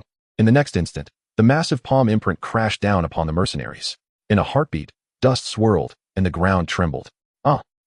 With a series of piercing screams, the members of the Wolfhead mercenary corps fell lifeless to the ground. Even Mu Shi, who stood at the back, was shaken pale by the explosive force of the gigantic palm imprint, instinctively retreating. Just as Mu Shi managed to regain his footing and had not yet turned around, his expression shifted once more. A dazzling bolt of lightning suddenly shot forth from Lu Yun's hand, racing towards Mu Shi. With a scream, Mu Shi's eyes bulged in shock, his body seemingly turning to char as he spewed forth a mouthful of blood. Fixing his vengeful gaze on the youth before him, Mu Shi slowly succumbed, the vitality within him swiftly fading. Gazing at the cold corpse curled amidst the ruins, Lu Yun's expression remained unchanged. The Wolfhead mercenary corps had long bullied the town of Qingshan. Eradicating them could be considered a good deed for the town. Wuming. After concluding everything, Lu Yun murmured softly, Master. The moment Lu Yun's words fell, Wuming's figure gradually materialized. Return to Wutan City. Chapter 66. Changes in Wutan City. Wutan City. Back courtyard of the Mitre auction house. As a shadow flickered past, Lu Yun and Wuming appeared in the courtyard. Master, I shall take my leave now. Wuming respectfully addressed Lu Yun. Due to his training methods, Wuming had always preferred to remain in the shadows. In response, Lu Yun merely nodded lightly. Subsequently, Wuming's figure vanished from the courtyard. Young master. At that moment, hearing the commotion in the courtyard, Hong Shu stepped out, a hint of surprise flashing across his face upon seeing Lu Yun. Hong Shu, go inform Sister Yufei and Master Gunny to come see me at once. Lu Yun smiled slightly at Hong Shu and then commanded, Yes, young master. Upon hearing this, Hong Shu bowed slightly to Lu Yun before swiftly departing the courtyard. Half an hour later, Yufei and Master Gunny hurriedly arrived at Lu Yun's courtyard. Yufei greets the young master. Master Gunny greets the young master. Both of them, upon entering the courtyard, respectfully saluted Lu Yun. Sister Yufei, Master Gunny, no need for such formalities. Lu Yun smiled gently, then turned his gaze to Yufei, inquiring about the preparations for the auction. Sister Yufei, how are the arrangements for the auction proceeding? Upon hearing this, a charming smile graced Yufei's exquisite face as she confidently replied, Young master, for this auction, I have prepared a second-grade medicinal pill, a scroll of intermediate Xian-level techniques, along with a third-grade medicinal pill. Xian-level techniques? A third-grade medicinal pill? At these words, a flicker of surprise crossed Lu Yun's eyes as he praised Yufei. Sister Yufei. Well done. In the short span of half a month, you managed to procure both the Xian-level techniques and the third-grade medicinal pill. Young master, this achievement cannot solely be credited to Yufei. Yufei smiled slightly in reply. Glancing at Master Gunny beside her, the second grade and third grade medicinal pills were both crafted by Master Gunny. Crafted by Master Gunny? Has Master Gunny broken through to the third grade alchemist realm? Lu Yun was momentarily taken aback, then expressed his delight. What a pleasant surprise this is. Thanks to the fifth grade alchemist's manual bestowed by the young master, I was able to break through. The debt of gratitude I owe to the young master is something I shall never forget, Master Gunny said. A smile appearing on his face as he expressed his gratitude to Lu Yun. Master Gunny has made immense contributions to the Mitre auction house, working diligently. This is what you rightfully deserve. Lu Yun smiled, saying, anyone who wholeheartedly serves me, Lu Yun, shall never be treated unjustly. I shall devote myself entirely to serving the young master until my last breath, Master Gunny declared resolutely. Ever since he learned of the powerful Do Huang backing Lu Yun, he had resolved to dedicate his life to Lu Yun. From this moment on, within the Mitre family, he would heed only Lu Yun's commands. Even if the family head spoke, it would not sway his will unless Lu Yun himself intervened. Hearing this, Yufei seemed to have made a firm decision as well. Expressing, Yufei also vows to follow the young master unto death, never to betray. Excellent. Seeing Yufei fully surrender to him, Lu Yun couldn't help but laugh heartily. Lu Yun, guarantee with my life that neither of you will regret the choices made today. Upon hearing this, a look of relief spread across Yufei's face. Lu Yun's words signified his acknowledgement of her in his heart. By the way, Sister Yufei, how did you come by this scroll of Xian level techniques? Lu Yun inquired, somewhat puzzled. In just half a month, how could Yufei possess the capability to acquire a scroll of Xian level techniques? Young master, you may not be aware, but the situation in Wutan City has undergone a dramatic upheaval. This scroll of Xian-level techniques originated from the now-extinct Uba family. Upon hearing Lu Yun's question, Yufei's delicate face suddenly took on a serious expression. What? The Uba family was annihilated? When did this happen? Lu Yun's eyes widened in astonishment. The Uba family was one of the three great families in Wutan City. How could they have been suddenly destroyed? Not only the Uba family, but the Jelly family has also been wiped out, Master Gunny interjected. The Jelly family has been destroyed too? Lu Yun was now utterly bewildered. He had only been gone for half a month. What on earth had transpired in Wutan City? Sister Yufei, please recount the entire sequence of events to me. Lu Yun requested. Yes, young master, Yufei answered respectfully. Subsequently, as Yufei narrated, Lu Yun gradually learned of all that had transpired in Wutan City during his absence. It turned out that on the very day after Lu Yun's departure, the Jelly family had joined forces with the Uba family to launch a night raid on the Xiao family. The head of the Xiao family, Xiao Zhan, was in seclusion at that time, and none from the Xiao family could match the prowess of Jelly Bai and Uba Pa. Under the assault of the two families, the Xiao family was forced to retreat, suffering heavy casualties. Subsequently, Jelly Bai traced the location of Xiao Zhan's seclusion and led Uba Pa directly to the site. In a critical moment, Xiao Yan, disregarding his own life, stood guard outside. However, with Xiao Yan's strength, he was naturally unable to withstand the combined might of Jelly Bai and Uba Pa. With a casual strike, Xiao Yan was grievously wounded. Just as he was on the brink of death at the hands of Jailebi, a mysterious powerhouse suddenly intervened. A mysterious powerhouse. Upon hearing this, Lu Yun was momentarily taken aback. Could there be another formidable figure within the Xiao family? Suddenly, a flash of insight struck him. Could it be the Shadow Emperor? Given that Xiao Yan had sustained injuries, it was inevitable that Xiao Suner could no longer restrain herself, and thus commanded the Shadow Emperor to act. Indeed, a mysterious savior had come to Xiao Yan's aid. When the enigmatic figure was mentioned, a hint of gravity appeared on Yufei's face. The Xiao family possessed such profound depth? No wonder Xiao Yan was able to engage in negotiations with the young master. Observing Lu Yun before her, Yufei felt a slight sense of relief. No matter how powerful this mysterious figure might be, could they possibly surpass the Do Emperor backing the young master? Continuing the tale, Lu Yun had begun to formulate a hypothesis, but was eager to learn more. After rescuing Xiao Yan, the mysterious powerhouse swiftly turned their attention to Jailebi and Obaba, effortlessly inflicting severe injuries upon them. At this point, a look of perplexity crossed Yufei's delicate features. After rendering the two men gravely wounded, the mysterious figure chose not to deliver a fatal blow, allowing Jailebi and Obaba, accompanied by their clans, to flee in disgrace. Lu Yun, upon reflection, understood that this must have been Xiao Suner's intention. For her, only Xiao Yan was worthy of her concern. The lives or deaths of others mattered little to her. Otherwise, she would not have waited until the Xiao family suffered devastating losses before choosing to intervene. Lu Yun recalled that, in the original narrative, Xiao Suner had never lifted a finger to assist the Xiao family. Chapter 67, A Bold Plan. After Jailebi and Obaba were severely injured, they dared not act against the Xiao family, thereby granting Xiao Zhan ample time to break through. 5 days later, Xiao Zhan emerged from his seclusion. having successfully advanced to the Do spirit realm. Upon learning of the Shao family's dire circumstances, in a fit of rage, he led the remaining members of the Shao clan to confront Jailebi and Obaba's families. With Xiao Zhan's strength in the Do spirit realm, the already wounded Jailebi and Obaba were no match for him. Given the damage inflicted by the Jailebi and Obaba families upon the Shao clan, this time, the Shao family showed no mercy. Under Xiao Zhan's leadership, they annihilated both the Jailebi and Obaba clans entirely. In the courtyard, Yafei recounted to Lu Yun the events that had transpired in Wutan City during this period, with the Shao family having eradicated the other two clans. Did this not mean that the Shao family now dominated Wutan City? A glimmer of astonishment flickered in Lu Yun's eyes. He had not anticipated that merely auctioning a chi-gathering pill would so drastically alter the dynamics of the entire city. Indeed, Wutan City had now become the stronghold of the Shao family, unrivaled in power. A complex expression passed through Yafei's beautiful eyes. She had not foreseen such an outcome for Wutan City. However, as Lu Yun absorbed this information, a frown suddenly creased his brow.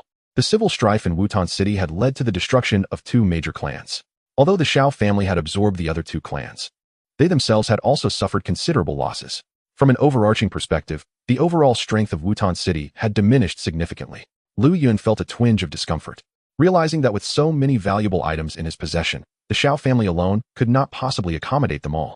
Suddenly, a spark of inspiration illuminated Lu Yun's mind, and he conceived a plan. Yafei, inform everyone that the auction will be postponed for 3 days, he declared abruptly. Upon hearing this, Yafei was momentarily taken aback, her beautiful eyes reflecting a hint of confusion. Young master, why is that? Because the current strength of the Shao family cannot absorb the items I possess, Lu Yun replied, his eyes glinting with determination. This time, we shall undertake something monumental. Yafei, which town is closest to Wutan City? The nearest towns are Qingmu City and Xiang City, both 100 miles away. Yafei responded after a brief pause for thought. Qingmu City, Xiang City, Lu Yun pondered aloud. Which of these cities is stronger in comparison to Wutan City? Qingmu City is more powerful than Wutan City, Yafei affirmed confidently. There are 2 Do spirit experts residing in Qingmu City.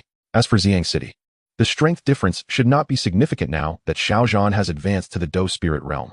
Very well, Yafei. Immediately dispatch someone to Qingmu City and Xiang City to spread the word that our middle auction house will hold an extravagant auction in 3 days, featuring high-level Xiantier Do techniques, 4th-grade spiritual herbs, flying Do techniques, and other precious items. Lu Yun proclaimed decisively. Upon hearing Lu Yun's words, Yafei's exquisite face registered shock, and for a moment she was at a loss for words. However, she was not foolish. She quickly grasped the implications of his statement. Young master, you intend to draw Qingmu City and Xiang City to Wutan City to attend our auction? Precisely, Lu Yun nodded calmly. But where will we procure high-level Xiantier Do techniques, 4th-grade spiritual herbs, and flying Do techniques? Master Gunny, who had been listening, was utterly bewildered by Lu Yun's audacious strategy. Since I dare to make such claims, I naturally have my reasons, Lu Yun replied, a confident smile gracing his lips. With a flick of his mind, several scrolls appeared in his palm. Among them were the Roaring Lion and Flying Do techniques acquired from the treasure in Qingshan Town, as well as 2 high-level Xiantier Do techniques gifted by Xiao Suner. Everything I possess here consists of high-level Xiantier Do techniques, Lu Yun said, presenting the scrolls to the astonished Yafei and Master Gunny. Heavens! There are so many high-level Xiantier Do techniques. This is truly a flying Do technique, Wings of the Eagle. Yafei and Master Gunny exclaimed in astonishment as they examined the scrolls. Well, do you now believe we possess this strength? Lu Yun smiled as he regarded their astonished expressions. Young master, I understand now. I will make the arrangements immediately. At that moment, Yafei finally comprehended Lu Yun's bold plan, her eyes sparkling with excitement. She promptly turned to organize the dispatch of individuals to Qingmu City and Xiang City to spread the news. Should this plan succeed, the name of the middle auction house would surely become renowned among the surrounding towns. The thought filled Yafei with immense exhilaration, and her face radiated with joy. Having devoted years of effort into the middle auction house, witnessing its growth brought her unparalleled delight. However, just as Yafei reached the door, a thought suddenly struck her, and she turned back to Lu Yun. Young master, after you departed, the 3rd young master of the Shao family came to the auction house seeking you. Recalling Xiao Yan's mention of a transaction with Lu Yun, Yafei offered this reminder. He came? Lu Yun was momentarily taken aback, then joy spread across his face. Did he say anything? Xiao Yan stated that he has accepted the terms you proposed. As she observed Lu Yun's excitement, Yafei felt increasingly convinced that the Shao family was not as straightforward as it appeared. Otherwise, someone of the young master's caliber would not exhibit such exhilaration. Reflecting on the mysterious powerhouse that had appeared during the Shao family's annihilation, Yafei became even more certain of her suspicions. He agreed. A flicker of exhilaration sparked in Lu Yun's eyes.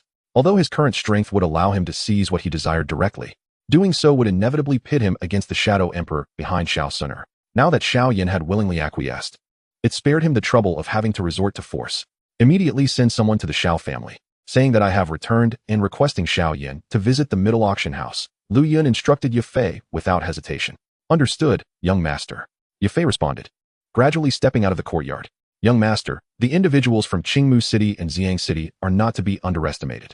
Should they cause trouble? Master Gunny expressed his concerns, casting a wary glance at Lu Yun. Do not worry. I will dispatch individuals to suppress any disturbances, Lu Yun replied with a calm smile. With Wu Ming by his side, there was no chance of anyone disrupting the auction. In that case, young master, I shall rest easy. Relieved, Master Gunny departed the courtyard as well. Continuing down this path is hardly a viable solution. It appears that I must make arrangements to return to the imperial capital sooner rather than later. In the courtyard, a flicker of contemplation danced in Lu Yun's eyes. Given his current prowess, the mere city of Wutan can no longer contain him. Once I auction off Xiao Yan's ring, my strength will surge dramatically, thus bolstering my confidence to venture into the imperial capital. The mere thought of the treasures within Xiao Yan's ring ignited a spark of excitement in Lu Yun's gaze. Chapter 68. The Ring in Hand. At the Xiao residence, Xiao Yan sat cross-legged upon his bed, eyes shut tightly, as strands of qi gradually flowed into his body with each breath. After a prolonged moment, he slowly opened his eyes and exhaled a breath of turbid air, ceasing his cultivation. Simultaneously, the black ring in his hand flashed with an enigmatic glimmer. When Xiao Yan assessed his cultivation level, a bitter smile crept across his face. Once again, nothing has changed. What am I truly persevering for by cultivating daily? In that instant, Xiao Yan felt like a fool. Aware that his efforts bore no fruit, he continued to practice day after day. Heaven, how long must you torment me? Xiao Yan's mind wandered back to that fateful night when the Gale and Oba clans launched a surprise assault on the Xiao family. That night, the Xiao clan suffered grievous losses, with cries of anguish echoing throughout the estate. Faced with such a cruel and bloody scene, he was powerless to intervene, forced to watch his kin fall victim to the enemy's blades. Ultimately, in his attempt to protect his father, he nearly lost his life at the hands of Gale Bai. The sensation of being unable to control his own fate was something Xiao Yan would likely never forget. Had it not been for the intervention of that mysterious powerhouse that day, he would have surely perished at Gale Bai's hands, and the Xiao clan would have ceased to exist. Power. He desperately craved power. If only he were strong enough, such calamities would never have befallen him. Lu Yun. The image of Lu Yun flashed through Xiao Yan's mind. Why has this fellow not returned after such a long absence? Could something untoward have happened?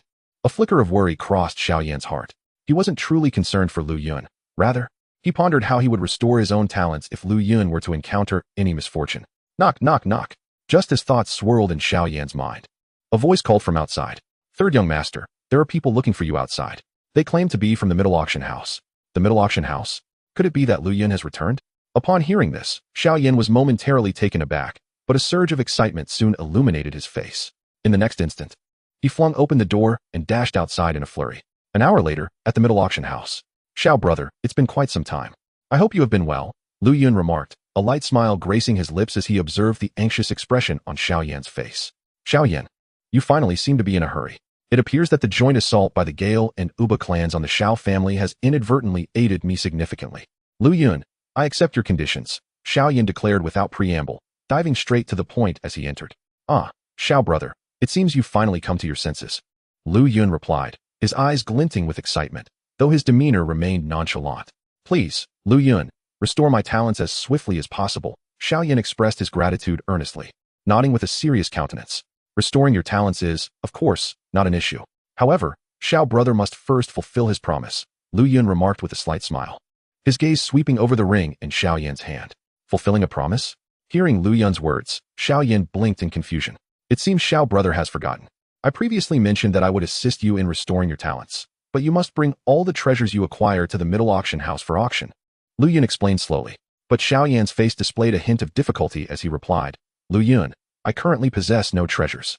Immediately, Xiao Yan vowed, I swear that if I, Xiao Yan, acquire any treasures in the future, I will undoubtedly bring them to the middle auction house for auction. If I break this vow, may the heavens strike me down. No. Lu Yun chuckled lightly, shaking his head as he fixed his gaze directly upon the ring in Xiao Yan's hand. I believe that the ring you hold is indeed a fine treasure. What? Xiao Yan was momentarily taken aback, then looked at the ring in his hand with a look of incredulity. Lu Yun, you can't be joking, can you? Xiao Yan touched the black ring on his finger, which appeared quite ordinary and bore no indication of its material, adorned only with faint, indistinct patterns. This was the only gift his mother had bestowed upon him before her passing. He had worn it since he was 4 years old, and it was a relic of his mother, evoking a deep sense of attachment. For as long as he could remember, he had regarded this ring as nothing more than an ordinary piece of jewelry. Now, Lu Yun claimed it to be a treasure, which left him utterly perplexed. Lu Yun, this ring is my mother's heirloom. It is certainly not a treasure. You must be mistaken, Xiao Yan explained to Lu Yun. I would not make a mistake. This ring is far from ordinary, Lu Yun insisted, his gaze fixed on Xiao Yan. Xiao brother, if you simply hand over this ring to me, I will promptly restore your talents. Lu Yun's resolve was unwavering. Today, he must acquire this ring. Xiao Yan's previously resolute expression faltered, and uncertainty crept into his demeanor. Though he regarded the ring as merely ordinary, its significance held great weight. After all, it was the sole relic left to him by his mother. Observing the hesitance on Xiao Yan's face, Lu Yun quickly understood the source of his inner conflict. Xiao brother, I know your concerns, Lu Yun said, a smile gracing his features. This ring will be auctioned at the upcoming event, and you will have the opportunity to buy it back. Now that your Xiao clan is the foremost family in Wutan City, as the third young master, I refuse to believe you cannot afford to repurchase even a ring. Lu Yun teased with a smirk. You intend to auction my ring? Xiao Yan's expression shifted to one of surprise. The seemingly unremarkable ring would hardly attract buyers. Who would wish to bid on it? As this thought crossed his mind, a sudden realization struck him. If no one buys it, he could easily reclaim the ring. With this notion, excitement flickered in Xiao Yan's eyes. Lu Yun, then I shall agree to your terms. As he spoke, Xiao Yan removed the ring from his finger and handed it to Lu Yun before him. Xiao brother is indeed forthright, Lu Yun exclaimed, taking the ring with elation swelling within him. At last, it was in his grasp. Next, Lu Yun retrieved a lotus seed from his spatial ring. Xiao brother, simply ingest this lotus seed, and I assure you that your talents will be restored immediately. As the lotus seed appeared in the room, a rich fragrance wafted through the air. This lotus seed was one that Lu Yun had obtained in the Monster Mountain range. He had consulted Master Gu Ni for identification and learned that this Qinglian was a 4th-grade spiritual herb, with its 7-leafed lotus seed possessing formidable healing properties. Chapter 69, The Scheme. Gazing at the fragrant lotus seed in his hand, Xiao Yan's eyes shimmered with intrigue. Lu Yun, what kind of lotus seed is this? Will it truly restore my talents if I consume it? Xiao Yan questioned Lu Yun, skepticism evident in his gaze. Xiao brother, why not take this lotus seed and cultivate afterward to see if it works? Lu Yun replied confidently. Now that Xiao Yan had removed the ring, without the medicinal elder to absorb his cultivation, Xiao Yan's talents would naturally return. Very well, I shall consume it immediately upon my return. Seeing Lu Yun's unwavering confidence, Xiao Yan felt a flicker of belief. Then, Lu Yun, I shall take my leave for now. Having spoken, Xiao Yan prepared to rise and depart. Xiao brother, please hold on. At that moment, Lu Yun suddenly called out to Xiao Yan. Is there something else, brother Lu? Upon hearing this, Xiao Yan paused, turning to face Lu Yun. Tomorrow's auction at the Mitre Auction House has been temporarily cancelled and postponed for 3 days. I would appreciate it if Brother Xiao could inform the clan leader Xiao. Xiao Yan replied with a meaningful expression. This auction was set to be the most grandiose in the history of the Mitre Auction House. You must ensure that clan leader Xiao is adequately prepared, as I have also invited powerful figures from Qingmu City and Xiang City to attend the auction. Lu Yun gazed at Xiao Yan before slowly speaking. What? Brother Lu has also invited guests from Qingmu City and Xiang City for this auction? Upon hearing this, Xiao Yan's complexion shifted, although he remained indifferent to worldly matters. He had heard of Xiang City and Qingmu City, the 2 cities closest to Wutan City. In terms of strength, both cities surpassed Wutan City, especially since Xiang City housed 2 Douling powerhouses. If the formidable individuals from these 2 cities were to arrive in Wutan City, it would likely be beyond the Xiao family's ability to manage, even with Xiao Zhan having recently ascended to the Douling realm. Noticing the change in Xiao Yan's expression, Lu Yun contemplated briefly and understood his concerns, then smiled softly. Brother Xiao need not worry. Since I dared to invite them to Wutan City, I possess the strength to deter them. I assure you, Wutan City will remain undisturbed due to this auction. Lu Yun's tone brimmed with confidence. Upon hearing this, Xiao Yan was momentarily taken aback, then recalled that the individual before him was the young master of the Mitre family. No matter how powerful Qingmu City and Xiang City were, they paled in comparison to the Mitre family. With this thought, the weight in Xiao Yan's heart finally lifted, and a smile graced his face, his eyes flickering with curiosity as he inquired, Brother Lu, with such grand preparations, might there be extraordinary treasures to be auctioned? Brother Xiao is indeed astute. You have hit the nail on the head. Lu Yun replied with a light smile. The caliber of treasures at this auction will surely broaden your horizons. If the Shao family can acquire these treasures, I can guarantee a significant leap in their strength. Oh, Xiaoyan exclaimed, surprised. Might Brother Lu elaborate further?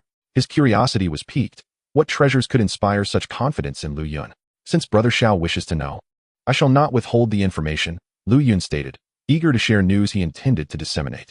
This auction will feature high-level Xian rank Do techniques, and not just one, but several, along with 4th grade spiritual herbs. I might even auction off flying Do techniques. What? High-level Xian ranked Do techniques. 4th grade spiritual herbs. Xiaoyan's expression was utterly transformed. If they could obtain these items, the Xiao family's strength would surely soar. However, a hint of confusion crossed Xiaoyan's features. Brother Lu, what exactly are flying Do techniques? Having grown up in the remote Wutan city, Xiaoyan had never heard of such techniques. He was familiar with offensive, defensive, and movement Do techniques. But this was the first mention of flying Do techniques. As the name suggests, these techniques enable one to soar through the skies. Lu Yun continued to explain. Flying? Is it not a talent that only Do Wang experts can barely possess? Xiao Yan responded, initially shocked, then filled with bewilderment. In this world, there are endless wonders. Brother Xiao, once you grow stronger in the future, such marvels will no longer astonish you, Lu Yun remarked, observing Xiao Yan.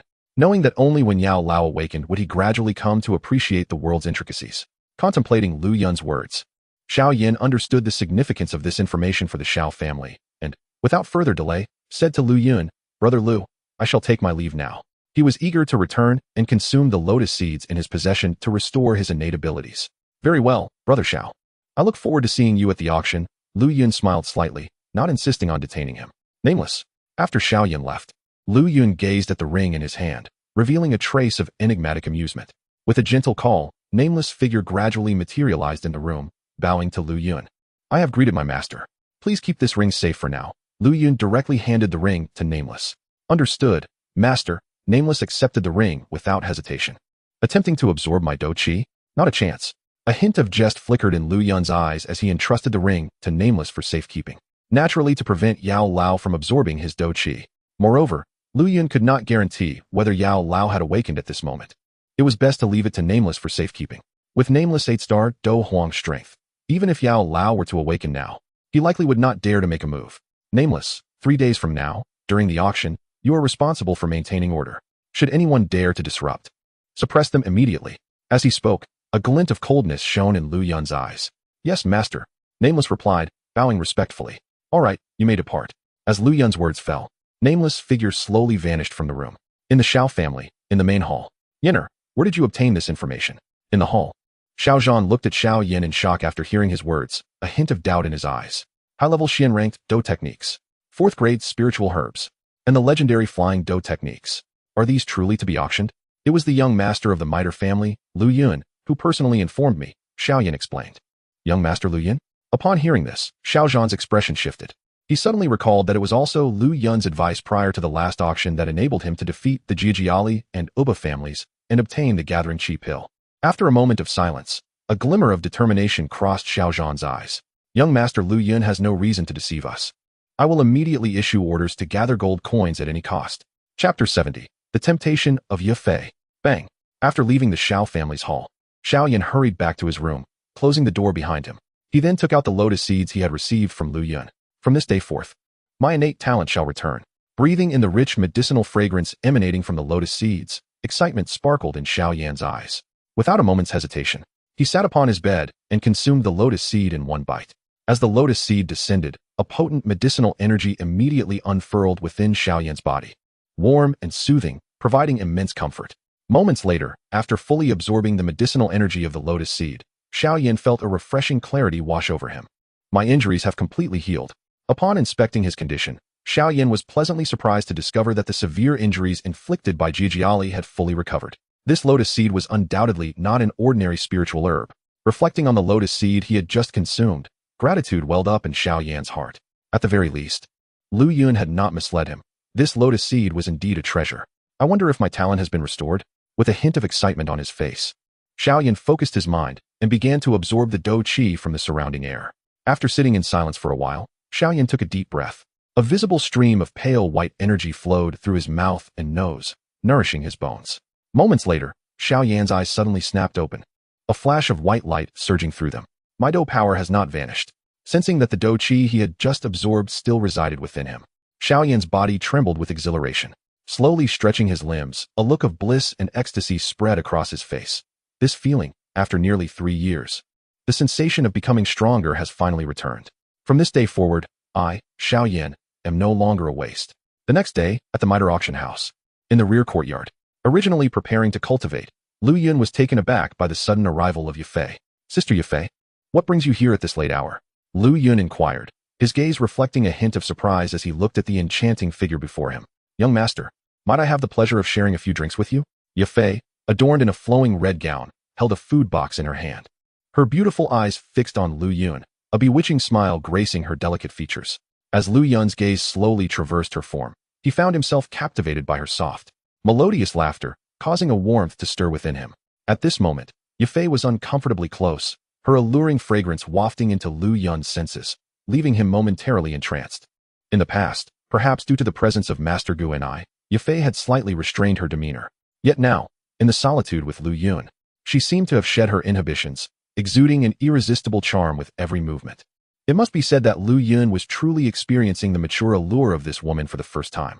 Her radiant countenance, with elongated, sparkling eyes, seemed to continuously beckon men with an enchanting allure. Lu Yun's gaze discreetly wandered over her elegant, slender neck, almost being drawn into the alluring valley that lay beneath. Her lithe waist swayed provocatively, an embodiment of temptation.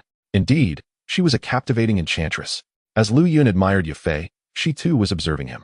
Having resolved in her heart to submit to Lu Yun, Yafei had contemplated her decision for quite some time. When the young master returned, she was determined to become his woman. Only in this way could she fully capture Lu Yun's heart and earn his trust. Of course, her affection for him had already taken root. In terms of appearance, Lu Yun possessed striking features, with sharp brows and bright eyes. In terms of background, he was not only the young master of the Meitel family, but also had a high-ranking alchemist as his mentor. Such a promising and elegant young man, who could remain untouched by his allure. Suppressing the tumultuous feelings within, Lu Yun replied with a smile. Since Sister Yafei has such refined tastes, I shall gladly accompany you.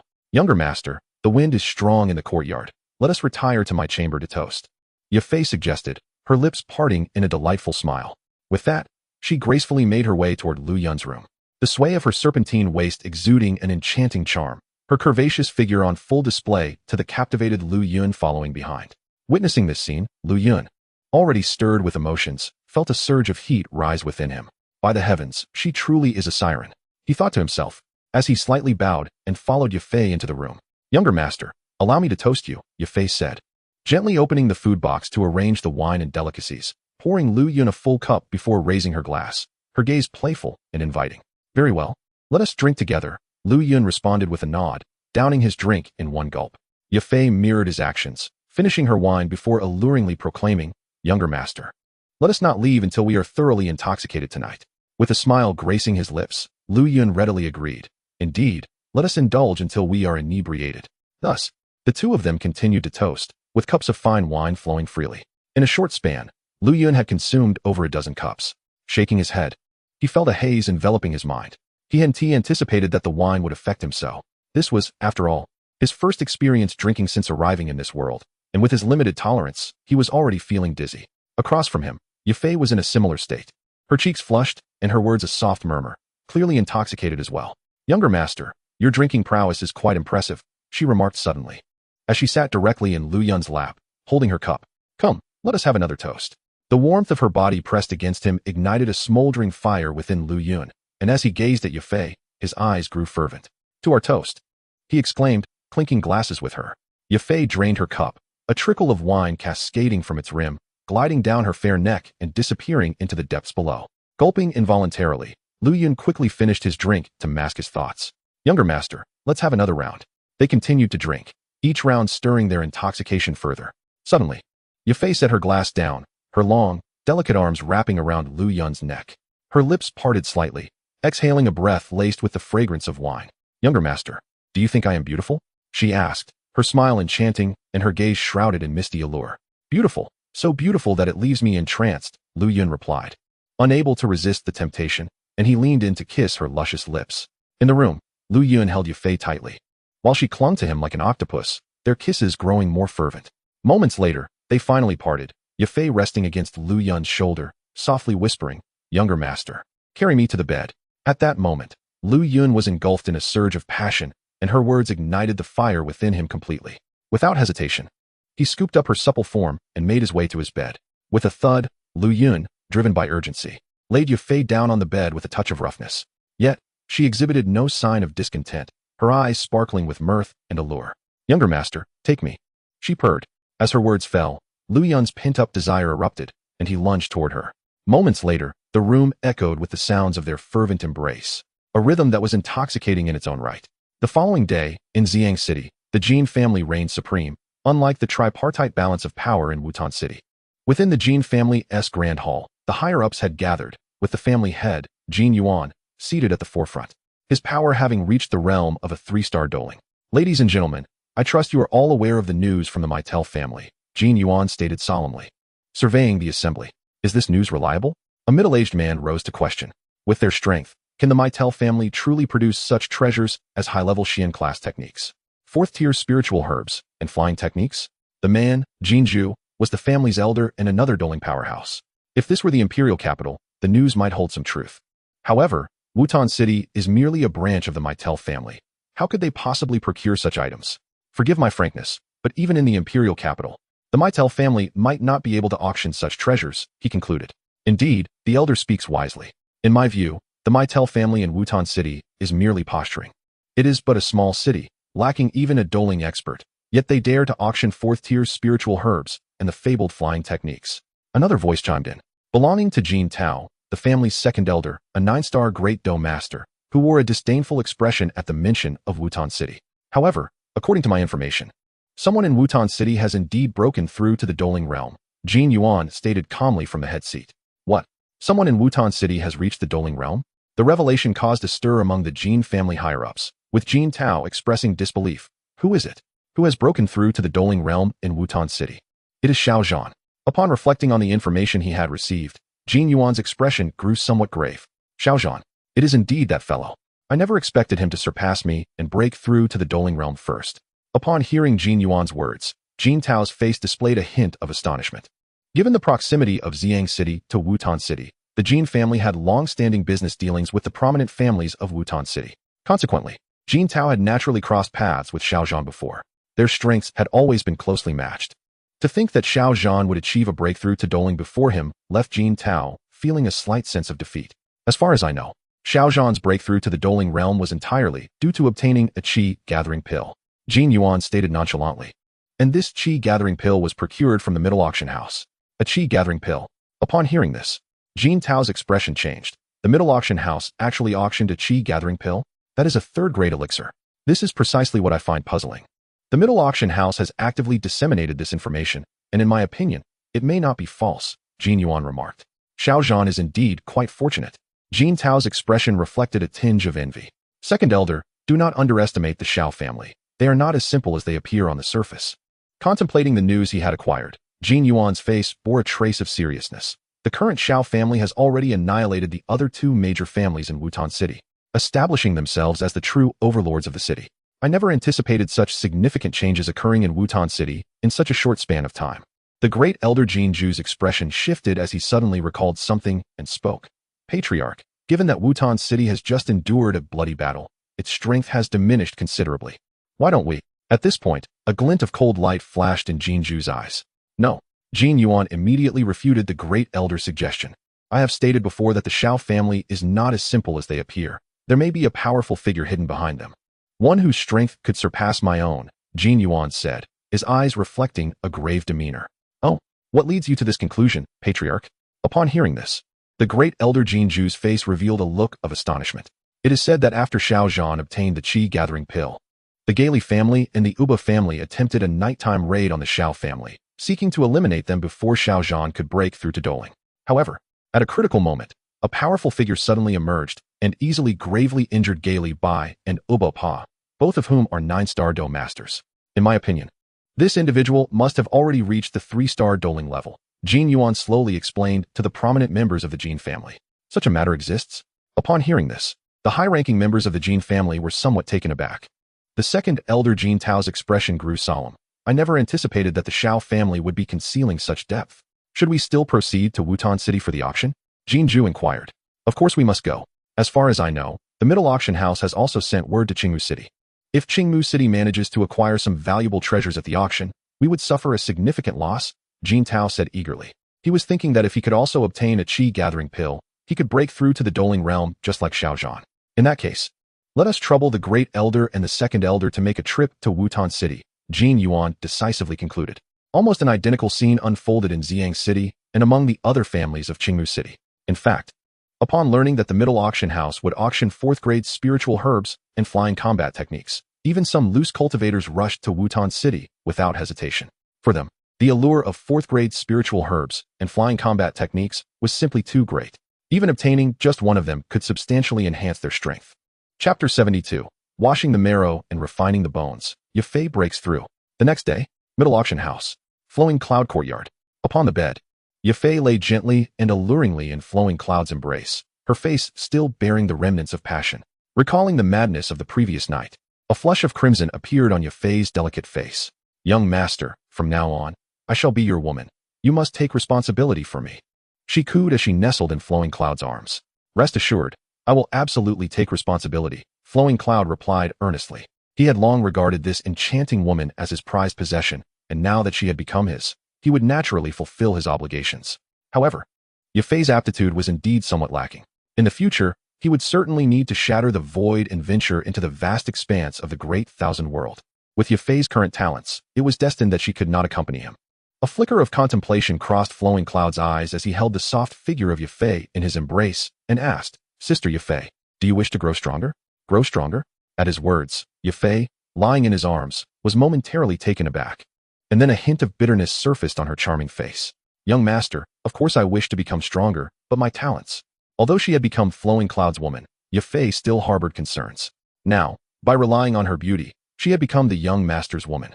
Yet, considering the young master's future potential, he would undoubtedly have many women by his side. And with her lowly strength, what would become of her once she aged and her looks faded?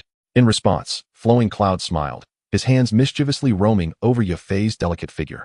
Whispering in her ear, what if I could alter your talents, allowing you to become a cultivation genius? As Flowing Cloud's restless hands wandered, Yafei's face flushed, her beautiful eyes misty, but upon hearing his words, she instantly regained clarity, her face brimming with joy. Young master, is what you say true? Is there truly a method to change my aptitude? When have I ever lied to you? Flowing Cloud smiled slightly, yet his hands continued their unceasing exploration. A hint of wicked fire igniting within him. That waste, Xiao Yan, I can heal him. So why not you? Perhaps men enjoy boasting in front of their women. Having just conquered Yafei, Flowing Cloud couldn't help but feel the urge to show off. The idea of having this enchantress gaze at him with admiration seemed exceedingly gratifying. What? He has been healed? Young master, do you mean that you helped Xiao Yan?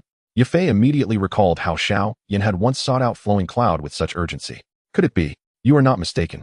The current Xiao Yan has completely regained his aptitude, and after a while, you shall witness the birth of a genius. Observing the shock that spread across Yafei's face, Flowing Cloud couldn't help but smile, feeling a touch of pride within. Then, young master, can I also? Receiving confirmation from Flowing Cloud, an expression of disbelief crossed Yafei's charming face, and then she considered her situation, her beautiful eyes fixed on Flowing Cloud with an intensely fervent gaze. However, if I can transform Xiao Yan from a waste into a genius, I can certainly turn you into one as well, Flowing Cloud stated unequivocally. Yet, as he spoke, he suddenly shifted his tone, a teasing glint in his eyes as he looked at Yafei in his embrace. This opportunity depends on whether you can seize it. Upon hearing this, Yafei in Flowing Cloud's arms was momentarily taken aback. Then noticing the mischievous smile on his face, her lovely cheeks flushed. Young master, is last night's indulgence not enough? I have yet to recover. Recalling the fervor of the previous night, Yafei still felt a lingering ache in certain areas. This little rascal, so inconsiderate, still desires more. At this thought, Yafei couldn't help but shoot Flowing Cloud a disdainful glance. I don't care. I am currently filled with wicked fire, and you must extinguish it for me. Flowing Cloud glared at Yafei in his arms, a wicked smile curling on his lips. Young master, you truly are greedy, Yafei pouted, feeling somewhat helpless. After a brief hesitation, she made a decision. Slowly, she began to burrow under the covers, her body inching toward Flowing Cloud. Soon, a look of ecstasy appeared on Flowing Cloud's face. Are you satisfied now, you little rascal?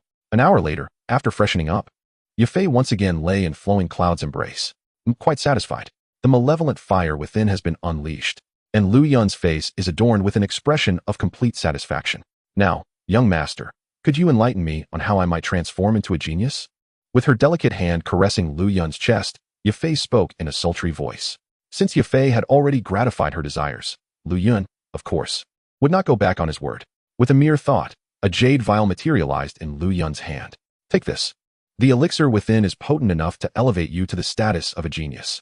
At the very least, among the entire Gamma Empire, you would be regarded as a top-tier genius, Lu Yun declared, adding with a smile, the potion I bestow upon you is the 6th grade elixir, the transformation golden pill, which I acquired during the last auction with a tenfold return.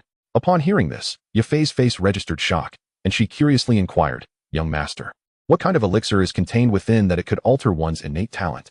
It is the 6th grade elixir, the transformation golden pill. Lu Yun responded with a grin. A 6th grade elixir, the transformation golden pill. Yafei's countenance was filled with astonishment as she gazed incredulously at the jade vial in her palm. To an auctioneer like Yafei, the significance of a 6th grade elixir was abundantly clear. Even the immensely wealthy Miter family would find it nearly impossible to acquire a single 6th grade elixir, let alone one that could fundamentally alter one's talent. The fact that the young master would present such a precious elixir to her was beyond her comprehension. Young master, is this truly for me? Yafei asked, still somewhat in disbelief as she looked at Lu Yun. It's merely a 6th grade elixir. You are my woman. Even if it were a 9th grade elixir, I would not hesitate to give it to you, Lu Yun replied, embracing Yafei's delicate form with a joyful expression. Young master, you are truly wonderful. Yafei nestled into Lu Yun's embrace, a sweet smile gracing her beautiful face. In that moment, she felt no regret for the decision she had made the previous night. This young man before her was indeed someone worthy of a lifelong commitment. Just this 6th grade elixir alone was enough to make her resolutely follow him. Hurry and consume it. I shall assist you in refining the transformation golden pill, Lu Yun gently urged, patting her fragrant shoulder. In response, Yafei nodded lightly, then opened the jade vial and tilted it slowly. A rich aroma wafted through the air as a resplendent golden pill rolled gently into Yafei's palm. This is the transformation golden pill. Gazing at the golden pill in her hand, Yafei's beautiful eyes were filled with fervent anticipation. Chapter 73. The auction begins. Seated upright on the bed, Yafei draped herself in a sheer veil, her exquisite figure subtly revealed. Young master, I am about to begin. Casting a glance at Lu Yun beside her, Yafei grasped the transformation golden pill and gradually placed it into her mouth. As the pill entered her abdomen, an immense surge of medicinal power erupted within her. In an instant, Yafei felt an intense heat rising from her belly, swiftly engulfing her entire being. Her expression changed, and a look of pain emerged on her lovely face. Observing this, Lu Yun pressed his hands against Yafei's delicate back, gradually infusing his own energy into her, aiding her in refining the medicinal power of the transformation golden pill within her body. As Lu Yun's energy flowed into her, Yafei's expression slowly returned to normal. Feeling the warmth radiating from his hands against her back, a flicker of gratitude crossed her heart. She then focused her mind, wholeheartedly refining the immense medicinal energy within her. After a full 3 hours, Yafei finally completed the refinement of the medicinal power in her body. At this moment, she gently opened her beautiful eyes, a glimmer of white light flashing within them, and a smile of excitement blossomed on her lips. She could feel a tremendous force coursing through her limbs and body. With a thought, Yafei turned her focus inward to examine her condition. Upon sensing the changes within her, a look of elation filled her gaze. It was as if an invisible chain binding her had been completely shattered, lifting an immense burden from her, allowing her to feel an unparalleled lightness. It appears that my cultivation aptitude has indeed been transformed, Yafei thought, her beautiful eyes reflecting her joy. Even without testing, she could sense the surrounding energy becoming more harmonious. Moreover, her strength seemed to have increased as well. Upon further examination, she was astonished to discover that her original 5-star fighter strength had remarkably advanced to the peak of a 9-star fighter. Just one step away, and she could break through to the fighter realm. Yafei's delicate face radiated excitement, her beautiful eyes shimmering with unshed tears of joy. After years of nearly giving up on her cultivation, she had not anticipated that a single transformation golden pill would not only completely alter her aptitude, but also propel her cultivation directly to the level of a 9-star fighter. In this moment, Yafei felt as if she were living a dream. After a long while, she gradually regained her composure. Her beautiful eyes filled with gratitude as she gazed at Lu Yun beside her, eager to express her heartfelt thanks. However, she noticed Lu Yun was pinching his nose, seemingly in distress. Young master, what is the matter? Yafei asked, puzzled, when suddenly she caught a whiff of an unpleasant odor. What is that smell? A look of confusion crossed her face as she instinctively glanced at herself. To her astonishment, she discovered her body was covered in a layer of black filth, emanating a foul stench. Ah! Yafei was momentarily stunned, and then she let out a startled cry. Red sweet potato, quickly prepare hot water. I need to bathe. The sound of Yafei's panicked voice echoed through the courtyard. Under Lu Yun's direction, news of the upcoming auction at the Mitre Auction House, featuring 4th-grade spiritual herbs and flying combat techniques, rapidly spread. Within just 2 days, the closest cities to Wutan City, Qingmu City, and Xiang City became aware of it. Various factions, upon inquiring, learned that Xiao Zhan had obtained the Gathering Qi pill and subsequently broke through to the fighter spirit realm. This revelation caused quite a stir. In both Qingmu City and Xiang City, there were many like Xiao Zhan, who had remained at the peak of the great fighter realm for years without a breakthrough. Now, upon hearing that the Mitre Auction House would be auctioning the Gathering Qi pill, they hurried towards Wutan City, hoping for a stroke of luck. Acquiring a Gathering Qi pill would be a monumental gain. Additionally, numerous fighter spirit experts were also making their way to Wutan City. Their objective was the 4th-grade spiritual herbs and flying combat techniques. 4th-grade spiritual herbs could facilitate further advancement in their cultivation, while flying combat techniques granted them the coveted ability to fly, an aspiration cherished by all beneath the Fighter King realm. In the Xiao family's hall, the family elder reported to Xiao Zhan, Patriarch, I have gathered intelligence indicating that many powerful individuals have already arrived in Wutan City, including several fighter spirit experts. The elder's demeanor was markedly more respectful than before. Following Xiao Zhan's breakthrough to the fighter spirit realm, the family's prestige had surged. Even the elder, who had previously enjoyed bantering with him, had become noticeably more subdued. Fighter spirit. Upon hearing the elder's report, Xiao Zhan's expression grew serious. It appears we have quite a few competitors this time. The thought of the 4th-grade spiritual herbs and flying combat techniques available at the auction stirred a fire within him. Should he acquire these, the strength of the Xiao family would undoubtedly ascend to new heights. Given time, they might even contend with other formidable families in the Gamma Empire. By the way, Patriarch, I have received word that the notorious thief Tianfeng has also arrived in Wutan City, though his current whereabouts are unknown. I worry he may target our Xiao family, the elder said, a hint of concern shadowing his features. That scoundrel Tianfeng has come too? Xiao Zhan responded, a flicker of surprise crossing his face. With so many powerful figures converging in Wutan City, he should think twice before acting too recklessly. Tianfeng, a well-known rogue in the vicinity, possessed the strength of a 5-star fighter spirit and was notorious for infiltrating noble families to commit theft. Due to his formidable strength and mastery of a particular martial art, he has managed to evade capture all these years. He commanded that prior to the auction, security be tightened, and that the disciples of the Xiao family should refrain from unnecessary outings and avoid conflicts with outsiders. After a moment's hesitation, Xiao Zhan issued orders to the high-ranking members of the Xiao family. Understood, clan head. Subsequently, the group slowly exited the hall, leaving only Xiao Yan behind. Yenner, do you have something to discuss? Xiao Zhan inquired, a smile gracing his face as he looked at the still-present Xiao Yan. After emerging from seclusion, he felt greatly reassured upon learning of Xiao Yan's vow to protect him at all costs. Now that he had become a dueling expert and held the reins of the family, he cherished Xiao Yan even more than before. Yenner, have you recovered from your injuries? Father, I am fully healed now, and I promise I will no longer cause you worry, Xiao Yan replied. His confidence markedly increased after the return of his innate talent. Father, could you grant me some gold coins? I wish to attend this auction as well. After a brief pause, Xiao Yan spoke slowly. You wish to participate? Haha, very well. On the day of the auction, you may follow closely behind me. Although Xiao Zhan was somewhat surprised, he readily agreed without further thought. Upon hearing this, a smile appeared on Xiao Yan's face. That black ring was the only heirloom left to him by his mother, and he was determined to reclaim it. Chapter 74, The Auction of the Elder's Ring. The next day, early in the morning, the entrance of the Mitre Auction House was bustling with crowds. A dozen guards were stationed at the entrance, registering attendees and maintaining order. Lord Jax is here. The clan head of the Xiao family has arrived. The Grand Elder of the Jin family from Xiang City is here. The Second Elder of the Jin family from Xiang City is here. As the shouts echoed at the entrance, the interior of the Mitre Auction House gradually filled with people. Under Lu Yun's management, the requirements for attending this auction were stringent. Only the high-ranking elite or those from affluent families were permitted entry. Those with little wealth who sought to sneak in were categorically denied. Although this decision might offend many, Lu Yun was utterly unconcerned. His sole focus was the smooth execution of the auction. Moreover, he anticipated that those without funds were merely there to spectate. With so many valuable items in his possession, he had no doubt about the bidding activity. Soon, the Mitre Auction House was completely packed, with not a single empty seat in sight.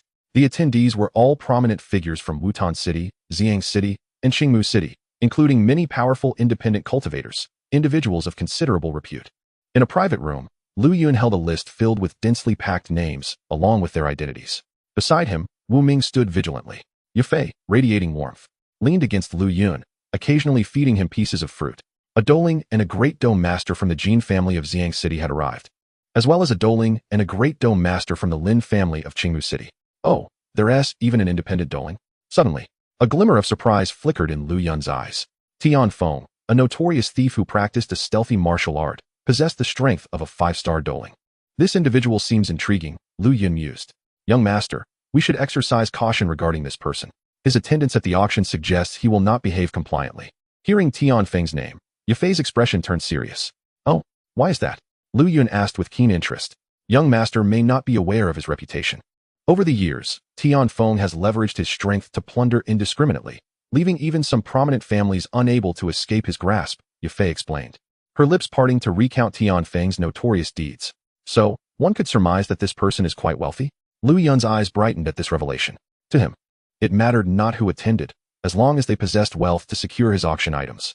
Of course, should Ten-Thousandfold dare to disregard the auction's rules, Lu Yun would not hesitate to take action. Noticing that Lu Yun seemed unfazed by her warning and was about to speak further, she was interrupted. Yafei, since everyone has arrived, it is time for you to take the stage. Lu Yun glanced at Wu Ming and instructed, Wu Ming, please hand that black ring to Yafei. Yes, master, Wu Ming responded without hesitation, promptly passing the ring to Yafei. Receiving the ring, Yafei looked at Lu Yun with curiosity. Young master, what about this ring? Once you take the stage, present this ring as the first item for auction. Lu Yun replied with a smile. Upon hearing this, a hint of surprise flickered in Yafei's beautiful eyes. Young master, does this ring have a special significance? I am not certain. Simply state that it is a ring of unknown origin, Lu Yun said nonchalantly. He was confident that, regardless of its history, Xiaoyan would strive to purchase it. Thus, he was not concerned that the ring would go unsold. Then how should we set the starting bid? Yafei inquired. A bit perplexed. Let the starting price be 10,000 gold coins, Lu Yun suggested after a moment as contemplation. Understood, young master. Although Yafei harbored some doubts, she complied. Subsequently, with graceful steps, Yafei exited the private room and approached the auction stage in the center. Welcome, everyone, to this grand auction at the Mitre Auction House. On the stage, Yafei greeted the crowd with a voice so enchanting that it sent shivers down their spines. This auction will be our most splendid and luxurious event to date. I assure you, you shall not be disappointed. After a brief introductory speech, she got straight to the point. Let us begin the auction of our first item. As soon as her words fell, all eyes were drawn to the auction stage. With a subtle smile, Yafei took out the black ring that Lu Yun had just given her. The first item for auction is this mysterious black ring in my possession, which may conceal a significant secret within. The bidding starts at 1,000 gold coins, Yafei proclaimed alluringly. However, as soon as she finished her announcement, the auction house fell into an eerie silence. Everyone stared at the black ring in Yafei's hand, their faces etched with confusion. Having never seen this ring before and unaware of its origins, no one dared to bid. Despite the modest starting price of 1,000 gold coins, bidding on an item of uncertain value seemed a waste of money. Yet, one individual stood apart. 1,000 gold coins. Xiaoyan stood up immediately upon seeing the black ring, calling out his bid. The attendees were taken aback at Xiaoyan's sudden declaration, and even Yafei on the auction stage wore a look of surprise. Initially, seeing the lack of bids, she had thought the ring was likely to go unsold. Xiaoyan's unexpected bid brought her a sense of relief. Otherwise, the first item would have been a rather embarrassing failure. Yinner, what do you want with that black ring? Xiao Zhan asked, gazing at Xiaoyan with intrigue. Having passed so much time, Xiao Zhan could not recall that the ring in Yafei's possession was the only relic left by his wife. Father, I will explain everything later. In any case, this ring holds great importance for me, Xiaoyan stated earnestly. Very well. Taken aback momentarily, Xiao Zhan ultimately acquiesced to Xiaoyan's request. A mere 1,000 gold coins was inconsequential for the Xiao family, which had recently absorbed the Gale and Uba families. Following Xiaoyan's bid, a profound silence enveloped the auction once again. Aside from Xiaoyan, none could fathom the true nature of the ring, and at that moment, they were unwilling to invest 1,000 gold coins in it. At the auction stage, upon noticing that no one was willing to raise the bid any further, Lady Yu decided to graciously conclude the matter, softly inquiring, does anyone wish to continue bidding? If not, this mysterious ring shall belong to this gentleman. At this, Xiaoyan let out a slight sigh of relief. The ring left behind by his mother was finally set to return to his possession. As the black ring was successfully auctioned, a smile blossomed on Lu Yun's face. Chapter 75, a luxurious reward from the system. Just after the successful auction of the black ring, a notification chimed in Lu Yun's mind. Ding. Congratulations, host, on successfully auctioning Xiao Yan's ring. You have triggered a 10,000-fold return and received a super gift pack from the system. The super gift pack has been issued to the system space. Please check it. A super gift pack? Lu Yun was momentarily taken aback. Was there so much that the system had simply bundled it all together? The laziness of the system was quite astonishing. Nevertheless, this minor hiccup did nothing to diminish Lu Yun's excitement. With a mere thought, his consciousness instantly arrived in the system space. Before him floated a colossal sphere of light, radiating an unparalleled brilliance. Is this the gift pack? Lu Yun's eyes sparkled with excitement as he surveyed the magnificent super gift pack. Ding! Would the host like to open the super gift pack? As Lu Yun's awareness beheld the enormous sphere, the system's notification resounded once more. Open it, he declared, curiosity gleaming in his eyes. He was eager to discover the true extent of this so-called super gift pack. Ding! Congratulations, host, on successfully opening the super gift pack. Ding! Congratulations, host, on obtaining a Dan Emperor's Inheritance Crystal. Ding! Congratulations, host, on acquiring the Supreme Divine Fire, Tying Divine Flame. Ding! Congratulations, host, on receiving the Supreme Technique, Nine Yang Burning Heaven Art. Ding! Congratulations, host, on obtaining a heavenly ranked Advanced Combat Technique, Sky Splitting Sword Technique. Ding! Congratulations, host, on acquiring a 9th-tier Divine Weapon, Xianyuan Sword. Ding! Congratulations, host, on receiving a 9th-grade Soul Power Cultivation Method, Soul Devouring Technique. All items have been issued to the system space. Please check. With a barrage of system notifications echoing in his mind, Lu Yun was utterly bewildered. Inheritance of the Dan Emperor? Supreme Divine Fire, Tying Divine Flame? Supreme Technique, Nine Yang Burning Heaven Art? Heavenly Ranked Advanced Combat Technique, Sky Splitting Sword Technique? 9th-tier Divine Weapon, Xianyuan Sword? 9th-grade Soul Power Cultivation Method, Soul Devouring Technique. In that moment, as he listened to the system's announcements, Lu Yun's gaze turned somewhat vacant. Ding! 2nd-grade Elixir, Qi Boosting Powder, successfully auctioned. Congratulations, host, on triggering a 10,000-fold return and receiving a 5th-grade Elixir, Do Wang Dan. Just then, another system notification snapped Lu Yun back to reality. However, at that moment, he held no interest whatsoever in the 5th-grade Elixir. His gaze was fervently fixed upon the items that had just appeared in the system space. His face alight with overwhelming joy. Lu Yun was certain that each of these treasures, if casually placed in the outside world, could incite a tempest across the entire Duki continent. Calm down. I must remain composed, he murmured to himself, forcing his excitement to subside. After a brief moment, he finally regained his composure. Gazing at the extraordinary treasures before him, a contemplative look flickered across his eyes. Ultimately, he quelled his curiosity, gently withdrawing his consciousness from the system space. These unparalleled treasures, once outside the system space, would undoubtedly attract attention. Given his current location at the auction, amidst a throng of people, should they be exposed, it would likely lead to trouble. Therefore, Lu Yun resolved to wait until the auction concluded, seeking a secluded spot where Wu Ming could establish restrictions before unveiling these treasures. Ding! Host has successfully auctioned the 3rd-grade Elixir, Recovery Pill. And congratulations on triggering a 10,000-fold return, receiving a 6th-grade Elixir, Emperor's Extreme Pill. Just as Lu Yun's consciousness exited the system space, another notification resonated within his mind. It turned out that while Lu Yun had immersed himself in the system space, Lady had already commenced the 3rd round of bidding. The Emperor's Extreme Pill? The effects of the Emperor's Extreme Pill swiftly flashed through Lu Yun's mind. It could elevate the strength of a Do Huang expert by 1 or even 2 stars. In the past, obtaining an Emperor's Extreme Pill would have excited Lu Yun, but at this moment, he felt not a single ripple of emotion. Wu Ming, you have worked hard during this time. Please take this Emperor's Extreme Pill. With a thought, a jade vial appeared in Lu Yun's hand, containing the coveted Emperor's Extreme Pill. As he spoke, Lu Yun tossed the vial to Wu Ming standing nearby. With Wu Ming's current strength at 8-star Do Huang, consuming the Emperor's Extreme Pill would likely elevate him to the pinnacle of 9-star Do Huang. What? The Emperor's Extreme Pill? Wu Ming instinctively caught the vial, and upon hearing Lu Yun's words, shock flickered across his usually stoic face. He was well aware of the Emperor's Extreme Pill and its significance. Master. Wu Ming's heart brimmed with gratitude, and he was about to express his thoughts. Enough, it's merely a 6th-grade elixir. There is no need for further words. Lu Yun waved dismissively, his expression nonchalant.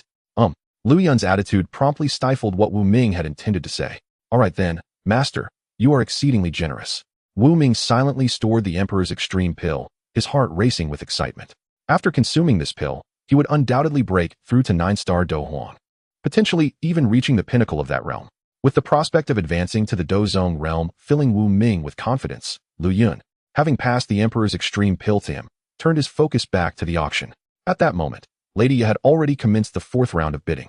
Next, we shall auction the fourth item, Lady Yu announced, and as her words fell, a maid gracefully approached the auction stage, carrying a wooden box. The crowd's eyes were drawn to the box, anticipation evident in their expressions. The previous second-grade and third-grade elixirs held little allure for those present. They had come seeking high-tier techniques, fourth-grade spiritual herbs, and aerial combat skills.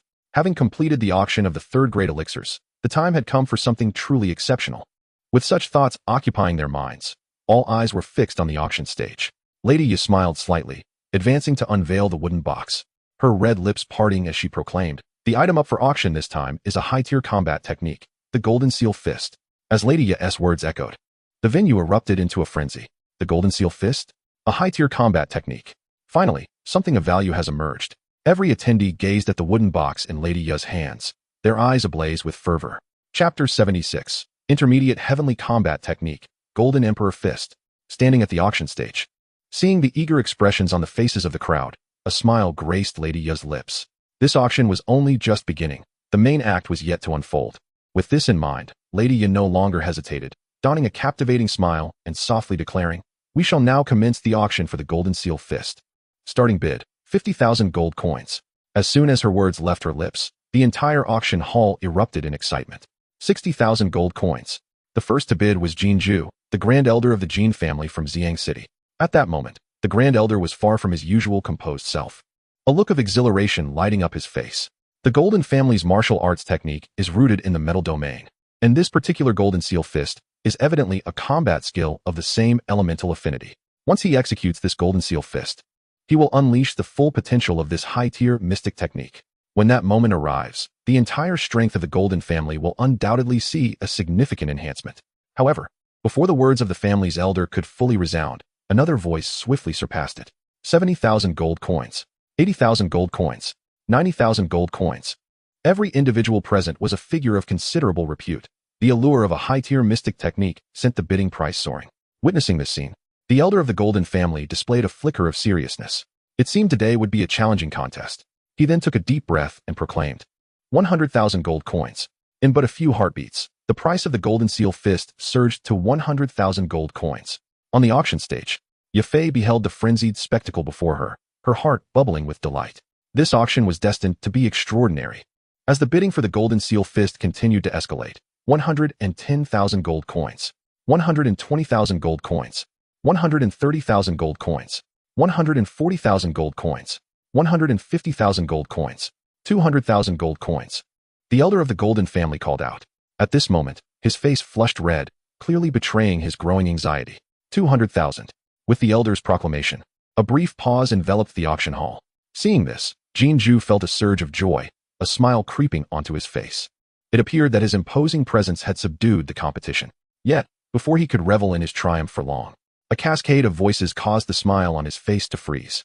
210,000 gold coins, 220,000 gold coins, 230,000 gold coins. The clamor did not wane with Jin Ju's bid. Rather, it intensified, and the price surged at an ever-quickening pace. "Elder, what should we do?" Beside him, the second elder, Jin Tao, wore an expression of urgency. Upon witnessing this, a fierce glint appeared in Jin Ju's eyes. The next moment, he bellowed, 300,000 gold coins. The Golden Seal Fist is to be secured by the Golden family. No one can contest it. 300,000. As the elder of the Golden family announced this figure, an immediate silence fell over the room. To speak frankly, a price of 300,000 gold coins for a high-tier mystic technique was not exorbitant at all. In times past, they would have undoubtedly vied for it without hesitation. However, today, the majority of those present were not primarily interested in the Golden Seal Fist. Hence, when the price of 300,000 gold coins emerged, a lull ensued. Observing this, a smile crept onto the elder's face. It seemed the Golden Seal Fist was within their grasp. Yet, before he could bask in his elation for too long, his expression suddenly stiffened. 310,000 gold coins. The sudden voice rang out. Jin Ju narrowed his eyes, a flash of anger igniting within. The Iron family from Qingmu City. The bidder hailed from the Iron family of Qingmu City. "My apologies, Elder Jin, but the Iron family also desires this Golden Seal Fist, and I shall not yield." The Iron family member grinned, confidence radiating from his demeanor. While the Iron family could not compare to the Golden family in terms of strength, He understood that the Golden family's objective this time was not solely this high-tier mystic technique. The true prize lay in the subsequent fourth-grade spirit herbs and flight techniques. If the elder of the Golden family were to exhaust himself in a protracted contest, their strength would be considerably diminished, rendering them incapable of contending for the more valuable items. Thus, he felt emboldened. 320,000 gold coins. Jinju, too, grasped this reality. Yet he unwillingly continued to raise the stakes. 330,000 gold coins. The Iron family member maintained his bid. 340,000 gold coins. A dark cloud settled over Jinju's features. He knew he could no longer afford to continue. Persisting would forfeit his chance at claiming the fourth-grade spirit herbs and flight techniques. 350,000 gold coins. After the Iron family member called out this figure, Jinju finally resigned, falling silent. Witnessing this, the Iron family member's face lit up with triumph. With the golden seal fist secured, he had achieved his goal. This gentleman has bid 350,000 gold coins. Does anyone wish to bid further? On the auction stage, Yafei observed the silence that had enveloped the hall and proceeded to announce, since there are no further bids, I declare that this high-tier mystic technique, the golden seal fist, belongs to this gentleman. With a slight parting of her crimson lips, Yafei revealed the final outcome. The moment her words fell, a notification chime echoed in Lu Yun's mind. Ding! The high-tier mystic technique, golden seal fist, has been successfully auctioned. Congratulations to the host for triggering a 10,000-fold return, acquiring the mid-tier heavenly technique, Golden Emperor Fist. The mid-tier heavenly technique, Golden Emperor Fist, has been dispatched to the system space. Please check, host. Hearing the system notification in his mind, Lu Yun felt a slight stir within. Golden Emperor Fist? A mid-tier heavenly technique? Not too shabby, it barely piques my interest. Nowadays, even upon hearing the name of a heavenly technique, Lu Yun no longer felt the same excitement as before. Only a heavenly technique could vaguely stir a ripple within him. However, that was the extent of it. At this moment, Lu Yun did not even harbor the thought of entering the system space to take a look. His gaze remained fixed upon the auction hall. After announcing the results, Yafei swiftly moved on to the next round of bidding. We shall now commence the auction of the fifth item of this event. As Yafei's words concluded, a maid stepped onto the auction stage, carrying a wooden box. Without any preamble, Yafei approached and opened the box, introducing. This auction item is also a high-tier mystic technique, the Blazing Palm. Another high-tier mystic technique. Moreover, it is a fire attribute technique, the Blazing Palm. Upon hearing Yafei's introduction, many individuals from families practicing fire attribute techniques fixed their eager gazes upon the Blazing Palm, seemingly determined to possess it. Observing this scene, Yafei smiled slightly, foregoing further ado, and declared, the auction for the Blazing Palm will commence, starting at 50,000 gold coins. Chapter 77, The Blazing Palm. At this juncture, Yafei smiled slightly, skipping any further elaboration, and stated, the auction for the Blazing Palm will now begin, with a starting bid of 50,000 gold coins. As soon as her words fell, a fierce clamor erupted. 60,000 gold coins, 70,000 gold coins, 80,000 gold coins, 90,000 gold coins, 100,000 gold coins. In an instant, the price of the Blazing Palm soared to 100,000 gold coins. Even so, the price showed no sign of abating, continuing its meteoric rise. Yafei, witnessing this spectacle, felt a surge of excitement. This auction was destined to shatter previous records and mark the pinnacle of the Mitre auction house's glory. Moreover, as the host of this auction, Yafei basked in reflected glory. Moments later, the price of the Blazing Palm had escalated to 200,000 gold coins, with a litany of fervent bids echoing throughout the hall. 360,000 gold coins. Does anyone wish to bid further? If not, then this high-tier mystic technique, the Blazing Palm, shall belong to this gentleman. On the elevated platform, Yafei gradually announced the final result. Ultimately, this high-tier mystic technique was secured by the largest mercenary group in Xiang City for 360,000 gold coins. Ding! The high-tier mystic technique, Blazing Palm, has been successfully auctioned. Congratulations to the host for triggering a 10,000-fold return, acquiring the mid-tier heavenly technique, Burning Heaven Palm. As Yafei declared the results, a sudden system notification reverberated in Lu Yun's mind. The mid-tier heavenly technique, Burning Heaven Palm. Yet another heavenly technique. In the past, the emergence of a heavenly technique would invariably incite a frenzy among various factions, including ancient families. Yet now, for Lu Yun, it merely elicited a mild sense of surprise. The celestial tier combat techniques, though somewhat captivating, barely catch the eye. For the likes of Lu Yun, the true path lies in enhancing one's own strength. Compared to celestial tier combat techniques, he yearns far more for something that could bolster his capabilities. While celestial tier techniques are indeed remarkable, with Lu Yun's current prowess, he is utterly incapable of mastering them, let alone unleashing their formidable power. Now, We commence the sixth auction of this gathering. Upon announcing the results of the previous round, Yafei prepares to unveil the next item on the auction block. As she speaks, a maid gracefully approaches the platform, bearing a wooden box. All eyes converge upon her. What treasures await this time? Perhaps a high-tier mystery technique? Or might it be a fourth-grade spirit herb? With such speculations swirling, the audience fixates on Yafei as she prepares to unveil the contents of the box. Esteemed guests, she announces, the item up for auction is the high-tier mystery technique. Roaring Lion's chant. At the sight of the eager gazes from the crowd, Yafei offers no further suspense. Lifting the lid of the box as she begins her introduction. Roaring Lion's chant. A high-tier mystery technique? The mere mention sends a ripple of excitement through the assembly. The Mitre auction house boasts an astonishing array of high-tier mystery techniques. The Mitre family, one of the three great families of the Gamma Empire, is undeniably formidable. The attendees speculate that these high-tier techniques are indeed supplied by the Mitre family. After all, how could a mere branch of the Mitre family in Wutan City possibly procure such an impressive collection for auction? Upon hearing the name of this high-tier mystery technique, Xiao Zhan is momentarily taken aback, his gaze fixating on Yafei, his eyes ablaze with fervor. His own cultivation technique, the mid-tier mystery technique, Furious Lioness Gale, would be dramatically enhanced should he acquire Roaring Lioness Chant, allowing him to unleash its full potential. With this thought, he gazes at the scroll in Yafei's hands, an expression of determination etched across his face. The combination of Furious Lioness Gale and Roaring Lioness Chant would significantly elevate his strength, perhaps even granting him the power to contend with a two-star Do spirit. Observing the astonishment painted across the faces of those below, Yafei allows a bewitching smile to grace her lips as she slowly declares, "Let the bidding for Roaring Lion's Chant commence, starting at 50,000 gold coins, 60,000 gold coins, 70,000 gold coins, 80,000 gold coins, 90,000 gold coins." At this juncture, Xiao Zhan suddenly interjects, 150,000 gold coins. With a single bold stroke, he escalates the bid by 60,000 gold coins, a staggering leap that leaves the crowd in stunned silence, their astonished gazes fixed upon him. It is indeed Xiao Zhan. How audacious is he to have broken through to the Do spirit realm and yet display such arrogance? A single leap of 60,000 gold coins reveals his resolute desire to claim Roaring Lion's Chant for himself.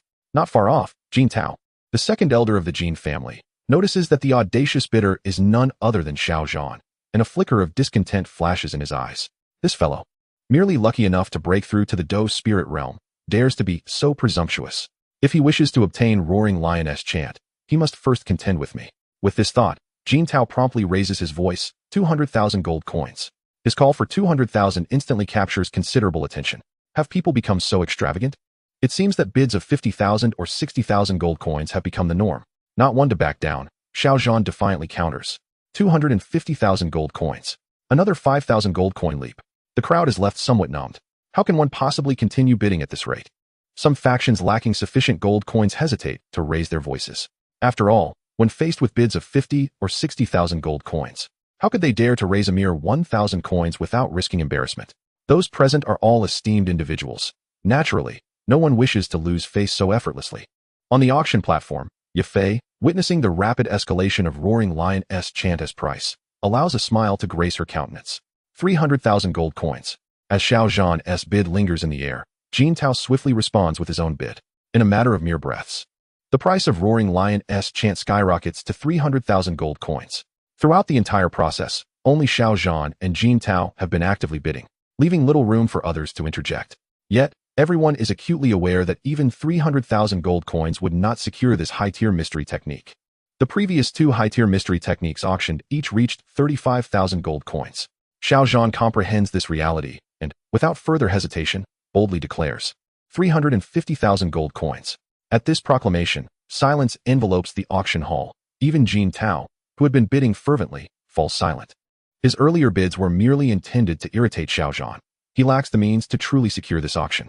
The Jin family has brought gold coins intended for the subsequent fourth-grade spirit herbs and flying combat techniques. Should they squander over 300,000 coins here, they would be left with nothing for the upcoming auction items. Has anyone else to bid at 350,000 gold coins? Yafei asks, her lips parting to address the crowd. Her words are met with an overwhelming silence. Though present are many affluent individuals, not all can muster 350,000 gold coins. Those who can afford such a sum typically have greater ambitions, already setting their sights on the forthcoming fourth-grade spirit herbs and flying combat techniques. Realizing this, Yafei ultimately announces the decisive result, since no one else wishes to bid. The high-tier mystery technique, Roaring Lioness chant, now belongs to Xiao Zhan. At the moment her words resonate, a notification chimes in Lu Yun's mind. Ding! The auction for the high-tier mystery technique, Roaring Lioness chant, has been successfully concluded. Congratulations, host, for triggering a 10,000-fold return and acquiring the mid-tier celestial combat technique. For symbol seal. For symbol seal, a mid-tier celestial combat technique. Another celestial technique? One cannot help but feel somewhat desensitized by the remarkable offerings at this auction. Even upon hearing the name of a celestial combat technique, Lu Yun's heart remains devoid of any tumult. Meanwhile, atop the platform, Yafei begins the auction for the 7th item. As a maid presents the wooden box, the audience's attention shifts back to the stage. Yafei approaches the maid and begins her introduction. Esteemed guests, the item up for auction now is a Tier 3 magic core weapon. At her words, the crowd is momentarily taken aback. Not a 4th-grade spirit herb, not a flying combat technique. Instead, a Tier 3 magic core weapon? In comparison to high-tier mystery techniques, this Tier 3 magic core weapon undoubtedly pales in significance.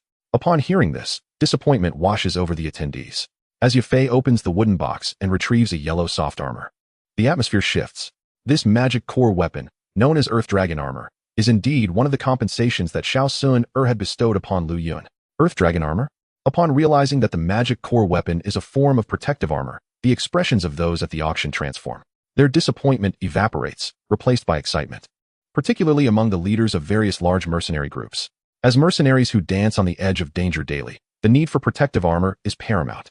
A Tier 3 protective armor is sufficient to withstand the attacks of Tier 3 magical beasts. In critical moments, such a treasure could mean the difference between life and death. Naturally, it is not only mercenaries who seek such items. Anyone would desire a piece of protective armor, as it may very well save their life in a crucial moment. Upon learning that the item up for auction was a piece of Tier 3 protective armor, many attendees could not help but reveal a fervent glimmer in their eyes. The auction for the Earth Dragon Armor commenced, with a starting bid set at 40,000 gold coins. Holding the Earth Dragon Armor, Yafei slowly began to speak. The moment her words fell, a cacophony of bids erupted. 50,000 gold coins. 60,000 gold coins. 70,000 gold coins. 80,000 gold coins. 100,000 gold coins. Within a brief span, the price of the Earth Dragon Armor surged to 100,000 gold coins.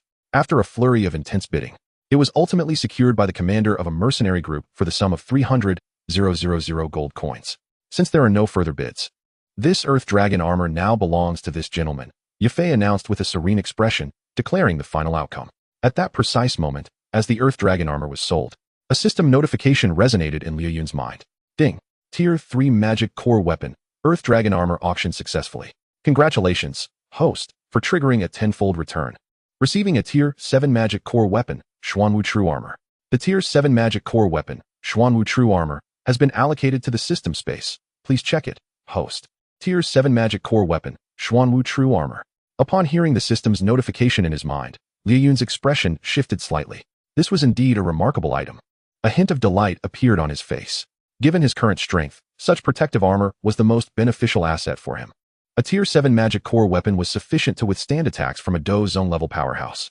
With this Xuanwu True Armor to guard him, even a Do-Zone expert would likely struggle to defeat Liu Yun in a single strike.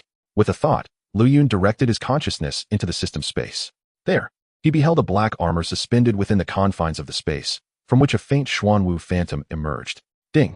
Would the host like to refine the Xuanwu True Armor? Just as Liu Yun's consciousness approached the Xuanwu True Armor, the system's notification echoed gently. Taken aback by the voice, Liu Yun instinctively shook his head. A Tier 7 Magic Core Weapon. The refining process is likely to result in anomalies. Now is not the time. After admiring it for a moment, Liu Yun exited the system space and returned his gaze to the auction. At this moment, the maid had already begun to present the 8th item for auction.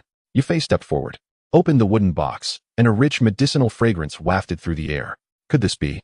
Upon catching a whiff of the potent aroma, the hearts of all present trembled, and they began to speculate. Without keeping them in suspense, Yafei introduced, the item up for auction is a Tier 4 spiritual herb, 7-leaf Qinglian. The 7-leaf Qinglian encompasses an extraordinarily rich life force and possesses remarkable healing properties. Moreover, it is a principal ingredient in the Tier 4 pill, Ascension Pill. After concluding her introduction, Yafei promptly closed the wooden box to prevent the medicinal potency from dissipating. With everything accomplished, she beamed at the crowd. Hearing Yafei's words, a wave of excitement surged through the attendees. a Tier 4 spiritual herb, 7-leaf Qinglian, with extraordinary healing effects and a principal ingredient for the Tier 4 Ascension Pill. Yafei's description instantly ignited fervor among the crowd, setting aside the herb's inherent healing abilities. The fact that it was a key component for the Tier 4 Ascension Pill was enough to invigorate the Do Ling experts present. The Ascension Pill, a Tier 4 medicine, could directly elevate a practitioner's realm upon consumption. If they could acquire the 7-leaf Qinglian and subsequently enlist a skilled alchemist to refine it into an Ascension Pill, they could directly elevate their realm. For those in the Do Ling realm, this was an irresistible temptation. Thus, after Yafei unveiled the 7-leaf Qinglian's effects, several Do Ling experts in attendance fixed their fervent gazes upon the wooden box on the auction stage. Witnessing this scene, Yafei smiled slightly and announced, "We shall now commence the auction for the Tier 4 spiritual herb, 7-leaf Qinglian, with a starting bid of 80,000 gold coins." As Yafei's words echoed, a tumultuous wave of bids erupted. 90,000 gold coins. 100,000 gold coins. 110,000 gold coins. 120,000 gold coins. 150,000 gold coins. Within mere moments, the price of the 7-leaf Qinglian had soared to 150,000 gold coins, and it showed no signs of abating.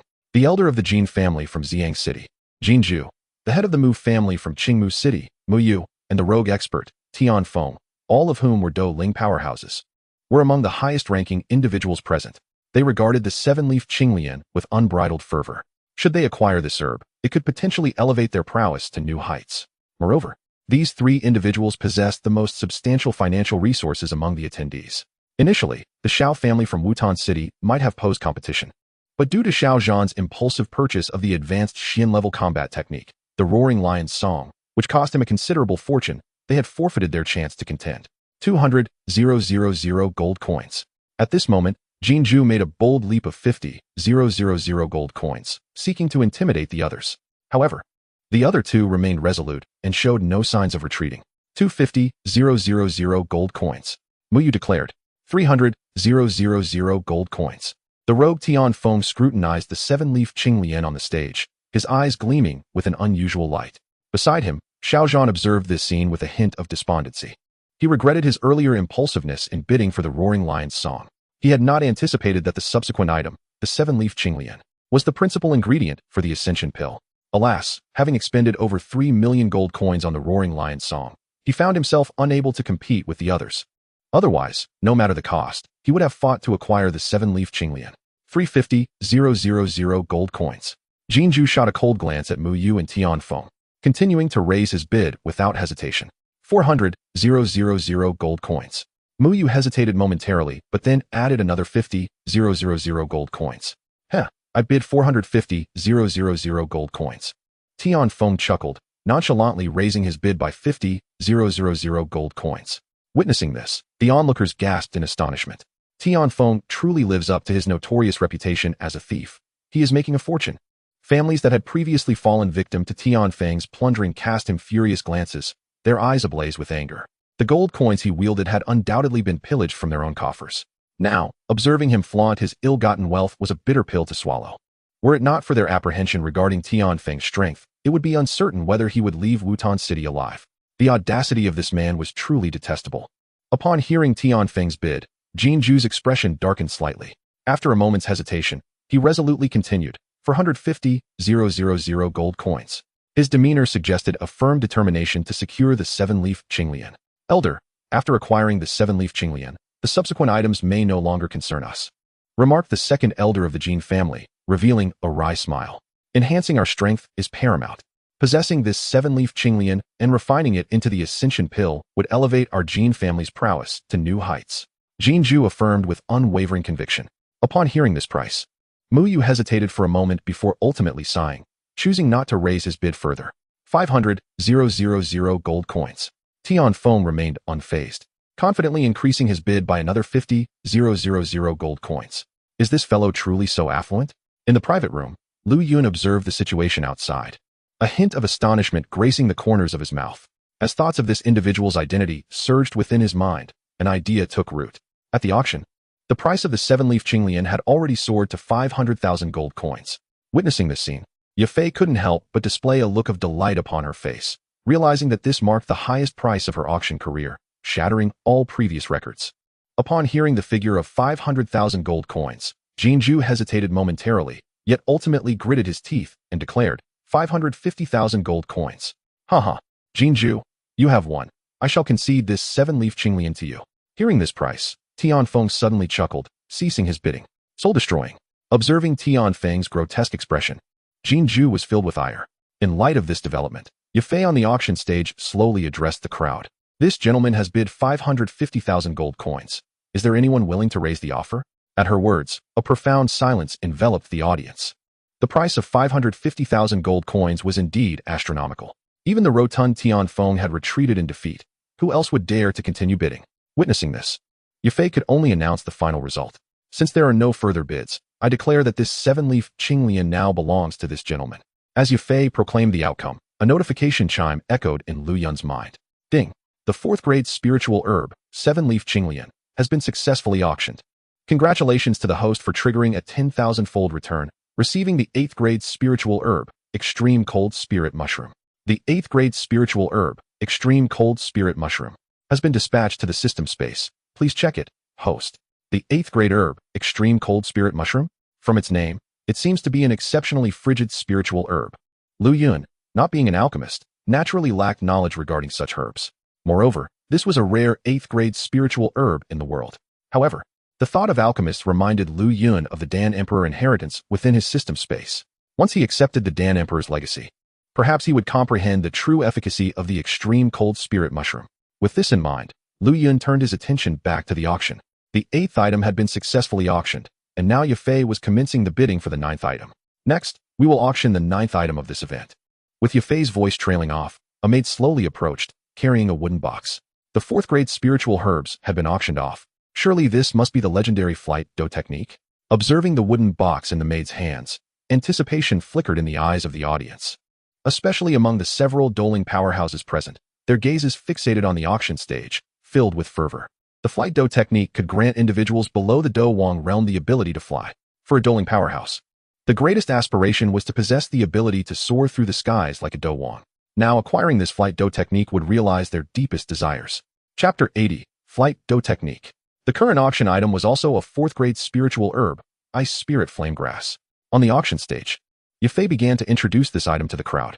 Another 4th-grade spiritual herb? Upon hearing this, the audience below was momentarily stunned, expressions of disappointment surfacing. When Yafei revealed that this 4th-grade spiritual herb bore no enhancement effects, disappointment rippled through the crowd. Nevertheless, it remained a 4th-grade spiritual herb, and its value was undeniable. It certainly would not go unsold. Ultimately, the Ice Spirit Flame Grass was secured by a major herbal merchant for 450,000 gold coins. Noticing that no one else was bidding, Yafei stood up decisively. This gentleman has bid 450,000 gold coins. Is there anyone willing to raise the offer? If not, this spiritual herb will belong to him. As Yafei announced the final result, a notification chime rang out in Lu Yun's mind. Ding! The 4th-grade spiritual herb, Ice Spirit Flame Grass, has been successfully auctioned. Congratulations to the host for triggering a 10,000-fold return, receiving the 8th-grade spiritual herb, Imperial Bloodgrass. The 8th-grade spiritual herb, Imperial Bloodgrass, has been dispatched to the system space. Please check it, host. Another 8th-grade spiritual herb. Upon hearing the system notification in his mind, Lu Yun remained unfazed. Imperial Bloodgrass? He had never heard of such a spiritual herb and was unaware of its value. Everything would be revealed after he accepted the Dan Emperor inheritance. With this thought, Lu Yun redirected his focus to the auction stage once more. At this moment, Yafei continued with the auction. Ladies and gentlemen, we now present the final item of this auction, the most precious item of all. As Yafei's words fell, a maid approached the auction stage, carrying a wooden box. Hearing Yafei's announcement, the hearts of all present trembled with anticipation. The most valuable item. Surely, this auction would feature the flight dough technique. With this in mind, all eyes were drawn to the wooden box held by the maid. As the maid brought the box forward, Yafei smiled slightly and approached to open it. With a gentle parting of her lips, Yafei introduced, this auction item is a flight dough technique, named Eagle S Wing. Indeed, it was the flight dough technique. Eagle S Wing. Upon hearing Yafei's introduction, excitement surged among the attendees, especially among Jinju, Tianfeng, Xiaozhan, and the head of the Mu clan, as they were the only 4 with the strength to contend for this flight dough technique. Jinju cast a cold glance at Tianfeng, feeling a twinge of worry. After the auction of the 7-leaf Qinglian, he doubted his ability to compete with this individual. Reflecting on how Tianfeng had previously matched wits with him, Jinju felt a surge of resentment. Even if he could not obtain the flight do technique, he would ensure that this fellow could not acquire it easily either. The head of the Mu clan also directed his gaze toward Tianfeng, knowing that Jinju and Xiao Zhan had already made their moves, and their current strength should not surpass his own. However, Tianfeng, with his rotund figure, instilled a sense of dread within him. Not far away, Xiao Zhan's eyes shone with fervor as he eyed the flight do technique on the stage. If he were to obtain this technique, he would gain the ability to fly and significantly enhance his strength. However, recalling his current resources, he couldn't help but feel a pang of bitterness. It seemed that the flight do technique was fated to elude him today. Nevertheless, his gaze drifted toward the Jin clan, a glimmer of coldness in his eyes. During the previous bidding for the Wild Lion's Roar, Jin clan's second elder, Jin Tao, had persistently raised the stakes against him. This time, he would ensure that his opponent would not easily acquire the flight do technique. Under the scrutiny of the crowd, the wandering Tianfeng remained unfazed, his eyes fixed on the wooden box on the auction stage, a hint of malice flickering in his gaze. On the auction stage, noticing the audience's fervent attention, Yafei smiled slightly and softly announced, "Ladies and gentlemen, we shall now commence the bidding for this flight do technique, starting at 100,000 gold coins." As soon as Yafei's words fell, a cacophony of bidding erupted. 150,000 gold coins, 200,000 gold coins, 250,000 gold coins, 300,000 gold coins. In just a few breaths, the price of the flight do technique soared to 300,000 gold coins, and the bidding continued to escalate. 350,000 gold coins, 450,000 gold coins, 500,000 gold coins. Only when the price reached 500,000 did the fervor of the bidding begin to slow. 550,000 gold coins. Tianfeng shouted, glancing at Jinju and the others with a sense of triumph. In his eyes, this flight do technique was already his for the taking. Although it was somewhat expensive, it mattered not. He could always pillage a few more noble families. With this flight do technique in his possession, once he faced a Do Wang, it seemed unlikely that anyone could contend with him. However, in this remote district of the Gar Empire, where could one possibly find a formidable Do Wang? Upon contemplating this, Tianfeng's lips curled into a subtle smile, his expression radiating a sense of assured victory. Observing Tianfeng's demeanor, Jinju felt a gnawing resentment, his frustration stemming from his insufficient resources. Not far away, Xiao Zhan also came to a halt. With 550,000 gold coins, he dared not continue bidding. Otherwise, if he failed to produce enough gold coins later, he would be violating the rules of the Maitel auction house. Although he had recently ascended to the Doling realm, he remained inconsequential in the eyes of the Maitel family. Jinju, watching the mocking smile on Tianfeng's face, felt a surge of anger within him. He was not alone in this. Several surrounding families shared the sentiment, their teeth gritting as they witnessed Tianfeng lavishly squandering the wealth he had amassed. 580,000 gold coins. At that moment, the head of the Mu family from Qingmu City spoke up, though his voice lacked conviction. This time, the bid had merely increased by 30,000 gold coins, appearing paltry in comparison to the previous offers. With such a meager amount of gold, you ought not to embarrass yourselves, Tianfeng remarked with a smirk, coldly declaring, 600,000 gold coins. Upon hearing Tianfeng's words, the head of the Mu family flushed with anger, nearly compelled to confront Tianfeng directly. As Tianfeng announced 600,000 gold coins, the room fell into a profound silence. Clearly, 600,000 gold coins had reached their limits. On the auction stage, Yafei stepped forward, addressing the gathering. This gentleman has bid 600,000 gold coins. Is there anyone willing to raise the offer? If not, this flying combat technique shall belong to him. Hearing Yafei's words, Jinju and the others felt an overwhelming sense of unwillingness but found themselves helpless. Elder Jin, I can lend you 100,000 gold coins. At that moment, a representative from a family previously visited by Tianfeng spoke up, glaring menacingly at him. This flying combat technique must not fall into the hands of a scoundrel like Tianfeng, otherwise, we shall suffer the consequences. Chapter 81. A mere Doling dares to be arrogant. Brotherly Yu. Jinju, taken aback by the family's statement, soon wore a look of ecstasy. Elder Jin, if this flying combat technique falls into the hands of that rogue Tianfeng, our families may face dire repercussions. The member of the Li family exclaimed in indignation. Thus, I am willing to lend you 100,000 gold coins to help you secure this flying combat technique.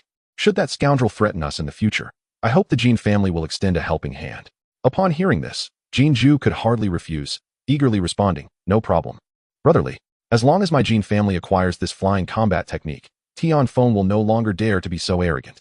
Tianfeng's continued freedom was merely due to his elusive and swift movement techniques. No matter how formidable those techniques were, they could not compare to the speed of flight. Once the Jin family obtained this flying combat technique, Ten-Thousandfold would be constrained and would no longer act with such impunity. Hearing their conversation, other families nearby exchanged determined glances. Elder Jean, we too are willing to lend you 100,000 gold coins to aid you in acquiring the flying combat technique. Jean Ju, upon hearing this, could hardly conceal his joy. Thank you all. Today's events will be etched in my Jean family's memory, and we shall repay your kindness in the future. Bursting with excitement, he then called out loudly, I bid 650,000 gold coins. Jean Ju's sudden declaration immediately drew the attention of everyone present. This elder Jean actually had the means to raise the bid? Ten-Thousandfold, taken aback, shot a glance at Jean Ju. Damn it, how does he still have gold coins? However, there was no time for contemplation. Gritting his teeth, Ten-Thousandfold continued, 70,000 gold coins. Seeing the grim look on Ten-Thousandfold's face, Jean Ju felt a surge of elation and casually responded, 75,000 gold coins. With that astronomical figure, the entire assembly was plunged into astonishment. At that moment, on the auction stage, Yafei's heart raced with anticipation. Just how high would this flying combat technique ultimately reach? This auction would undoubtedly be a day she would never forget. Following Elder Jin's bid, all eyes turned to Ten-Thousandfold, their gazes laced with mockery and schadenfreude. Keep pretending. Go on, keep pretending. You must be feeling quite the sting now. Witnessing their derisive looks, a cold glint flickered in Ten-Thousandfold's eyes. He then turned to Jean Ju and coldly declared, 80,000 gold coins. With the announcement of 800,000 gold coins, silence enveloped the auction once more. After Ten-Thousandfold stated this price, many in attendance glared at him with hatred. These gold coins had all been seized from their families. Amidst the auction, only Jean Ju maintained his composure. With the support of several families, he felt unperturbed by Ten-Thousandfold. After Ten-Thousandfold declared 800,000, he immediately countered, 85,000 gold coins. Instantly, another wave of silence washed over the auction. Today, they were witnessing firsthand what it meant to be extravagantly wealthy, spending gold as if it were mere dust.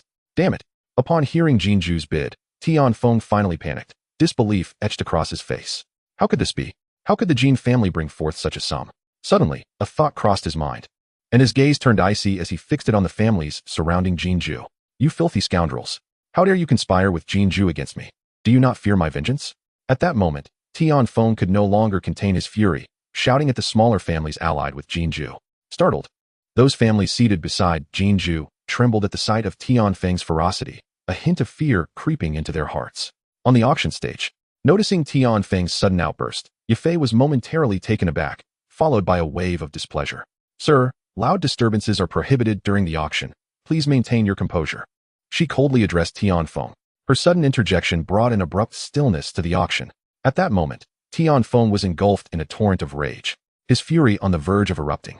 Yafei's words felt like a public slap to his face, deepening his scowl.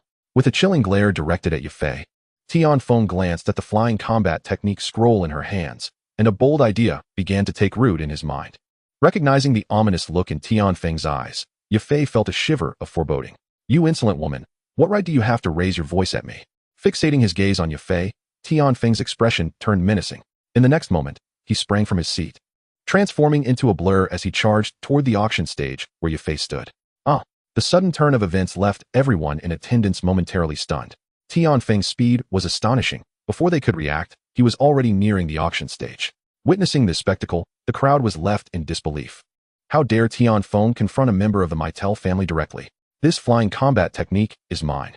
No one shall stand in my way. The auction hall reverberated with Ten-Thousandfold's brazen declaration. Fixating on the flying combat technique scroll in Yafei's possession, excitement gleamed in his eyes. What was the Meitel family to him? Once he secured this flying combat technique, the world would be his to traverse. At worst, he could leave the Gar Empire. Could the Meitel family truly pursue him to the ends of the earth? On the auction stage, the elegant Yafei, who had never encountered such a situation, was suddenly rendered pale with fright, her body instinctively retreating. Still thinking of escaping. Witnessing this, Ten-Thousandfold's lips curled into a disdainful smirk as he employed his remarkable agility to swiftly close the distance to Yafei. Just as Ten-Thousandfold believed he was on the verge of success, a cold scoff unexpectedly resonated from the adjacent private room. A mere doling dares to act so recklessly. At those words, a sense of foreboding flashed through Ten-Thousandfold's mind. Before he could react, a formidable pressure suddenly swept towards him. This is bad. Feeling the overwhelming might of the pressure, Ten-Thousandfold's complexion changed drastically as he attempted to utilize his agility to flee. However, despair washed over him as the pressure from the void intensified once more. Bang! In the next moment, An expression of disbelief flickered in Tian Feng's eyes as his body collapsed helplessly to the ground, utterly immobilized. A Do Huang powerhouse. At that moment, the singular thought that dominated Tian Feng's mind was this. Chapter 82, A Dueling Expert? Directly auctioned.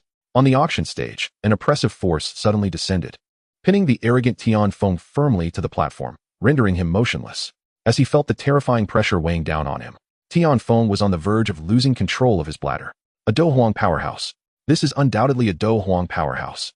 Tian Feng had previously encountered a Do Huang powerhouse, but the pressure he felt now was incomparably greater.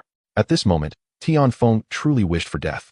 How could the middle auction house possibly have a Do Huang powerhouse guarding it? Hadn't the middle family already lost their Do Huang? Why was a Do Huang powerhouse present here? Moreover, this was merely a branch in Wutan City. Was it truly necessary to station a Do Huang powerhouse here? In that instant, Tian Feng felt an overwhelming malice from the world. Heaven above, are you toying with me? My lord, spare my life. I was unaware of the presence of a Do Huang, and I have offended you. I beseech you to show mercy. Spare me a dog's life. Unable to move, Tian Feng began to weep and plead for mercy. All of this transpired in a flash. It was only at this moment that the crowd below slowly began to react. Their astonished gazes fixed on the subdued Tian Feng, their expressions filled with incredulity. Tian Feng has been subdued just like that? But soon, upon hearing Tian Feng's words, their expressions shifted dramatically. What? A Do Huang powerhouse. The one who suppressed Tian Feng is a Do Huang powerhouse. At this moment, everyone present was utterly unable to sit still, their eyes wide with shock as they gazed at the auction stage. Meanwhile, Yafei, having regained her composure from the initial shock, looked at the subdued Tian Feng on the auction platform and let out a slight sigh of relief. She knew in her heart that it must be the young master who had called for assistance.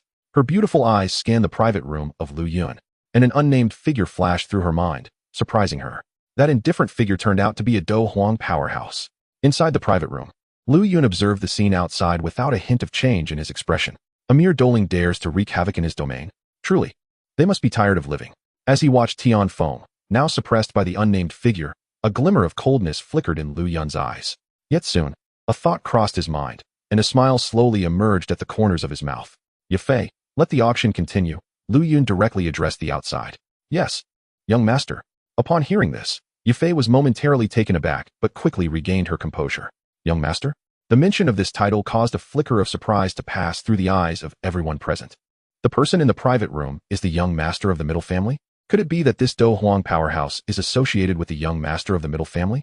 The events that had just unfolded left the crowd in a state of constant speculation. Earlier, the elder of the Jin family had bid 5 million gold coins. Did anyone wish to raise the bid? On the auction stage, Yafei had regained her usual composure, her beautiful eyes scanning the audience as her red lips parted slightly. Upon hearing her words, the crowd's attention returned to the auction. However, faced with the astronomical price of 5 million, naturally, no one dared to speak further. Yafei had anticipated this outcome and promptly announced, since no one wishes to raise the bid, this flying dough technique shall belong to the elder of the Jin family. Below the auction stage, upon hearing Yafei's declaration, a smile involuntarily crept onto Jin Ju's face. This auction had made the Jin family the biggest winner. It was truly worth his personal visit. This trip had not been in vain. Just as Yafei finished announcing the result, a voice suddenly echoed in her mind. Upon hearing this voice, Yafei was momentarily taken aback. Was this not the voice of the Do Huang beside the young master? Soul transmission technique? Subsequently, as Yafei comprehended the words in her mind, a look of astonishment surfaced on her face. After a brief moment, she realized, casting a somewhat peculiar glance at the subdued Tian Feng on the stage. This fellow, why choose to offend our middle family? Truly unfortunate for him. Reflecting on the information that had just transmitted to her mind, Yafei looked at Tian Feng before her, a sense of satisfaction swelling within her. Just moments ago, this fellow had frightened her terribly. With that thought, Yafei gazed at the crowd below and spoke slowly. Esteemed guests, this auction has not yet concluded. At her words, those who were preparing to leave paused in surprise. The auction has not ended. They had already auctioned off the flying dough technique. Could there be something more precious than the flying dough technique? With curiosity piqued, those who were about to depart returned to their seats, their eyes eagerly fixed on the auction stage. Yafei smiled faintly, revealing an unparalleled charm as she spoke nonchalantly. The final auction item shall be the notorious thief, Tian Feng. As she spoke, Yafei pointed at the subdued Tian Feng on the stage. What? The crowd below was momentarily stunned at Yafei's announcement. The last auction item is the thief Tian Feng? This is rather outrageous. Unfazed by the gazes of the crowd, Yafei continued eloquently. The thief Tian Feng has committed innumerable atrocities over the years, plundering wealth wherever he goes. It is said that he is now exceedingly rich. Should you acquire him, perhaps you may obtain his vast fortune. Moreover, many of you present have likely been victimized by Tianfeng in the past. Do you not wish for revenge? After her introduction, Yafei fell silent, observing the reactions of the crowd. Below, numerous families, upon hearing Yafei's words, looked at Tianfeng on the stage. Their faces instantly alight with excitement. Esteemed guests, let us join forces to purchase this scoundrel, Tianfeng, and together take our revenge. This is a splendid idea. We can each take a stab at this rogue. Ha ha ha. Who would have thought this scoundrel would meet his end today? Truly poetic justice. This thief has plundered so much wealth from us. It is time for it to return to its rightful owners. This fellow must be tired of living, daring to offend the middle family. The crowd below buzzed with discussion, seemingly exhilarated at the prospect of auctioning off Tianfeng. No, I cannot be auctioned off. I refuse to accept this. On the auction stage, upon hearing Yafei's words, Tianfeng immediately protested vehemently. Yet at that moment, in the eyes of all, he was merely an object. Naturally, no one paid his protests any heed. Meanwhile, inside the private room, Lu Yun's thoughts were focused on the notification sound echoing in his mind. Ding! The flying dough technique. Wings of the Eagle has been successfully auctioned. Congratulations to the host for triggering a 10,000-fold return, receiving the Wind and Thunder Wings. The Wind and Thunder Wings? Is this also a flying dough technique? As the thoughts of Lu Yun stirred, his consciousness descended into the realm of the system to investigate. Chapter 83, A Thousandfold Return, The Might of a Dozong. Within the confines of the system space, two magnificent wings hovered in the void.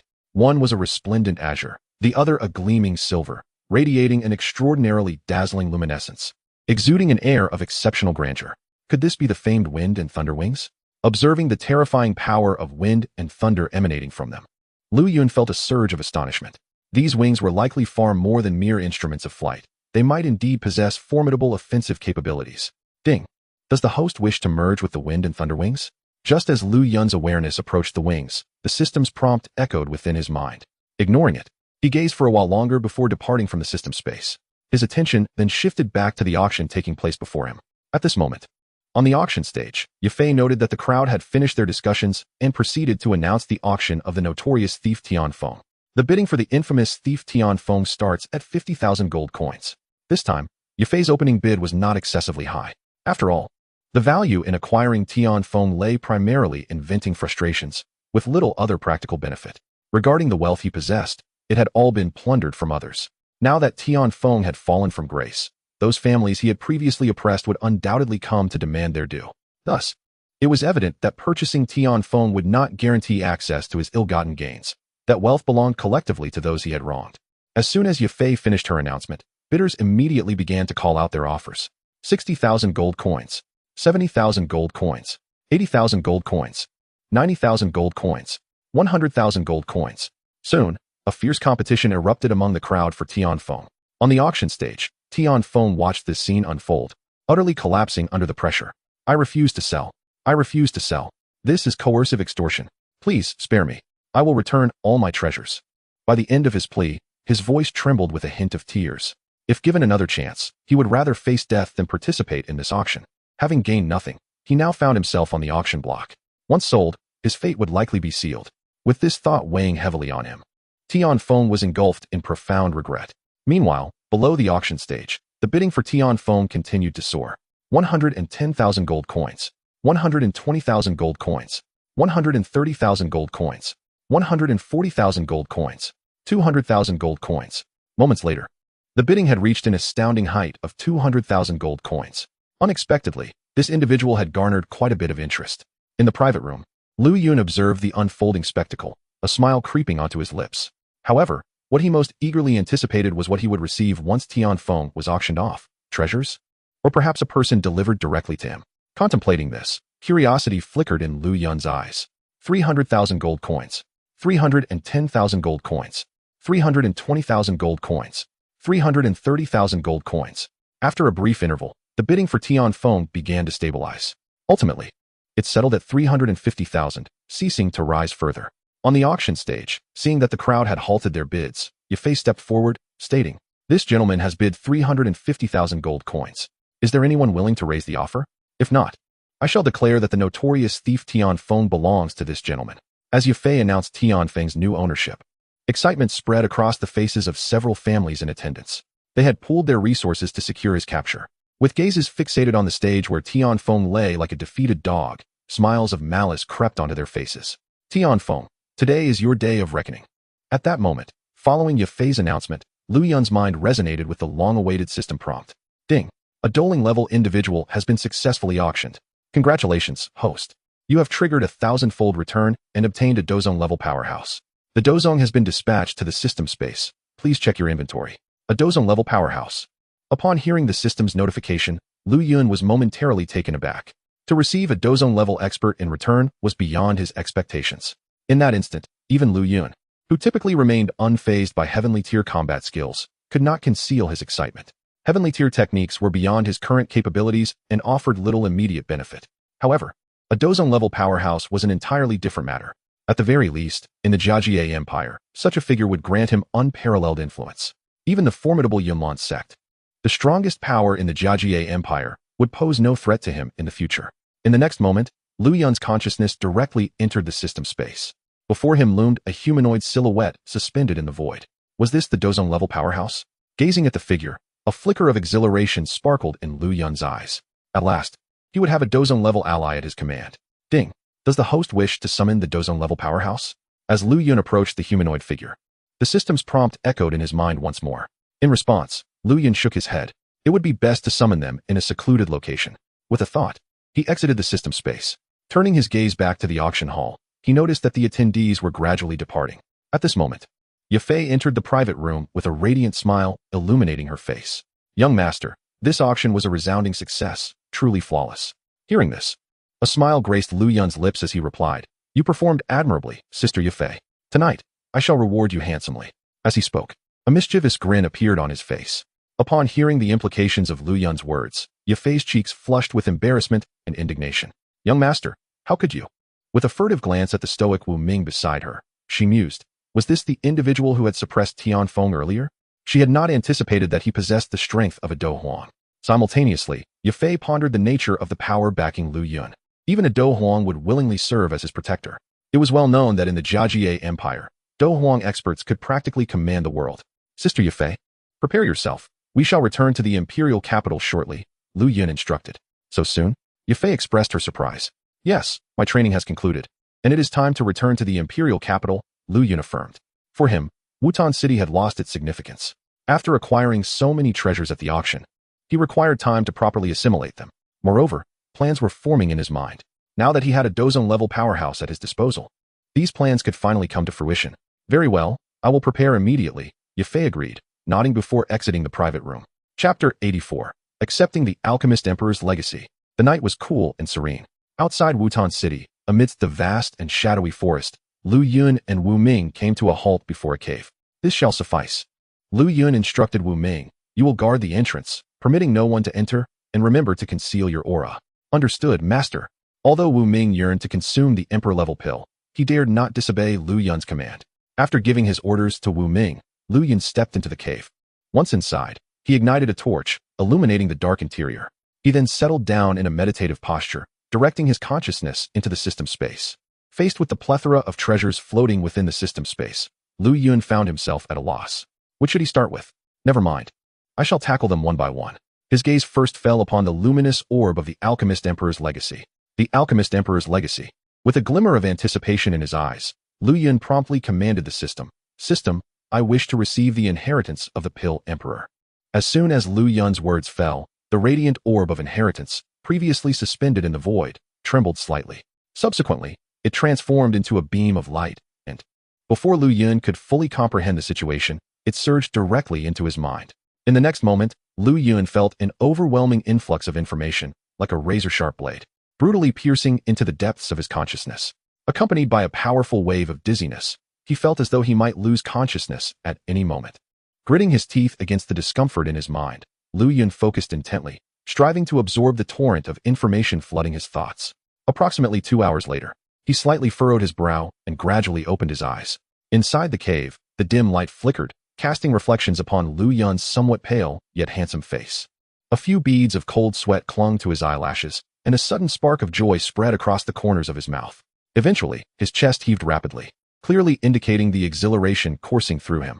At this moment, he had fully accepted the inheritance of the Pill Emperor, contemplating the dazzling alchemical techniques, fire control skills, and countless insights on alchemy now residing in his mind. Lu Yun could not help but feel an overwhelming sense of elation.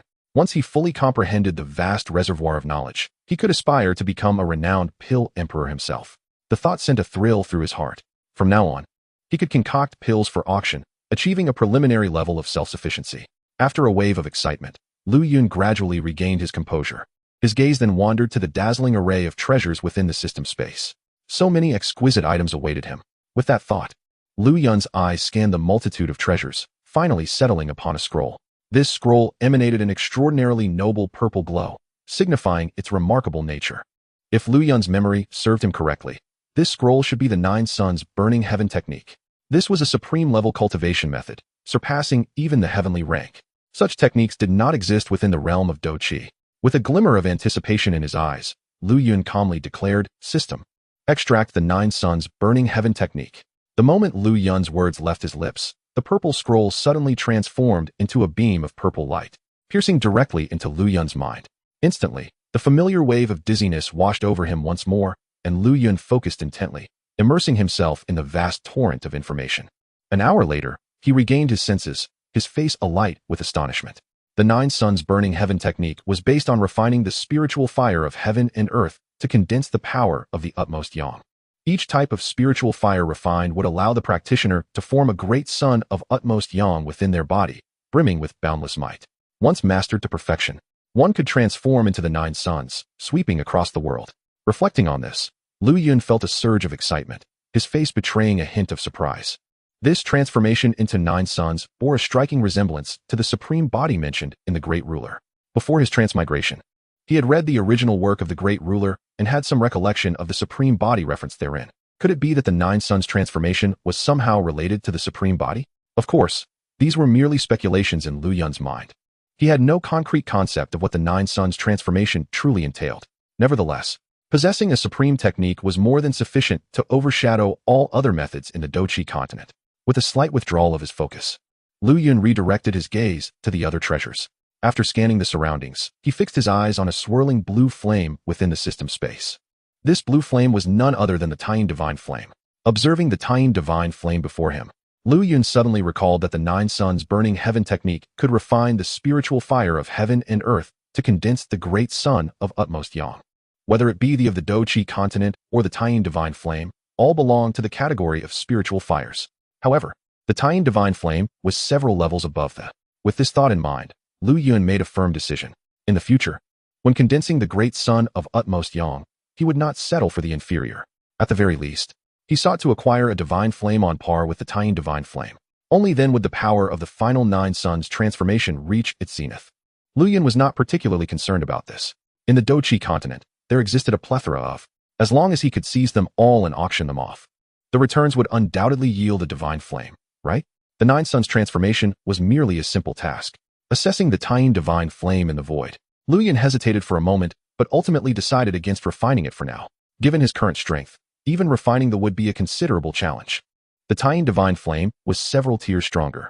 Even with the system's assistance and the Nine Suns Burning Heaven technique as a support, Lu Yun still lacked confidence. Now that he possessed the potential to become a powerful individual, there was no need to take such risks. Should he accidentally mishandle it, the consequences could be dire. I'll wait until I break through to the Do Ling realm, and with the system's help and the Nine Suns Burning Heaven technique, I might consider attempting to refine it. Lu Yun mused internally. He then redirected his gaze to the array of treasures, his expression contemplative. With his current strength, he had no hope of mastering the heavenly rank Do techniques. After a moment's hesitation, Lu Yun focused on the humanoid silhouette in the void and spoke, "System. Extract a Dozong expert." As soon as Lu Yun's command left his lips, the humanoid silhouette in the void flickered.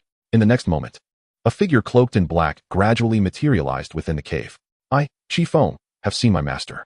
Upon sensing the appearance of the black-clad figure, Lu Yun immediately withdrew from the system space. "Qi Feng, it even has a name?" Lu Yun was somewhat astonished. The former unnamed entity had lacked even a name. Could it be that the characters summoned from the summoning card differed from those returned from the auction? Contemplating this, Lu Yun commanded the system, "System, I wish to view Qi Feng's attribute panel."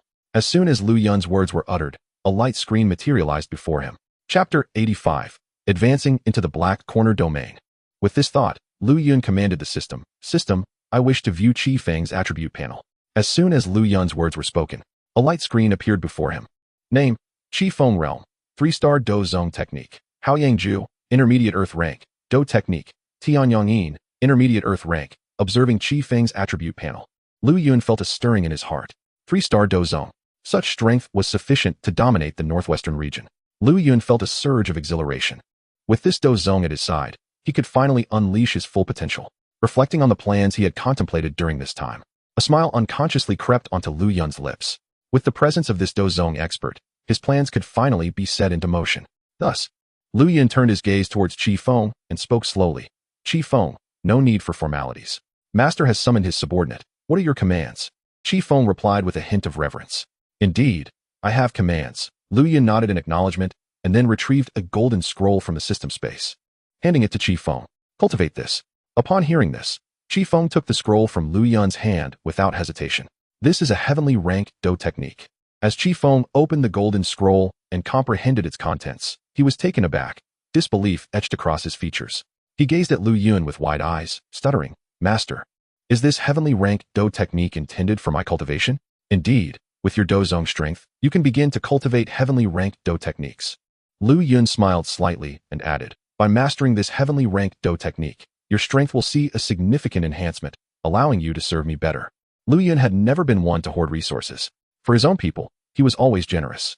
As long as it served to enhance the strength of those loyal to him, a little waste was inconsequential. Moreover, Qi Feng is a being summoned by oneself, exhibiting unwavering loyalty. Enhancing Qi Feng's strength equates to augmenting Liu Yun's own power. Your subordinate expresses gratitude, Master. Upon hearing this, Qi Feng refrained from further discourse and graciously thanked Lu Yun. "Qi Feng, have you heard of the Blackhorn Domain?" Lu Yun inquired, gazing at Qi Feng. "The Blackhorn Domain? That notorious region reputed to be the most chaotic on the Duki continent." "I have indeed heard whispers of it in Zhongzhou," replied Qi Xiao, momentarily taken aback before responding slowly. "Qi Feng hails from Zhongzhou?" Lu Yun felt a flicker of surprise upon hearing Qi Feng's words. "You are from Zhongzhou?" He understood that those summoned by the system were originally individuals from the Duki continent. Although summoned, their consciousness remained intact, merely forcibly imbued with an unwavering loyalty to their summoner. "Indeed, I was a rogue cultivator from Zhongzhou," Qi Feng respectfully declared. "Just a rogue cultivator?" Lu Yun felt a tinge of disappointment at this revelation. He had hoped Qi Feng would possess some influential faction. Nevertheless, this would facilitate Liu Yun's future endeavors in Zhongzhou. "Qi Feng, your first task is to establish a formidable force within the Blackhorn Domain within 1 year." Lu Yun articulated his plans to the Qi Xiao before him. To venture into the Blackhorn Domain and establish a faction? Qi Feng expressed slight astonishment, but responded readily, "Your subordinate complies. They must unconditionally execute Liu Yun's commands." At this, a smile crept onto Liu Yun's lips. Indeed, advancing into the Blackhorn Domain was a plan he had long contemplated. Hampered by insufficient strength, he had been unable to execute this plan until now. However, Qi Feng's emergence instilled hope within Lu Yun. Having perused the original text, he knew that with Qi Feng's prowess as a 3-star Do Zone, he could easily sweep through the entire Blackhorn Domain. Even the two most formidable figures on the blacklist, the Golden and Silver Elders, could only contend with a typical Do Zone when working in tandem. Yet Qi Feng was a 3-star Do Zone and possessed the celestial grade Do technique, the Golden Emperor Fist, which rendered him unmatched within the entire Blackhorn Domain. The region was inherently chaotic. Establishing a faction with Qi Feng's 3-star Do Zone strength would be a trivial endeavor. This was a scheme Lu Yun had meticulously plotted in his mind. Had it not been for Qi Feng's appearance, he had intended to execute this plan once Wu Ming broke through to the Do Zone realm. Once this faction was established, he could scour for treasures in the Blackhorn Domain to auction in the capital of the Gar Empire.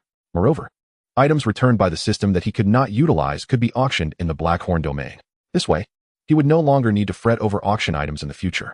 "Qi Feng, take this earth-grade cultivation technique, the Xiang Ju, the rest is up to you." With a thought, Lu Yun produced the Xiang Ju and handed it to Qi Feng as initial capital for his endeavors in the Blackhorn Domain. "Master, what shall we name the faction once it is established?" Qi Feng inquired, slightly puzzled. At this, Lu Yun paused for a moment, then smiled. "Let it be called the Lu Yun Pavilion." Primarily operating as an auction house, he aspired for the name Lu Yun to resonate throughout the entirety of the Duki continent. "Understood, Master," Qi Feng nodded slightly. "You may commence immediately.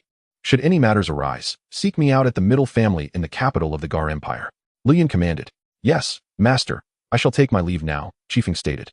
And with a flicker of his form, he vanished from the cave without a sound, unnoticed even by Wu Ming, who who stood guard outside, observing Qifeng's departure. A glimmer of anticipation flickered in Liu Yun's eyes. The Blackhorn domain would serve as the inaugural stage for his ventures on the Duki continent. Before long, he would transition to the vast lands of Zhongzhou, engaging with true powerhouses. After Qifeng's exit, Liu Yun's consciousness delved deeper into the system space. His gaze traversed the array of treasures until it settled upon a black scroll. This scroll must be the 9th-grade soul power cultivation method, the soul-devouring technique. He murmured to himself. When discussing soul power, Liu Yun's mind inevitably recalled the teachings regarding soul power from the Dan Emperor's legacy. Soul power is the essence of all beings. Without a soul, there is nothing. As long as the soul endures, there exists a glimmer of hope. Such an esoteric entity commands a certain reverence from all. Generally, enhancing soul power is exceedingly challenging. It only strengthens slightly during breakthroughs in cultivation. However, the degree of enhancement is quite minimal. Soul power is an enigmatic force, and ordinary individuals can only adapt to its fluctuations. Mastering it is nearly impossible. Even alchemists merely grasp the manipulation of soul power, lacking profound understanding. Both in the original text and from the Dan Emperor's legacy, Liu Yun has learned that soul power is also subject to hierarchical classification. Chapter 86. The Soul-Devouring Technique. The soul realm is divided into 4 tiers: mortal realm, spirit realm, heaven realm, and emperor realm. Recalling the information recorded in the Dan Emperor's legacy, Liu Yun murmured. In truth, on the Duki continent, the vast majority of individuals, including most alchemists below the 8th grade, remain in the mortal realm concerning their soul realm. Their soul power varies in strength, yet typical alchemists possess significantly stronger soul power than ordinary individuals. Some 7th-grade alchemists, through fortuitous circumstances, may faintly touch upon the spirit realm. Upon reaching this level, they can bestow a spirit to their elixirs. Once elixirs attain the 8th grade, they generally exhibit extraordinary spiritual attributes. It is precisely this spiritual essence that enables them to reach the 8th grade.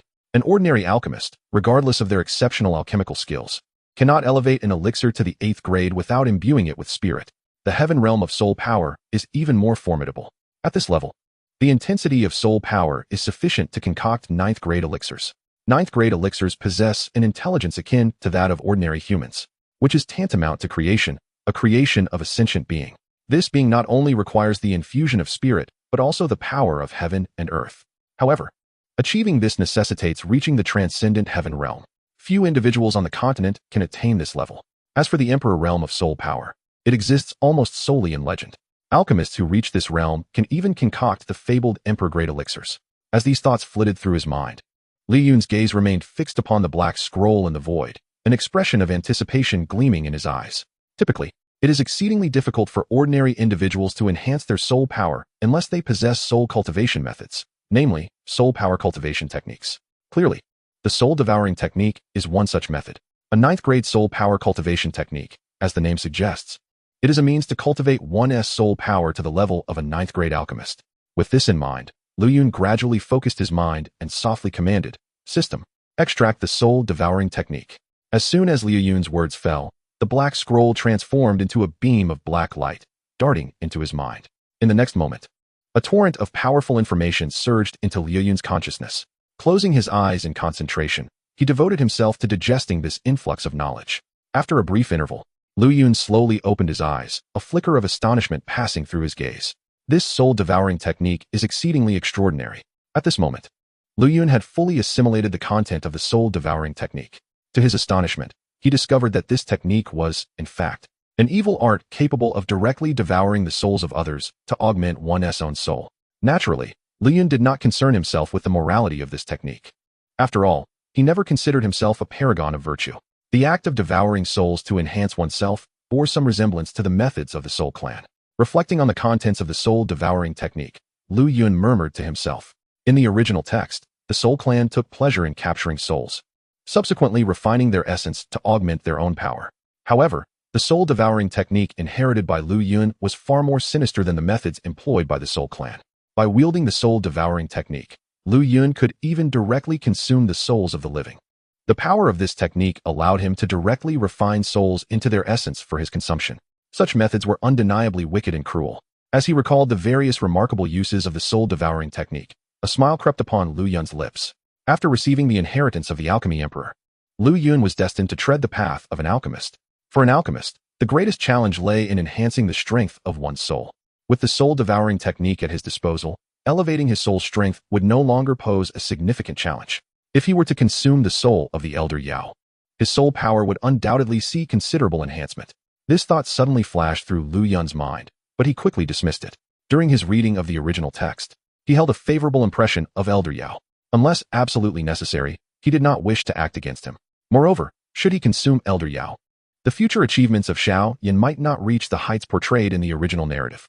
Given his current accomplishments, he felt no need to constantly fixate on Xiao Yan. Both the inheritance from the Alchemy Emperor and the soul-devouring technique were more than sufficient to overshadow Elder Yao's presence. Furthermore, Lu Yun held no enmity towards Xiao Yan, making it unnecessary to target him. Lu Yun considered himself neither a saint nor a villain. Additionally, the existence of Xiao Yan and Elder Yao could serve to draw the attention of the Soul Palace. Contemplating the Soul Clan, Lu Yun's eyes sparkled with renewed vigor. He recalled that the Soul Clan excelled in dealing with souls due to their constitution being somewhat akin to that of souls, enabling them to directly attack soul entities. In this light, the Soul Clan would be utterly defenseless against his soul-devouring technique. However, the Soul Clan was known for its elusive movements, akin to rats skittering through the sewers, making it nearly impossible to locate them. Yet, Elder Yao, as a soul entity, was a coveted prize in the eyes of the Soul Clan. His presence would surely lure them in.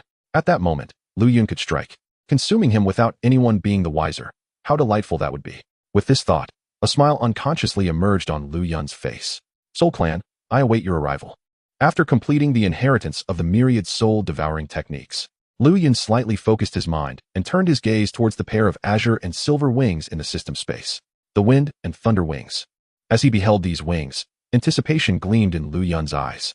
Once he fused with them, he would be able to soar through the skies. With this in mind, Lu Yun hesitated no longer and directly commanded the system, extract the wind and thunder wings. As soon as Lu Yun uttered these words, the wind and thunder wings in the void stirred. They emitted a tremor before transforming into a beam of azure and silver light that swiftly pierced into Lu Yun's being. In an instant, he felt an extraordinarily violent energy surge within him. This energy was tempestuous, rapidly coursing through his body. As this ferocious energy erupted further, Lu Yun experienced an excruciating pain radiating through his limbs and bones, enveloping him entirely. A wave of immense agony crashed upon him, and he couldn't help but let out a cry of anguish as wisps of white mist emanated from his body. In that moment, his veins bulged, his expression contorted, and his body trembled uncontrollably.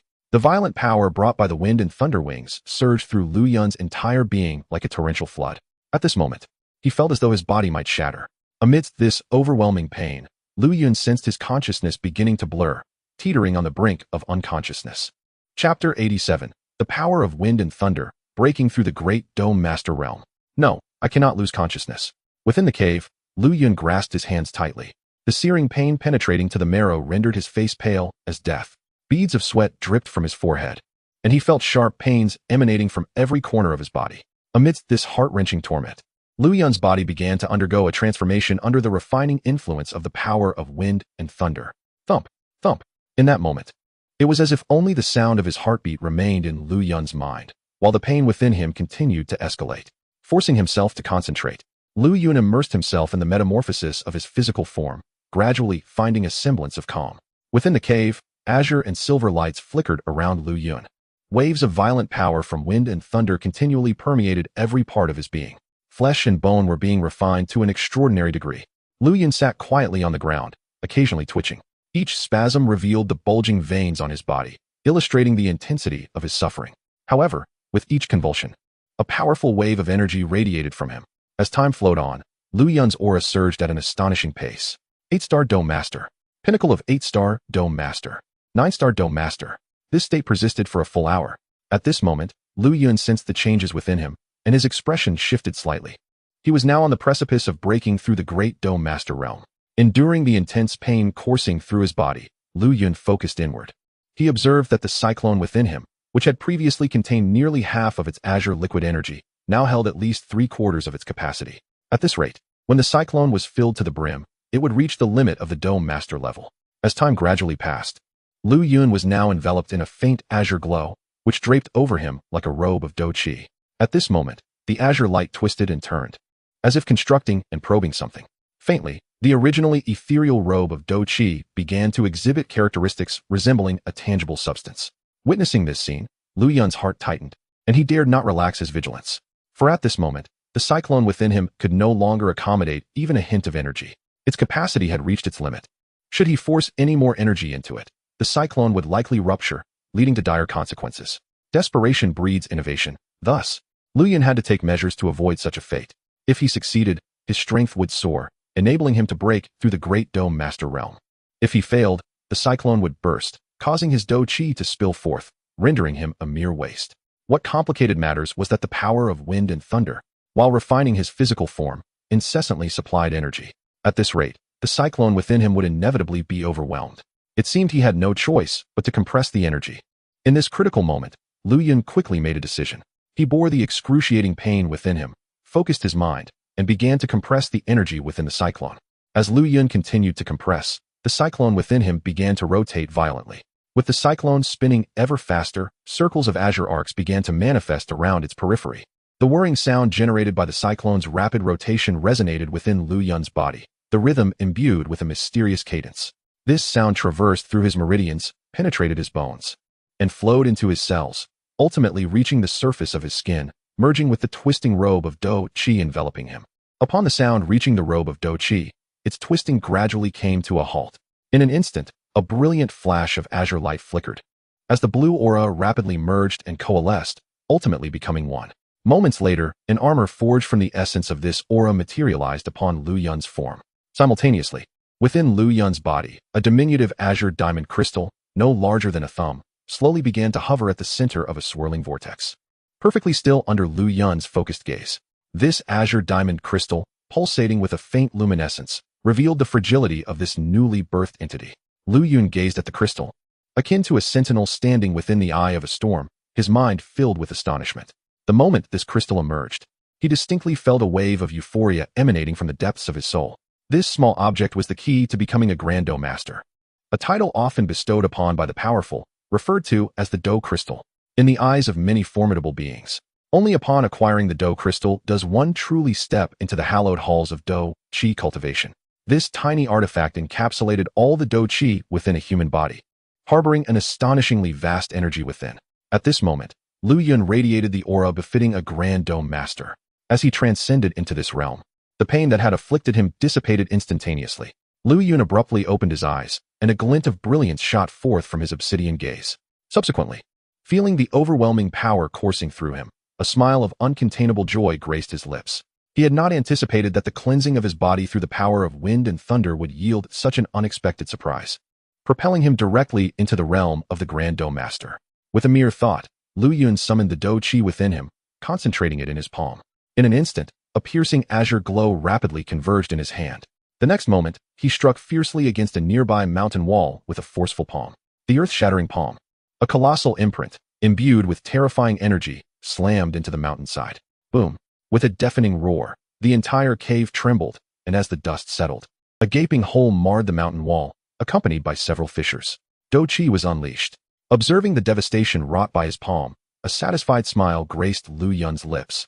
Having attained the Grand Do Master stage, his Do Chi could finally be projected outward, unshackled from the confines of his body, granting him a significant advantage in combat. Soon after, Lu Yun recalled the wind and thunder wings he had just fused. Casting a glance to his sides, he beheld two mysterious runes, one azure and one silver, gradually manifesting upon his shoulder blades. Evidently, following the earlier infusion of wind and thunder energy, he had successfully merged with the wind and thunder wings. Through mental attunement, Lu Yun could distinctly sense the ferocious energy contained within these runes. Was this the power of wind and thunder? Lu Yun felt a surge of anticipation as he focused his thoughts, activating the azure and silver runes upon his shoulder blades. Chapter 88, The Xianyuan Sword. As Lu Yun activated the mysterious runes on his shoulder blades, an intense azure and silver radiance erupted from behind him. Gradually, a pair of dazzling azure and silver wings materialized behind Lu Yun. Attuning himself to the power of the wind and thunder wings, Lu Yun was filled with overwhelming elation.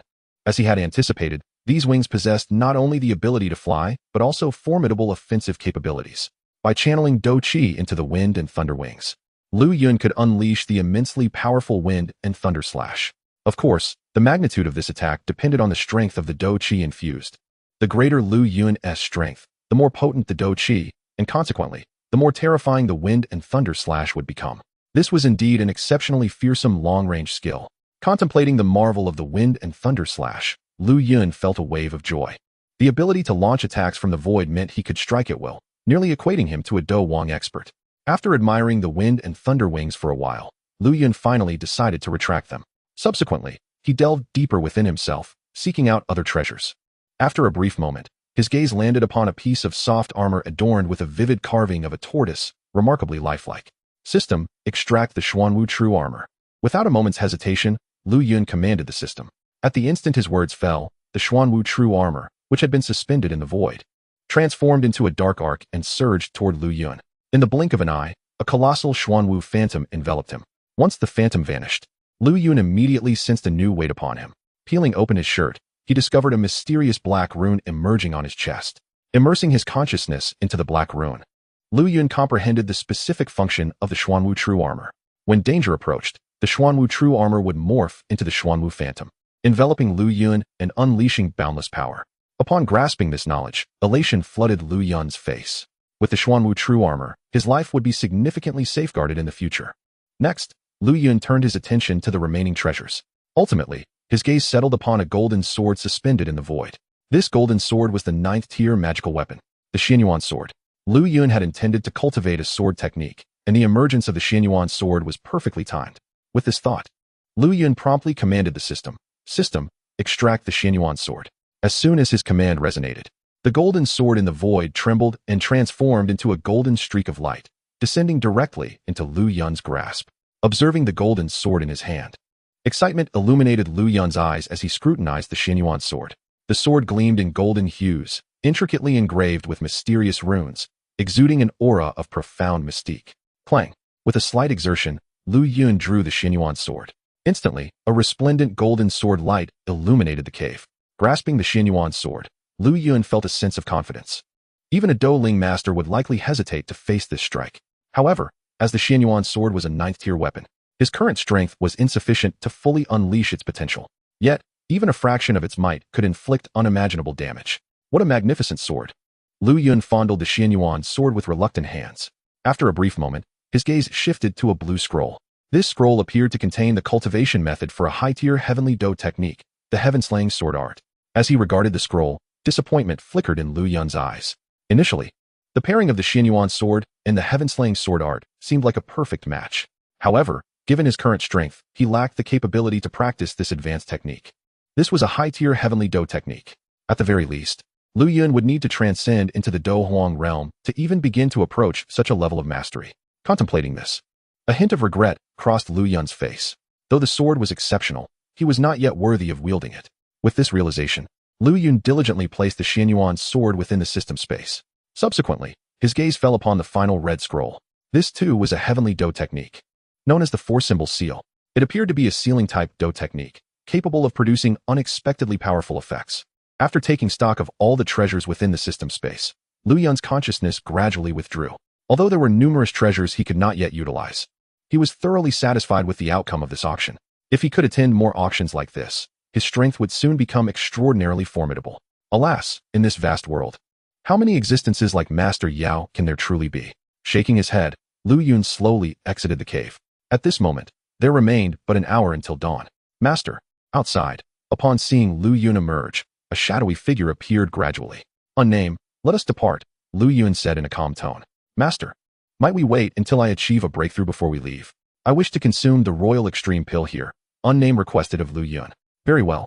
Surprised by his words, Lu Yun paused momentarily before responding. Then go ahead, I shall wait for you outside. Thank you, Master. Unnamed slightly bowed to Lu Yun before turning to re-enter the cave. It seems that soon, I shall have yet another Dozong powerhouse under my command, Lu Yun mused, a smile gracing his lips as he watched Unnamed step inside. After consuming the royal extreme pill, Unnamed would undoubtedly break through to the 9-star Do Huang. Perhaps even the pinnacle of 9-star Do Huang. Moreover, Unnamed had previously consumed the Yin-Yang breaking pill, successfully opening the door to becoming a Dozong powerhouse. Once his cultivation reached the requisite level, Unnamed could naturally ascend to the realm of Dozong. Lu Yun was confident that this process would not consume much time. By then, with 2 Dozong powerhouses at his disposal, he would be capable of sweeping through the entire northwestern region. With this thought, a surge of excitement appeared on Lu Yun's face. Subsequently, noticing that Unnamed was unable to break through in the short term, Lu Yun, out of boredom, summoned the wind and thunder wings. Bang! The azure and silver wings slowly materialized behind Lu Yun, radiating dazzling light. Fly! With a low cry, Lu Yun controlled the wind and thunder wings, lifting his body into the air. Soon, he found himself suspended in midair, and as he gazed at the scenery below, excitement gleamed in his eyes. So this is the sensation of soaring through the skies. Although he had flown for several days with Unnamed previously, that experience was entirely different from the exhilaration of flying solo at this moment. Chapter 89. The Confounded Xiao Yan. Gliding through the air, Lu Yun felt an overwhelming sense of freedom. He then glanced down at the forest below, a thought suddenly igniting within him. Why not test the might of the wind and thunder slash? With this notion, Lu Yun promptly infused his Do Qi into the wind and thunder wings. As his Do Qi surged forth, the power of wind and thunder emanating from his wings burst forth in a brilliant display. Soon after, a colossal blade of wind and thunder materialized between the wings. The enormous blade exhibited a mesmerizing azure and silver glow, harboring an exceedingly violent force of wind and thunder. Go! In the next moment, as Lu Yun willed it, the colossal light blade detached from him, descending towards the forest below. The massive blade sliced through the air, creating a howling sound akin to a meteor plummeting, crashing heavily into the thicket beneath. Boom! With a thunderous roar, the forest erupted in flashes of electricity. Gusts of wind swirling chaotically. In an instant, the ancient trees, thick as a person's waist, were reduced to mere rubble, revealing a desolate expanse. The might of this light blade was truly terrifying. Observing the destruction wrought by his wind and thunder slash, Lu Yun felt a twinge of astonishment, swiftly followed by a euphoric expression. He had not expected that with his current strength, he could unleash such formidable power through the wind and thunder slash. This level of devastation was likely beyond the capabilities of an ordinary Douling. With the wind and thunder wings, Lu Yun felt confident enough to contend with the Douling powerhouse, perhaps even gain the upper hand. After all, Douling powerhouses lack the ability to fly, while Lu Yun, with the wind and thunder wings, possessed absolute aerial supremacy, naturally affording him an advantage. Moreover, the wind and thunder wings had the added benefit of not requiring the same cumbersome process as executing Do techniques. One could simply channel Do Qi directly into the wings, making it exceedingly convenient. This allowed Lu Yun to remain focused during combat, evading enemy attacks while simultaneously retaliating with the wind and thunder slash. After soaring through the nearby forest for a while, Lu Yun settled down at the mouth of the cave, awaiting Unnamed's breakthrough. Approximately 2 hours later, a powerful aura suddenly erupted from within the cave. Lu Yun immediately stirred, a smile gracing his face. Unnamed had successfully broken through. Indeed, moments later, Unnamed's figure appeared at the cave's entrance. Master, I have fulfilled my duty and have broken through to the pinnacle of 9-star Do Huang. Unnamed's usually stoic face bore a rare smile. Nodding in acknowledgement, Lu Yun noted that dawn had arrived, and he and Unnamed made their way directly toward Wutan City. Meanwhile, in the backyard of the Xiao family, warm sunlight streamed through the gaps in the window, casting delicate patterns across the tidy room. On the bed, Xiao Yan sat cross-legged with his eyes closed, hands forming peculiar seals before him, his chest gently rising and falling. Inhaling and exhaling, he established a perfect cycle, and within this rhythm, faint wisps of white air flowed through his mouth and nose, nourishing his bones and flesh. Since regaining his talent, Xiao Yan had been ecstatic, rekindling the confidence of his youth. However, recalling the humiliation he endured over the years, a surge of determination welled within him. He must surpass those who once looked down on him. At the next family test, he would deliver a resounding slap to their faces. Thus, during this period, Xiao Yan devoted himself to even more rigorous training. Additionally, since Xiao Zhan's breakthrough to Douling, he had assumed control of the Xiao family's power. Upon learning of Xiao Yan's return to talent, his heart was filled with joy, and he promptly provided Xiao Yan with ample training resources. Consequently, bolstered by these abundant resources and his own efforts, Xiao Yan's cultivation swiftly ascended to the 5th stage of Do Qi. As Xiao Yan sat in meditation, he remained oblivious to the ancient black ring now resting on his finger, which suddenly emitted a faint, eerie glow. This glimmer was exceptionally weak, flickering briefly before fading into silence. As the light flickered, a wisp of white vapor slowly entered the black ring. After a moment, Xiao Yan gently exhaled a breath of turbid air, his eyes suddenly snapping open, a faint white glimmer flashing across his dark irises. It was the Do Qi that had just been absorbed, but not yet fully refined.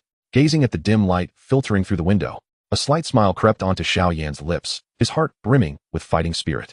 Grant me just a little more time, and I shall break through to the 6th stage of Do Qi. At the next family test, I, Xiao Yan, will undoubtedly astonish everyone. From now on, no one shall dare to label me as a waste. Xiao Yan glanced at the black ring on his finger, recalling how it had restored his talent. A gentle expression crossing his face. "Mother, are you watching over your son from the heavens?" He mused. "Rest assured, from this day forth, I will not disappoint you." With that, Xiao Yin delved into his inner self, preparing to assess the fruits of his training from the previous night. However, as he focused inward, his expression suddenly shifted dramatically. Not only had the dou qi he had diligently cultivated the previous night vanished, but even the dou qi he had painstakingly gathered over time had completely disappeared. Now, his cultivation had regressed to the initial third stage of dou qi. What on earth is happening? Why is this so? Xiao Yin, feeling incredulous, checked again, his countenance darkening like stormy waters. Could it be that my talent has vanished once more? With this thought, he felt as though he were suffocating. Impossible. Absolutely impossible. After a moment of daze, Xiao Yin appeared lost and despondent. A bitter smile crept upon the corners of Xiao Yan's mouth, and a profound sense of despair enveloped his heart. Heaven, must you toy with me in such a manner? Why has this come to pass? Xiao Yin murmured to himself, while a fleeting image of Lu Yun flashed through his mind. Could it be that Lu Yun has meddled with my fate? This thought suddenly emerged in Xiao Yan's mind, yet was swiftly dismissed. He had only exchanged a few encounters with Lu Yun, and they harbored no animosity towards one another. Given Lu Yun's esteemed status, why would he target a mere waste of the Xiao family such as himself? Moreover, Xiao Yin recalled the lotus seed that Lu Yun had gifted him. Although its nature eluded his understanding, he instinctively believed it to be anything but ordinary. If Lu Yun intended to harm him, why would he squander such a precious lotus seed? Sitting dazed upon his bed, Xiao Yin found himself utterly perplexed. "Mother, I am sorry, but I fear I shall disappoint you once more." He wearily caressed the black ring upon his finger. Yet, as he gazed at the ring, a sudden clarity struck him. A spark of inspiration ignited in his mind, and he cast a scrutinizing glance at the ring. Chapter 90. The Appearance of the Medicine Elder. Xiao Yin regarded the black ring in his hand, a look of incredulity etched across his features. "Just yesterday, my talents were intact. Why have they vanished so suddenly today? The only notable change seems to be the wearing of this ring." With this thought, Xiao Yin recalled that it was precisely when Lu Yun took his ring that his talents were restored. Could there be a connection? At that moment, Lu Yun's words echoed in his mind. Could this ring truly possess some profound mystery? A flicker of contemplation crossed his eyes as he decisively removed the black ring from his finger. "I must uncover the truth today." With that, he placed the ring upon the table in his room and returned to his bed to meditate. As he observed the black ring on the table, an inexplicable expression crossed his face. If his cultivation had not truly vanished, it would imply that the ring left to him by his mother indeed harbored some sinister secret. With this thought in mind, Xiao Yin slowly closed his eyes, diving back into his meditation. As he entered a state of cultivation, wisps of white energy were absorbed into his being. An hour later, Xiao Yin ceased his practice, delving within himself to investigate. It has not disappeared. A gleam of joy illuminated Xiao Yan's face upon realizing that the fighting energy he had absorbed remained intact. He then turned his gaze towards the black ring on the table, his expression tinged with caution. Through his recent experimentation, he could ascertain that the disappearance of his fighting energy was inexorably linked to this black ring. Could it be that my regression over the years, the vanishing of my fighting energy, has all been orchestrated by this ring? The thought struck him like lightning, and his eyes fixated fiercely on the black ring upon the table, filled with unbridled rage. Once a prodigy held in high esteem, he had now been derided as a waste, subjected to scorn and mockery. And the instigator of all this misfortune was none other than this very ring? In that moment, staring at the ring, Xiao Yan's heart ignited with a fierce fury. It is this cursed ring that has reduced me to such a state? With a sudden resolve, he leaped to his feet, grasping the ring with the intention of casting it away. Yet, he halted abruptly, a flicker of trepidation crossing his mind. This ring, capable of siphoning his fighting energy, was evidently no ordinary trinket. At that moment, tales of legends he had once heard resurfaced in his mind. Due to the vast expanse of the Douqi continent, many unknown recluses, upon nearing the end of their lives, might choose to conceal their life's work in obscure places, awaiting a fated individual to claim it. A saying circulated on the continent: if one day you find yourself plummeting from a cliff into a cavern, do not panic. Take 2 steps forward, and perhaps you shall become a great one. This statement bore truth, as history had its share of individuals who ascended to greatness through serendipitous encounters. However, while the prospect of this ring concealing an opportunity excited him, the thought of his years of cultivation being usurped by it sent a chill down his spine. The ring's powers were evidently not those of a righteous artifact. To keep it close would only bring harm to himself and others. With this realization, a spark of determination ignited within Xiao Yin as he silently resolved to rid himself of this malevolent ring. He had heard many tales of individuals whose lives were shattered due to acquiring wicked artifacts. The fear gripped his heart, What if this ring was indeed a profoundly evil item that would drag the entire Xiao family into ruin? With this thought, Xiao Yan, clutching the ring, exited his room. However, upon stepping outside, a wave of uncertainty surged through his mind. Where should I dispose of this ring? If someone else were to find it, would it not become another source of calamity? The ring appeared harmless at present, likely damaged and in need of his fighting energy for restoration. Perhaps once it regained its strength, it would be too late. Thus, even when discarding the ring, he must choose a secure location to prevent it from being discovered again. After deep contemplation, an idea suddenly sparked in Xiao Yan's mind, leading him to a resolution. He would dispose of the ring in a place where no one would ever find it. A smile graced his lips as he made his way towards the Xiao family's rear courtyard. Moments later, Xiao Yan arrived at the outhouse in the rear courtyard. The air was permeated with a peculiar odor as he stood before the structure, his gaze icy as he scrutinized the ring in his hand. You have made me a waste for so many years. I, Xiao Yan, shall ensure you never see the light of day again, he muttered to himself, recalling the injustices he had endured over the years. With unwavering resolve, he prepared to step into the outhouse. Yet, at that instant, his expression shifted, and he hastily threw the ring away. The black ring emanated an eerie glow at that moment. Xiao Yan watched the ring with apprehension. What are you exactly? Have you finally revealed your true nature? A cold smile crept across Xiao Yan's face as he confronted the ring. Just then, a weary sigh emanated from within the black ring. Upon hearing that aged voice, a chill coursed through Xiao Yan, sending shivers down his spine. What are you? He stammered, instinctively retreating a few steps. After all, he was still but a youth, having never ventured beyond Wuten City, and his experiences were limited. Encountering such a mysterious object was undeniably frightening. My young friend, I harbor no malice. There is no need for you to be so afraid. The ancient voice resonated again from within the black ring. Who is afraid? Xiao Yan retorted, his face flushing with embarrassment as he recalled his earlier actions, yet mustering the courage to step forward. What manner of being are you, lurking within this ring? What are your intentions? Alas, the elderly voice echoed from the ring, tinged with helplessness. I have been wronged by treacherous individuals, and my soul is compelled to reside within this ring. Rest assured, I mean you no harm, it explained slowly. No harm. You seem to have forgotten all the deeds you have committed over the years. Xiao Yan exclaimed in fury, directing his ire at the black ring. How dare you? You incessantly proclaim your innocence. Then return to me the fighting spirit you have absorbed over these years. Chapter 91. The Transaction. Upon hearing Xiao Yan's words, the aged voice emanating from the black ring fell into an immediate silence. Speak. Provide me with an explanation. Recalling the humiliation he had endured over the past 3 years, Xiao Yan bellowed at the black ring. Alas, after a brief moment of silence, the ancient voice from the ring could no longer suppress a deep sigh. My young brother, I too am a victim of circumstances. Please, do not be overly agitated. Damn it. At that moment, the usually composed Xiao Yan could no longer contain himself. His youthful face twisted with rage, resembling a madman as he hurled curses. Do you have any idea? 3 years. How have I survived these 3 years? His face flushed with anger, Xiao Yan glared at the black ring. And now, with a mere excuse of being a victim of circumstances, you wish to trivialize the humiliation I have faced? Not a chance. With that, Xiao Yan stood up, picked up the black ring, and prepared to head towards the latrine. Today, I shall seal you here forever, ensuring you can never emerge again to wreak havoc. No. My young brother, let us discuss this calmly. Just then, a transparent specter slowly emerged from the black ring, wearing an expression of helplessness. As it spoke, a wisp of spiritual energy coiled around Xiao Yan, preventing him from proceeding further. This transparent specter was none other than Yao Lao, who resided within the black ring. At this moment, Yao Lao gazed at the obstinate Xiao Yan, equally helpless. This young man, who usually maintained his composure, why is he so irritable today? He threatens to toss me into the latrine at the slightest provocation. Who can endure that? Originally, given his current state of not having fully recovered, he had no desire to manifest his spiritual form. However, Xiao Yan's stubbornness left him no choice.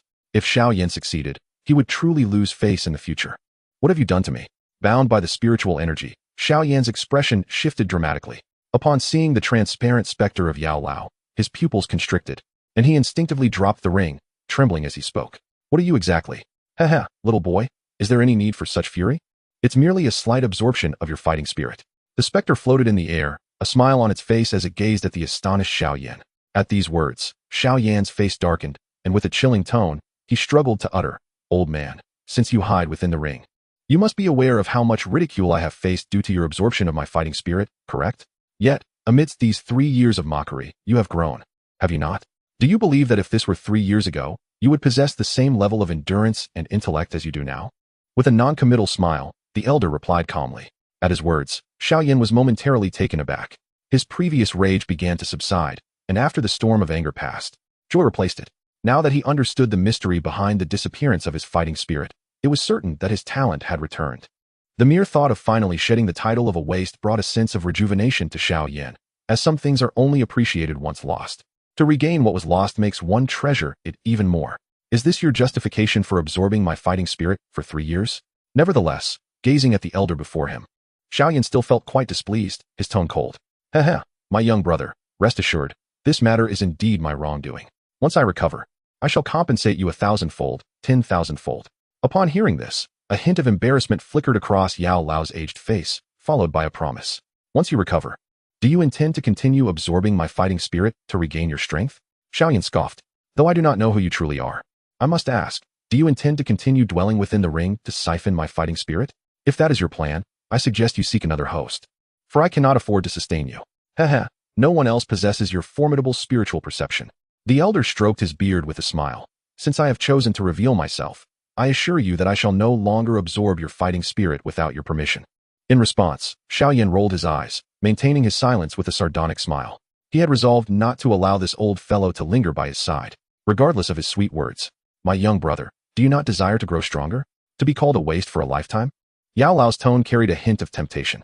At this, Xiaoyan's heart skipped a beat, feeling somewhat tempted, but recalling the mysterious nature of the figure before him, he instantly grew cold. I certainly wish to grow stronger, but I will rely on myself. Now that my talent has been restored, I am no longer the waste I once was.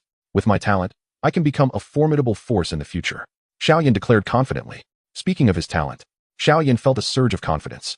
Haha, my young brother, while your talent is indeed commendable, you must recognize that you are already 15 years old, and yet your fighting spirit has only reached the 3rd tier. If I recall correctly, you are to undergo the coming-of-age ceremony at 16, yes?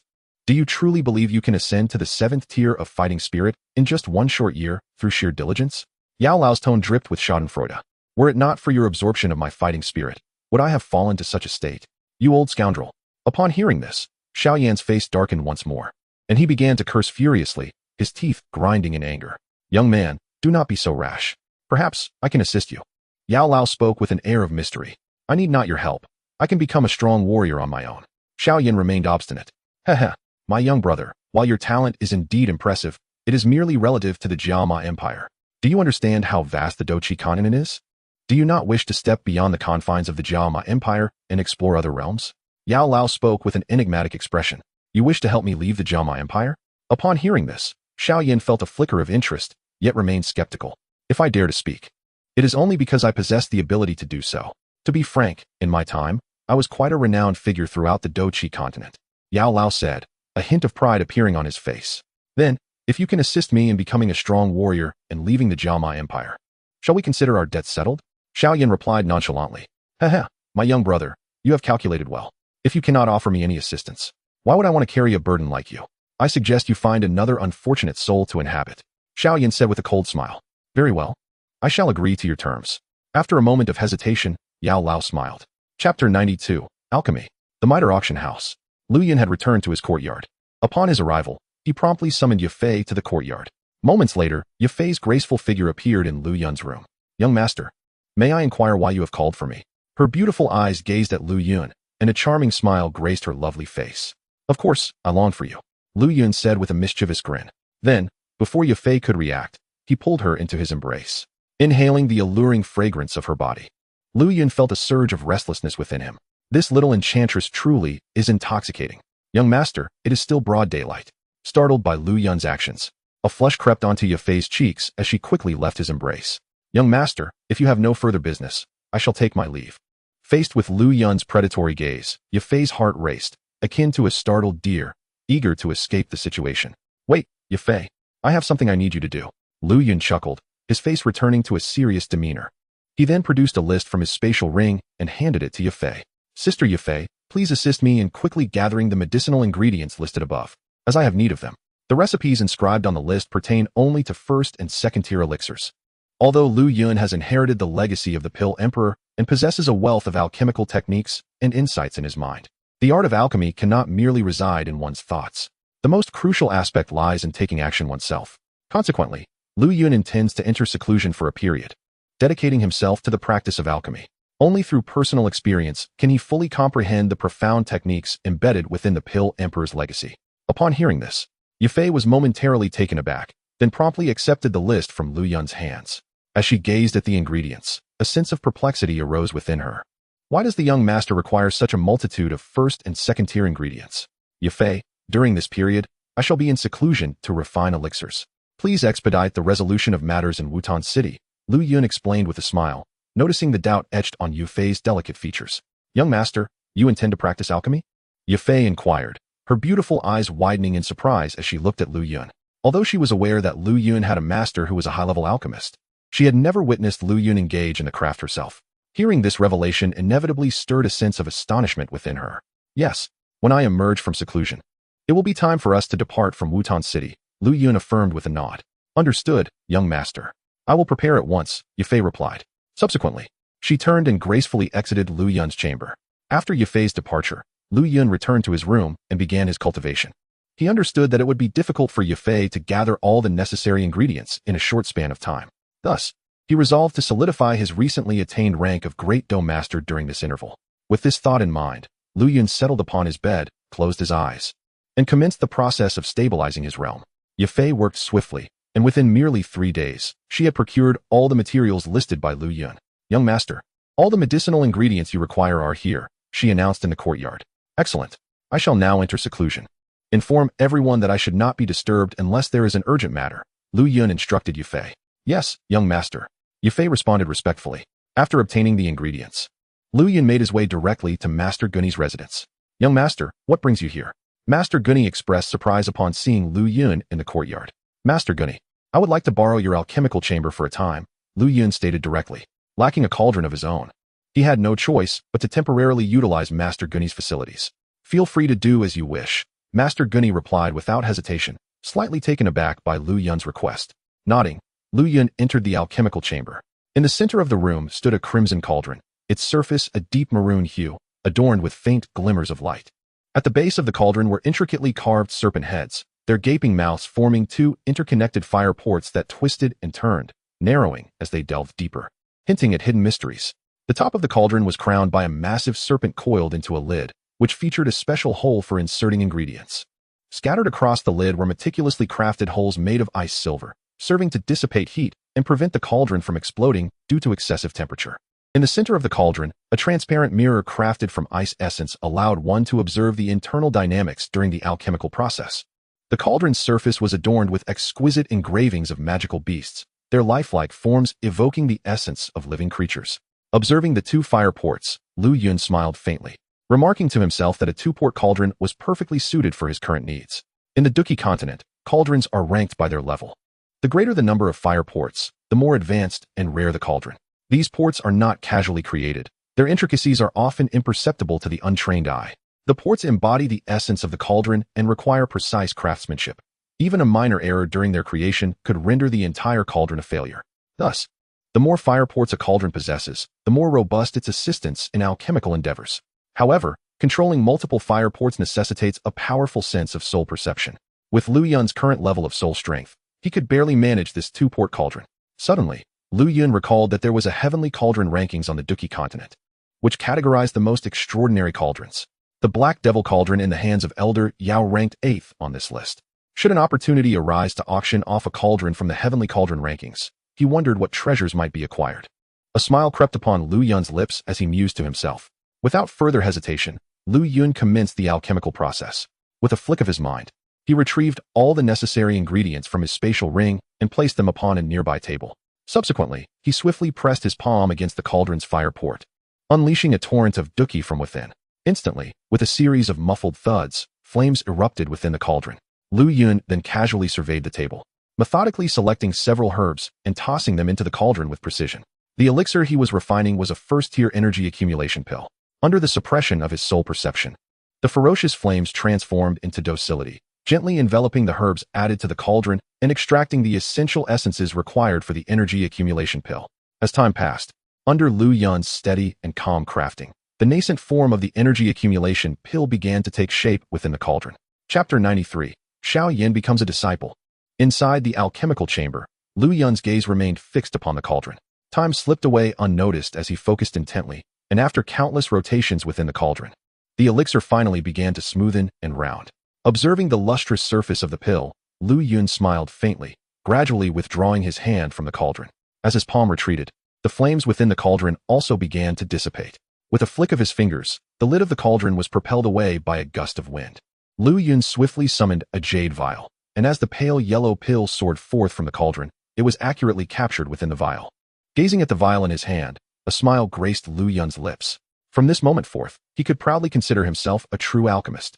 After a brief respite, he resumed his alchemical work. Having inherited the Pill Emperor's legacy, the refinement of low-tier elixirs posed no challenge for him. As Lu Yun continued his alchemical endeavors, time flew by, and in the blink of an eye, 7 days had passed. In the back mountains of the Shao clan, a young boy clad in black sat cross-legged upon a stone, drawing in wisps of white energy. After an indeterminate period, a low rumble resonated within the boy's body. As the sound echoed, a shift in his aura became apparent. This young boy was none other than Xiao Yan. Sensing the breakthrough in his Duki, Xiao Yan abruptly opened his eyes, excitement gleaming in his dark irises. I have reached the 4th tier of Duki in just 10 short days. Xiao Yan had ascended from the 3rd tier back to the 4th. One could not deny his exceptional talent. At that moment, a flash of light illuminated the black ring on Xiao Yan's finger. Gradually, a transparent figure began to materialize. Elder Yao regarded Xiao Yan with a hint of admiration in his eyes. What do you wish to do? Upon seeing Elder Yao's appearance, Xiao Yan's gaze sharpened with caution. We had an agreement. Without my permission, you cannot absorb my Duki. In response, Elder Yao chuckled softly, rest assured. I am not the type to go back on my word. Young man, quite impressive, you've managed to break through to the 4th stage of fighting energy so swiftly. Merely the 4th stage of fighting energy, what difficulty does that present? Upon hearing this, Xiao Yan's face revealed a fleeting expression of self-satisfaction. He held considerable confidence in his innate talent. Were it not for your absorption of my fighting energy over these years, I fear I would have already transcended to the rank of a fighting master. Hee, little brother, the path of cultivation becomes increasingly arduous as one progresses. Can you truly assure me that you will achieve the 7th stage of fighting energy by the time of your coming-of-age ceremony? Witnessing Xiao Yan's smug demeanor, Yao Lao chuckled lightly, unable to resist delivering a slight blow. Besides, even if you manage to attain the 7th stage of fighting energy, what of it? That merely qualifies as passing. It hardly qualifies one as a genius. At this juncture, Yao Lao paused slightly in his tone before continuing. Do you intend to remain in Wu Ten City, in this diminutive Jiama Empire, for all your days? Even if you cultivate with utmost dedication, becoming an unparalleled powerhouse is no simple feat. Upon hearing this, Xiao Yan was momentarily taken aback. The excitement of having just broken through to the 4th stage dissipating in an instant. Although he bore some disdain for Yao Lao, he could not deny the truth in the elder's words. Are you implying that you possess a solution? Xiao Yan fixed his gaze upon Yao Lao, his tone laced with skepticism. Naturally, Yao Lao responded with utmost certainty, exuding an air of pride.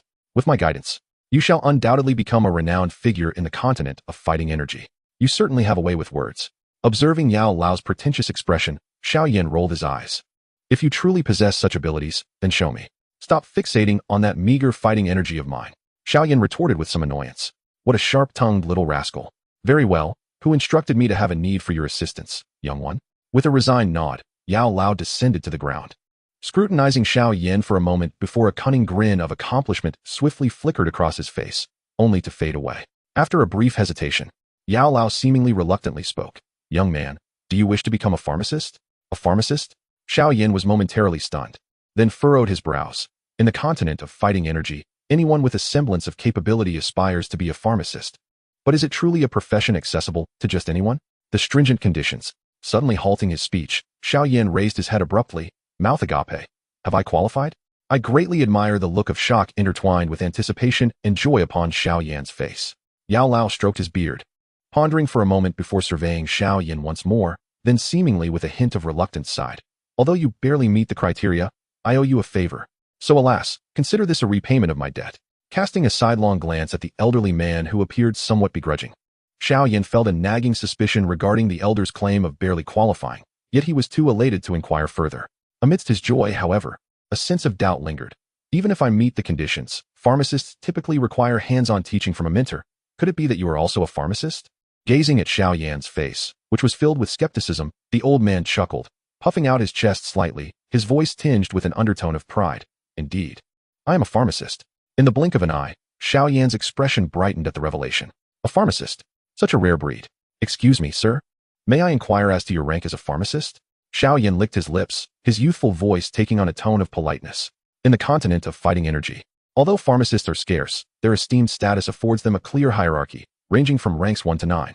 Among the most renowned pharmacists in the Jiama Empire is the legendary Dan Wang, Gu He. What rank?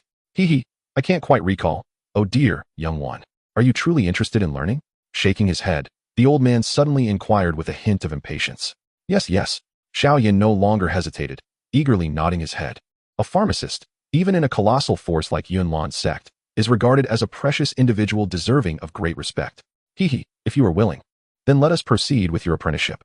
The elder settled cross-legged upon a piece of blue stone, grinning slyly. Must I truly be your apprentice? Xiao Yan was slightly taken aback at this. Clearly, he felt some reluctance about apprenticing himself to this eccentric old man. Nonsense.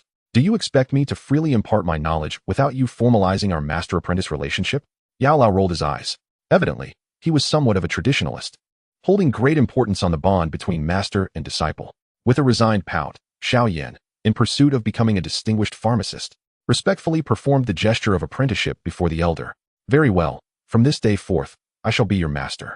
In the tranquil town of Qingshan, nestled within a valley of the Beast Mountain Range, lies a place abundant in energy. This valley is home to various precious herbs, their fragrant aromas mingling with the mist, creating an atmosphere that soothes the spirit. Within a quaint wooden cabin, the petite figure of the little medicine sage rests upon a bed. She lies there with her eyes tightly shut, her once rosy complexion now displaying an unusual spectrum of colors. In her hand, she clutches a small bag of pitch-black powder, with remnants of the dark powder lingering at the corners of her mouth.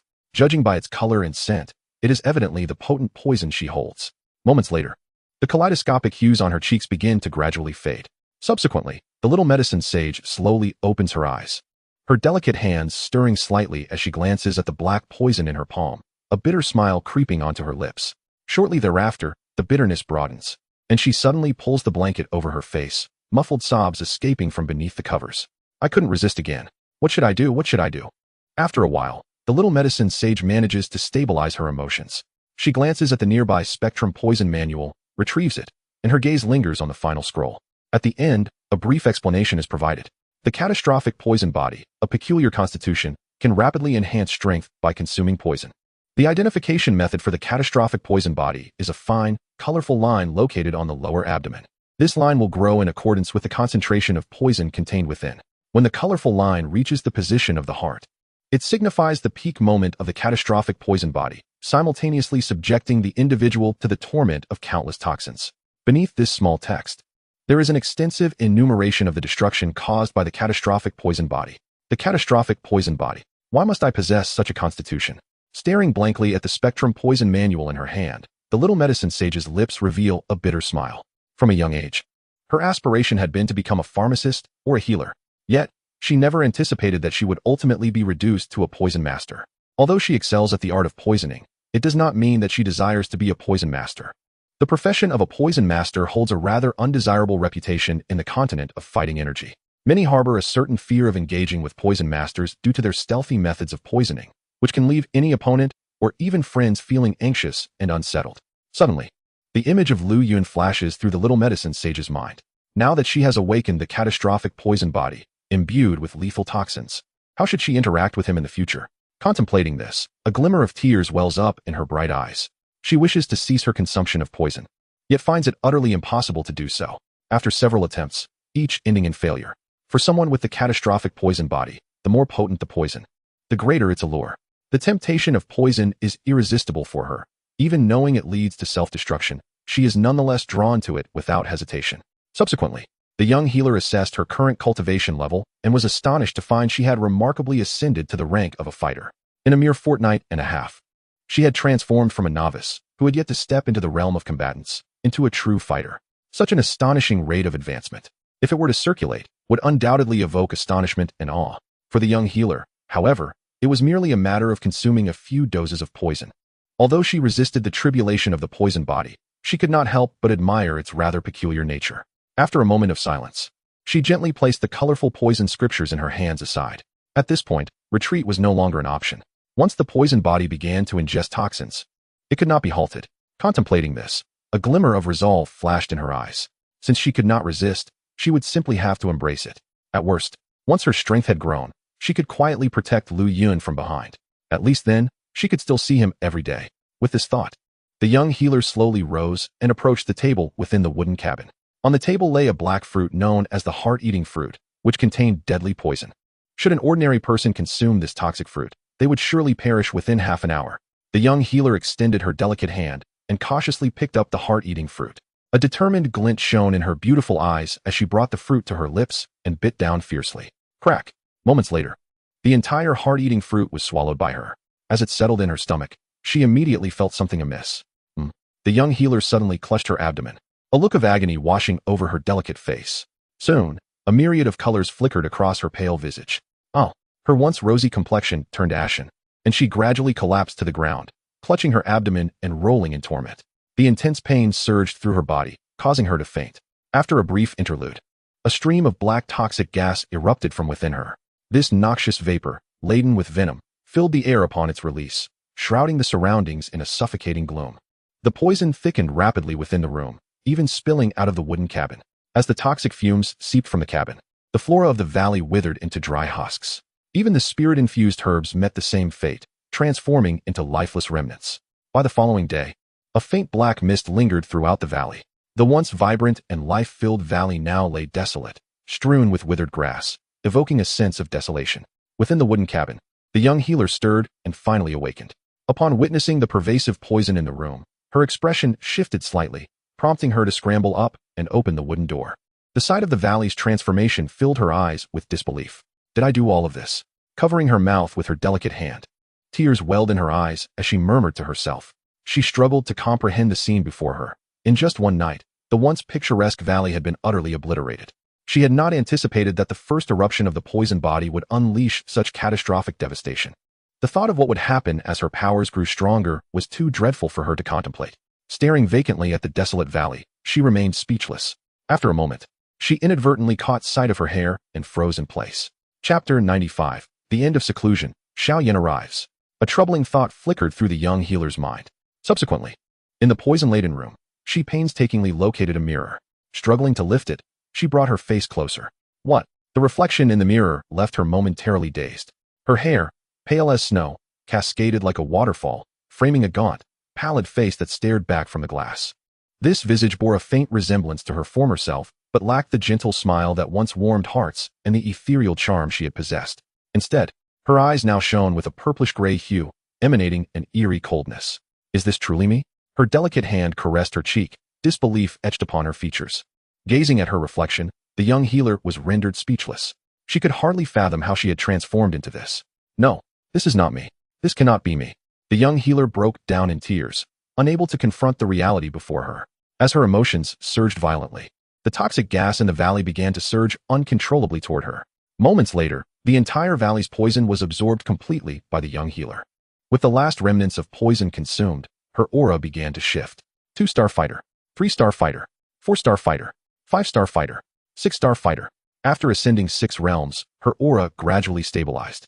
Despite this significant breakthrough in her cultivation, the young healer remained in a state of shock, oblivious to her newfound strength. In the end, she could only cocoon herself in a blanket, retreating into its folds as silent tears streamed down her face. How could she face the world in her current state? How could she confront Lu Yun? The image of Lu Yun's mischievous smile haunted her thoughts, intensifying her anguish. Thus, she buried herself beneath the blanket for an entire night. It was not until the following day that the young healer gradually calmed herself, accepting the reality of her altered appearance. After a moment, she took out her jade flute and began to play, summoning her pet, the blue eagle. Caw! In no time, a massive eagle-like magical beast soared into the valley. The sight of the blue eagle provided the young healer with a semblance of solace.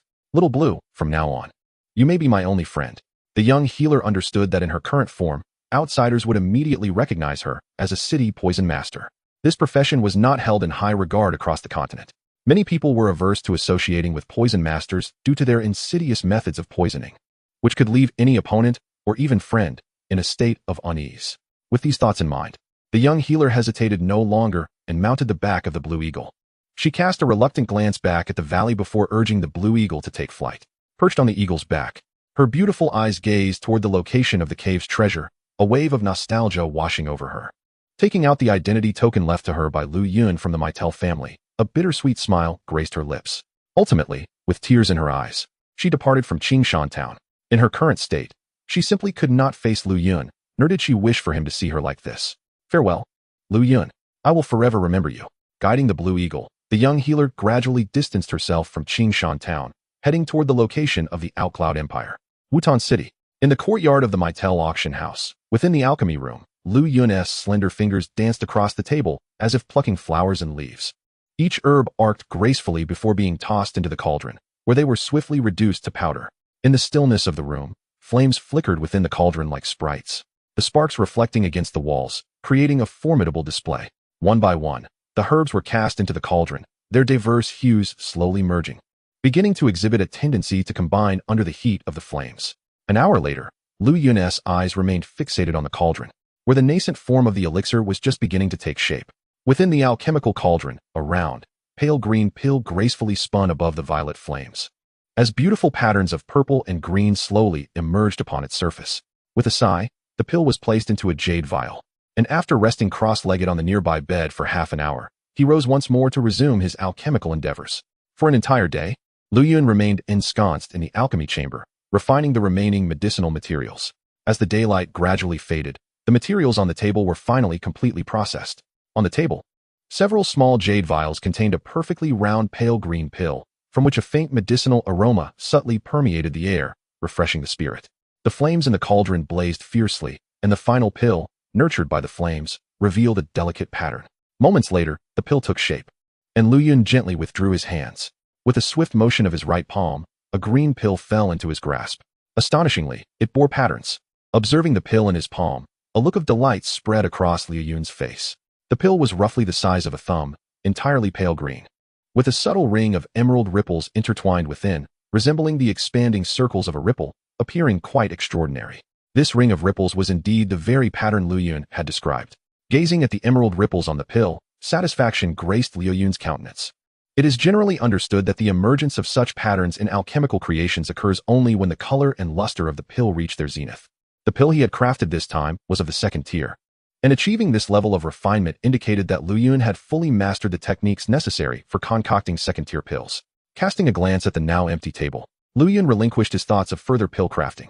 With his current experience, he could indeed attempt to refine a third-tier pill. However, the materials required for such a creation were not readily available, and thus, he had to set aside this ambition. Upon returning to the imperial capital, he would endeavor to concoct pills of the third tier or higher. Presently, he had nearly exhausted all resources in Wutan City. Hosting another auction would hold little significance.